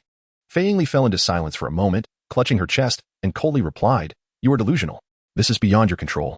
The woman, freshly emerged from the bath, resembled a water lily, her skin smooth and glistening with a hint of rosy hue. To suggest that Shengu felt no stirrings during the previous swimsuit showcase, or during the moonlit kiss with Yi, would be utterly implausible. It was simply that his willpower surpassed that of the average individual. However, he was not devoid of desire, nor would he indulge in whims. I will certainly sue you, I will. Fei Yingli glared coldly at the man before her, her arms crossed protectively over her chest, while he held a pristine white bath towel. Do you recall what I excel at, Lawyer Fei? Fei Yingli retorted icily, leave now, and I might still pretend that nothing has occurred. Shengu grasped Fei Yingli's wrist and retrieved the previously activated recording device from beneath the pillow. Managing intricate details is my forte, yet it is not my strength. Fei Yingli could never have imagined that she and Shengu had met only twice, both encounters culminating in intimacy. The first was an unavoidable accident. The second, it seemed, was of her own making. If only she had urged him to depart sooner, she would not be in such a predicament now. I will certainly sue you. Chapter 61. Fei Lawyer, you wouldn't want Xiaolan to overhear, would you? Under the relentless sun, Fei Yingli stared blankly at the ceiling, her disheveled hair a stark contrast to her usually composed demeanor. The sharp intellect and insight she prided herself on had been utterly obliterated the previous night. The very notion of moving even a single finger was beyond her at this moment. What a despicable scoundrel, she thought. How could a man so adept at managing details and possessing formidable logical reasoning choose to resolve issues through brute force? Surely, this approach would only yield counterproductive results, leading matters into realms of unimaginable complexity. Did he truly fear the possibility of mutual destruction? Fei Yingli tentatively extended her hand and discovered, as expected, that he had tidied everything up. It seemed that during her earlier moments of disdain, he had carried her into the bathroom. That infuriating man. Were there any tangible pieces of evidence remaining? Bite marks? It appeared the only marks were those she had left on his arms and shoulders. That cat had treated her like an object. As she rubbed her forehead, attempting to organize her chaotic thoughts, flashes of the previous night filled her with embarrassment and indignation. Her initial resistance and struggles had devolved into soft whimpers, culminating in utter bewilderment. The phrase I will definitely sue you and ensure you rot in prison had morphed into a whimpering, I truly will, oh dear. Am I really going to end up in prison? What on earth have I said? Buzzing her phone? Who could it be? It's Xiaolan. Upon seeing the name on her phone, Fei Yingli felt a jolt of panic, disregarding the blanket that had slipped from her shoulders. She braced herself to decline the call. After all, in her current situation, answering would surely lead to chaos. Yet, before she could even reach for her phone, someone swiftly snatched it away. Give it back. Fei Yingli exclaimed, her urgency overtaking her usual composure. She turned to Shengu, her cold demeanor faltering as she pleaded, Please don't answer, I beg you. Not this one thing. Shengu Yun cast a peculiar glance at Fei Yingli, pointing to his phone, and said, This is my phone. A sigh of relief escaped Fei Yingli. It was not her phone, which was a relief. Wait, why does this man possess Xiaolan's number? Does he know Xiaolan? How infuriating. The flames of anger reignited within Fei Yingli, yet at that moment, She dared not even breathe, for the call had already been connected. Hello, is this Yungu? It's Xiaolan. I was wondering, are you free tomorrow? I would like to treat you to a meal and, by the way, introduce someone to you. What was with Xiaolan's tone? Why did it carry a hint of shyness? And why would she invite a man to dinner? To comprehend the nature of the relationship between Shengu Yun and Xiaolan, Fei Yingli gritted her teeth and leaned closer to Shengu Yun, trembling with trepidation. Shengu Yun replied, time and place. Could this scoundrel be any more concise? Of course, Fei Yingli wished for Shengu Yun to decline, but upon reflecting on her current predicament, she decided to let it go. Self-preservation took precedence. I will inform Brother Yun of the time once I have confirmed it, and as for the location, it should be at the Mihua shopping mall. Very well. After the call ended, Shengu Yun felt as though someone had pinched his arm fiercely. Turning around, he met Fei Yingli's questioning gaze and spoke. Do you wish to take a bath again? Speak. What is your relationship with Xiaolan? How do you know her? What intentions do you harbor toward Xiaolan? As for the matter of being bathed, Fei Yingli had resolved herself. Her eyes were fierce, and today, only one of them would emerge from this room unscathed. As Shengu Yun remained silent, the phone rang. This time it was Fei Yingli's device. Upon seeing the caller's name, she shot a warning glance at Shengu Yun, who disregarded it. After much hesitation, she nervously pressed the answer button. Mom, are you working? Listening to Xiaolan's gentle voice on the line, Fei Yingli felt tears welling up. Her mother was being bullied terribly. She took a deep breath to steady her emotions. Responding in the usual tone she used with Xiaolan, I'm off today. What's the matter? Mom, remember I mentioned the person who saved me on the cruise at the garden house? I plan to invite him for a meal. And you were also thinking of expressing gratitude. Fei Yingli immediately recalled the incident, casting a sidelong glance at the calm Shengu Yun, biting her lip as she replied, yes, I did say that, but tomorrow at 11 a.m. at the Mihua shopping mall, okay? It's rare for him to be available. Getting Yun go out is quite a challenge. If he's rarely free, why did he stay at your mom's for an entire night? Fei Yingli took several deep breaths and forced a smile. All right, I agree, but I must remind you that some people may seem very proper on the surface, yet their true nature remains uncertain. Mom, trust me. Oh, by the way, I want a voucher for a complimentary one-day trip to a hot spring inn. Valid for 4 people. I'll ask Yungu if he wants to bring that little girl along. So it's settled then. Wait, Lon, hello. As Fei Yingli listened to the busy tone, she felt a sense of relief that her daughter's fortune remained unwavering. Yet she was troubled by the prospect of dining with that scoundrel and visiting a hot spring inn. No, she absolutely had to dissuade Xiaolan from this notion tomorrow. Shengu Yun, with an air of calmness, remarked, you seem rather anxious. Would you like me to convey a message to Xiaolan? There's no need for your concern. Fei Yingli retorted, gritting her silver teeth. The events of the day had been overwhelming, leaving her somewhat disoriented. Leave now, depart from my home. The clothes are still damp. And this is your doing. Shengu Yun cast a glance at Fei Yingli, whose face was flushed. Remarkably, this woman exhibited no signs of dehydration. Instead, she appeared increasingly radiant and full of vitality, which was entirely contrary to scientific reasoning. Get out. Fei Yingli could no longer think rationally. Titles such as the Queen of Titan and the unbeatable Queen of the Legal Realm held no sway over her in this moment. Shengu glanced at her with a sidelong look, choosing not to utter another word. With one hand, he effortlessly slipped through Fei Yingli's knee and lifted her in a horizontal embrace. What are you doing? Let go. The phone rang. Hello, Yungu. Can you ask Xiao AI for me tomorrow at 11 a.m.? Shengu Yun whispered into Fei Yingli's ear. Fei lawyer. You surely do not wish for Xiaolan to hear your voice, do you? Fei Yingli covered her mouth, her gaze towards Shengu Yun resembling that of someone confronted with a demon. Carry her to the bathroom? Hadn't she been sufficiently cleansed last night? Chapter 62. Hybera AI, I am his aunt. At the hot spring inn, Hybera AI, with her legs crossed and a women's fashion magazine in hand, raised an eyebrow upon hearing the news. With a nonchalant glance at the seemingly freshly awakened Shengu Yun, she inquired, mixed bathing? Shengu Yun stretched his arms and yawned, expressing, I believe there will be a children's hot spring pool. I find it somewhat intriguing, yet I am not particularly inclined to accompany you. Huiyuan AI perused a women's magazine.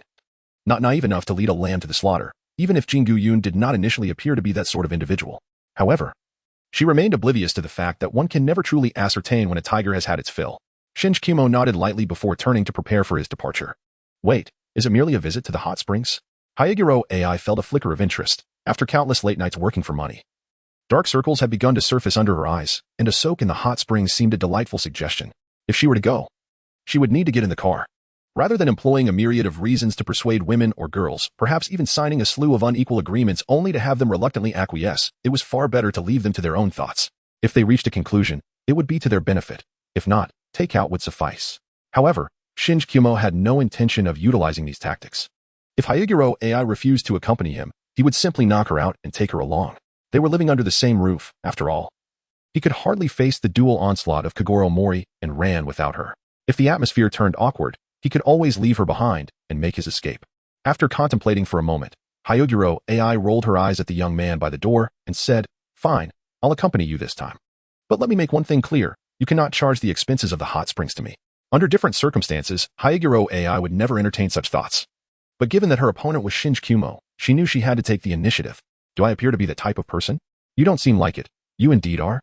Shengu Yun stroked his chin and suddenly said, "However, I never mentioned that it would just be the two of us." "Huh?" Huiyuan AI instinctively wanted to slip away, but her collar was tightly seized, and she was unceremoniously thrown into the car. Shengu Yun, at the Mihua shopping mall. In a private room on the 3rd floor, by the window. "Apologies, Yunji, we are late." The holiday traffic was quite congested. "Just in time," Shengu Yun nodded. Xiaolan was still remarkably punctual, arriving 2 or 3 minutes earlier than their scheduled time despite the traffic.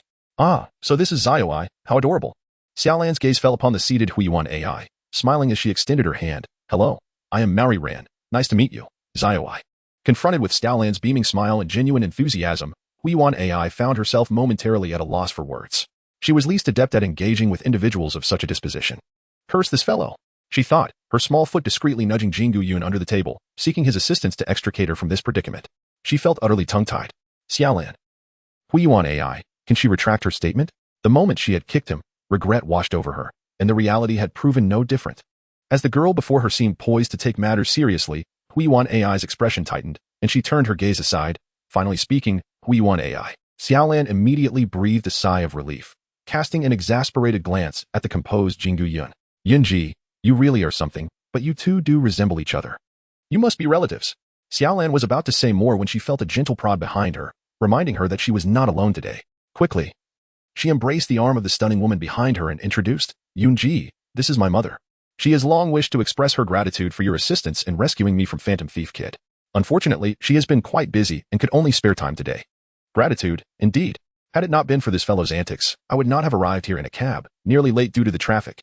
Miyuki Airi managed her expression impeccably, exuding a dignified yet earnest demeanor as she stated, "I am Miyuki Airi.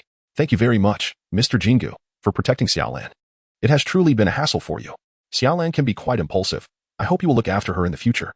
Miyuki Airi believed that Shengu Yun would grasp the underlying message in her words, to keep at distance from Xiaolan.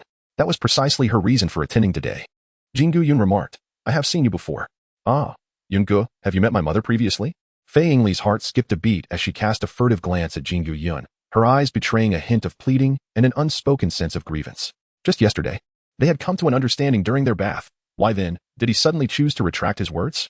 Shengu Yun leisurely perused the menu and remarked, "Your presence is frequently noted in the legal column of the newspapers, esteemed lawyer Fei." Xiaolan suddenly realized, I almost forgot that Brother Yun is also a renowned photographer." Fei Yingli unconsciously caressed her chest, with Xiaolan beside her. The sensation felt akin to riding a roller coaster, complete with a series of winding S-curves. The moment they met, not only was the atmosphere dominated by the other party, but even the discourse was commandeered, placing Fei Yingli in a position of disadvantage for the 3rd time. In the previous 2 instances, she had been in a daze, so they did not count. Hybrid AI occasionally cast sidelong glances at the mother-daughter duo. The seemingly gentle and kind girl could be set aside for now, but the lawyer, appearing as fresh as a university student, might indeed owe Shengu Yun a considerable sum. Creamy mushroom soup, pan-seared lamb chops, French baked pudding cheese, and a rose sapphire specialty. Shengu Yun gazed at the exquisite dishes being served at the table, his expression impassive. Yet, this remained the sole common topic among the 3 women present. "I would like a cup of black coffee," said Hybrid AI, who, after placing her order, directed her gaze out the window, harboring some resentment towards Shengu Yun for not informing her about the nature of this gathering. Faced with Xiaolan's enthusiasm, she felt increasingly restless. Xiaolan indeed held a great affection for Hybrid AI, partly due to her inherent nature, and partly because the latter's cool, delicate visage evoked a protective instinct within her. "What a lovely little girl. Xiaoai, what grade are you in at school?" Here it comes, the typical questions of normalcy. Hybrid AI dreaded such trivial chit-chat. She was simply unaccustomed to it. At that moment, she felt that Shengu Yun's acceptance of her was a stroke of immense fortune. "I am not attending school," she replied succinctly, maintaining her frosty demeanor. As long as she remained unembarrassed, others would have no leverage over her. She subtly nudged Shengu Yun with her knee, hoping he might divert some of the attention, but he was solely focused on devouring his lamb chops. "Is there no meat at home for him to eat?" Xiaolan blinked, somewhat puzzled, unsure if Hybrid AI truly was not attending school or simply reluctant to. Fei Yingli scrutinized Hybrid AI and softly remarked, Zaioi must be of mixed Japanese and English descent. I surmise she has just returned from abroad and has yet to transfer schools. Am I correct? Hybrid AI was taken aback by Fei Yingli's explanation. After a moment of hesitation, she nodded, acknowledging it as half-true, yet it conveniently provided her with the perfect excuse. Xiaolan exclaimed in surprise, "Is Zaioi a relative of Yun Gu from abroad?" Hybrid AI pondered for a moment, a cunning glint flashing in her eyes. Since he enjoyed the spectacle, why not join the fray? Actually, in terms of kinship, I am his aunt. Chapter 63. Why has T-Mom arrived yet? In terms of kinship, I am indeed his aunt. As Xiaolan's incredulous expression, with her hand over her mouth, met Hybrid AI's calm sip of black coffee. The latter concealed her inner turmoil with the bitter beverage. Additionally, there was a hint of mischievous delight. Now, what shall you do, Mr. Photographer? Aunt. Xiaolan gasped, her gaze darting back and forth between Qin Yun and Hybrid AI, ultimately arriving at a startling conclusion. It did not seem entirely implausible. With similar striking features and expressions, even their manner of speaking bore resemblance, concise and to the point without unnecessary elaboration. Ordinary children rarely possess such an air of maturity, rivaling even Conan in that regard. If she had indeed borne the title of aunt from a young age, influenced by those around her, it would certainly make sense. Fei Yingli remained silent, her expression adorned with an ambiguous smile. Rather than believing her to be an aunt, she would prefer to think of Zaioi as Qin Yun's daughter. Were it not for the glaring age discrepancy, it would almost align perfectly with the devilish image she held of Qin Yun in her mind, selfish and utterly devoid of boundaries. Xiaolan inquired, Yun Gu, is this true? Is Zaioi really your aunt? Qin Yun wiped the sauce from the corner of his mouth and remarked, if you believe her, you might as well believe that I am Qin Shi Huang. The three women responded with silence, suggesting that Yun's implication was likely a denial. However, they found themselves perplexed, as Xiao AI did not seem to possess the demeanor of a liar. To alleviate the awkward atmosphere, Xiaolon gently suggested, Yun, perhaps we should consider enrolling Xiao AI in Tidin Elementary School. Interacting with peers her age may help her acclimate to this unfamiliar environment. It was clear that she regarded Xiao AI as a young girl returning to Japan from abroad to visit relatives, whose apparent discomfort stemmed from the strangeness of her surroundings. As for the deeper reasons behind this, it pertained to personal privacy. Every household has its own challenges, and thus, inquiries would be kept to a minimum. Shengu Yun could feel Hybrid AI's small hand discreetly poking him under the table, her eyes warning him not to meddle too much. It made sense. He would send her to school tomorrow. Hybrid AI secretly clenched her teeth, regretting that she had come out with Shengu Yun, certain that nothing good would come of it. Yunji, I merely suggest that we allow AI a little more time to adjust, said Hai-Iri, who had been silently observing Xiaolan's demeanor towards Shengu Yun throughout. Fortunately, the situation had not devolved into the worst-case scenario she had imagined. However, one thing puzzled Iri. Xiaolan seemed to hold an extraordinary trust in Shengu Yun's character, which struck her as odd. This scoundrel had only seen her twice and had bathed her 3 times, yet Xiaolan was filled with trust for him. Were it not for her desire to understand the relationship between Shengu Yun and Xiaolan, she would have long since taken action against him. Just because her body betrayed her did not mean she, Hai-Iri, acknowledged Shengu Yun. She was still on the lookout for an opportunity to see him behind bars. The melodramatic plot of falling for someone after surrendering oneself would never be her story. At Tian Elementary School, Yuan Tai, Conan, Yulat, come over quickly. It's time for our first grade B class physical examination, called Kobayashi Orange to the children playing football on the playground. It's fine, Teacher Kobayashi, let the kids finish this game. There's still plenty of time, replied the new doctor, Shinichi Tomomi, with a gentle demeanor. Kobayashi Orange marveled at how popular he was with the girls at Tian High. Given his amiable personality, have all the children arrived, Teacher Kobayashi? Shinichi Tomomi asked softly, glancing at the first graders lined up outside the infirmary. Kobayashi adjusted her glasses and counted the heads, confirming that all of first grade B class was present. Then let us have the children in line start their examinations first. I'll check on Conan and the others last, he replied. Thank you so much, Dr. Shinichi. On the football field, Conan, Teacher Kobayashi is calling us. Aren't we going over? No rush. We can go after this kick, Conan said, skillfully receiving the ball from Hiroshi, deftly evading a classmate, and shooting on goal. Goal! Cheered Yuan Tai, who had missed the ball and sat on the ground. I'm done. Conan, you always show off. If it were an eel rice eating contest, you'd definitely lose to me. Why would he even compete in that? Besides, he only has Hiroshi on his side, 2 against 5. Don't say he is bullying the little ones. Hey, you lot, you're the last ones who haven't had your checkup. Hurry up. Oh no, the teacher's getting mad. Conan, let's go. After a few nameless classmates ran over, Conan leisurely followed, dribbling the football toward the infirmary. However, upon seeing the smiling Dr. Shinichi inside, an unaccountable chill ran down his spine. It wasn't Jingu, so why this unsettling feeling? Fortunately, the examination went smoothly without incident. Conan shook his head in confusion. Was it just a delusion? Dr. Shinichi, thank you. All the students from first grade B class have been checked. Dr. Shinichi was taken aback. That was it? But there was a cute girl named Yumi here. Where had that big-haired girl gone? Kobayashi had confirmed that no one had taken leave, so she couldn't have skipped school. Meanwhile, in the teaching building, a blonde woman dressed in a professional black outfit observed Shin Uchi's every move, her framed glasses glinting in the sunlight. In the hot spring female, this feels so wonderful. It's rare to indulge in a hot spring. My body and mind are rejuvenated, Xiaolon said. Covering her slightly buoyant chest, beckoning Hibara AI, who was hesitating by the hot spring's edge. Come on, AI, don't be shy. Hibara AI's delicate face was filled with reluctance as she glanced at the beautiful mermaid in the spring and the flawless curves rising above the water, her head slightly tilted. She had once been quite well endowed, not inferior to anyone. Come on, AI, it's really comfortable.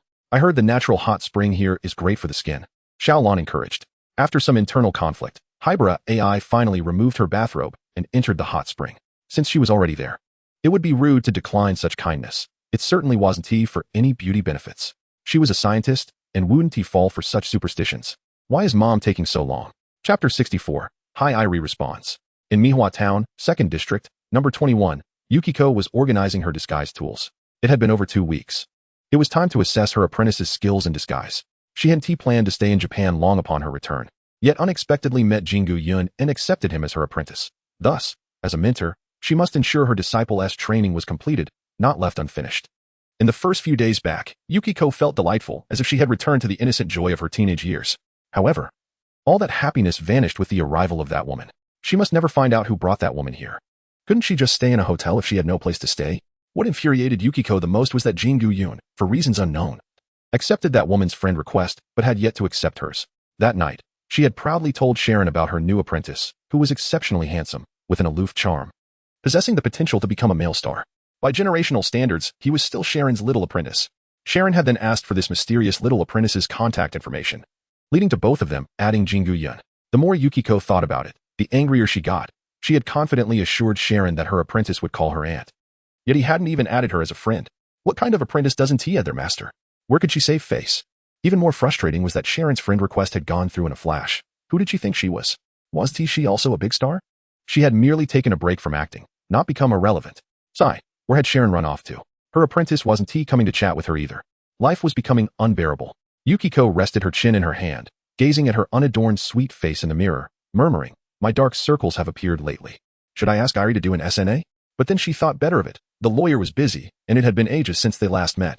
Lost in thought, Yukiko impulsively dialed Shengu Yun's number, and it was quickly answered. She beamed, but before she could speak, a familiar stern female voice came through. Shengu Yun, are you still deceiving me? Yukiko was abroad. If this truly was Yukiko, then she would concede defeat. Yukiko. Although I can't quite recognize who this old acquaintance is yet, it seems you've already lost. In Gunma Prefecture, at a hot spring inn, in a private room. I believe it's essential for us to sit down and have a proper conversation. Hi Irie, dressed in a simple kimono, though loose, could not conceal her voluptuous curves. With her hair elegantly pinned up, she sat opposite Shengu Yun, exuding an air of cold beauty. What is there to discuss? Does he want me to rot in prison? Fei Yingli indeed wishes for the man before her to languish behind bars. Yet through the earlier failures and collisions, she has gleaned a few insights. Shengu Yun possesses a distinctive logical reasoning ability that diverges significantly from that of the average individual, with a perspective that is notably unconventional. When faced with a direct confrontation, the likelihood of her suffering a disadvantage increases, as evidenced by her 2 bathing experiences yesterday. Furthermore, Shengu Yun's martial prowess is exceptional. Although she is a woman, she has acquired some self-defense skills in judo. However, it is important to note that her ability to resist is limited, merely extending the duration of her bathing ordeal by a few minutes. Thus, Fei Yingli has resolved to temporarily set aside her stringent tactics and adopt a more rational and amicable approach to address the dynamics between the two of them, as well as her relationship with Xiaolon. Through her meticulous observations, Fei Yingli has discerned that, despite Shengu Yun's seemingly nonsensical and succinct speech, she is fundamentally a reasonable person. To engage effectively with such an individual, it is imperative to first analyze and identify the logical fallacies within her arguments, a task that lies squarely within Fei Yingli's area of expertise. Fei Yingli stated, I wish to understand the entirety of your relationship with Xiaolon. You need not hasten to oppose. Conversely, you may pose a question to me, establishing a fair exchange. Shengu Yun lightly tapped his fingers and nodded. While he held no interest in Fei Yingli's affairs, there was indeed a perplexity that required her elucidation. What if she could not provide an answer or chose to deceive? This was a matter worthy of contemplation. Fei Yingli, deep in thought, coldly declared, if anyone lies or is unable to respond, they must unconditionally pledge a promise to the other party. with no allowance for retraction. This was Fei Yingli's true intention. Once Shengu Yun acquiesced, he would find himself ensnared by his own words. Should he prove to be untrustworthy, it would conveniently reveal his true nature to Xiaolon. As for Fei Yingli, she had little left to lose, save for Xiaolon, her most cherished. You haven't concealed any recording devices, have you? Fei Yingli's expression brightened, a smile curling at the corners of her mouth as she produced a slender recording pin from her chest pocket and tossed it aside. She had already gained the upper hand in this intellectual duel. That was your first question. Now, it is my turn, she stated firmly. What is your true intention regarding Xiaolon? I am referring to your most genuine purpose. Shinomiya Yunjue is by no means an ordinary individual. Fei Yingli is acutely aware of this fact. However, his identity is of little consequence to her, as her primary concern lies in whether Shinomiya Yun poses any threat to Xiaolon. Fei Yingli fixed her gaze intently on Shinomiya Yun's facial expressions, her scrutiny more profound than ever before, as she sought to uncover any hint of deceit in his demeanor. She had dabbled in the study of micro-expressions. After all, are you attempting to deceive me for money? Fei Yingli's crimson lips parted slightly, her beautiful eyes wide with incredulity, as if she had not comprehended what Shinomiya Yun had just stated. Through gritted teeth, she demanded, repeat that. Are you trying to deceive me for money, Shinomiya Yun? How dare you utter such absurdities? Words so feeble they wouldn't fool even a child. Her chest heaved with agitation, genuinely infuriated. She would have readily believed him if he claimed to be manipulating Xiaolon's affections, but to stoop so low as to swindle money? Were it not for the fact that she could not best the young man before her in a confrontation, she would have charged at him by now. Her seriousness was palpable, yet he treated the matter with such levity. Whether you believe me or not is your prerogative. Shengu Yun wore an expression of indifference. He spoke no falsehood. Presently, Xiaolan lacked wealth, yet the princess of Vesperania, with whom she would later exchange identities, possessed the riches of an entire kingdom. From the very first glance at Xiaolan, he perceived the fortune that enveloped her. Fei Yingli clenched her teeth, utterly dissatisfied with his response. Yet she could not discern any signs of deceit upon Shengu Yun's countenance. Suddenly, the phone buzzed. Shengu Yun glanced at the note and remarked, "Your dear friend Yuxiko is calling. Would you like to answer?" "Yuxiko is currently abroad." Fei Yingli retorted angrily, "If this call truly is from Yuxiko, I might as well concede. Is it amusing to deceive her? Or is it merely a blatant falsehood? That won't do. I still have a question to pose to you." Shengu Yun approached Fei Yingli, softly inquiring beneath her delicately blushing earlobe. "Could you enlighten me on how Xiaolan arrived?" Fei Yingli's body trembled with intensity as the fervent breath brushed past her ear, and the words struck deep within her heart. Unable to restrain herself, she grasped the corner of her kimono, her emotion surging, leading her to exhibit a reaction. Chapter 65. How did Xiaolan come? "Hey, disciple. Who was that woman speaking beside you just now? Her voice sounds quite familiar." Yukiko's seemingly casual inquiry was met with her small ear pressed against the phone, as if she were straining to catch any discordant gasps. However, no such breaths were heard. Instead, a cry reminiscent of a fall echoed through the device, followed by a familiar and authoritative voice resonating with a regal air. "Yukiko, is that you? It's Yingli. Long time no see. Have you returned to Japan?" "Yingli, it truly is you." I thought the voice sounded so familiar. "Are you in Mihua Town?" Yukiko's eyes sparkled with anticipation. "We're in Gumma Prefecture. Xiaolan won a complimentary day trip at a hot spring inn, and we're seizing this opportunity to express our gratitude." The two women exchanged information about their acquaintance with Shengu Yun over the phone, yet, without exception, omitted a significant portion of unsavory details. "How unfortunate. Yingli, I think I just heard you say, consider it your loss. Were you gambling?" Fei Yingli, composed, replied with a smile, "I was merely jesting with Mr. Shengu. Later this evening, there will be a fireworks display. Once Xiaolan and the others finish soaking in the hot springs, we shall set off. Let's leave it at that for now, Yukiko." After hanging up, Fei Yingli exhaled deeply. The rapport she shared with Yukiko was one of both rivalry and camaraderie, rivals not in the sense of enemies, but as the sole competitors among their peers. "Are your legs still weak?" The warm breath near her ear jolted Fei Yingli back to reality, her body partially cradled, her feet weakly pressing against the tatami mat, her beautiful eyes glaring fiercely at Shengu Yun's. "You truly know Yukiko, disciple? You seem to be quite the social butterfly. Let's not change the subject. It is your turn to answer my question." Fei Yingli hesitated, pushing Shengu Yun's away, her gaze evasive. She recognized that he was the only person she could not deceive. "However, Xiaolan, of course, is my daughter. That is not the question I posed. How did Xiaolan?" "What are you doing?" Fei Yingli lay down on the floor, adopting a demeanor of utter surrender, her gaze distant. "Come now, Fei Yingli, can afford to lose. I unconditionally agree. Do as you please." In her mind, Fei Yingli counted silently, estimating that Xiaolan and Shiho must be nearing the end of their soak, at most. 5 to 10 minutes left. Based on her personal experience, even doubling or tripling that time would still be insufficient. At that moment, footsteps resonated from the adjacent room, followed by the boisterous laughter of a lecherous old man. "Hey, Hazi, it has been ages. Are you still a detective? I've long been let go. Yumi, you remain as stunning as you were in college. One of the steadier, more serious voices laughed heartily. Mori, you have become quite the renowned detective now. At this class reunion, I shall ensure I get you thoroughly intoxicated and extract your secrets. Come now, who fears whom? In terms of drinking and deduction, I, the illustrious detective Mori Kagoro, have never been bested. One fears you may have never emerged victorious either. Shengu Yun was somewhat surprised to find that Kagoro Mori was also at this hot spring inn. From the conversation, it appeared he was attending a reunion with his university classmates. Given this revelation, Shengu Yun decided to remove Conan from his blacklist and sent a message. It wasn't long before he received a response. Jingu brother, you have finally added me. Today marks the health check day at Tian Elementary School. The new school doctor from Tian High School is here, yet I can't shake the feeling that something about him is rather peculiar. Shall I take a photo for you to examine? Well, Conan didn't come along, so I blocked him again. Shinjing Yun approached the already awake Fei Yingli and softly said, Shall I show you something entertaining later? Fei Yingli sighed with relief. As long as it did not involve any frivolity directed at her, she was open to consideration. As a lawyer, she had received a rigorous education, and no matter the circumstances, she could not indulge in reckless behavior. In the adjacent room, Kagoro Mori sipped from a large mug of beer, his arm draped around the sturdy shoulders of Nakatu Kazushi, clearly having imbibed a fair amount. Kazushi, I recall that you and Yumi were a couple back in college. How is that faring now? Nakatu Kazushi scratched his bald head, offering an awkward smile. Mori, let us not dwell on that. Yumi and I parted amicably after university. Kazushi, you truly lack discernment. A woman as beautiful as Yumi is rare. Where will you find another? Nakatu Kazushi smiled in silence, nodding in agreement, acknowledging his missed opportunity. Come now, you lot, can you not drink a little less? We still have to attend the fireworks festival shortly, Kurabayashi Yumi interjected, hands on her hips. Her slender figure and attractive features certainly justified the prolonged attention she received. Men truly are all the same. Shengu Yun cast a languid glance at the cross-armed Fei Yingli and remarked, I possess rather discerning tastes. Such a woman is no different from the refuse found on the streets. Fei Yingli scoffed softly, grasping his implication. Her expression softened slightly, yet she maintained a frigid tone as she retorted, From where do you derive this judgment?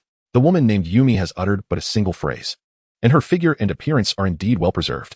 Notably, on her right middle finger, there was a faint white circle at the knuckle, indicating that she had once worn a ring. Fei Yingli pondered, Is that not rather commonplace? The left ring finger signifies marriage, while the right middle finger implies one is in a romantic relationship. For a single woman, that is entirely normal, is it not? What if that white mark was left by a different ring? At approximately 37 years of age and having had a few boyfriends, what of it? Are you still clinging to antiquated beliefs?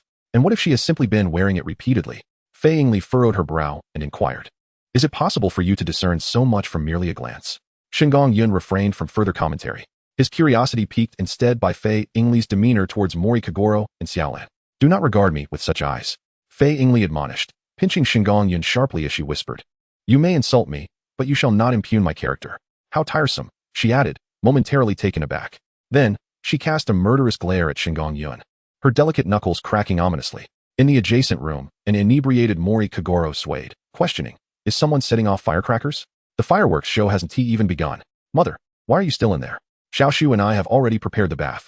In the brief moment before the door swung open, Fei Yingli's fierce demeanor dissipated entirely, replaced by a serene smile as she addressed Xiaolan. I was discussing the fireworks show with Mr. Shengu.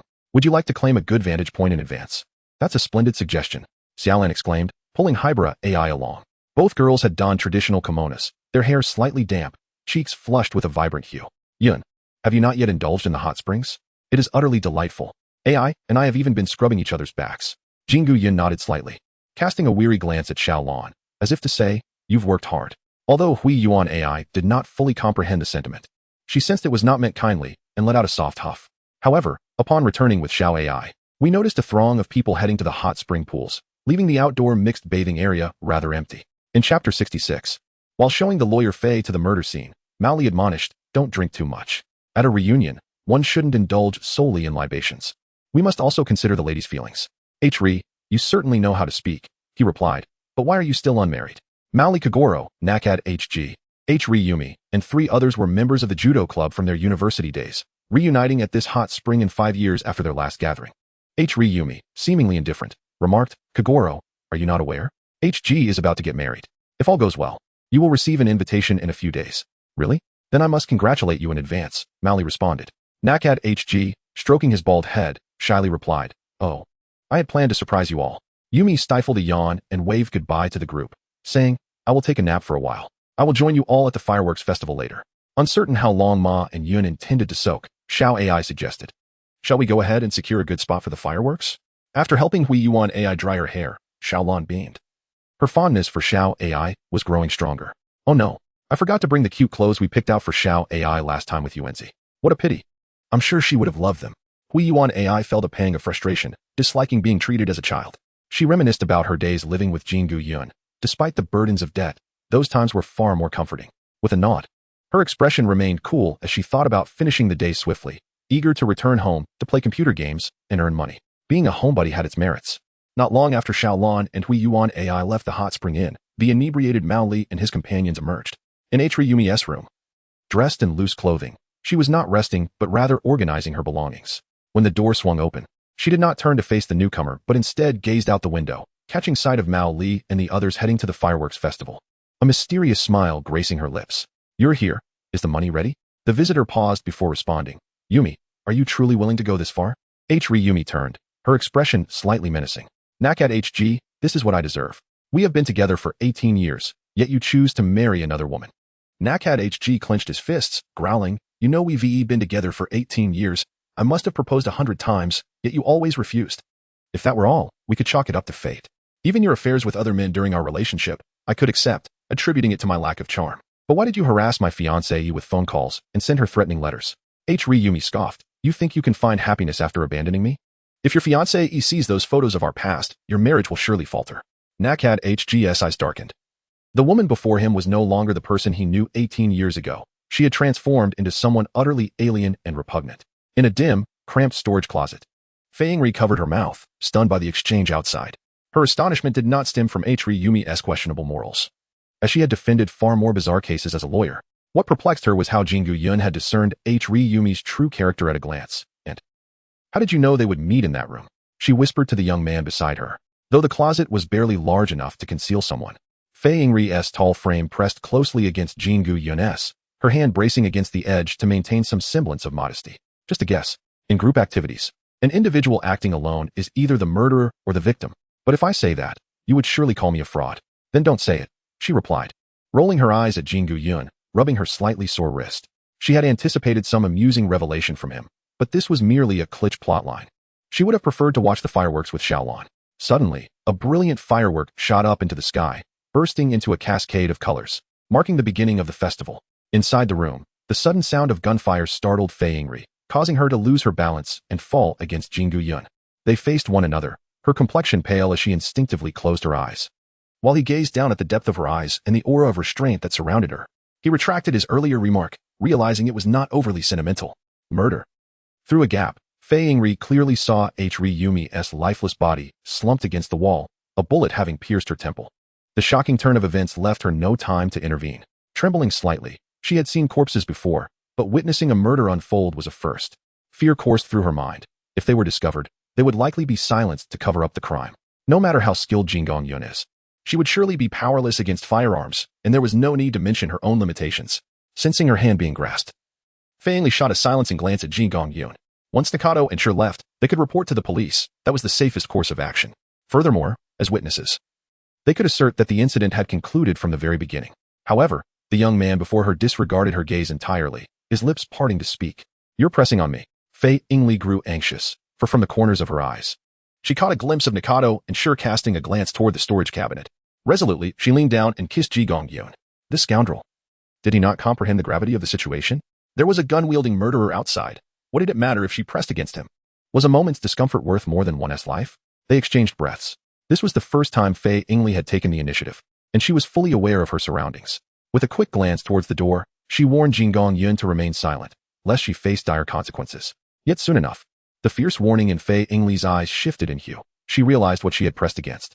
Her eyes grew misty, and her clenched jaw slackened slightly, as she recognized the familiar narrative unfolding before her. No, it couldn't happen here. Perhaps a hot spring pool? Chapter 67, Tired of Sitting. Stand for a while. A cascade of vibrant fireworks burst into the night sky, illuminating the faces of those gathered along the riverbank, as if adorning each person with masks of joy and sorrow. Such beautiful fireworks, we truly came at the right time, Xiaolon exclaimed, having secured a prime viewing spot alongside Hui Yuan AI. 2 vacant spaces remained on the nearby bench, reserved for Shengu Yun and Fei Yingli. Xiaolan's delight was palpable. She felt exceptionally cheerful today, having escaped any unforeseen incidents or murders. This was the tranquil, beautiful life she yearned for. It seemed that each time she ventured out with Yungu, calamities were absent. Even during their last visit to Isa Beach, Yungu had arrived later. Even in the event of a case, Yungu would ensure they were not embroiled in it, as evidenced by that incident in Osaka, which marked the true beginning of her separation from Qin Yun and the world of deduction. Resting her chin on her hand, she gazed at the splendid fireworks, thinking simply of a healthy, peaceful life for her family. Hui Yuan AI, unaware of the girl's sentiments, had always trusted Xiaolan's gentle disposition. However, she sensed an unusual tension between Qin Yun and Fei Yingli. It was evident they were not meeting for the first time. Hui Yuan AI recalled that lunch had ostensibly been a meal of gratitude. Yet, as Xiaolan's mother, Fei Yingli had not mentioned Qin Yun at all. Aside from the initial greeting, it appeared she was intentionally avoiding the topic, despite his having rescued her daughter, and there was a notable lack of expressions of gratitude. Had she perhaps thanked him privately? Why then conceal it from Xiaolan? Hui Yuan AI stroked her smooth chin, pondering Qin Yun's nature, and quietly asked Xiaolan, "Is Lawyer Fei's salary high?" Xiaolan blinked, surprised that it was the first time Hui Yuan AI had directly spoken to her. Although unsure why she was inquiring about this, Xiaolan smiled and replied, "Xiao AI, you can call me Sister Lan. As for Mom's salary, I'm not entirely sure. However, she seems to refuse many defense fees, even offering pro bono services." I see. A life free from worries, with a warm heart yet a cold exterior, coupled with the peculiar atmosphere I sense. The truth is clear. Lawyer Fei has undoubtedly been swindled out of a substantial sum. Hui Yuan AI mused, a smile gracing her lips as she concluded she had unraveled the truth. Just then, her head was tousled, her neatly combed hair becoming a mess. "What are you thinking?" Smiling so broadly, Hui Yuan AI swatted away the hand, causing chaos atop her head, turning to glare at the unperturbed young man behind her. "I was just pondering how you didn't drown in the hot spring." A series of persistent coughs ensued. Upon hearing this, Fei Yingli flushed crimson, perhaps recalling a recent incident. Such innocent words from a child. "Mom, Yungu, you finally made it. If you had arrived any later, the fireworks show would have ended." "Apologies, Lan. The hot springs here are indeed quite comfortable. I lost track of time while relaxing." Fei Yingli sat beside Xiaolan, offering an apologetic smile and softly explaining.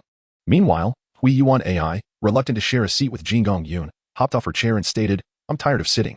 I'll stand for a while." Look at that. Is she even speaking like a human? Fei Yingli couldn't shake the feeling that Hui Yuan AI had witnessed everything. Her remarks so astute that it made her wonder if she, as a lawyer, had truly failed to grasp the situation. Not having taken many steps, Hui Yuan AI felt her blouse tighten across her chest, and before she knew it, she found herself sitting on Qin Yun's lap. "Let me down." It was one thing to hold hands. With so many people around, she felt humiliated to be perched like a child on his lap. "Stay still." Xiaolan and Fei Yingli merely chuckled, relieved to see Hui Yuan AI displaying a childlike shyness and rebellion. This was a welcome return to normalcy. The fireworks display reached its zenith, a symphony of colors illuminating the night, painting a vibrant tapestry. Xiaolan leaned against Fei Yingli, sharing laughter and conversation, while Fei Yingli responded with a smile. On the bench, Qin Yun rested his chin gently on Hui Yuan AI's tousled hair as the girl pouted slightly.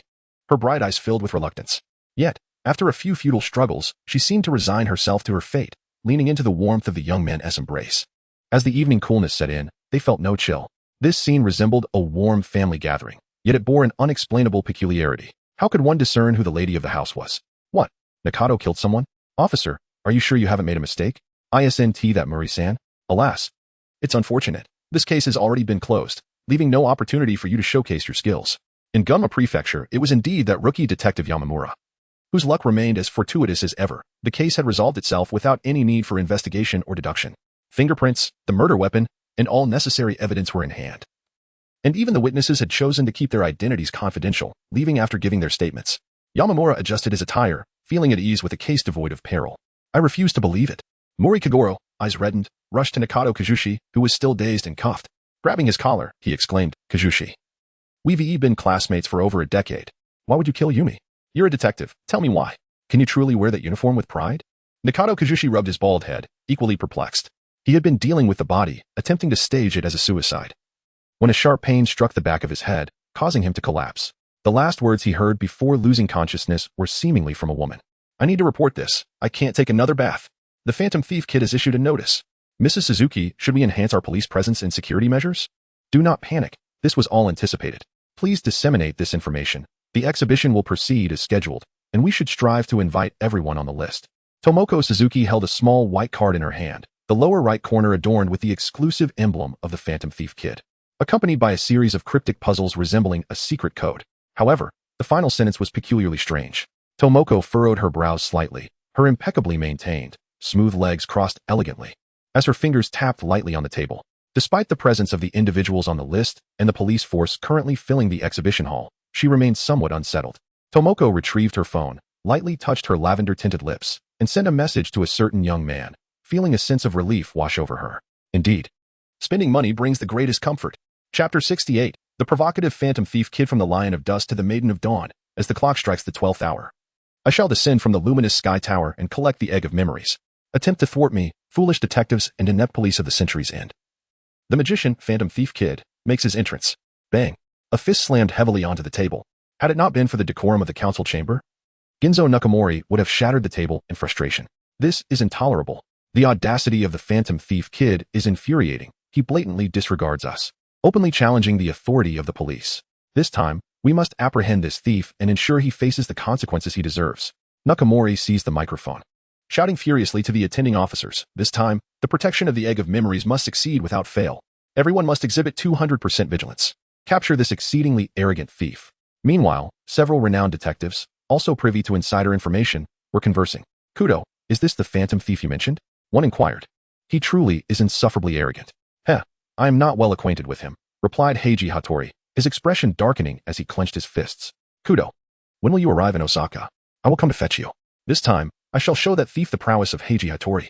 Soon, but have you deciphered Kid's code yet? Conan glanced at Kaguro Mori, who was still engrossed in horse racing, chuckling softly. It appeared that among the invited detectives, only Uncle Mori remained unaffected by the Phantom Thief Kid's antics. Not yet, but his words are infuriating. I can feel the heat rising within me. By the way, what about your brother Jingong? Will he attend this time? Upon mention of Jingong Yun, Conan's expression darkened. He had been blocked yet again. It was truly vexing. As if he were being treated like a child. Perhaps, given that this incident involves both the Phantom Thief Kid and the Suzuki conglomerate, the attention is immense. Even if he is reluctant, he will likely be urged to attend by the editors. That's good. He did not participate in the last incident. This time, let the three of us compete and see whether the Western detectives are superior or if luck favors you Easterners. Conan immediately sensed something amiss and retorted, Hey, Hattori. Why is it that if you Western detectives win, it's skill, but if we Easterners win, it's merely luck? What does it matter? We are all on the same side, after all. Enough of that. Let us save the rest of the conversation for when I arrive in Osaka. Are you certain you want to come? AI Hybrid gently groomed her short, golden-haired kitten, saying softly, I shall not attend. I am not fond of such grand occasions. I will stay home to take care of it. Last time I went to the hot springs, I forgot to prepare its food. The kitten, whimsically named Xiaosan, mewed a few times, its eyes wide, appearing somewhat dazed from hunger. Shengu Yun refrained from insisting further and turned to exit the door, pondering whether he might discreetly abandon the cat in a few days, for indulging in feline companionship could indeed foster an addiction, thereby rendering him an unwitting third party. Yun-ge, over here. Outside, a luxurious stretch limousine awaited, with Yuanzi waving to him from the rear window, accompanied by Xiaolan. The privilege of being chauffeured by charming ladies was quite delightful. Xiaolan glanced behind Shengu Yun and inquired, Yun-ge, why didn't Xiao Ai come along? Indeed, Yun-ge. I have yet to meet Xiao Ai. I've heard from Xiaolan that she is a remarkably adorable, quiet, and sensible little girl. I am eager to meet her. And leaving her alone at home must surely cause you some concern, right? Shengu Yun casually took a seat and remarked, if it's lost, we can always retrieve it. His heart remained as generous as ever. One could only wonder how Xiao Ai's parents could trust him with her care. Xiaolan inquired, Yuanzi, are we heading directly to the Suzuki Art Museum in Osaka? Rest assured, I have everything arranged. Yuanzi replied, linking her arm with Xiaolan's and whispering, that's a gathering place for the enthusiast of deduction. Since neither we nor Jingu-kun have any interest in such matters, we shan't join the fray. Of course, I have not forgotten Jingu-kun's professional duties. I shall take you directly to see that egg. Xiaolan glanced at the driver and spoke softly, is this truly all right, Yuanzi? Chairman Suzuki would not permit it, would he? Only my father would agree, but he is ill. My mother is the one in charge this time. And it took me a great deal of persuasion for her to reluctantly agree.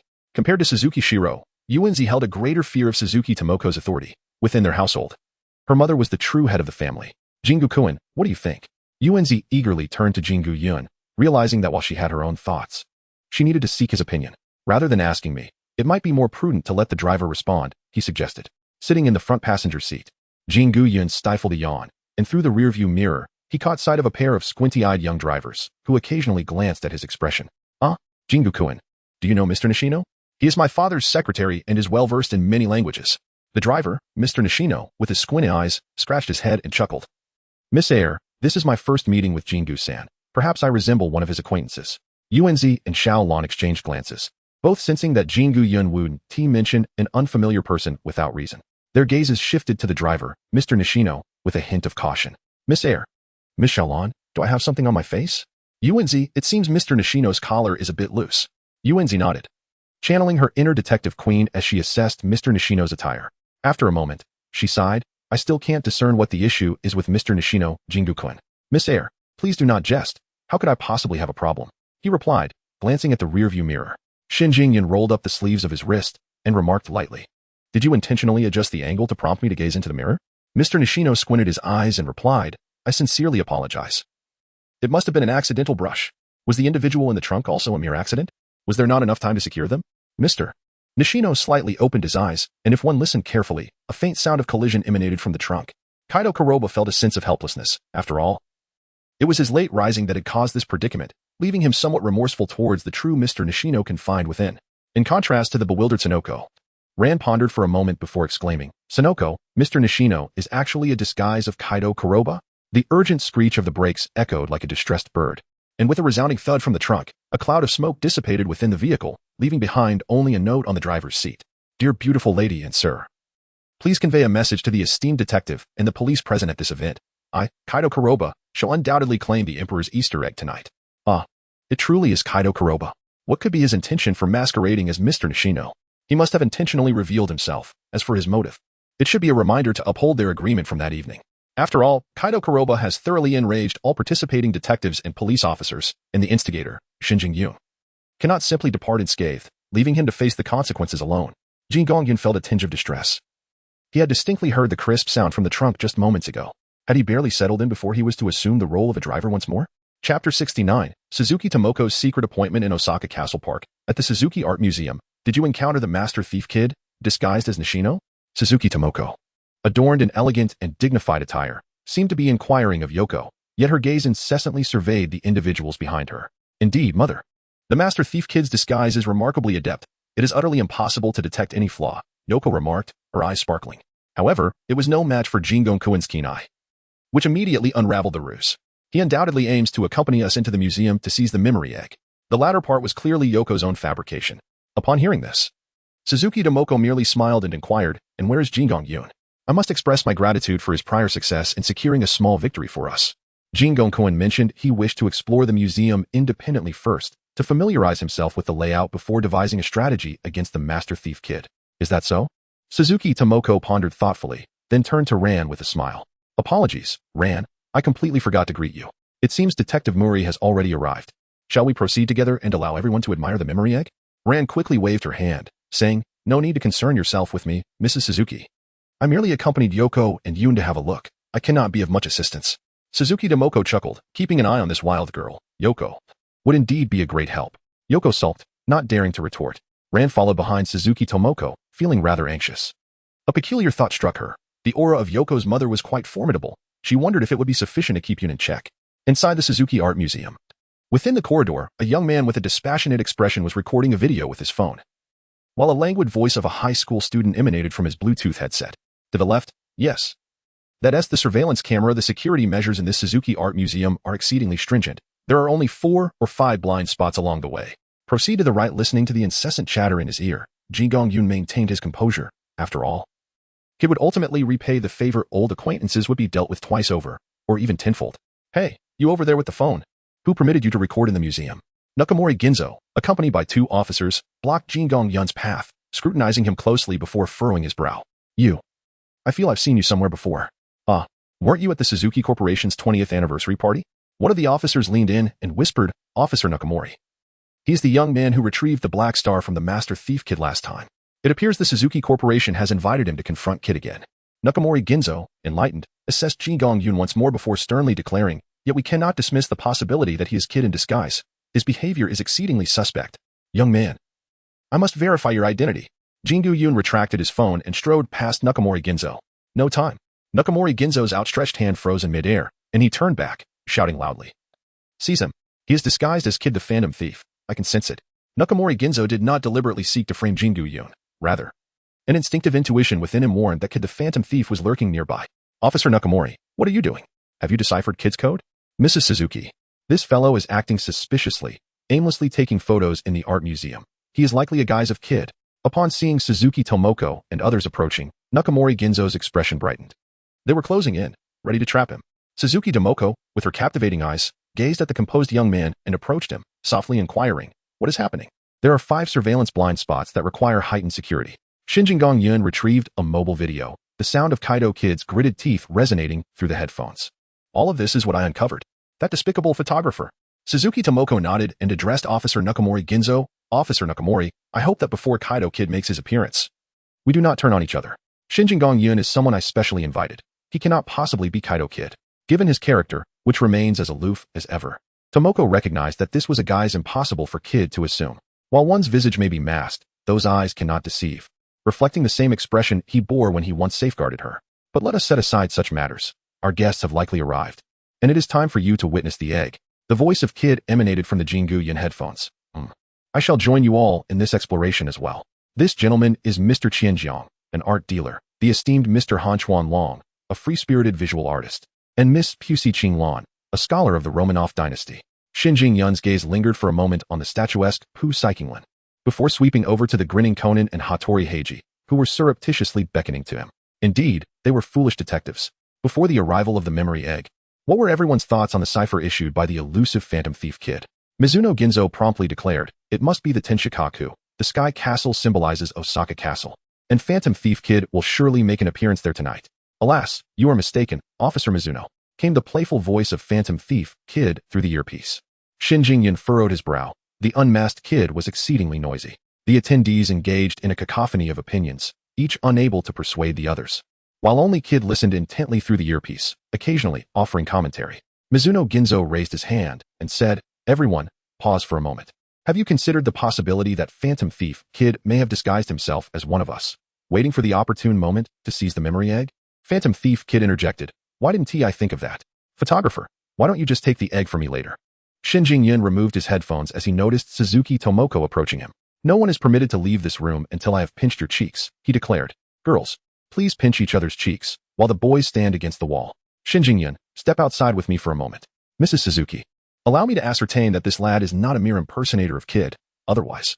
Suzuki Tomoko raised her hand in refusal, stating, I will verify personally. Officer Nakamori. Well, very well then. You there, the bespectacled boy, what are you laughing at? You are the first. Conan pointed to himself, grinning, and replied. But I am just a child. Not even children are spared. Officer Nakamori must truly be flustered by Kid's warning letter. In the lounge on the top floor, Suzuki Tomoko stood before the expansive floor-to-ceiling window and quietly inquired, have you deciphered Kid's code? That is of no consequence. Hearing the young man's nonchalant tone, Suzuki Tomoko sensed a profound confidence emanating from him. A smile graced her lips as she turned and said, indeed, it is not important. Now, can you guess what it is that I desire? Jingu Cloud lowered his gaze to the elegantly poised Tomoko Suzuki, from whom he could perceive a profound sense of competitiveness. Winning. The admiration in Tomoko Suzuki's eyes intensified as she declared, the significance of deciphering the code is trivial, the whereabouts of Phantom Thief Kid hold little importance. Even the memory egg valued at 800 million yen is of no consequence. Should it be damaged in the process, I remain unfazed. What I desire is victory. Having been defeated in the previous case of the Dark Star, she was determined to reclaim her honor this time. Tomoko Suzuki took a step closer and inquired of the young man, can you assist me? Shengu Yun nodded. Can we win? We need to increase the stakes. Suzuki Tomoko's smile deepened as she adjusted Shengu Yun's collar. Was this not the best way to validate their efforts? Chapter 70. Something's amiss. An increase in intelligence. A sneeze escaped him, accompanied by an unsettling premonition. Kaido Kuroba rubbed his nose. Ever since he met that photographer, he had been sneezing inexplicably, without any warning whatsoever. Master Kaido, do you really not require assistance? This time, you have certainly caused quite a stir, Terai Konosuke expressed his concern. It's all that detestable photographer's fault. He was merely a few seconds late that day. Is it necessary to hold such animosity against him? Kaido Kuroba thought. He would never place all his bets on Shengu Yun. They were not quite genuine friends, merely reluctant partners. Yet such partnerships could unravel in an instant. Do not worry, Terai-san, for I am the unparalleled Phantom Thief Kid. He stepped forward, his figure vanishing in an instant as his voice took on a magnetic confidence. Master Kaido, I forgot to inform you that the glider was damaged last time, and I have yet to reassemble it. This is the 51st Feyberg egg, known as the Resurrection Egg. Crafted entirely of gold, featuring a model of Emperor Nicholas's family, celebrated as the Egg of Memories. The art dealer Kanekawa retracted his appraisal tool, his eyes ablaze with excitement. This precious Egg of Memories, along with its historical significance, is valued at no less than 800 million yen. Mori Kaguru clicked his tongue, counting on his fingers. How many games of marbles, and how many infidelity cases must I solve to earn that? However, are we not missing quite a few people? Where are Ran, Sonoko, and Ayoko? Why are only us men here to admire this egg? With a sizable bump on his head, Nishino Makoto slightly bowed to the group, explaining softly. Miss Sonoko has gone shopping, and Miss Ayoko has been called away. Please rest assured. Nakamori Ayoko dismissed it, rubbing his swollen face. Fewer people actually makes it easier to protect the egg. What is crucial now is to decode the remaining cipher. Do you detectives have any leads? The trio, equally swollen-faced, surprisingly stood united in silence, unwilling to engage with Nakamori Ayoko. Noticing this, Nakamori Ayoko turned to Nishino Makoto before the cipher is completely solved. It's too dangerous to leave the egg in the gallery. I propose we leave a fake egg here for Kid to steal, while the real Egg of Memories will be secretly guarded by us. Please convey this to Mrs. Suzuki. I will relay Officer Nakamori's request to her. Whether she agrees will depend on her decision. In a high-end CAF, Sonoko exclaimed, Shinjuku truly captures my heart. What joy is there in viewing an egg with a group of men? This leisurely evening should be spent exploring Osaka Castle Park. Sonoko didn't hold back her admiration for Shengu Yun. Her interest lay in the clash between Phantom Thief Kid and the Suzuki family. And she wasn't particularly keen on deciphering the codes. She preferred to wander around Osaka, anticipating Kid's arrival. Confident that Shinjuku had already deciphered the cipher in the invitation, Ran shared a similar sentiment as Sonoko, although she found herself quite intrigued by the egg. Among the four seated under the parasol, only Ayoko remained utterly bewildered. She longed to see the egg. They were merely meeting for the first time. Why was she brought along? If there is nothing else, Miss Sonoko, I wish to return and protect the Egg of Memories. As a scholar of the Romanov dynasty, I cannot allow it to fall into Phantom Thief Kid's hands. Sonoko hesitated, equally perplexed as to why Shinjuku would bring Ayoko along. Just look at those long, delicate legs. There was an undeniable sense of danger. Did Shinjuku prefer long-legged types? Sonoko glanced at Ran's smooth, flawless legs. It shouldn't matter. Shinjuku had never shown a keen interest in Ran. As Ayoko smiled gently and prepared to leave, a clear phrase in Mandarin echoed in her ears, causing her to shudder as her gray pupils darted towards the youth sipping soda, a fleeting glint of menace crossing her features. Yunji, did you just speak in Mandarin? Ran blinked, not comprehending, yet realizing it must be Mandarin. Ayoko-san, don't you also understand Mandarin? What did Shinjuku say to you? Sonoko was overwhelmed with curiosity. Surely, Shinjuku couldn't have fallen for Ayoko at first sight. Ayoko's expression shifted slightly, and once seated again, she spoke softly. Mr. Shinju just greeted me in Mandarin. Little did she expect Shinjuku had such a command of multiple languages. Given the opportunity, she truly wished to seek his guidance. Her latter statement was spoken with a rather clumsy accent, nearly causing Shengu Yun to choke on his soda. As a world-class bounty hunter, proficiency in various languages was essential, enabling him to integrate swiftly into the world of the detective stories, especially since it was his mother tongue. His Mandarin was of the highest standard. Both of you, stop playing riddles, Sonoko exclaimed, feeling a sense of urgency. She couldn't shake the feeling that Ayoko and Shinjuku were exchanging glances of unspoken affection. At that moment, fireworks erupted above Osaka Castle, followed by the gradual extinguishing of all power supplies, plunging the park into darkness. Phantom Thief Kid has arrived. Just as Ran was about to speak, she turned to find two people missing from their seats. Where had Yunji and Ayoko-san gone? Oh no. My Shinjuku has ultimately succumbed to the allure of beauty. Ran felt a wave of embarrassment wash over her. She believed anything was possible. But this was the one scenario she couldn't imagine happening to Shinjuku. At the top of Tsutenkaku, clad in a white cloak under the moonlight, a figure descended. A white dove perched on his gloved fingertip, forever cloaked in an enigmatic, confident smile beneath his monocle. Ladies and gentlemen, the show is about to commence. First, let us locate the egg. The power system had been temporarily disabled, and the lights throughout the city gradually dimmed as essential facilities like hospitals resumed their power supply. In a dilapidated warehouse, Nakamori Ayoko guarded a delicate box, which housed the coveted resurrection egg. Officer Nakamori, the entire area has suddenly lost power. Should we activate the power supply? Instinctively, Nakamori Ayoko was about to instruct his subordinates to restore power, but a taunt from Kid about incompetent police flashed in his mind. Suddenly enlightened, he shouted, do not activate the equipment. Kid's aim is to expose our location. We are safer hidden in the dark. Indeed, Officer Nakamori. Your foresight is commendable. Meanwhile, atop Tsutenkaku, Phantom Thief Kid raised an eyebrow, realizing he could not locate Officer Nakamori as he usually did. At this moment, don't move. Phantom Thief Kid, you are surrounded. Hattori Heiji arrived at Tsutenkaku with the officers from Osaka Police. With the brim of his hat flipped, he declared, we have deciphered your cipher. This time, you have lost. The Phantom Thief could turn to the other side. where a boy skillfully juggling a soccer ball had already taken his position, scratching his head in rare confusion. Something felt amiss. Had these fellows suddenly gained intelligence? Despite being encircled, the phantom thief kid maintained a confident smile. Yet, the true spectacle was merely beginning, was it not?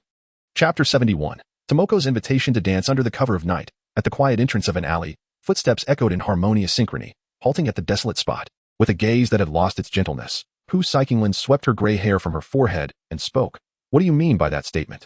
The descendant of Rasputin. Shengu Yun remarked. The history of the Romanov dynasty is not within my expertise. Perhaps you could search online. Qin's gaze transformed into something sharp and fierce. Her right hand subtly retreating towards the bulge at her waist. The Walter K. pistol, a favored weapon among spies and internationally wanted criminals, lay in wait, however. I advise against any sudden movements, for the distance between us is merely 6 paces. Unperturbed, Qin resolved that anyone who obstructed her quest for the treasures of the Romanov dynasty would be eradicated, and this young man before her was no exception. Before Shengu Yun could finish speaking, Qin had already raised her handgun, chambered around, and aimed it directly at the young man's right eye. The figure within her pupil grew increasingly magnified, yet her extraordinary mental fortitude compelled her to pull the trigger. The bullet soared into the sky, and the force of the recoil violently twisted her wrist, a flash of pain flickering between her brows.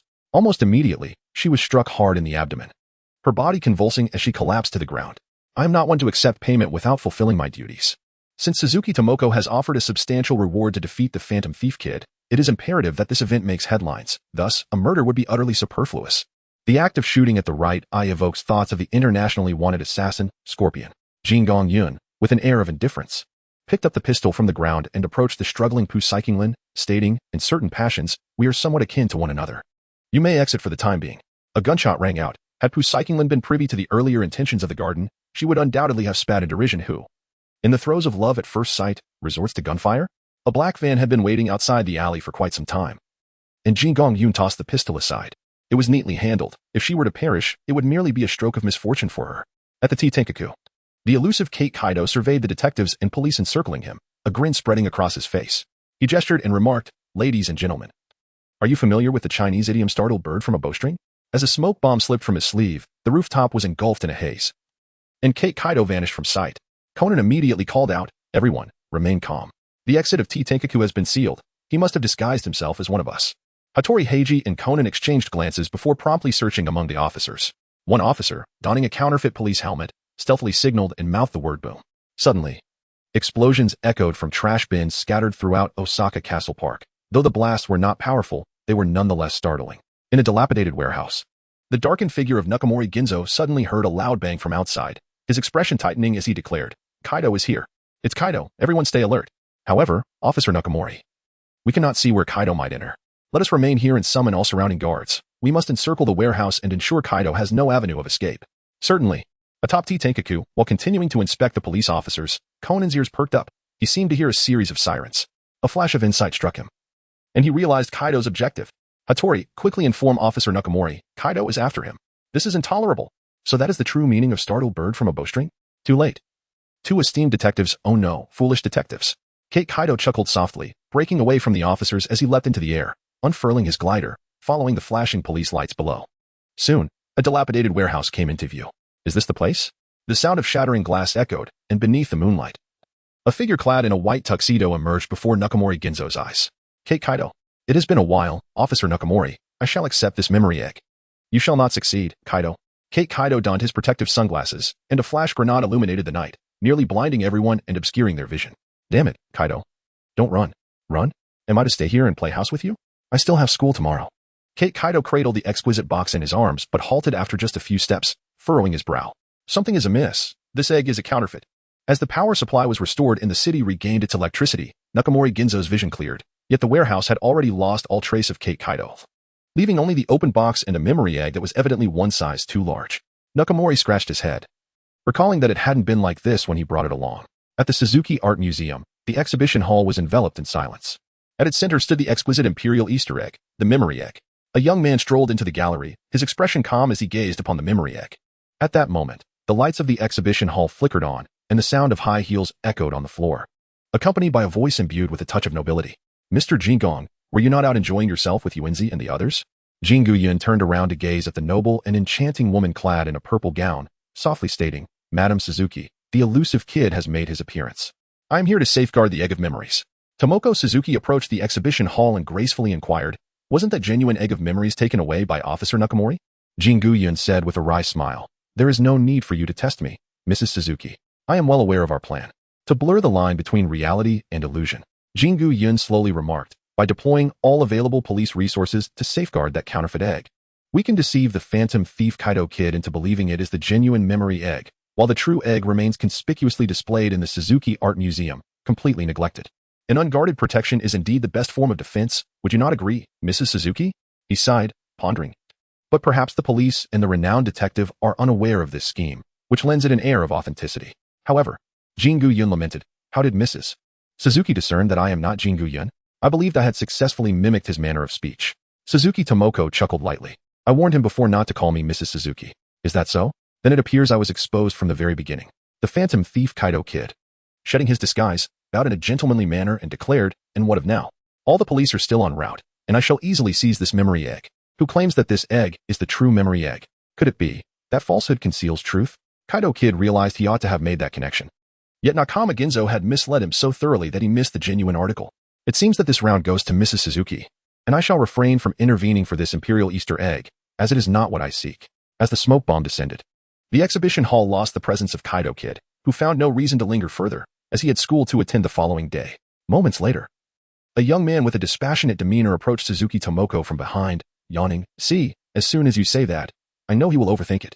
The notion of falsehood masking truth is merely a fanciful distraction. It is simply a matter of reality versus illusion. The memory egg before them in the exhibition hall was indeed the genuine article. Suzuki Tomoko turned to face the young man, her eyes sparkling with mirth. She was acutely aware that this situation was not merely a matter of truth and falsehood. A single misstep could lead to a drastically different outcome. Yet the young man seemed to have anticipated it all. Extending her left hand and raising her gaze slightly, she inquired, might I have the honor of inviting you, Yun-kun? The dance? Suzuki Tomoko, filled with enthusiasm, reveled not only in her victory over Kaido Kid but in the fact that she was the one to personally conclude the encounter. Every step she took was anticipated by Shengu Yun, and this sensation ensnared even her seasoned heart.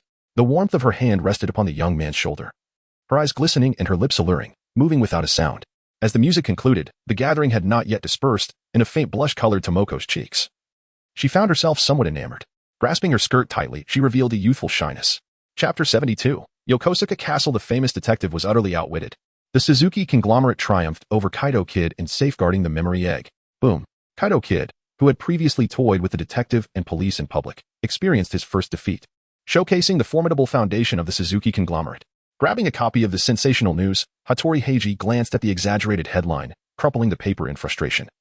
These clickbait titles are infuriating. What do they mean by being toyed with by Kaido Kid? We were so close to apprehending that thief. Is that not so, Kudu? Conan, far less irate than Hattori, merely shrugged. The Suzuki conglomerate certainly operates with remarkable efficiency. However, I remain curious about the mastermind behind this clever ruse. If it were you, Hattori, would you have the audacity to display an 800 million yen memory egg so casually in an exhibition hall without any protective measures? Though reluctant to concede, Hattori acknowledged. This is no simple contest. It is a layered psychological battle. What allowed Kaido Kid to lower his guard? Is us. That despicable fellow. It's all that foreboding letter's fault that has us all riled up. Conan pondered thoughtfully, stroking his chin, and posed a hypothetical question to Hattori. What if? And I emphasize if, Kaido Kid had appeared at the Suzuki Art Museum from the very beginning? Would that egg have been effortlessly snatched away? I harbor no such worries. With Shengu Yun present, I feel secure. Suzuki Tomoko retrieved the memory egg, placing it upon the table, and addressed the sweet and charming lady who identified herself as Kisaki Natsumi. If this memory egg indeed holds significant meaning crafted by Miss Natsumi's grandfather, then it is best left in her possession. That cannot be right. Moreover, I am uncertain whether my great-grandfather's castle bears any relation to the memory egg, Natsumi protested. Tomoko smiled. I have already attained what I desired. Retaining the egg holds no further significance for me, and I have pressing matters to attend to. If Miss Natsumi could graciously host Mr. Shengu Yun for me, I would be most grateful. Kisaki Natsumi bowed in gratitude. Thank you for your generosity, Mrs. Suzuki. I will ensure that Mr. Shengu is well taken care of. Tomoko stood and bid farewell to Natsumi with a handshake, then leaned towards Shengu Yun, her voice adopting a rare playful tone that escaped the notice of others. Is this your first day on the job? You cannot possibly refuse me on your debut. My esteemed consultant of the Suzuki conglomerate. I do have some interest in the castle. Very well. As for whether to include in and the others, that is for you to decide. Suzuki Tomoko was busy, needing to return to Tokyo to handle matters of the Suzuki conglomerate, with an overwhelming array of decisions awaiting her. After watching Tomoko depart, Kazaka Natsumi turned her gentle, beautiful gray eyes toward the young man who had not spoken a word since their meeting, politely stating, "Mr. Jingu, I am ready to leave at any time. I'll make a call to check." Kazaka Natsumi blinked, intrigued by the young man, who had displayed such casual demeanor even in front of Mrs. Suzuki, yet felt the need to make a phone call. Mihan Town, 2nd District. Hybra AI swung her legs, savoring a delightful small cake when her phone rang. Raising an eyebrow, she answered, "What do you want? Are you playing or not?" Click. Hybra AI hung up the phone, her expression cold and haughty. "Telemarketer. How annoying. Kanagawa, Yokosuka. Brother Yun, please refrain from hitting her. Little AI is so adorable and sensible, even if she has erred. I believe she will rectify her mistakes in no time."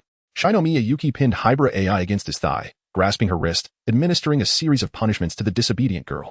It seemed imperative that she learn a profound lesson, otherwise, she might never amend her ways. Hybra gritted her teeth, remaining silent, her eyes wide with defiance. There was absolutely no way she would capitulate to this greedy and lecherous man. She was Hybra AI, without a doubt, and she would not change. Yuenzi held back the concerned Lon, smiling. "Lon, Shinomiya-kun knows the measure of his strength. Did you not notice that AI has endured 10 minutes of this without a word? His force must certainly be gentle." It indeed appeared so. Lon felt a sense of relief. Yun was the type of gentle man who, though seemingly cold, possessed a warm and delicate heart, never showing anger toward them, especially not toward AI, who was even closer to him. Hybra, with a frown, turned her face away. She would admit that her silence stemmed from pride. In her heart, she had already berated Shinomiya from head to toe. Her fair, slender legs swayed rhythmically, and she anticipated several days spent sleeping on her stomach, fully aware that her skin would undoubtedly be bruised and swollen. "Miss Yuenzi, Miss Lon, and Mr. Shinomiya. Over there stands the castle built by my great-grandfather. A magnificent, grandiose German-style castle loomed atop the mountain, its design a rarity in Japan, harking back to the architectural style of half a century ago. Wow, what a spectacular castle. It's just like what I've seen on television. Miss Natsumi seems like a princess living in that castle," Lon exclaimed in awe. Kasaka Natsumi waved her hand with a smile. "I merely inherited my grandfather's legacy, and I currently reside in Paris, so I'm not very familiar with the castle's condition. Oh, by the way, I forgot to introduce myself. I am a pastry chef, not a princess at all." Meanwhile, Yuenzi had succumbed to her own fantasies. How romantic it would be if Shinomiya-kun declared his love for her from the castle's summit, much like a knight to his princess. If that were not possible, she pondered, perhaps she could be the one to express her affections toward Shinomiya. Shinji-Kei's outstretched hand hung in midair as he gazed upon the towering castle, contrasting it with his modest two-story abode. A wave of complex emotions washed over him, prompting him to strike the ground once more. After toiling for so long, he pondered that the fortune he had amassed might scarcely be enough to purchase even a fraction of that castle.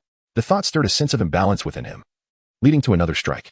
Hybra AI, her eyes tinged with red, had begun to feel a sense of disillusionment. Initially, she had harbored a flicker of interest in the so-called Yokosuka castle, but that spark had vanished entirely. "Let us depart," she thought, hoping to uncover clues regarding the egg within the castle's walls. Accompanying them were only Kisaki Natsumi, Sonoko, and Ran, along with Hybra AI, who had been picked up by Shinji midway. Those who wished to join had been firmly declined. He had already dealt with the troublesome Sakabin and had no desire for further complications that could lead to a conflagration of the castle. "How can one even stand steadily?" he lamented. "Had I known, I would not have brought you along." Shinomiya lifted the soft-legged Hybra AI, who remained silent, her delicate hands clutching the young man's shoulders. Her eyes filled with an array of unspoken emotions. Perhaps next time, she would consider adding rat poison or a laxative to his meal, or perhaps she should simply combine both. Chapter 73. Are you AI's father? This is the ladies' chamber, and over there is the emperor's quarter. And finally, this room belongs to my great-grandfather, Xia Mei marveled. Miss Xia Mei's great-grandfather truly possessed an impressive collection, with ancient oil paintings, knight's armor, and sculptures from the last century, all of which are invaluable treasures. Yuan, however, seemed indifferent to these artifacts, as she sought out the most romantic spot in the castle to confess her feelings, ideally during sunset. Hybra AI found herself captivated by the castle's German architectural design. Had her legs not been so weak from being cradled by Shinomiya, she would have relished the opportunity to explore on her own. Especially considering that the architect of the castle was also a master of mechanisms, it was likely there were numerous intriguing secret passages. Yet, her interest lay not in adventure, but in the appreciation of artistic beauty. In the shadows of contemplation, Kamiyama Yun pondered the secret compartments he had discovered in the various chambers. However, they appeared to be equipped with anti-theft mechanisms, and the contents might not necessarily contain genuine treasures, but rather serve as bait for would-be thieves. After introducing herself, Kuban Natsumi smiled and inquired, "So, have you made any discoveries?" Both Stallion and Yuenzi shook their heads, turning their gazes towards Kamiyama Yun, who maintained a stoic expression, feigning ignorance of their looks. Natsumi gently remarked, "It's perfectly all right if you haven't found anything. To be honest, I wasn't expecting much either. Moreover, I shall be returning to Paris tomorrow, and this castle remains unattended. Initially, I had intended to present a portion of the castle's deeds to Mr. Kamiyama as a token of gratitude for Mrs. Suzuki's generosity. The sound of mechanisms grinding to a halt echoed in the room, and suddenly, a hidden passageway emerged in the study. A young man stood at the dimly lit staircase, his demeanor cold as he addressed the women. What are you waiting for? Let us proceed. Hybrid AI, who had her arms draped around Kamiyama Yun's neck, tugged at the corner of her mouth. Could she truly pretend not to recognize him? What a miser he was. Shortly thereafter, at the end of the secret chamber, they stumbled upon the remains of Natsumi's great-grandmother, accompanied by a slightly larger red egg. Together, the two eggs unveiled the riddle of the memory egg. The women gazed in astonishment at the family portrait of the Russian royal family projected onto the wall, alongside photographs of Miss Natsumi's great-grandfather and great-grandmother, enveloped in wonder. Upon exiting the secret chamber, Natsumi bowed deeply to her companions, expressing, I am truly grateful. I will cherish this invaluable memory left to me by my great-grandfather. Addressing Mr. Kamiyama, she continued, as per our agreement. Once I have interred my great-grandmother's remains alongside my great-grandfather, a portion of the castle's usage rights will be entrusted to you. Qin Yun nodded. If one were to elaborate, this could indeed be considered an additional gift bestowed upon him by Suzuki Tomoko. She held unwavering faith in Qin Yun, convinced of his ability to unravel the enigma. And without hesitation, she entrusted him with the egg of memories. Given the necessity to relocate Miss Natsumi's great-grandmother's remains, the group decided against lingering in the castle, opting instead to devote the remaining time to Miss Natsumi and her great-grandfather and great-grandmother. My grand confession plan for the castle has gone awry, Yuenzi lamented internally. As the meticulously crafted narrative of a knight's declaration to a princess evaporated into thin air with the vehicle's departure from Yokosuka. Yuenzi, why the long face?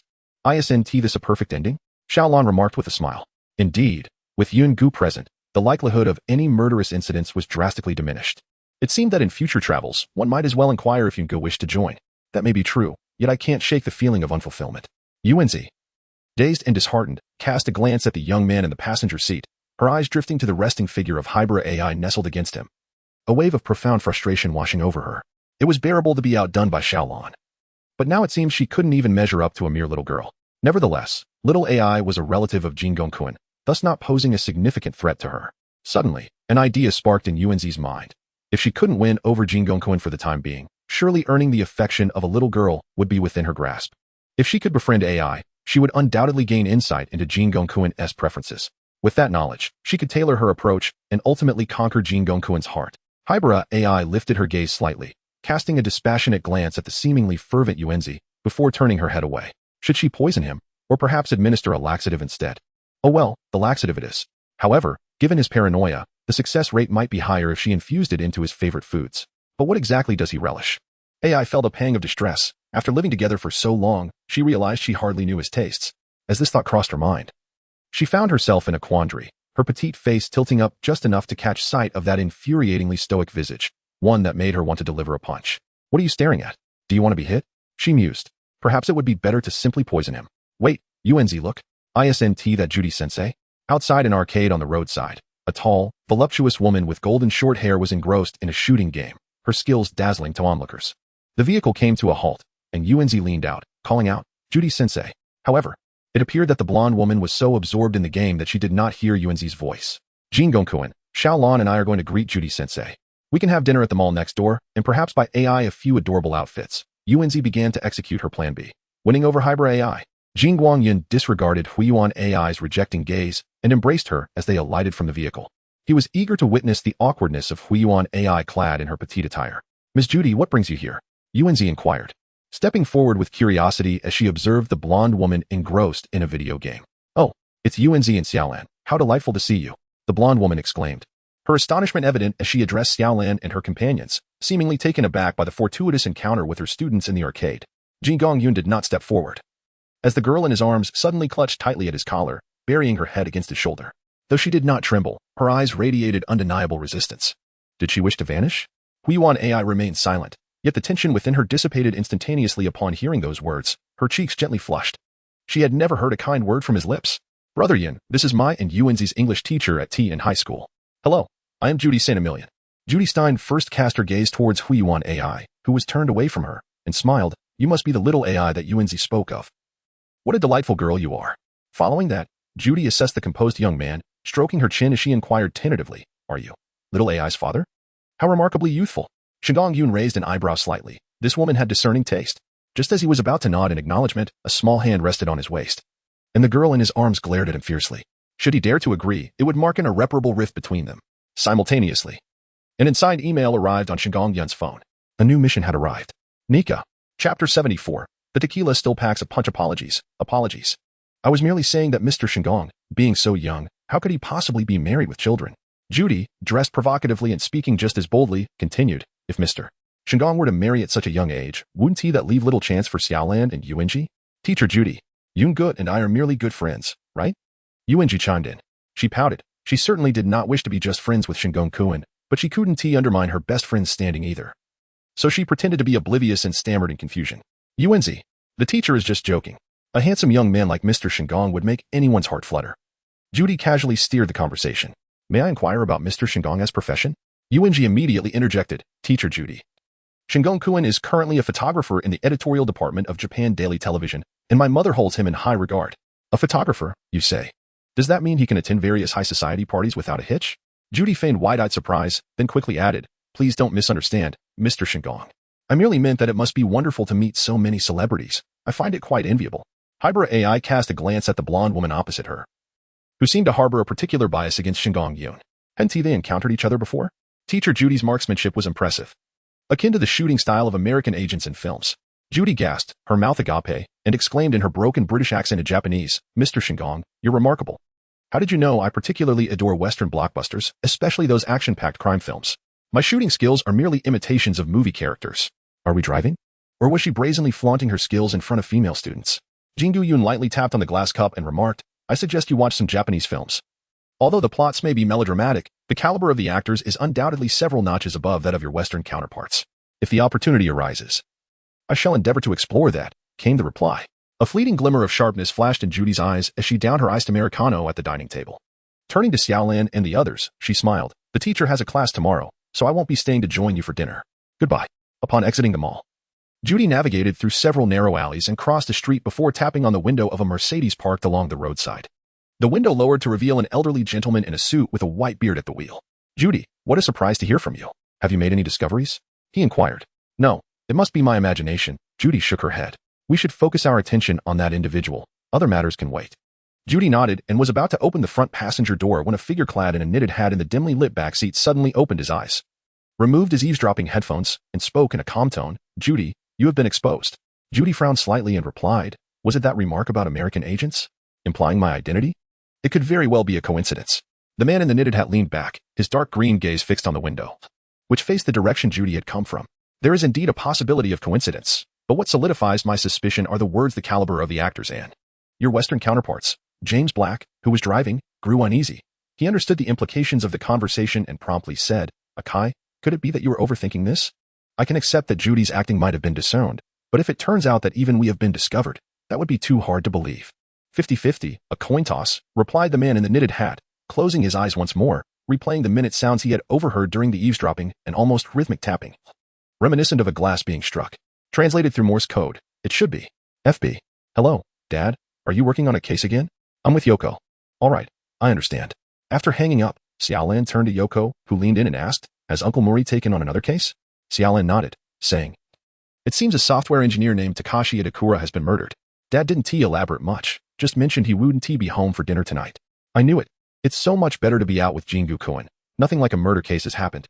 And we don't have to leave our meals halfway to chase after some trivial investigation. Hybrid AI exhibited little interest in such matters. She glanced up at the young man responding to messages and asked coolly, when are we heading back? I'm feeling a bit tired. Shengu Yun replied to Jin's message, then gently ruffled AI Hybra's hair and told Ran and Sonoko, I have work to attend to, so I won't be joining you for shopping. She added, and there's no need to escort AI home. She can take a taxi. After watching Shengu Yun leave, Ran sighed. There must be some major news breaking that has the editor pressuring Yun. Quick to act, Ran caught AI Hybra, who was trying to sneak off, and smiled, AI. Let's pick out some pretty clothes for you. Don't worry, we'll ensure you get home safely.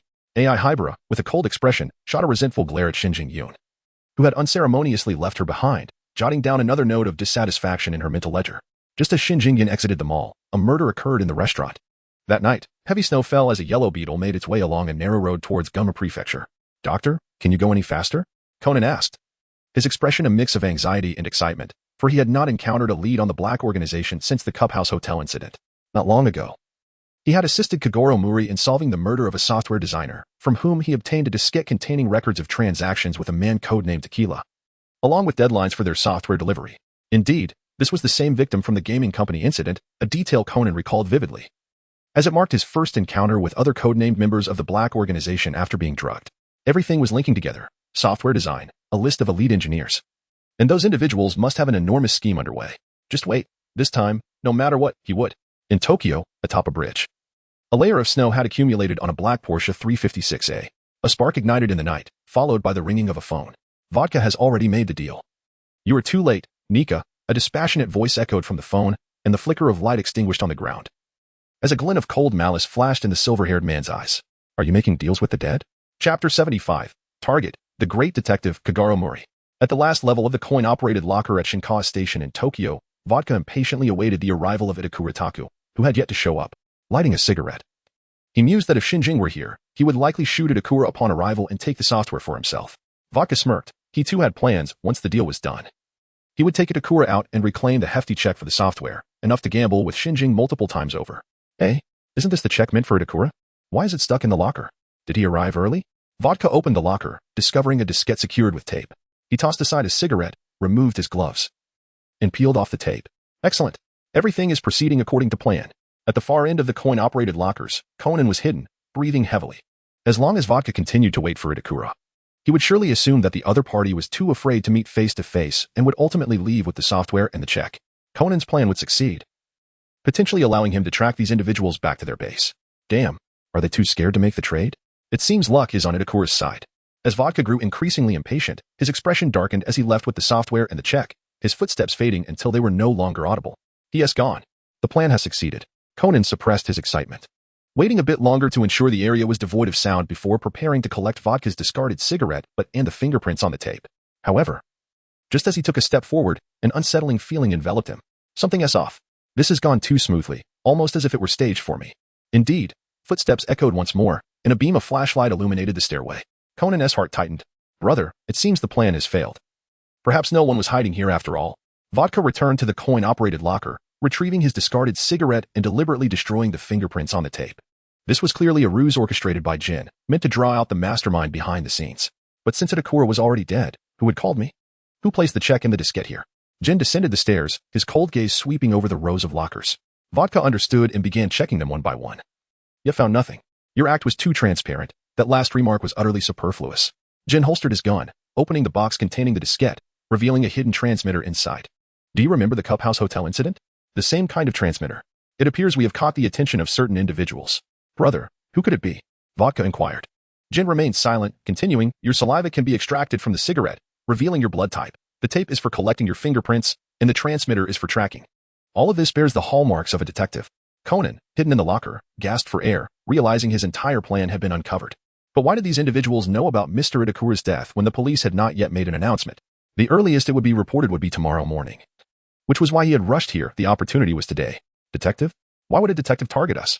Could Itakura have hired one? Vodka pondered aloud. And how did you know that Itakura was truly dead? It's the heart, Jin replied, gazing toward the stairway as a shadow elongated in the flashlight's beam, drawing closer. You've arrived, Nika. The European mixed-blood youth had sharp features, white hair, and red eyes, wearing a smile that belied the chilling tone of his voice. The information you provided indicated that Itakura Taku had a heart condition, and a person with such an ailment cannot venture alone into a snow-laden mountain villa. When there is a significant temperature difference, the sympathetic nervous system can be stimulated, putting strain on the heart, potentially leading to cardiac shock. Vodka realized. So you traced Itakura's address and made the call, only to find it answered by the police? As for whether he used a payphone or a disposable phone card, Vodka felt it unnecessary to question what he already knew. Nika.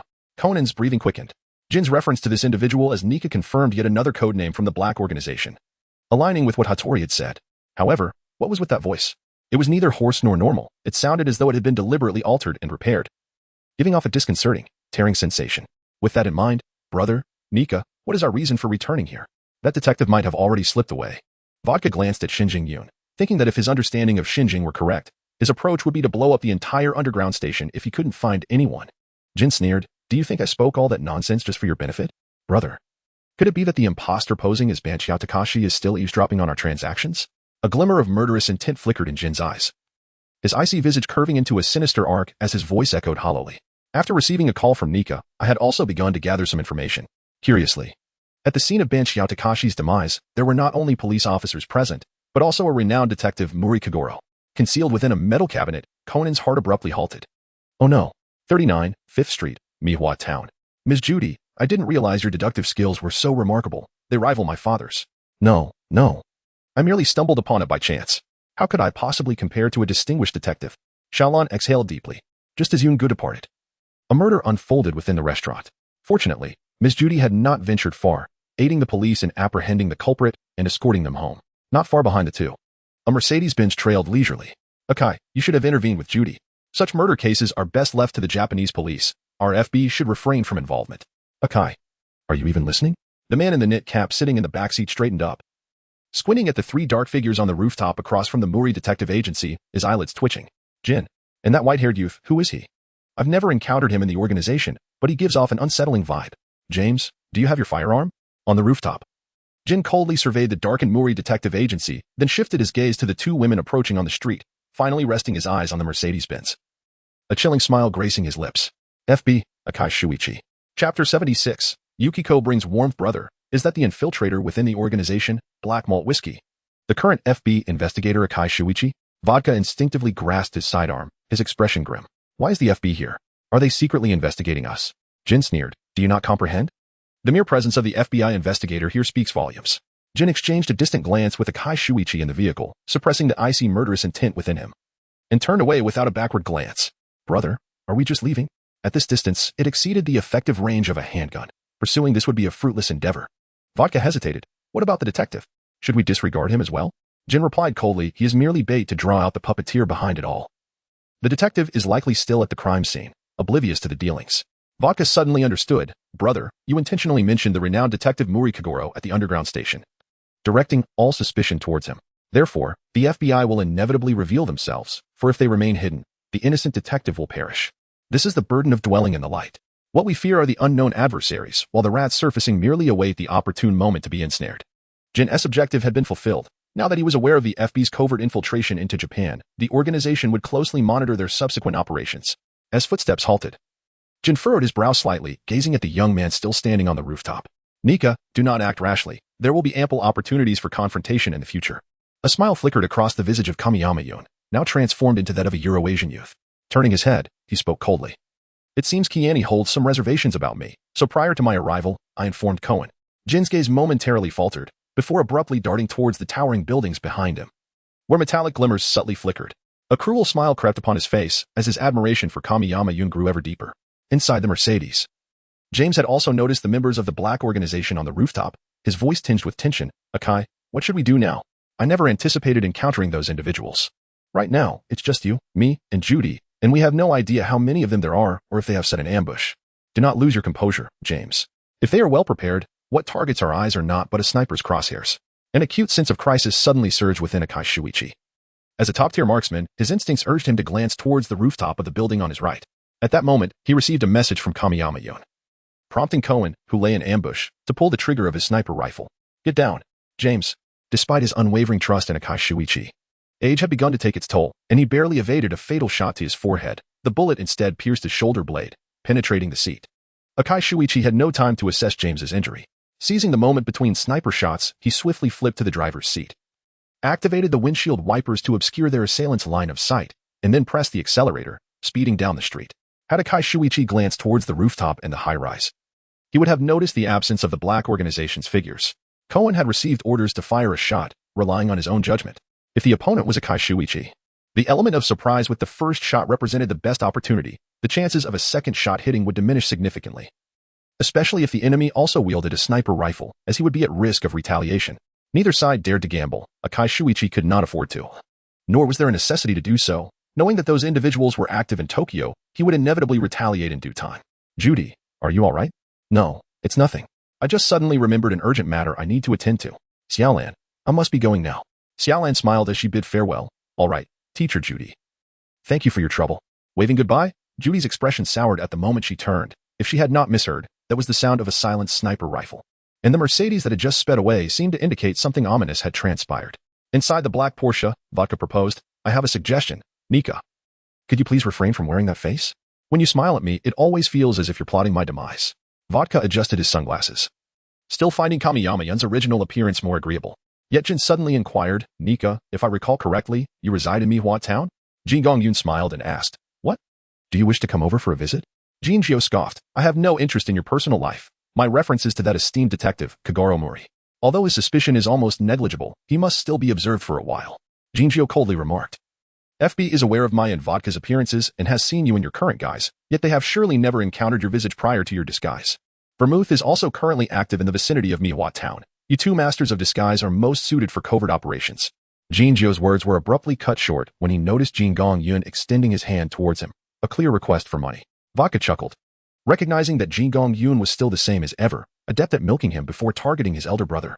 No money, no discussion, Jin-Gong-yun stated with indifference. Jin-Jio snorted disdainfulully, closing his eyes in feigned slumber, choosing to ignore the disturbance as the sleek black Porsche gradually vanished down the street.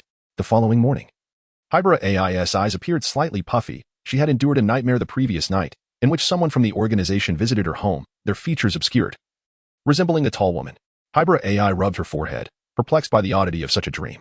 It was all that person's fault for abandoning her, leaving her with a heap of little clothes that were utterly bewildering. Hybera AI could not fathom why Sonoko was so enthusiastic towards her.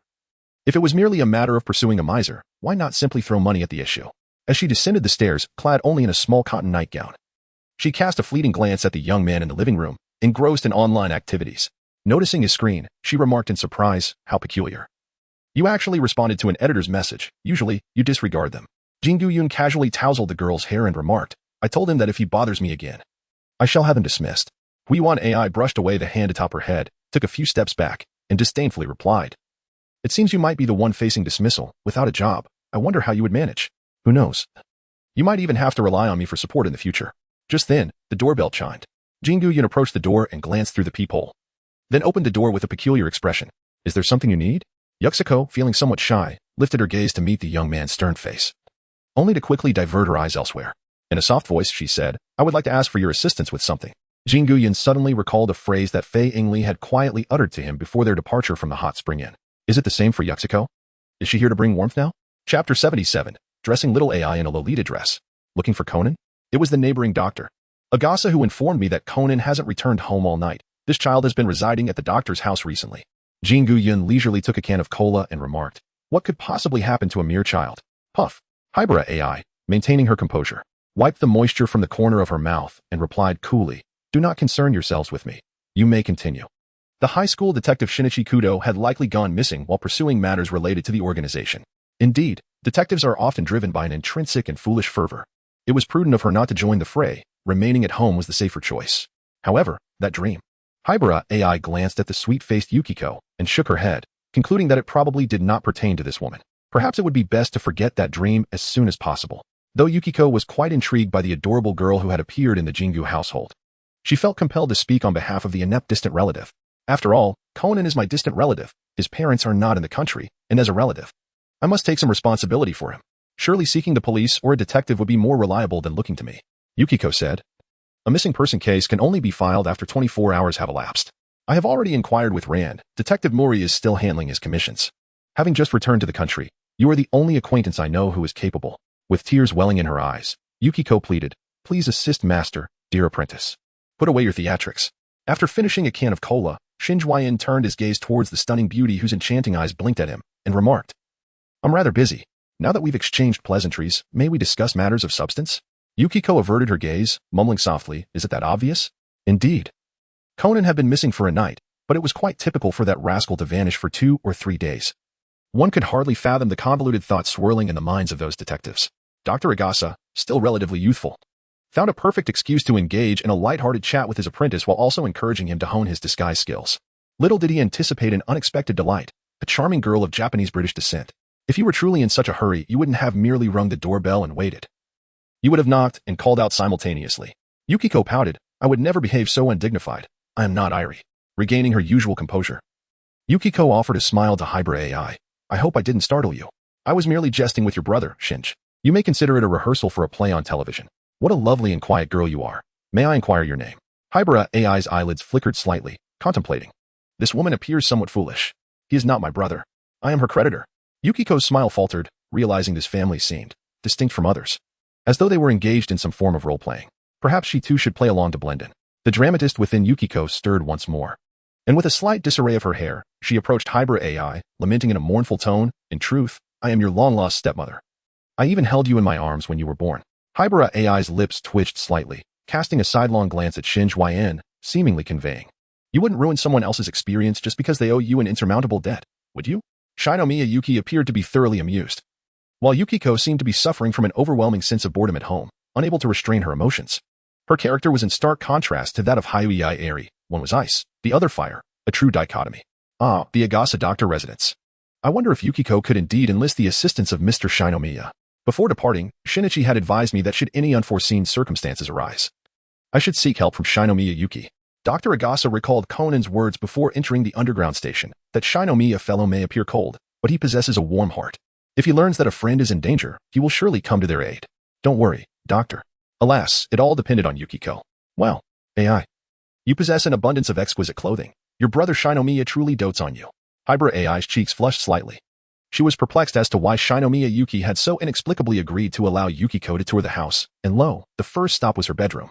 Despite her best efforts to maintain a stoic expression, she was effortlessly pushed aside by Shinomiya Yuki as he opened the door.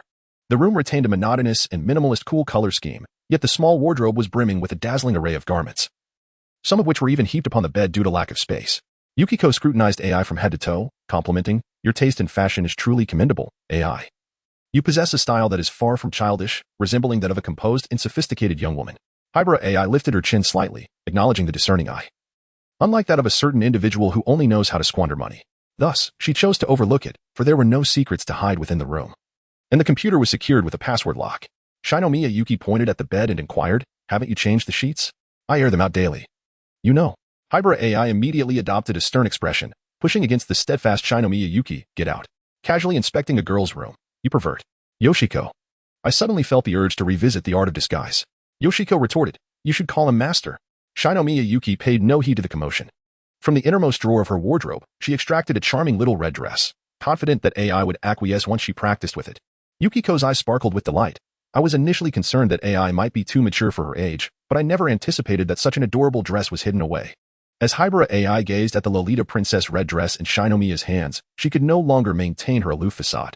She leaped forward to seize the little dress, feigning anger as she exclaimed, "Give it back to me." "Why? Why on earth does she know that I concealed the dress in the deepest drawer?" Shengu Yun seemed to perceive the thoughts of Hybrid AI as he took out his phone and scrolled through the group chat records of the four. The three girls exclaimed, "Yun Gu, this is the little dress we chose for AI last time. If possible, we would love to see her wear it." Below was an image of a lovely red Lolita princess dress. "Do not blame me, it is simply the nature of emotions." Hybrid AI bit her pink lips, realizing that they were indeed in cahoots, already forming their own little group. "Can I join this group? It looks quite fun." Yuki's fingers glided through the chat history, filled with daily life shares and light-hearted banter, even including travel plans, exactly what she needed at this moment. "Well, it all depends on your sincerity." Shengu Yun lifted the small red dress in his hand and playfully pulled the reluctant Hybrid AI closer. "Do not treat AI so rudely." Yuki tugged AI over, casting a glare at Shengu Yun, then turned to AI with a conflicted expression, gently saying, "AI, you will look absolutely adorable in that little dress. You are all such villains." Chapter 78. Hattori, take care of yourself in Tokyo, at the idle Chiao Station, underground locker. "Hey, little brother. How did you end up in here?" A hazy voice echoed in Conan's ears. Fresh air filled his nostrils as he forced his eyes open, only to be met with an unfamiliar face clad in a staff uniform. Did I pass out? The air inside the locker was too thin, compounded by the immense tension and suffocating anxiety. Right. Those people in black were heading to find Uncle Mori. I must notify him immediately. But, damn, there is no time. Upon bursting out of the underground station, Conan gazed at the pale sky, feeling as if he were in a different world amid the bustling crowd. He quickly dialed Dr. Agasa's number, relieved when someone answered promptly. "Doctor, you must quickly inform Uncle Mori. The detective agency is in danger." "Kudo, what are you talking about? Where are you right now?" "Hey, Hattori, why are you at the doctor's house?" Conan paused, then hurriedly replied, "Never mind that now. The detective agency is in danger. You need to contact Baka." "What are you saying, Kudo?" "I just spoke to that uncle on the phone. He came to Tokyo for a case, and I was planning to have another match with you." In any case, I'll hurry back." Conan scratched his head, wondering if he had dreamt of Jin's words last night. No, something must have happened that he was unaware of. Since Hattori was here, he should first recap the situation with him. Perhaps they could uncover overlooked details. At Dr. Agasa's residence, Hattori Heiji remarked, "Is that Shinichi calling? I truly appreciate your help this time." I just happen to have a case to attend to in Tokyo, and I haven't done much yet. Don't worry. The guy will not easily run into trouble. That puts my mind at ease. By the way, Heiji, may I ask what case you are working on? Hattori scratched his head, saying, I've almost completed my current case, but while I was on the phone with Uncle Muri, I discovered something intriguing in arson case. After a tiring morning, AI, you are truly adorable, just like a little princess stepping out of a fairy tale castle. Yuki covered her mouth, stifling laughter, though she could not suppress the upward curve of her eyes. Well, it can only be said that it's all Shengu Yun's fault. AI. You are quite resilient. Seated on a chair, Hybra AI dangled her bright red shoes above the ground, swaying them gently. Below her red dress, a glimpse of her smooth, fair legs was revealed, resembling exquisite jade. The little cotton pajamas had long been discarded, replaced by a beautifully crafted red Lolita princess dress that fit snugly. If one were to gaze below her neck, it could only be described as a flawless work of art. Hybra AI looked into the mirror. Her originally delicate and cool visage now adorned with a chaotic makeup job. Her large eyes dulled, and her soft pink lips, smeared with vivid red lipstick, were applied unevenly. The pale, tender cheeks were unevenly dusted with peach-toned foundation. Her long eyelashes fluttered, some longer than others. The only aspect still well-preserved was her hair. Overwhelmed with frustration, Hybra AI felt a murderous intent brewing within her. Where was her knife? She yearned to take down that insistent miser who forced her to wear makeup. Shengu Yun glanced at his skills, then tousled the girl's hair into a messy bun, and remarked, Very well, I shall charge you $28,888. Yukiko, puzzled, inquired, Why not in yen? To which he replied, a blend of Japanese and English. Yukiko placed her hand on her forehead, then covered her mouth with a laugh, saying, Your family is truly amusing. I can only imagine that your daily life is quite lighthearted and joyful. As for herself, she was but a homebody, content with perusing magazines and playing on the computer, while the miserly one merely sipped cola and tricked her out of her hard-earned money. Shengu Yun affectionately ruffled the girl's hair once more. At this moment, he was not particularly in need of money. The considerable commission paid by Tomoko Suzuki, along with the generous salary for his role as a special consultant, had substantially bolstered his finances. Additionally, he received a portion of the profits from the Nika liquor sold in Europe by the organization. Although it was a limited edition, its price was exorbitant. Yet, who would ever complain about an excess of wealth? After all, he did not bear the surname Ma. Before his journey through time, Shengu Yun believed that money was the only entity in this world that would never deceive him, and now, his conviction remained unchanged. However, gazing into the mirror at his delicate face, which bore an expression of deep sorrow and frustration while he struggled to maintain his aloof and enigmatic persona, he smiled. Feeling rather content, this insatiable miser was still able to smile. How could he even manage to smile? AI Haihara felt on the verge of exploding with anger. With a swift kick, she leaped off the chair, determined to wash away the makeup and seclude herself in her room for an entire day, no, 3 days. But running away was futile. This was only the beginning. The neckline of the princess dress was difficult to grasp, and Shengu Yun playfully held down Haihara's head, spinning her back around. How amusing. Makeup was merely the foundational skill of disguise. The main event was yet to come. When Haihara saw Shengu Yun produce a wig, her eyes widened in terror. Would she be unable to preserve her one remaining strand of hair? Ding dong, ding dong, ding dong. Haihara quickly exclaimed, the doorbell. Someone has arrived. Shengu Yun had not anticipated such a multitude of visitors today. The number of individuals aware of his residence was rather limited, and he hoped that it wouldn't be the two he loathed the most. With a sigh of relief, Huiyuan AI exhaled deeply upon seeing Shengu Yun descend the stairs. She found this version of him far more terrifying than usual, 100-fold more so. In haste, she decided to wash off her makeup and secure the door. Hey, Yukiko. Should I give it a try too? Yukiko, while trimming a wig, was filled with childlike enthusiasm, thinking perhaps she could surprise Shengu Yun. Ding dong. Hey, Kudo. Is this really the Shinjing residence? It seems rather deserted. Hattori, don't ring so quickly. Shinjing is not known for his amiability. And be cautious. Don't call my name. Conan instinctively took a step back, glancing at the black Buick parked in the yard, as unwelcome memories surged forth. Hattori Heiji remarked, I don't perceive it that way. From our 2 encounters, while he may be cold and somewhat pretentious, speaking little and lacking in sociability, his deductive skills are superior to yours and inferior to mine. Just based on this, I can accept him. I have no need for your acceptance. As the door swung open, Shengu Yun unexpectedly displayed a hint of a smile towards Hattori Heiji and spoke, However, I can recommend someone to you. Perhaps you two could ignite a unique spark. Conan shuddered involuntarily. He felt that Shengu Yun was more formidable than ever. Hattori, take care of yourself. Chapter 79. Yukiko. You're quite the criminal. Arson cases? Hattori Heiji continued. Recently, there have been a series of arson incidents in Rishin Town, Toriacho, and Okaho Town. Given that Mihua Town is adjacent to these areas, it is highly probable that the next arson will occur there. Conan pursed his lips. Aside from Mihua Town, there was also Kabuto Town, but he refrained from voicing this. Hattori Heiji continued. The perpetrator leaves a red horse statue at the crime scene. Not interested. Before he could finish his sentence, the door before them slammed shut, leaving Hattori Heiji with a face full of disappointment. What a detestable fellow. This concerns his safety. We came out of goodwill to warn him, yet he shows no gratitude. Conan sighed, cradling his head. Hattori, you deliberately withheld information to lure Shinjing out to solve the case together, didn't you? The correct locations should be Rishin Town 1 Chome, Toriacho 2 Chome, and Okaho Town 3 Chome. According to the pattern of the crimes, it should logically be Mihua Town 4 Chome. What does that matter? Isn't the main goal to solve the case? Hattori Heiji clenched his fist and stormed out. Kudo, I must say, you're more impressive. We'll handle this case. Haha, Hattori, you've changed quite swiftly. Meanwhile, on a street in Mihua Town, a peculiar, bespectacled, plump man was peddling his store's merchandise catalog, offering keychains as souvenirs. I am Jintan Taken, an antique dealer from the neighboring Kabuto town. I hope the young lady can visit my shop when she has time. The gentlewoman, not adept at refusing, accepted the keychain gift and glanced back at her modest abode. Did she seem like someone who could afford antiques? I think I heard Conan's voice. Where did that rascal run off to after coming back? Upon spotting Conan from the second-floor window, Yukiko knew that Professor Agasa was overthinking things. But aging does lead to such tendencies, especially for someone who overexerts his mind. The detective game.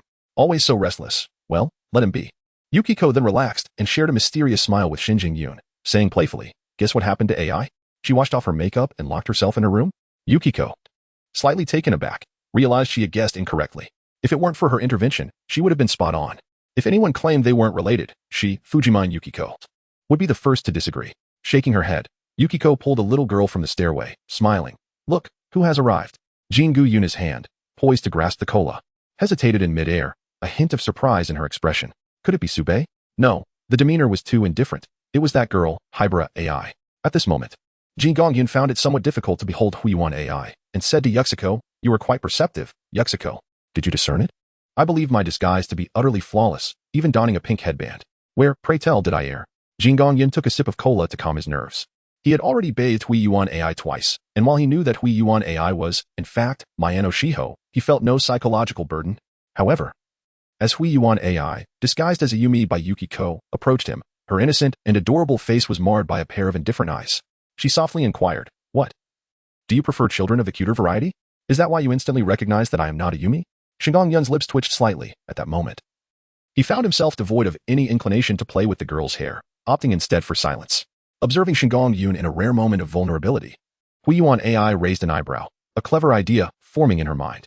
She tugged at the young man's sleeve and, adopting a playful tone reminiscent of Yamimi, exclaimed, Shengu, dear brother, why do you disregard me? Have I done something to upset you? Jingu's eyelids twitched slightly, and she warned, I will strike you, I assure you. Hybra AI noticed that Jingu only dared to issue verbal threats, a stark contrast to her previous direct confrontations. With a defiant expression, she decided to unleash the pent-up frustration she had been holding back. Is Jingu going to hit Bume? Bume fears pain. Bume is so pitiable. After uttering these words, Hybra AI felt a shiver run through her. She was truly unskilled at expressing such sentiments, as they felt excessively insipid. Perhaps it was best to refrain from uttering such distasteful phrases. Shinjing Yun stood up and addressed Yuxiko. Yuxiko, let us conclude for today. I have some urgent matters to attend to. Hybra AI sensed impending trouble and stealthily took a few steps away, only to have her ankle seized, lifting her entirely off the ground. Put me down. Help me. Yuxiko was still pondering how her disguise had been so easily penetrated when she realized. Only after Hybra AI was hoisted upstairs by Shinjing Yun that compared to a Yumi, AI was far too precocious, while a disguise could alter one's appearance to resemble another. Evading recognition by acquaintances required a crucial ingredient, acting prowess. Yuxiko's cheeks puffed slightly in indignation. It was rather disheartening that her apprentice, utterly ignorant of the art of disguise, had discerned her facade at a glance. I must show my apprentice the true essence of disguise, one so convincing it blurs the lines of reality. Yuxiko resolved to take matters into her own hands, confident that her acting skills could render Shinjing Yun unable to discern truth from illusion. However, she needed to consider that the subject of the disguise must be someone Shinjing Yun recognized, preferably someone she was well acquainted with. Sonoko? Perhaps not. As they were not very familiar. Haiwari, yes, that will do. On the second floor, let go of me, you hentai? Hairpins, wigs, and tiny shoes littered the stairway to the entrance, and Hybra AI, flustered, clutched her skirt tightly. At that moment, her desire to regain her former stature surged with intensity. At least Yuxiko downstairs would not turn a blind eye simply because she was a girl, and she would possess some measure of resistance. Shinjing Yun tossed Hybra AI onto the bed, face down, her small hands restrained behind her back, pressing down on her little feet clad in white cotton socks, which were flailing in confusion. Where has your earlier bravery gone? Still think you can match a Yumi? Hybra AI gritted her teeth and scoffed. What was it but lying face down for another week? Bowing to him? Absolutely not. Buzz, buzz, buzz. The phone vibrated. Jin Guangyun gazed at the email signature, casting a glance at the resigned expression of Hybrid AI, slightly taken aback. A detective had contacted me regarding an arson case linked to the Red Horse statue I had just received. The signature read, Mayano Akemi, located in Mihua Town, Block 4. The detective duo, Conan and Hattori Heiji, after inquiring about some information from the gentlewoman before them, were preparing to depart in search of the next lead. At that moment, a small car slowly came to a halt beside them, and the window rolled down. Conan, what are you doing here? Shinichi Tomoki. How did you end up here? Hattori Heiji glanced into the car and seemed to spot a familiar box, hastily asking. Did someone just give you a red horse statue on the road? Shinichi Tomoki produced a figurine of Guan Yu riding the red horse, saying, Is this what you were referring to? Not far away, the formerly gentle woman suddenly wore a grave expression, her tension palpable. This feeling of unease. Chapter 80, AI's Punishment. Akemi's laughter. Will I still be in debt to her? Humph. Slap. The crisp, melodious sound echoed. Face down, Hybrid AI uttered no words of surrender, merely biting down on the sheet as if undergoing punishment. In her mind, she made a stern note that she would repay Jin Guangyun in full one day. Sending a quick message back to Mayano Akemi, Jin Guangyun seized Hybrid AI's little red shoe, which was caught on her white sock, and delivered another swift slap. Repay me. Hybrid AI remained silent, her thoughts racing. Although the scent that belonged to her sister had long dissipated from the sheets, she felt as if she could still perceive it, leading her mind to conjure a peculiar image. It was as though her sister stood beside her, watching as she was pinned down on the bed by Jin Guangyun. Coupled with the burning sensations from behind, Hybrid AI buried her head deeper, realizing that after spending too much time with this greedy, lecherous man, she had begun to change. While Hybrid AI was lost in her fantasies, Jin Guangyun was reveling in the moment, casually chatting with Mayano Akemi while playfully punishing the defiant AI, feeling quite content. Upon receiving another email from Mayano Akemi, along with a photograph attached, Jin Guangyun paused in his actions. The angle of the photo was quite discreet, capturing at least 3 faces. Hattori Heiji was prominently featured, nearly in full view, along with a young student in a blue suit, whose back was the only visible aspect. At the edge of the photograph was a half-captured side profile of a bespectacled man, appearing rather refined. Was it that Mayano Akemi's photography skills were subpar? No. She was merely cautious about being discovered. She had captured a full shot of Hattori Heiji, the high school detective from the West, and a full back view of Conan, whom she had previously encountered. The pressure emanating from that refined, bespectacled man was even more intense than that of the 2 renowned detectives, prompting her to proceed with utmost care. It seemed that Vermouth was also active around Mihua Town. Contemplating Jin's words, Jin Guangyun's eyes widened in surprise as he pinched the slightly flushed cheek of the oblivious AI, pondering, why would Hybrid AI, who has gone to school, be impersonated by that woman Vermouth as Shinichi Tomoki? Does she truly wish to be a doctor? If she intends to assume a new identity to operate in Mihua Town, then masquerading as Shinichi Tomoki is ill-advised, as it is too limiting, confined solely to T in high school.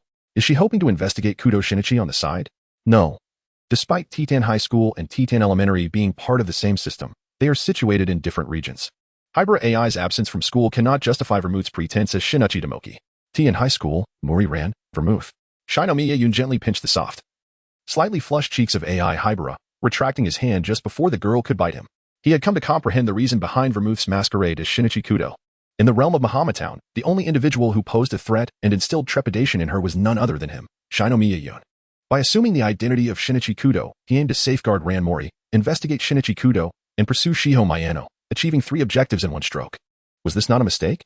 AI Hybrid's gaze turned icy. If she were to yield now, all the punishment she had previously endured would have been in vain. She turned her face away, refusing to utter a sound.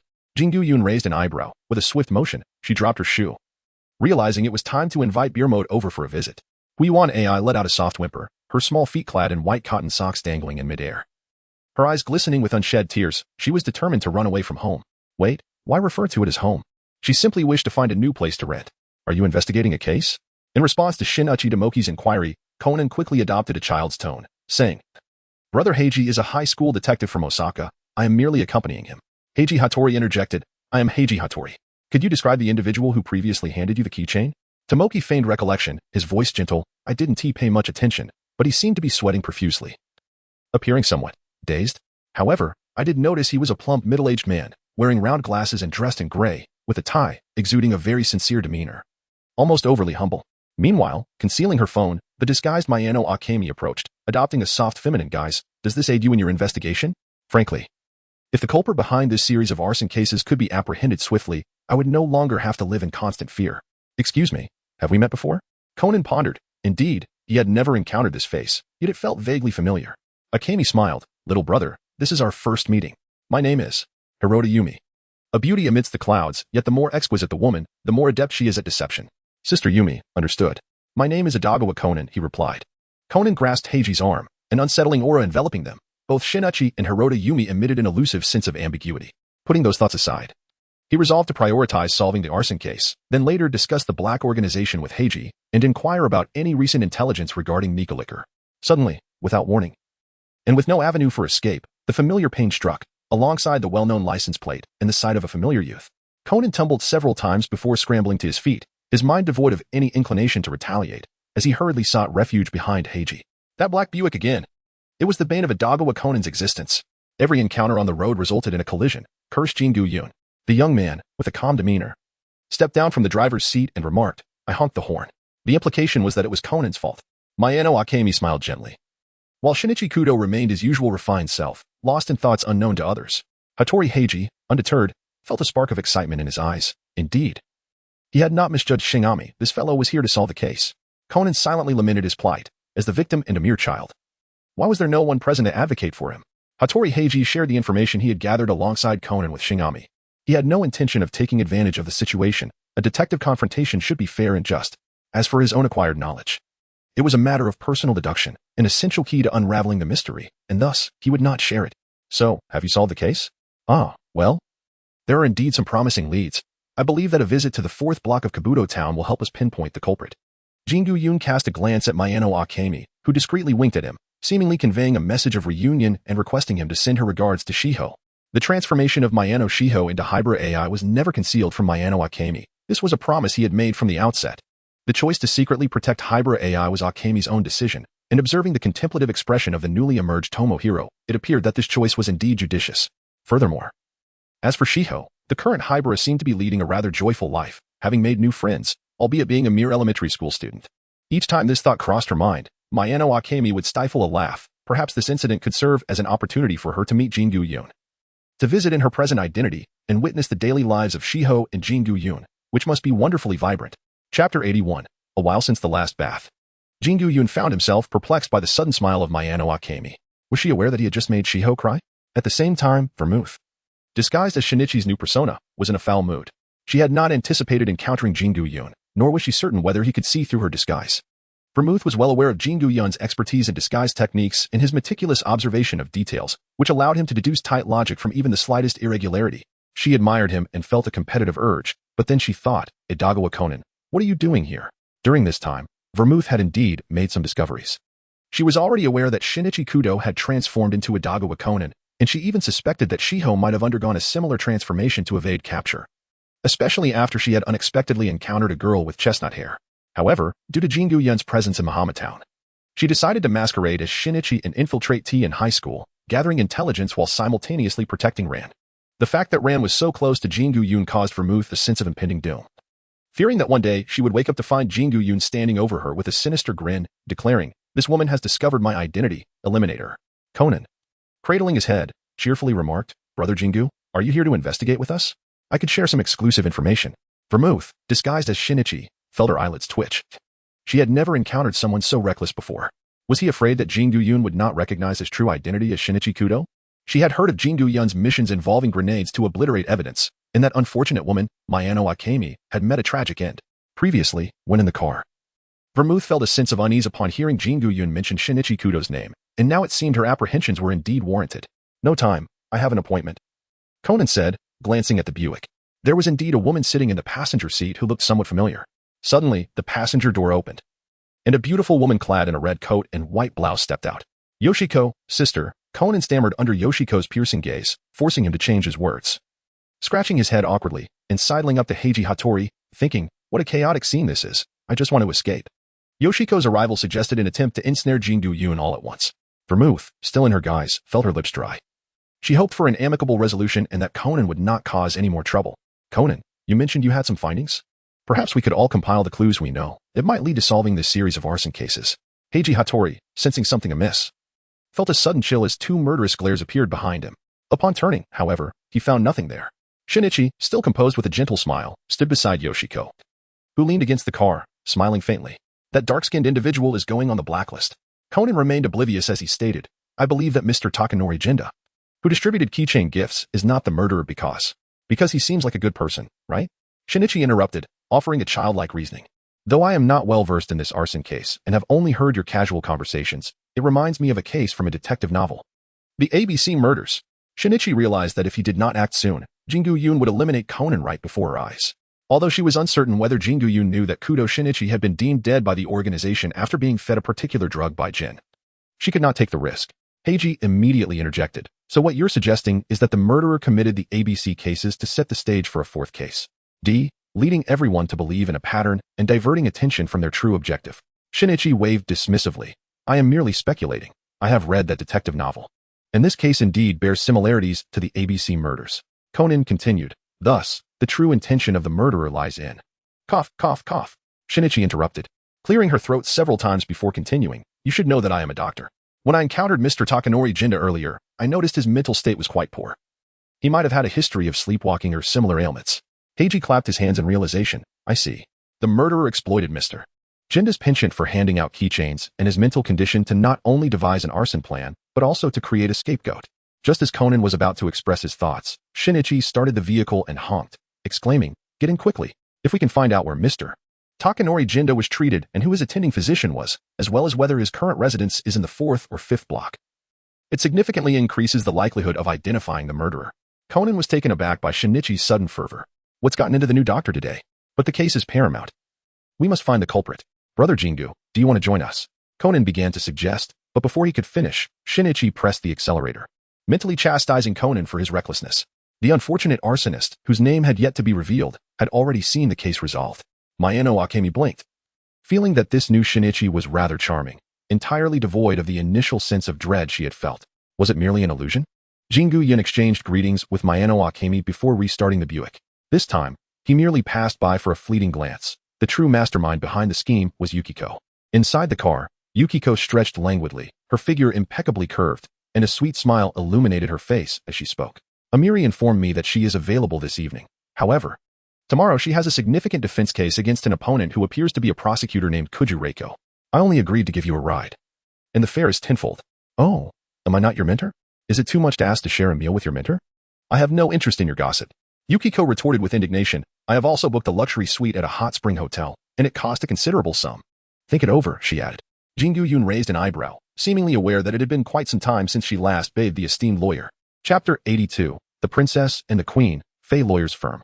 Kuriyama, let's set those documents aside for now. I have dinner plans tonight. Kuriyama Midori acknowledged this, and then teasingly remarked, Fei Lawyer, could it be a dinner with Prosecutor Kujo? After all, you are set to face off in court tomorrow. Given the significance of the matter at hand, it would only make sense for the dinner to be a gathering of rivals, wouldn't it? Fei Airi waved her hand dismissively. How could it be with Prosecutor Kujo? Meeting with the opposing prosecutor before the trial. If that were to be made public, one can only imagine the backlash. Noticing Kuriyama Midori's curious gaze, Fei Airi understood her playful intent and sighed. It's merely an old friend I haven't seen in a long time. We're just having a meal. I'll take those documents home and review them later. In her heart, Fei Airi mused that their meeting would inevitably lead to some verbal sparring, reminiscent of their competitive days in school. Satisfied, Kuriyama Midori left work, hoping that Fei Lawyer's flawless win rate would remain intact. The undefeated queen of the legal realm had no rivals. At the Mihua Hotel restaurant, Fei Airi drove her blue Mini, dressed in her professional attorney attire, believing there was no need to change for her meeting with Yukiko. Their prior phone conversation had been polite merely due to the inappropriateness of the setting. This time, it would surely be a duel of words between the two of them. In the restaurant, at a window-side table, Yukiko rested her delicate chin on her hand, sporting a light touch of makeup that accentuated her already enchanting features, drawing the attention of passing waitstaff and patrons alike. Gazing out the window, she pondered when Shengu Yun would return from the restroom. She had pressing matters to discuss with Fei Airi.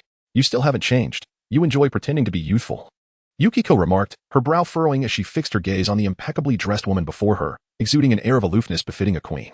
Ah, that sentiment applies to you as well. The former queen of Titan has now merely become an aging woman, Fei Airi replied, her expression unyielding as she narrowed her eyes. In their exchanged glances, it felt as if sparks ignited from an electric collision, until the faint sound of footsteps and a cool voice interrupted their standoff. Are we still dining? Yukiko shot a glance at Shengu Yun, annoyed that her mentor seemed preoccupied with someone else. Can't you lend a hand? Though Yukiko was aware of the acquaintance between Fei Airi and Shengu Yun, she doubted their relationship was as close as that of her own mentor and apprentice. Fei Airi's body tensed momentarily, a flicker of panic appearing in her usually piercing gaze. That voice was all too familiar. especially recalling the day at the hot springs when it whispered like a demon in her ear, pulling her into despair. Fei Iri had often wished for that person to be imprisoned indefinitely, yet it was she who found herself trapped.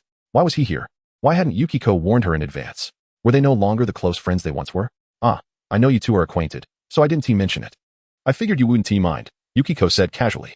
Fei Iri stood frozen, her discomfort transcending mere annoyance. She now had reason to suspect that both Yukiko and Shengu Yun were undercover agents sent by Kujo Reiko, intending to thwart her attendance at the court defense tomorrow. Ah. Of course not. It's just that I suddenly remembered there's a commission I haven't handled yet. Yukiko, Shengu Yun casually remarked, Fei Lucier. You've worked up a sweat. Why not sit for a while before you leave? To her, perspiration equated to bathing, and sitting for a while suggested a prolonged confinement. For reasons unbeknownst to her, Fei Yingli instantly deciphered the hidden implications in Shengu Yun's words and hastily took a seat, feigning composure as she ordered from the waiter. Then I shall sit for a moment. I won't have anything to eat, just a black coffee, please. She needed to remain vigilant, for tomorrow held significant courtroom confrontations. And she could not afford any distractions today. Fei Yingli harbored a profound fear of Shengu Yun, for he was utterly devoid of reason. Her greatest apprehension was encountering a brute. Should this brute possess both cunning and intellect superior to hers, she would find herself inexorably entangled in turmoil. Yingli, after all these years, you're only having a cup of coffee? Are you intentionally trying to vex me? Yushizi feigned annoyance, planning to intoxicate Fei Yingli in order to manipulate her into complying with her scheme while her mind was clouded. Despite their earlier verbal skirmishes, their conversation primarily revolved around nostalgic recollections of their school days, for it was rare to find anyone still addressing them as Queen and Princess. Noticing Shengu Yun seated beside her, Fei Yingli instinctively shifted inward, wary of Yushizi discerning any nuances. In that case, I shall have a French salad. It is wiser to eat lightly in the evening. This is hardly sufficient. Let's add a double-berry coconut milk coffee mousse, a floral taro cream puff cake, and a French borscht soup. Shengu Yun interjected, meat dishes are for you to choose. We ladies shall refrain from overly greasy fare tonight. Let us have a bottle of wine, perhaps some vermouth. Vermouth, being low in alcohol and sweet, was ideal for coaxing Yingli into a state of inebriation without the risk of her becoming too intoxicated to execute their plan. Fei Yingli held no objections. If Shengu Yun truly intended to bathe her, the matter of alcohol would be inconsequential. However, recalling her previous bathing experiences, she realized they often stemmed from her own provocations. If she did not actively seek her own demise, perhaps she would not find herself in such dire straits. Yingli, how did you come to know Shengu Yun? This initial inquiry made Fei Yingli feel as though she were sitting on pins and needles. She cautiously replied, well, we met at a bar. He helped me fend off an overly persistent suitor. Yushizi raised an eyebrow playfully, teasing. Who would have thought it was a case of hero saving the damsel? Did our esteemed queen offer any tokens of gratitude? Please. Fei Yingli attempted to mask her flushed cheeks with irritation, retorting, Yushizi, if you keep talking like that, Xiaolon will be upset. My apologies, my apologies. I shall pay a fine of 1 drink. After downing her drink, Yushizi's sweet visage flushed slightly, her beautiful eyes scrutinizing Fei Yingli. Wondering why Yingli appeared more radiant and luminous than herself. Had time softened her once sharp features? Yet, she had not heard of time enhancing one's skin's moisture and glow. The two women exchanged tales of their lives over the years, their conversations devoid of tumult. Characterized by simplicity, only recently beginning to experience fluctuations. Subsequently, they both turned their gazes toward the young man savoring a small steak. Fei Yingli's expression was intricate. Yushizi's eyes sparkled with mirth. Yingli, I've booked a hot spring hotel for tonight. Why not stay there instead of returning? What? A hot spring? And a hotel? Yushizi, do you wish to bring about my demise? Fei Yingli's breath quickened as she felt the young man's almost imperceptible gaze upon her. Her slender fingers clutched the hem of her azure uniform, declaring firmly, I refuse. Chapter 83. Princess and Queen exchange identities at the top suite of the Mihua Hot Spring Hotel. Yushizi, this is absolutely unacceptable. Tomorrow I have an important defense to prepare for. I must return to review the entrusted documents. The illustrious, undefeated queen of the legal realm would not be studying documentation the day before her court appearance, if she were not brimming with confidence. Would Yingli have even agreed to dine out? Fei Yingli was momentarily speechless. She certainly harbored some assurance of success. But that did not justify a trip to the hot springs. Was this a visit to the hot springs, or a path to her imprisonment? If she indulged in the hot springs, the undefeated queen of the legal realm would vanish entirely. Fei Yingli found herself at a loss. But Yushizi pulled her along, raising her small bag triumphantly. Do not worry. I have brought the materials you left in the car. Worst case, we can review them in the hotel after the hot springs. Fei Yingli sighed in resignation, but suddenly recalled something, grasping Yushizi's hand. Yushizi, how many rooms did you book? 3. Why do you ask? Cancel one. I will share a room with you tonight. Fei Yingli stated decisively, her tone leaving no room for negotiation, suggesting that if she did not comply, she might leap from the window. Very well, but you must agree to one condition. Yushizi's expression turned mischievous, realizing this would not conflict with her plan and would perfectly align Ingli with her intentions. Fei Ingli nodded. As long as it meant avoiding a bath tonight, she would concede to Yushizi's terms. Moments later, in the hotel suite, what on earth? Yushizi, have you lost your mind? Why would you disguise yourself as me? Fei Ingli felt that Yushizi had indeed gone mad. If it were an ordinary hotel, it might have been acceptable, but this was a hot spring. In a place with hot springs, she could hardly ensure her own safety, let alone rely on Yushizi to navigate the night, only to be told that she would take on her appearance. Ingli, just this once, please. Yushizi pleaded playfully. Fei Ingli, observing that sweet visage, found it hard to refuse but still insisted. What's the reason? What if you misuse my appearance for nefarious deeds? Wouldn't that mean? Ingli, am I that sort of person? Fine, I shall explain my reasoning. Yushizi revealed how she had taken Shengu Yun as her apprentice, her eyes sparkling with pride. He is your apprentice? Fei Ingli was momentarily dumbfounded. How should she address Yushizi now? Aunt? Mother? Ugh. No wonder Yushizi wore that smug expression. She seemed to relish being one rank above her. No, nothing ever transpired between Shengu Yun and me. As long as I do not acknowledge it, it never happened. Yushizi continued, therefore, as the mentor, I must demonstrate my true skills in front of my apprentice. Otherwise, people might think I, Tungfeng Yushizi, am leading my students astray. Fei Ingli twitched her lips, casting an exasperated glance her way, thinking that no one would care about such trivial matters. Yushizi, I still maintain my stance. I do not approve of this course of action because my relationship with Shengu Yun is not particularly favorable. Fei Ingli felt she had been more than reasonable, and if the conversation continued, she would have to divulge the details of her bathing experiences. That is for the best. Upon hearing Fei Ingli claim that her relationship with Shengu Yun was lacking, Yushizi felt a surge of delight, perhaps stemming from that one incident under the moonlight when she had developed a slight fondness for him. Fei Ingli sighed, aware of Yushizi's playful nature, her penchant for mischief. In that case, how do you propose I assist you? Strip. Leave nothing on. The so-called hot spring hotel is merely a gimmick. Indeed. The pools are filled with flowing hot spring water, and each suite boasts its own private hot spring bath, allowing for a solitary indulgence in the soothing waters. Within the hotel suite, Shengu Yun luxuriates in the hot spring, scrolling through his phone as messages from a group of 5 continuously pop up, predominantly discussing their weekend plans, whether to visit Osaka or Tokyo. Shall we invite Yungu to bring Xiaoai along for a trip to Osaka? It's such a pity she couldn't join us last time due to the Suzuki Art Museum incident coinciding with her exams. Xiaolon, I have no objections. But it seems Yuan Zi hasn't been able to go out much lately. Yuan Zi, my mother has confined me at home, aside from school. I am not allowed to go anywhere. She then tagged Shengu Yun. Shengu-kun, please come to my rescue. My mother has expressed a desire to invite you over as a guest.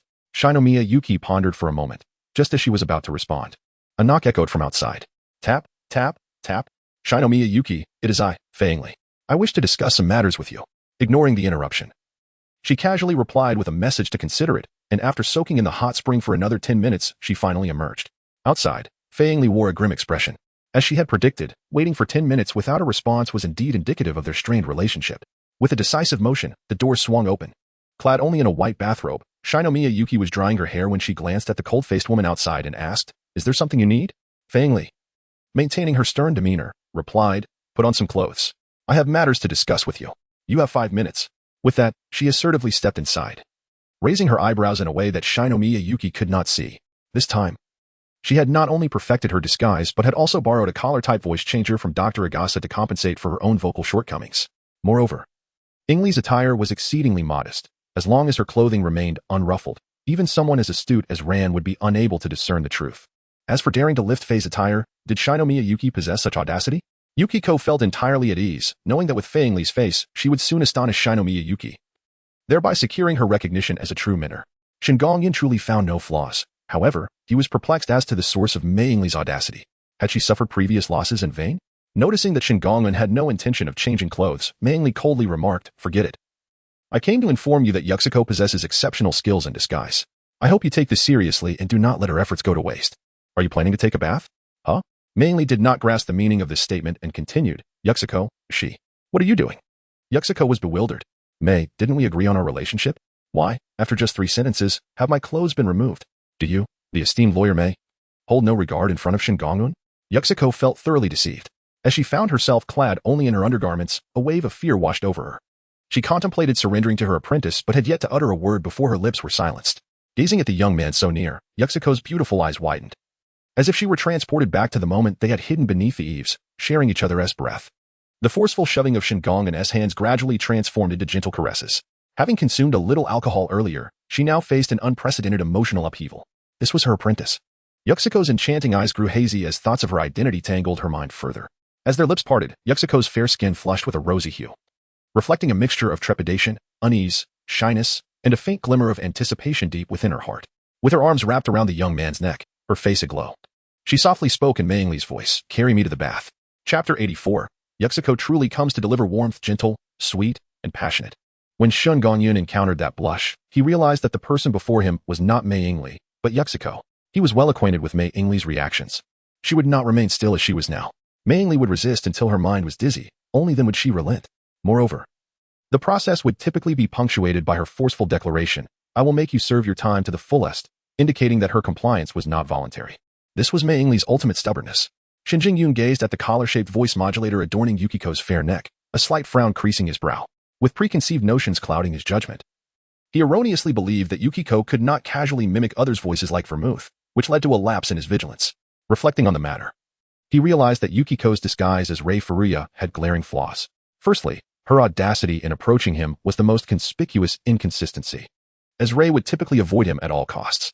Secondly, in terms of dialogue, it seemed illogical that Rei would specifically seek out Yukiko to take her on as a pupil.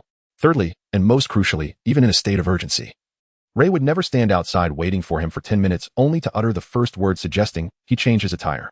This was entirely devoid of logic. Shengu Yun felt a sense of detachment. He had indeed lowered his guard.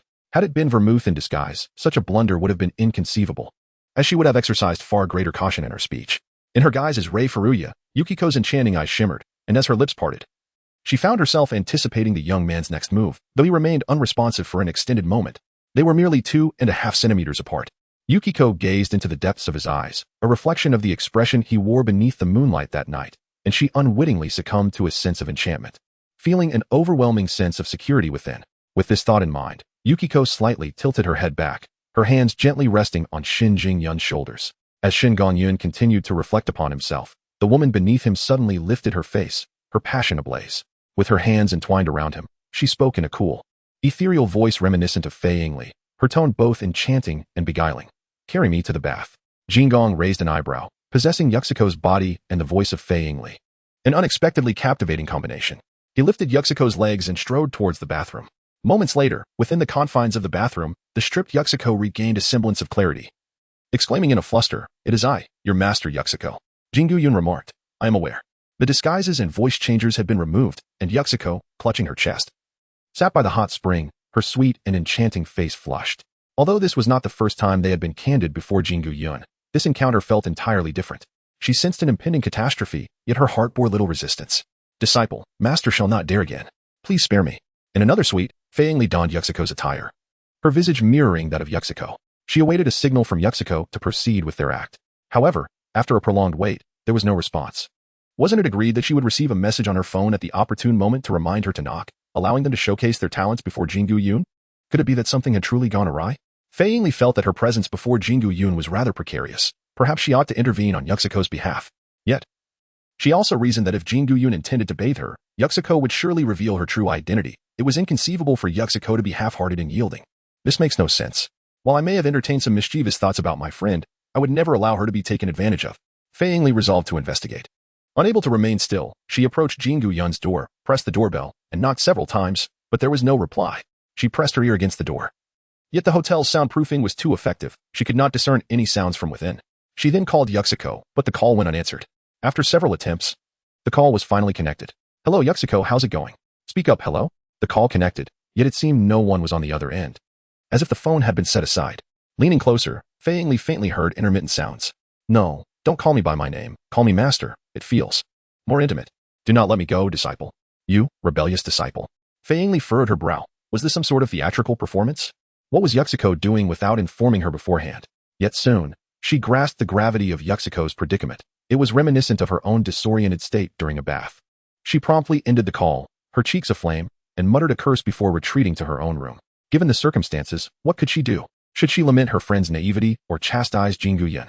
Fei Yingli could not untangle the web of relationships at play, and judging by Yuxiko's voice, it did not sound like she was coerced. For the first time, even the elements of seduction had emerged. "Oh, Yuxiko, the renowned star. Is this how you choose to showcase your acting skills?" Nonetheless, the silver lining was that tomorrow's court defense should proceed smoothly. Her friend had unwittingly bartered her own freedom, leaving her to ponder whether this exchange was a gain or a loss. Alas. Chapter 85. It's over. The affair has turned into a mistress. Disciple. Master can no longer endure. In a haze, Yukiko vaguely recalled her last utterance, not comprehending how it transitioned from "I am your master" to "do not regard me as your master." She felt utterly drained, devoid of the strength to even lift her hand. Her disciple had thoroughly exhausted her. Now, the object of her affair was securely imprisoned. Yukiko furrowed her brows. Pain was inevitable. Yet what troubled her was the nature of the relationship between Fei Yingli and Shengu Yun. Why had they resorted to such actions after only a few exchanges? Yukiko's mind raced as she seized upon the crucial point. Could it be that Yingli and her disciple had been involved prior to this? Oh heavens! If this were true, all of Yingli's previous odd behaviors would suddenly make sense. That treacherous Yingli, to deceive even her own friend. Yet, it seemed Yingli had warned her several times. Did this mean she had forced herself into an untenable situation? Yukiko gritted her teeth in frustration, yet felt little remorse. She acknowledged a slight fondness for her disciple. But wait, if Yingli indeed preceded her, what did that make her? The third party between Yingli and her disciple? Yukiko felt tears welling up. How had she unwittingly transformed from the object of an affair into a mistress? Such a script was unacceptable. Yet, the reality was undeniable. She had disguised herself as Fei Yingli, coming alone to Shengu Yun's room late at night, waiting outside for so long. Now, knowing they shared a connection, it was only logical for Shengu Yun to treat her as Yingli, leading to such actions. Yet therein lay the conundrum, despite her disciple having ceased his advances. She had inexplicably pulled him closer and kissed him, uttering those words. Could this be construed as seducing Yingli's man? Yukiko's charming face flushed anew, though she had willingly surrendered. Guilt for Yingli and her disciple stirred within her. Awake? Yukiko clutched the blanket tightly, her eyes reddening as if on the verge of tears, whispering to Shengu Yun, "Disciple, you want to hold this against me, will you?" Master acknowledges her faults. Shengu Yun blinked, wondering if this woman had lost her mind. Or if the performance from last night was merely intermission, and now the second act was set to begin. Where had it all gone awry? Upon hearing this, Yukiko's eyes reddened further, as she tilted her head and lamented, "I should not have disguised myself as Yingli, nor should I have harbored inappropriate thoughts towards my disciple." I couldn't help but. Shengu Yun was rendered speechless, as if it were Yukiko who had done something to him. Was it that he hadn't performed enough last night? I speak the truth. Yukiko, recalling her explosive performance from the previous evening, buried her head in the blankets. After a considerable time, she emerged with her eyes glistening, and, in a choked voice, lamented, "From now on, this matter shall not be mentioned. Otherwise, I truly do not know how to face Yingli. I feel so guilty towards her. My dear disciple, let us pretend that I did not come last night, that I had taken another room to sleep. How does that sound to you, when we speak to Yingli?" Shengu Yun raised the bun in his hand and said, "Lawyer Fei has visited and brought you breakfast. She mentioned that the hot springs were quite delightful. But since you appeared to be sleeping so soundly, she chose not to wake you as she has a defense to prepare today. Oh no, this is the end. I will never be able to face anyone again." Yukiko completely enveloped herself in the comforter, resolved to vanish for a few months or perhaps seek refuge abroad for a while, returning only when the storm had passed. Shengu Yun looked at the adorable woman with a hint of amusement, gently patting her head and saying, "Lawyer Fei did not enter the room. She spoke from outside." After a moment of rustling, Yukiko emerged with tousled hair and a flushed face, pouting in displeasure. "Disciple, is it fun to tease the master? But wait, what does that have to do with whether or not I came in? Yingli must know everything by now. I'm certainly doomed." Yukiko, with her disheveled curls cascading over her beautiful shoulders, grasped Shengu Yun's hand, her expression turning serious and earnest. "We cannot let anyone outside of Yingli know about our matters. Shengu Yun, promise me, will you? Then I have a question to ask you as well." Shengu Yun grasped Yukiko's hand and placed it beside the vivid red spot on the bedsheet. Yukiko's eyes shimmered with shyness as she murmured, "Things have transpired, surely. You cannot be deceived. I assume you have inquired with Irie as well?" She refrained from disclosing the truth, as it pertained to an incident over 2 decades ago and a certain agreement. At Agasa's residence, Kudo. "Did you imply that you have encountered the black-clad organization member codenamed Nika?" Conan shook his head, his tone serious. "I did not see him in person. I merely heard Jin refer to him and caught his voice." His voice. Hattori Heiji sensed that Conan would not bring up such a detail without reason. It had a quality akin to a voice marred and then mended, a sound imbued with a sense of rupture that would be easily identifiable. Hattori stroked his chin, suggesting, "In that case, we could investigate the lists of individuals with damaged vocal cords in various hospitals, estimating their ages to be between 20 and 40, male, with a reclusive and dark disposition, clad in black." Although the likelihood of locating such a person was slim, it was indeed a viable approach. Conan maintained a composed demeanor, stating, "What perplexes me most is that those individuals clearly mentioned Uncle Muri's name. Yet why did they not take action? Could it be that they were merely trying to intimidate you? Unlikely. Their actions must be driven by some motive. Something must have occurred during my unconsciousness that I am unaware of, though we currently lack clarity. Hattori remarked, Kudo, regardless, your haste in this matter was indeed excessive. Not only did you leave your strategies exposed, but you also nearly got discovered. Conan sighed, raking his hands through his hair. I had no intention of it. Who could have predicted that those individuals were aware of Itakura Taku's death in advance? Conan refrained from articulating that he viewed Jin as his foremost adversary, never anticipating that even vodka would engage in deceit. Hattori interjected, could it be that someone from their organization was present at the scene of Itakura Taku's demise? Regrettably, that was not the case. Itakura Taku's death was deduced by the individual codenamed Nika, a truly meticulous character. Conan glanced at Hattori. A 2 against 3 scenario appeared bleak. Should he consider involving Jingu, making it 3 against 3? However, revealing Jingu's identity was not an option. Though Jingu exhibited signs of mental instability, his acceptance of this situation remained uncertain, and dragging him into this abyss seemed unwise. If Hybera were to learn of this, she would undoubtedly be furious with him. Buzzing. Conan glanced at his phone screen, exchanged a knowing look with Hattori, then adjusted the voice modulator to mimic Kudo Shinichi's voice before pressing the answer button. Hello, Officer Magyar. This is Kudo. Kudo, I reviewed the surveillance footage you requested. Nothing occurred in front of the Muri Detective Agency last night. Only 2 or 3 vehicles passed during the early morning hours, and the footage captured only Rand and a blonde woman. A blonde woman? Conan inquired. I conducted a brief investigation. She is the English teacher at Titan High School. Kudo, what exactly is the nature of this case? The call ended, and both Conan and Hattori exchanged glances. It appeared the issue lay with the blonde woman, Hattori concluded. Conan furrowed his brow, recalling the English teacher from Titan High School. He believed he had seen her somewhere. Was it during the physical examination at Titan Elementary School? In Mihua Town, 2nd District, Hybera AI wore a cold expression, walking with a hesitant demeanor, especially while descending the stairs, treading cautiously to avoid drawing attention. That insufferable miser. Hybera scanned the living room, finding it empty before proceeding to the kitchen, the storage room, and the bathroom. Still no one. How could he not come home all night? Perhaps he should just stay away. Hybera was fuming. After finishing her work, she had to leave, resorting to instant noodles for dinner, and had to eat while lying down. You miser, you lecherous fiend. If only you could shrink your body like this. Just wait until I get my hands on you. Click. The sound of the door lock turning caused Hybera to stiffen, frozen in place. What did you just say? Chapter 86. Little AI has a fever. What did you just say? Hybera watched as a young man entered, her small face twitching slightly. She had inadvertently said something she shouldn't have, but, I said, if you were also in a child's body, who would restrain whom? It's hard to say.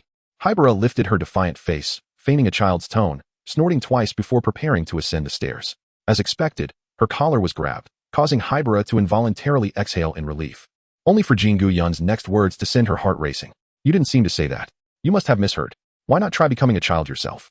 Hybera noticed the young man's face drawing closer, as if seeking to discern something on her features, prompting her to push him away, her heart racing. Shengu Yun remarked with a faint expression, you just said you wanted to kill me? So what? Huiyuan AI, stealing herself, met Shengu Yun's gaze. Fully aware that her little dairy Ri was likely doomed today.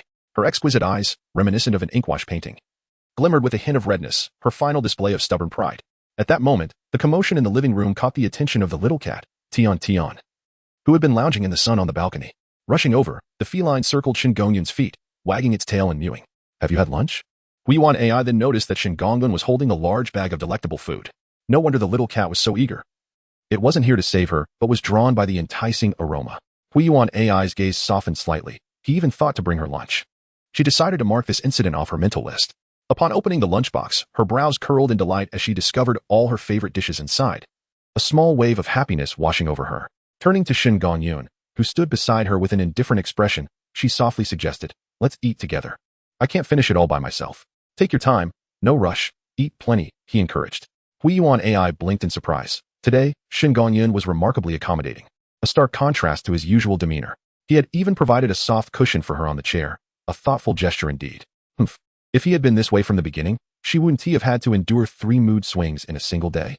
Shengu Yun gently brushed the girl's hair aside and softly remarked, I am a person of great understanding. Once you have eaten your fill, I shall give you a good beating. Upon hearing these words, Huiyuan AI was momentarily taken aback, her small head frozen in surprise. Her mouth opened, but no tears came. The delectable food in her bowl suddenly lost its allure. Indeed, she should never have harbored any expectations of him. In the end, was this merely a meal before her demise? Shinjin reached out to gently wipe the grains of rice from Hybera AI's lips and poured a glass of warm water, handing it to her. Don't just focus on eating. Drink some water to aid digestion. Hybera AI gulped down several sips. Acknowledging the truth in the miser's words, only when one's belly is full can one muster the strength to resist. She found herself somewhat grateful for the body of a child at this moment. If she were to revert to her original form and then face his wrath, the thought was too dreadful for Hybrid AI to contemplate. As for whether Shengu Yun would dare, the psychiatric evaluation report she had seen provided a clear answer. Shengu Yun held the cup of water, recalling the soy milk he had prepared for Yuxiko in the morning. He usually carried a can of cola on him to avert any unforeseen circumstances. Noticing Yuxiko's limited mobility, he discreetly mixed a bit of cola into the soy milk. After all, that could be considered a form of remedy, and the effect was evident. Yuxiko blushed and half-heartedly invited him to perform the next act until noon. Hybrid AI's petite mouth was incessantly chattering, partly due to having only instant noodles for dinner the previous night, leaving her famished, and partly transforming her sorrow into appetite. Since avoidance was not an option, she chose to confront it boldly. Remarkably, after this psychological comfort, she found the pain lessened. Shengu Yun retrieved his phone to respond to the unread messages accumulating to over 99. It was imperative to confront the challenges head-on. Only by enduring the blows could one become more resilient. Moreover, with time and practice, one develops a certain rhythm. After a span of days without sparring, it feels strangely unfamiliar. Hybrid AI took a few sips of water, her delicate face slightly flushed, and she wondered why her head felt so light. Achoo, Kudo. Have you caught a cold? Would you care for some baijiu? I brought it especially for you. Hattori Heiji flashed a bright smile, producing a bottle of red-packaged baijiu from his backpack. Conan rubbed his nose and shot him a sidelong glance, saying, "You know very well that since that incident, my body has developed an immunity to baijiu. No matter how much I consume, it's futile. I reckon you simply haven't had enough. Or perhaps you need to catch a severe cold again. Who knows, you might revert back," Hattori suggested. Honestly, Hattori, your intentions seem dubious. Suddenly, Professor Agasa interjected, Shinichi. Could it be that the baijiu contains an antidote for that particular substance, allowing you to temporarily revert to your original form? If we could extract that component and create a remedy. Conan's eyes lit up as he leaped towards the professor, exclaiming, Professor, you're a genius. Hurry. I can hardly wait to return to my former self. However, the professor responded with a sigh, while I am indeed a scientific inventor passionately engaged in experiments. I must admit that pharmaceuticals are not my forte. Disheartened, Conan felt a wave of disappointment wash over him. Hattori placed a reassuring hand on his shoulder and raised an eyebrow. Isn't that lady residing across the street the perfect pharmacologist? Don't even mention her. Hybrid can hardly utter a word when she is short on pocket money. The mere mention of Hybrid AI further dampened Conan's spirits. Perhaps he ought to call his father and request a little more living allowance. Who knows where he learned such things? Hey, Hattori, where are you going? Hattori replied, how can we know without giving it a try? Hey, Hattori, don't do anything reckless. Conan hurriedly followed, internally lamenting that Hattori must genuinely wish to be reprimanded by Jingu. Ding dong, ding dong. This time, Hattori did not press the doorbell excessively. He pressed it once and waited outside. After a considerable while, the door finally creaked open. Conan chuckled to himself. Visiting the Jingu residence was akin to a test of patience. And he had yet to pass the second threshold, never having entered the house. The door was opened by the same perpetually indifferent face, but this time, Hattori was the first to state the purpose of their visit. Jingu, would you care for afternoon tea? Hattori quickly prevented the door from closing. Gesturing towards Conan with a grin, I have a significant secret regarding this lad to share with you. Hey, Hattori, you rascal. Conan whispered a warning from behind Hattori, then turned to Shengu Yun and greeted, Good afternoon, brother Jingu. Shengu Yun cast a glance at the two individuals and remarked, the location. How about the borough CAF for afternoon tea? Hattori Heiji chuckled and suggested, why not invite that little sister Xiao AI as well? Children always have a fondness for sweets. She has a slight fever, came the response. A cold with a fever? Hattori Heiji then handed over a bottle of white liquor from his bag, smiling as he said, Drinking a bit of white liquor during a fever can help alleviate a cold. It's an old remedy that I seldom share with others. Shengu Yun took the bottle of white liquor and said, You go ahead. Understood, taking care of the little girl is the priority. After dismissing the two, Shengu Yun placed the bottle on the table, poured himself a glass, and downed it in one gulp. The taste was the same, invigorating. Chapter 87, Inomoto Azusa. No need to hire at the Baroque CAF. How is it, Kudo? The information has been sent. Hybrid should have received it as well. Conan replied exasperatedly, Hattori, you're being too reckless. You didn't even inform me beforehand. Hattori Heiji scratched his head. I didn't know either. Who would have thought that young lady would suddenly have a fever? On a whim, I decided to send her the white liquor. Fortunately, I notified Hybrid in advance about how drinking the liquor after catching a cold would temporarily revert her to her original state. Otherwise, we would have had to brace ourselves for Shinjing calling the police. Not necessarily. With Shinjing's peculiar thought process, even if a child grew up in front of him, it might not be something he would find impossible, but still, that would be rather unscientific. On the second floor, in the bedroom, Hybrid AI had a cool towel on her forehead. Not only were her cheeks and earlobes flushed, but her entire body was slightly warm. However, it was merely warmth. akin to a fever, without the usual weakness. In fact, she felt increasingly energetic. This was quite unscientific. Hybrid AI suspected she was ill, perhaps with a novel strain of influenza. Nevertheless, this strange condition allowed her to avoid trouble, as Shengu Yun had carried her back to the bedroom. Although she felt strong, she pretended to be weak to evade a beating. Could drinking white liquor while having a cold truly revert one to their original state? This suggested that the liquor might contain elements capable of accelerating cellular proliferation, which, when combined with a cold, could temporarily produce antibodies akin to the ATX-4869 antidote. Upon reading the message on her phone, Hybrid AI's flushed face revealed a sardonic smile. Did they expect her to extract the components of the white liquor to develop the antidote? Had they considered that if Kudo Shinichi reappeared in the public eye, would those individuals stand idly by? Foolish detectives. Hybrid AI promptly blocked Conan, unwilling to wade through the murky waters of darkness any further. She felt her current life was, well, aside from needing to lay down to sleep, quite good. However, it could serve as a last resort in times of danger. Removing the towel from her head, she noticed her feverish symptoms were subsiding. What a curious ailment. Stealthily, she descended the stairs, intending to hide that bottle of white liquor. What use was the liquor alone? It required the pharmaceutical data of a TX-4869 to potentially develop an antidote, and that data was securely stored on her research institute's computer, with access restrictions set exceedingly high by the organization. However, if she were to concoct medications that induced flu-like symptoms, she could manage that, coupled with the white liquor. Where's my white liquor? In the empty living room, only a solitary empty liquor bottle spun on the table. Hybrid AI imagined a young man consuming an entire bottle of white liquor, then burping drunkenly. The pharmaceutical data of a TX-4869 was, here. It promotes cellular activation, induces programmed cell death, while simultaneously enhancing telomerase activity, thereby increasing cellular proliferation capabilities. This function was entirely opposite to that of his cola, yet shared commonalities. Thus, the feverish symptoms Hybrid experienced could be explained.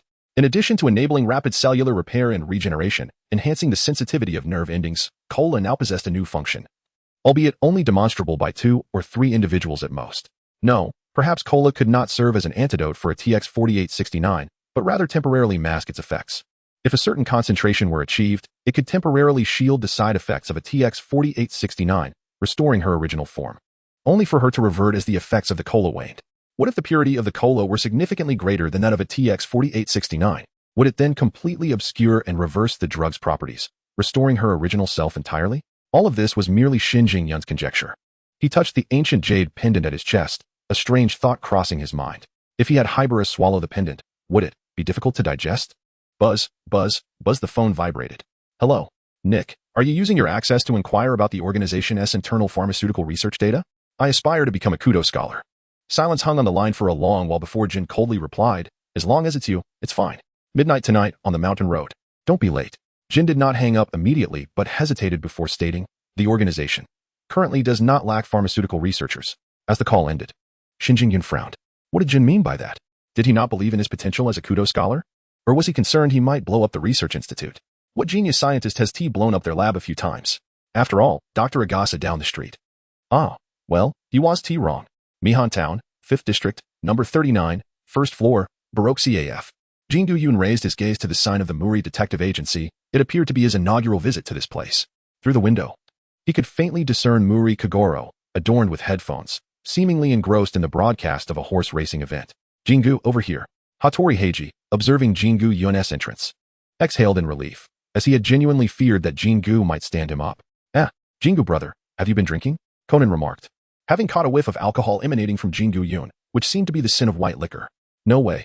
Did Shengu actually consume the white spirit on his own? Shengu Yun disregarded Conan, for his visit to the Borough CAF was not motivated by the presence of 2 foolish detectives. He ordered a cup of coffee and a takeout of a cream pineapple bun. A charming waitress with long black hair, clad in a blue apron, stood nearby, diligently jotting down the order. With a polite demeanor, she inquired, is there anything else you would like? Conan, what about you? 1 sandwich will suffice for me. Thank you. I would also like a sandwich, just like this fellow, chimed in another. After the adorable waitress, named Inomoto Azusa, recorded their requests, a young man, visiting for the first time, pointed towards the sign outside the CAF and asked, are you hiring? Inomoto Azusa nodded, responding, we are currently looking for 1 more staff member, preferably someone skilled in baking desserts and cakes.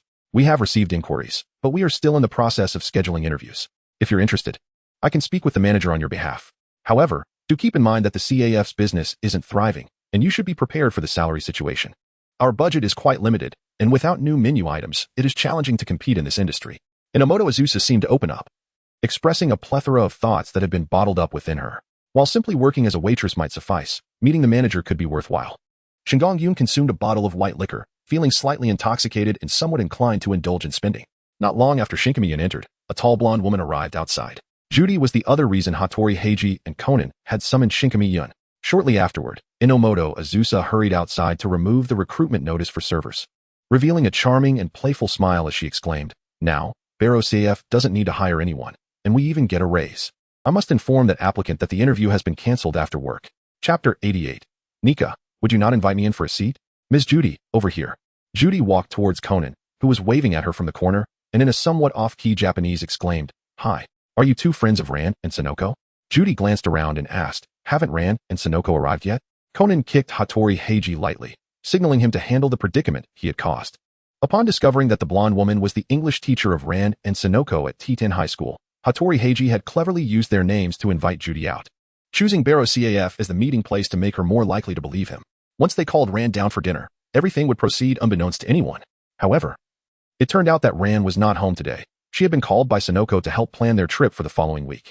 Caught in an awkward situation, Hattori Heiji scratched his head and said, I'm Hattori Heiji, and this is Adagawa Conan. Ms. Judy, please go ahead and order. We can chat while we eat." Judy looked at the two with curiosity, her gaze landing on the coffee on the table. She feigned surprise. "Is this coffee left by the previous guest?" "It is mine." Upon hearing that familiar voice, Judy's expression turned serious as she turned in astonishment. "Mr. Shinkami, you are here as well? What a coincidence to see you again." Internally, Judy contemplated that she had come today specifically to inquire about Shinkami Yun's information from Ran and Sonoko. If given the chance, she wished to meet this man alone to gather more intelligence about him. He was someone who could see through her identity at a glance and whom Akai Shuichi regarded with importance even without having met him in person. What truly sent a chill down Judy's spine was Akai Shuichi's suspicion that their encounter with the Black Organization that day was not coincidental. "Ms. Judy, do you know Brother Shinkami?" Conan asked, somewhat surprised, wondering how this guy, who seemed to have a cold demeanor and appeared socially anxious, knew so many people. "It was Ran and Sonoko who introduced me to him. Mr. Shinkami has quite a personality." Judy smiled and remarked in English, "He is so cool." Shengu Yun sat down and took a sip of coffee, inquiring, "What about the secret? Wasn't there a great secret you were going to share with me?" Conan's eyelids flickered, casting a warning glance at Hattori Heiji, who scratched his head, contemplating how to concoct an excuse to deflect the question. Hattori Heiji ruffled Conan's hair and teased the two, saying, "Actually, this little rascal Conan has a crush at T in elementary. I believe his name is Koizumi Mitsuhiko." Conan shot him a sidelong glance, grinning. "It's actually Koizumi Jinta and Rhonda Mitsuhiko. Such childish tricks won't fool anyone." "Wow, kids these days are so open-minded. You're quite the good gay guy." Judy clapped her hands in admiration. Her curiosity piqued as she glanced at the darker-skinned Hattori Heiji, asking, "Your accent is quite peculiar. Are you a foreigner too? Could it be that you are also?" "Wait a minute, what is peculiar about my accent? It's authentic Osaka dialect." Judy nodded as if she understood, dismissing the first half of his statement while tacitly accepting the latter. "Oh, where's Mr. Jingu?" Noticing Shengu Yun walking out the door with a takeout bag of cream pineapple buns, Judy hurriedly chased after him, cheerfully asking, "Can we walk together since we're headed the same way?" "Not possible." Inside the Buro CAF, the expressions of Hattori Heiji and Conan became serious after Judy left. "Kudo, what do you think? It doesn't seem likely, but she is indeed concealing her identity." Hattori Heiji stroked his chin, pondering. "She is feigning an inability to speak Japanese on purpose, deliberately provoking us to leave early. Is her aim Jingu? Why? The provocation was due to you," Conan retorted. Hattori Heiji laughed heartily. "I really forgot those two kids' names." However, he concluded that their plan was only half successful. If only Jingu had stayed, he would have liked to hear his thoughts on Judy. Next time, simply ask him. Jingu never lies. Outside, a Chevrolet passed by, its driver, a man in a knit cap, casting a calm glance at the Buro CAF. Mihua Hospital. After being refused to accompany Shengu Yun, Judy came here to visit the injured James, followed by Akai Shuichi. It seemed that acquiring information from Shengu Yun would not be an easy task. His vigilance is rather high. Judy pondered. "I feel it's not just heightened vigilance, it's more of a disinterest, a sense of apathy." James, pale-faced, inquired, "Why do you say that?" "Let us set Jingu aside for now and focus on her." "Akai, aren't you suspicious that Jingu is connected to the Black Organization? Why abandon that line of thought?" Akai Shuichi approached and drew the curtains, dimming the light in the single-occupancy room. Speaking slowly, his voice deep and resonant, he explained, "I had my doubts previously, but there are too many points that don't add up. The likelihood is less than half." Unveiling their identities and forcing them to shift their focus, then seamlessly entangling them in the case. Judy, as an FB, wouldn't let her students return home alone. leading to an encounter with the Black Organization. Yet, there are numerous aspects that puzzle me. The Black Organization doesn't seem to be adequately prepared. If this were a trap, it would be entirely unrealistic. Having spent time within the organization, I understand their methods are meticulous, ruthless, and decisive. Just that alone indicates the collision that night was likely coincidental. What ultimately swayed Akai Shuichi's thoughts was a newspaper cover shot in Igoda. Igoda, Master Kaido, you skipped class again yesterday. Old man, I left right on time. It wasn't like last week when I skipped the whole day. Without transforming into the Phantom Thief Kid, Kaido Kuroba, resembling a somewhat juvenile figure, searched online for how many more fans Kid had gained. So many new fans. I'm truly a genius. However, it seemed that most of the recent followers were drawn from his previous intellectual duel with the Suzuki Consortium. It appeared that the insufferable photographer had some merit after all. The phrase in the notice had indeed been effective. That small favor he had done for him could be considered a return gift. Kaido rubbed his nose, contemplating. Perhaps I should revise the content of the notice in the future. I'll consider it. Terai Kazuki interjected. Master, don't forget the old man's teachings. How could I possibly remember all that the old man said? I know.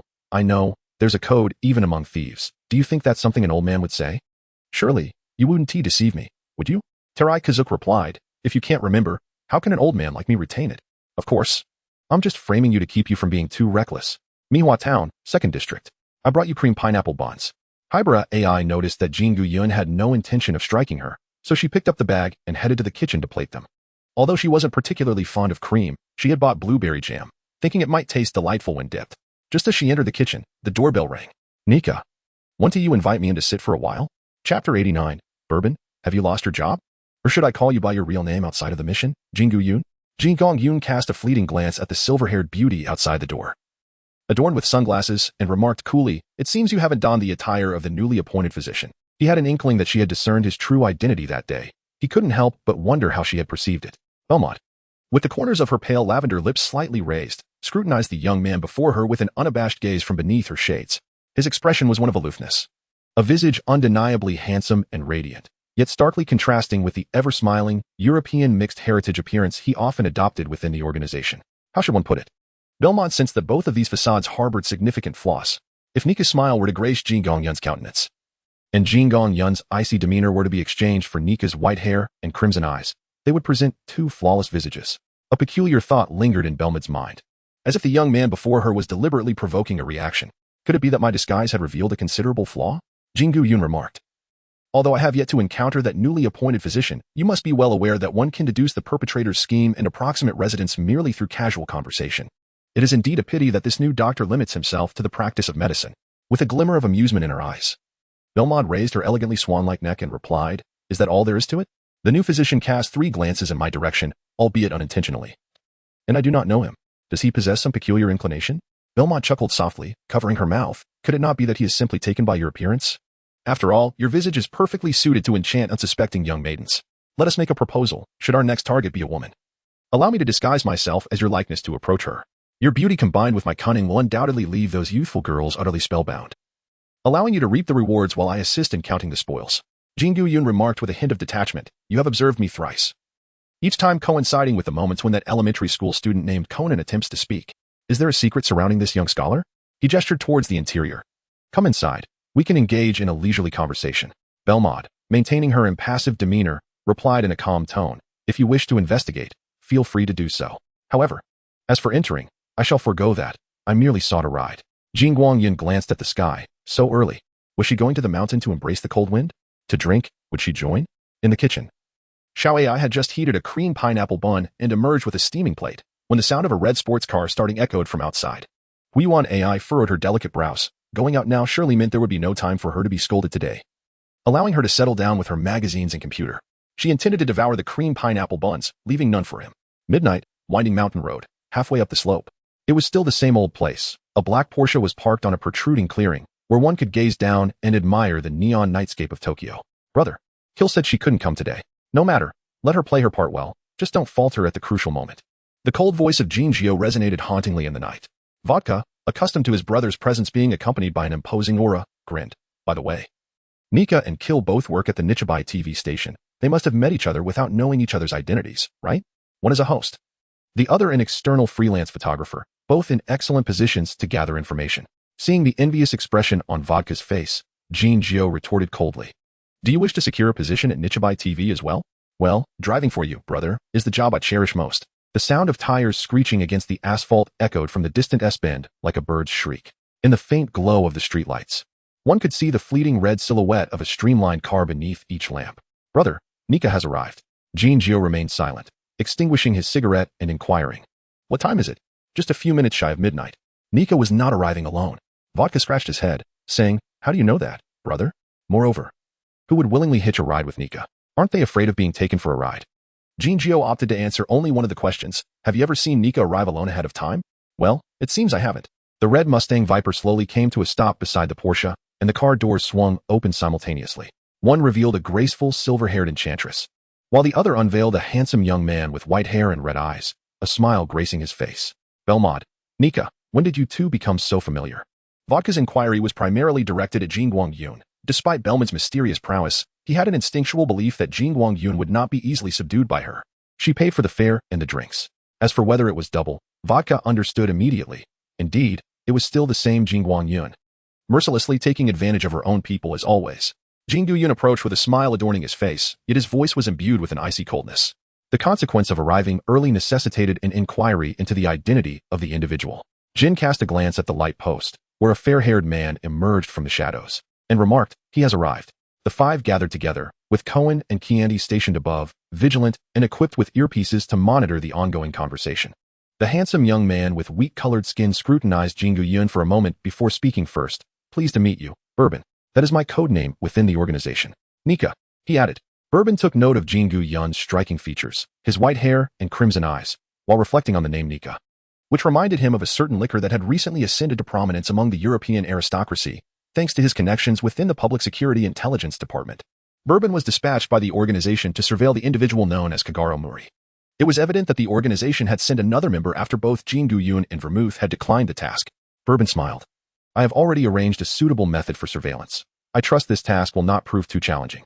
Jin interjected, Kagoro Muri is secondary. More importantly, we must investigate the movements of the FBI. Be cautious. This warning was directed at Shengu Yun, urging him to exercise care and avoid mistakenly harming their own, emphasizing that any actions taken must be justified. What else? Jin continued. You did not summon me merely for introductions, did you? If it was solely to introduce Bourbon and prevent conflict in Mihanacho, Vermouth's presence would have been unnecessary. An aura of cold murderous intent emanated from Jin's eyes, resonating within the ears of the four present, as well as Cohen and Kianti, who were listening intently. The net has been woven. This will be a grand operation. After a considerable time, the vehicles commenced their departures. Vermouth opted to ride in Shengu Yun's car, asserting that during the late hours, it was safer to spend money on transportation. However, the true reason for her choice remained inscrutable to anyone. Bourbon strolled alone until he was certain that no one was within sight, at which point he retrieved his phone and began composing a message. Nika, a new member? The oppressive aura is quite peculiar, Bourbon mused as he glanced at the unread text on his phone, scratching his head in surprise. Hello, Mr. Amuro Turu. This is the Polo Coffee Shop.